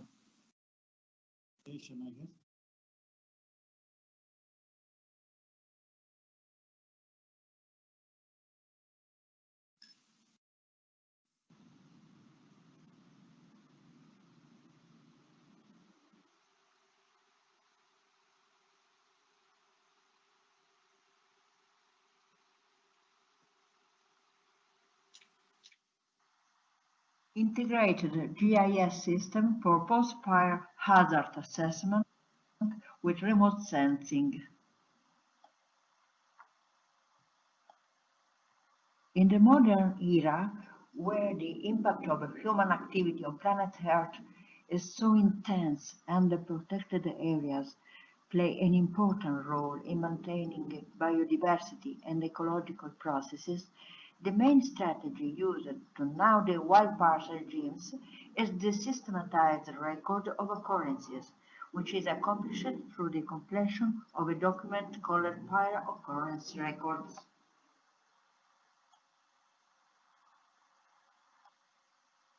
Fire register update. In order to create a prior predictive system to prepare the different layers to use one of the GIS in our work, we propose object-based image analysis OBIA methods applied to detection of burnt areas. The final aim of the project is therefore to create a complete integrated fire system in which the forest fire event will be known in relation to the registration of the maps, the geometric data of the burnt area, the level of damage, coming to make an estimate of the carbon loss following the passage of the fire. Phases are daily forest fire data by the fire department, data entry info, fire detection satellite scene request, choice of the test area for GPS survey, classification and extraction of burnt areas, vectorization alphanumeric data entry, data entry cadastral info, system data extraction, comparison GPS surveys with fire department data, daily, monthly, and yearly reports, updated per register. We implemented a methodology that used the integration of Landsat in Iconos remote sensing data.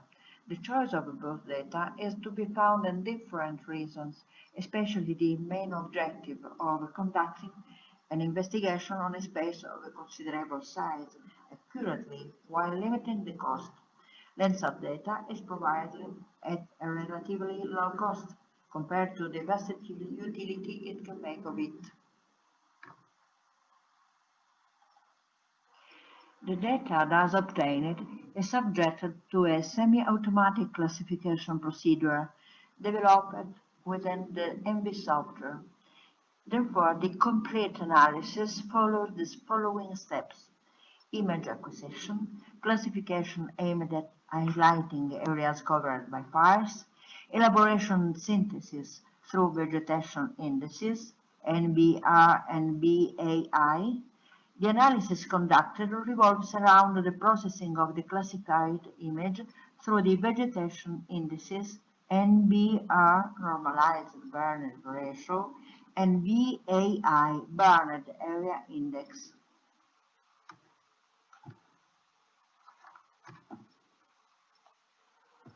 Here we can see a classification of Landsat data, some segmentation at different levels, and another classification, level 3, only burned area and not burned.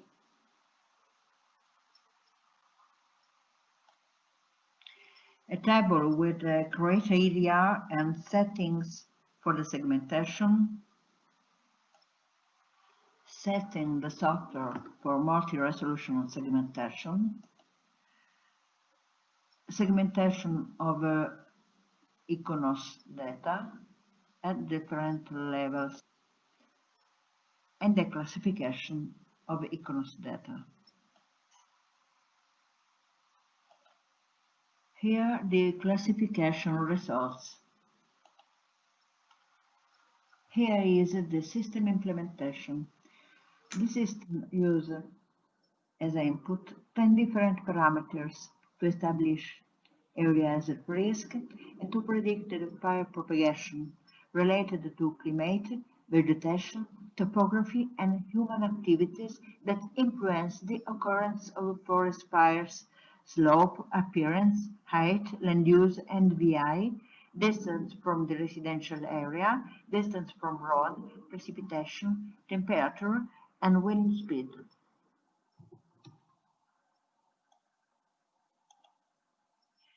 As it is known, a meta-heuristic algorithm can crash while training a complex A and N model. To work around this situation, a mini-batch backpropagation was used to optimize the results. The model was developed in a MATLAB environment. All the solutions are randomly generated, and the optimization process was sped up through the backpropagation that is executed once every 100 generations. The maximum number of backpropagation runs is 10. Number of backpropagation training epochs is fixed at 1000. The batch size is set to 10% of the training set.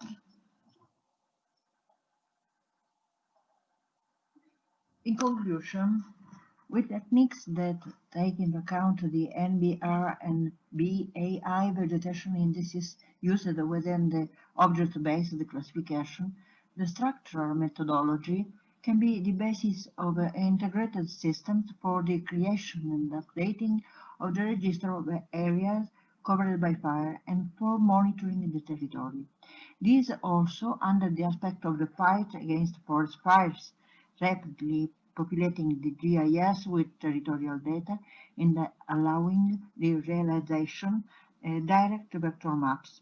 Integration with the aid of decision criteria for the discrimination of the particular characteristics of the burned areas will complete the systems thus constructed for fighting forest fires that can be also integrated with additional monitored data for allowing a real-time analysis of the fire risk throughout the territory. Moreover, OBIA proves useful in extracting satellite images of road networks remained accessible after emergencies. In recent years, as regards remote sensing in the fight against forest fires, there is a growing interest in the combined use of different sensors, optical and radar data, LiDAR data, and passive optical images, including those obtained using the unmanned aerial vehicles, which are able to closely monitoring places of difficult or dangerous access. In recent years, dedicated fire sensors have been developed. Now, the use of a LiDAR on post-fire regeneration is still mainly on a local scale, but also future satellite LiDAR systems could help improve the answers to the great problem of the post-fire hazard assessment. Thanks. Integrate.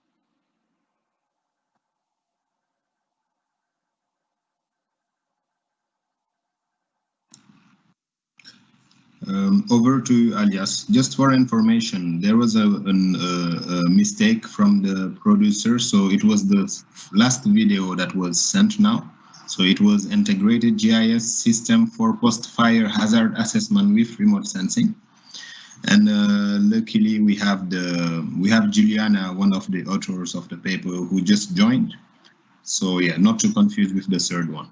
Sorry about that. I have one question.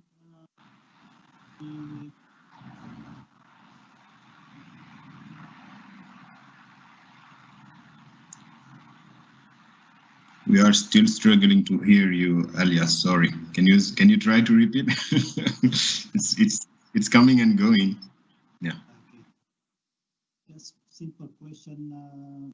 Is this particular work basically whether with the state authority or just research? So you're asking if this is just a research or? Whether with the state authority. Juliana, can you please come in and just put your camera so that we can put you live?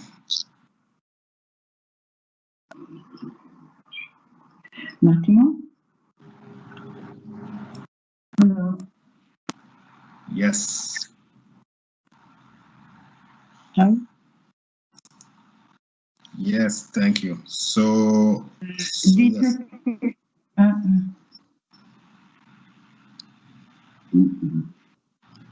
I can hear the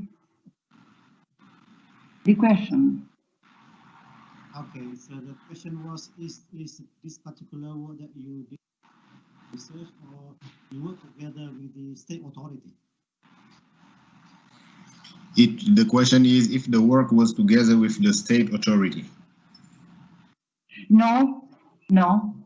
This work is a work of Mediterranean University. Okay. Research. Thank you.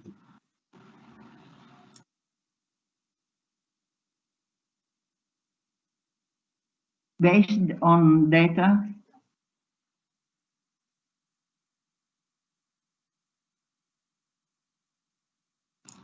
So I can see no question on the Q&A session. So if you have other question, Alias, you can proceed. Otherwise, you can keep going. Can we move to the next presentation?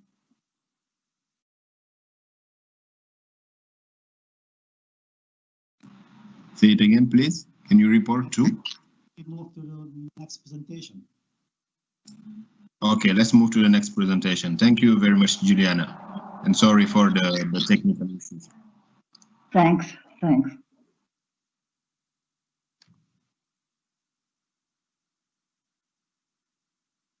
The purpose of this paper is to present the methodology followed and the results obtained by the exploitation of UAS for rapid multi-temporal 3D mapping during the recovery phase of Vrisa traditional settlement, Lesbos Island, Greece, which was highly damaged by the destructive earthquake, magnitude 6.3 on 12th June 2017.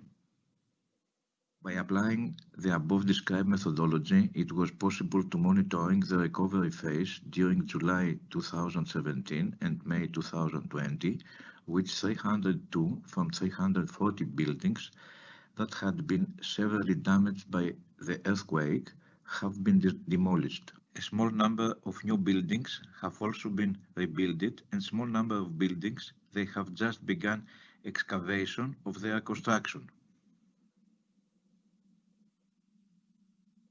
The methodology of the present paper entails 3 steps: UAS data acquisition and 3D modeling on 3 different epochs: 19th May 2019, 29th September 2019, and 17th May 2020.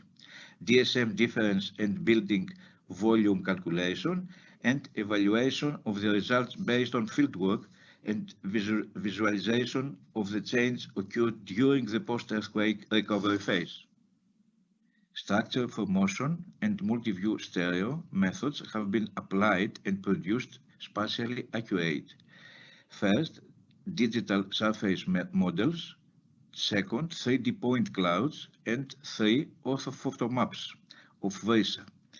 In parallel, GIS capabilities have been exploited to calculate buildings volumes based on first DSM produced by UAS image processing, second DEM produced by 233 RTK measurements, and third building footprints derived by the digitation of the orthophoto map of 25 July 2017.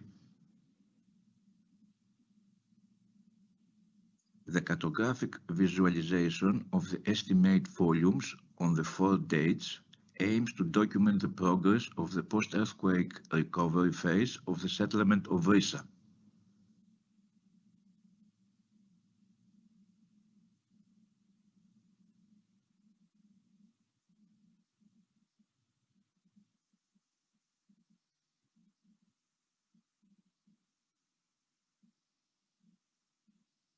Here you can clearly see the changes in the volumes of the buildings in the 4 different epochs with the 3 UAS flight campaigns.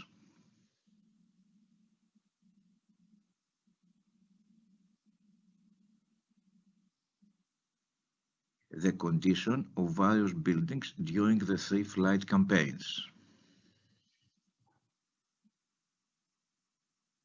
Buildings that did not present changes in time. This is a significant number of buildings in the settlement which either did not suffer any serious damage and suffered very light damages, damage categories 1 and 2 according to the EMS 98 European Code, and consequently these damages did not make it demolishable. It is worth noting that this category also includes several buildings which, while they have suffered more serious damage, however, their owners did not carry out restoration procedures through demolition. Buildings that were demolished.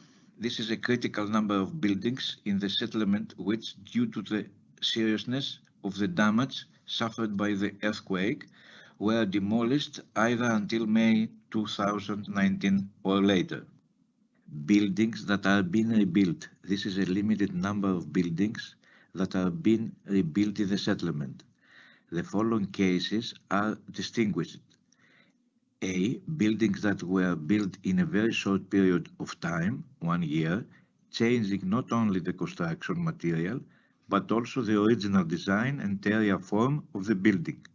B. Buildings that were built and retain the original plan and area, and C, buildings that have just begun excavation for the construction. The categories of buildings presented in the following charts created based on the volumes of the buildings for the periods between the 3 flight campaigns that took place in Vrisa, applying the described methodology.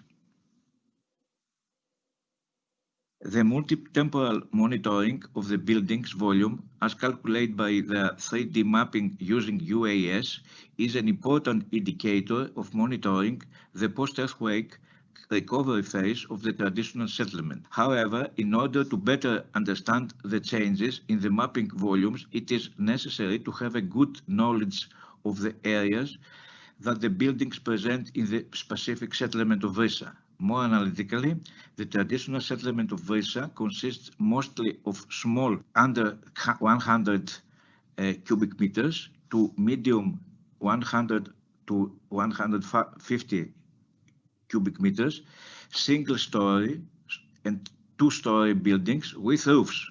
The average floor height is about 3 meters, while the average height of the roof is 1.5 meters. In the volume chart between July 2017 and May 2019, the large number of demolition, 253 to 340, are found mainly of small volume of buildings that constitute the majority of the buildings due to the traditional character of the settlement of the island of Lesbos. The same diagram shows the early 2 buildings that were rebuilt shortly after the earthquake effect. The diagonal shows the buildings that were not damaged, while below the diagonal are the buildings that were demolished. Above the diagonal are the 2 buildings were rebuilt. In the volume chart between May 2019 and September 2019, there is a reduced number of demolition of buildings that have been severely damaged by the earthquake and without the construction of the new buildings. The small increase in the volume of a small number of buildings is due to the reconstruction of the roof, which was either severely damaged or collapsed. The roof is a basic feature of the buildings due to the traditional character of the settlement of the island of Lesbos. In the diagram, it can be seen that the results are almost identical with the application of the above described methodology with the results from the fieldwork. In the volume chart C, between September 2019 and May 2020, we observe that demolition continues and at a slow pace.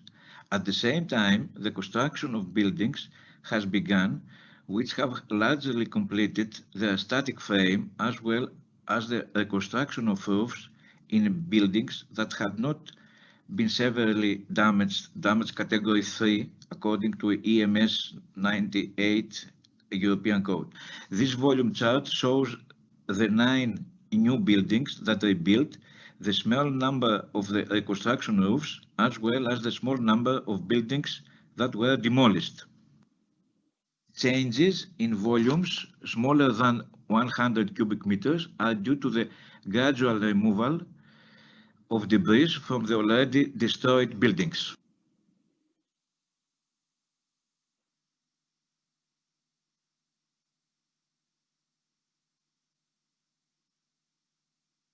The evaluation of the results obtained from the application of the proposed methodology was carried out with fieldwork, which took place on the same dates of the UAS image acquisition flights.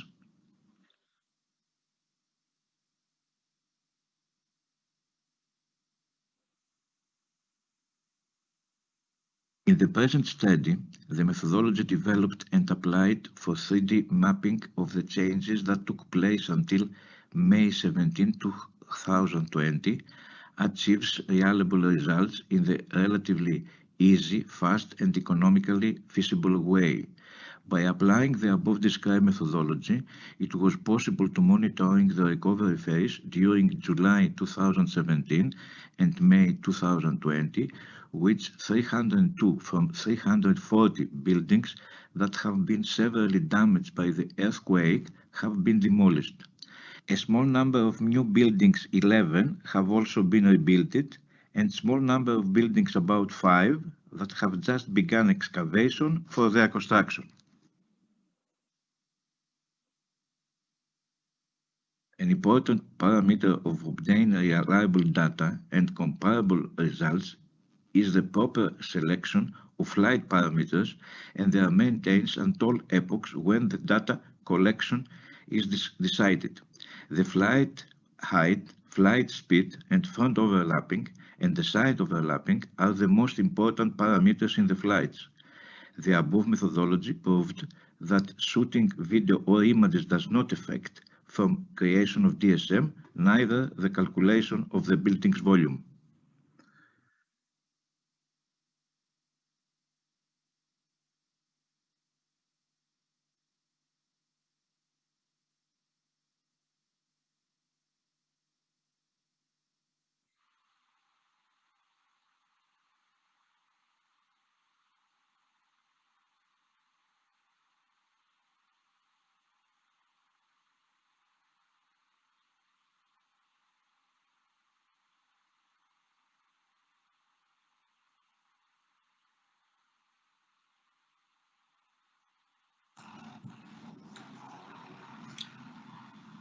Over to you, Alias.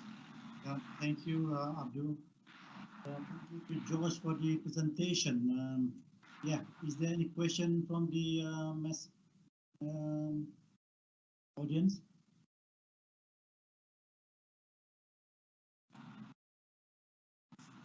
There is no question in the Q&A session yet, in the Q&A part.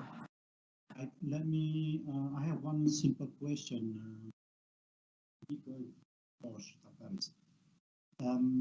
Hello, Josh, can you hear me? I have a problem with my mic, I think. Hello, Josh, can you hear me?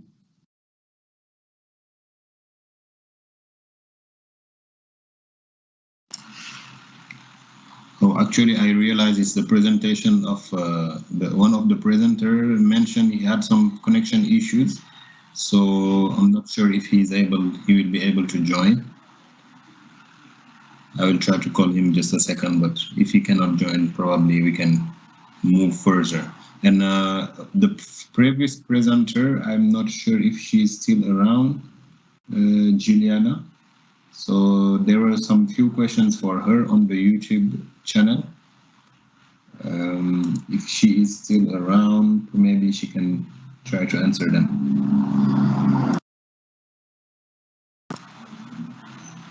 I will try to get them in. If it doesn't work, then we'll just keep going.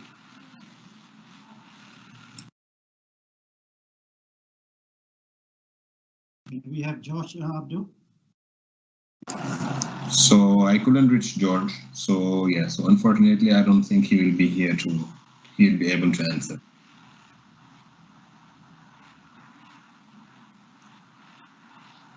So we have some question from the third speaker, right? Third presentation, Juliana. Yes. And I think she is back now. Hi, Juliana, can you hear us?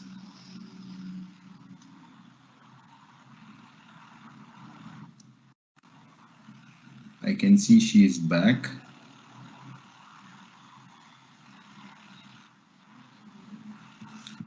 Juliana, can you hear us? I think you are on mute if you are trying to speak. We cannot hear you. Yes. Okay, wonderful.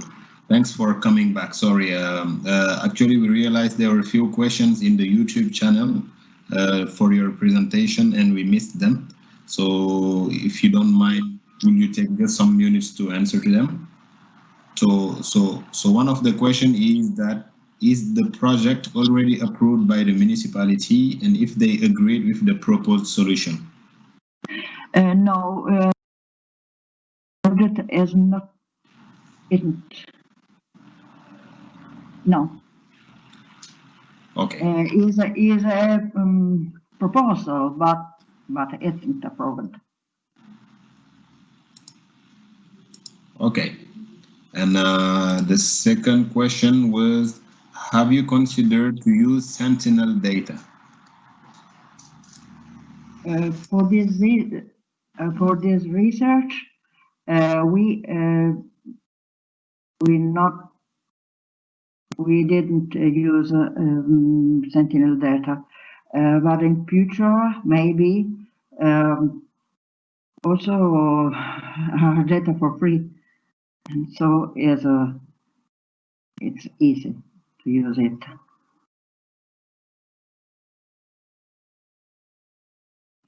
The resolution maybe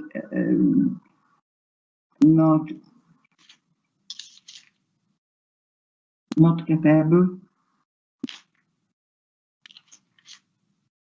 to resolve some questions. 10 meters. Iconos data are more resoluted.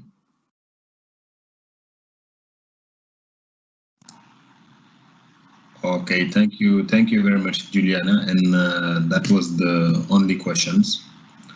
That's all. Thank you for coming back to answer them. Thank you.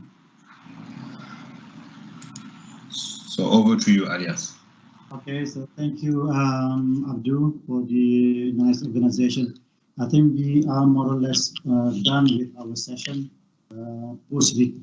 post-disaster recovery session 5. So we have to thank all the speakers who joined us this evening, maybe up in the morning in the new what you call this morning in Italy or somewhere in the world. Here in Malaysia. Allora, non so se hai seguito quello che è successo dopo. Mi hanno richiamato. Ci credo. Okay, so again, thank you to all the organizers, particularly Abdul, Jinjin, and Jack Barton, also Cicis Donova, for organizing this very nice, interesting conference on Gi4DM Conference 2020. So thank you. Over to you, Abdul. Thank you very much, Alias. I think we can end the session now, and thanks everyone for attending. Yeah, thank you. Okay, see you. Thank you. Thank you, guys. Bye-bye. Bye.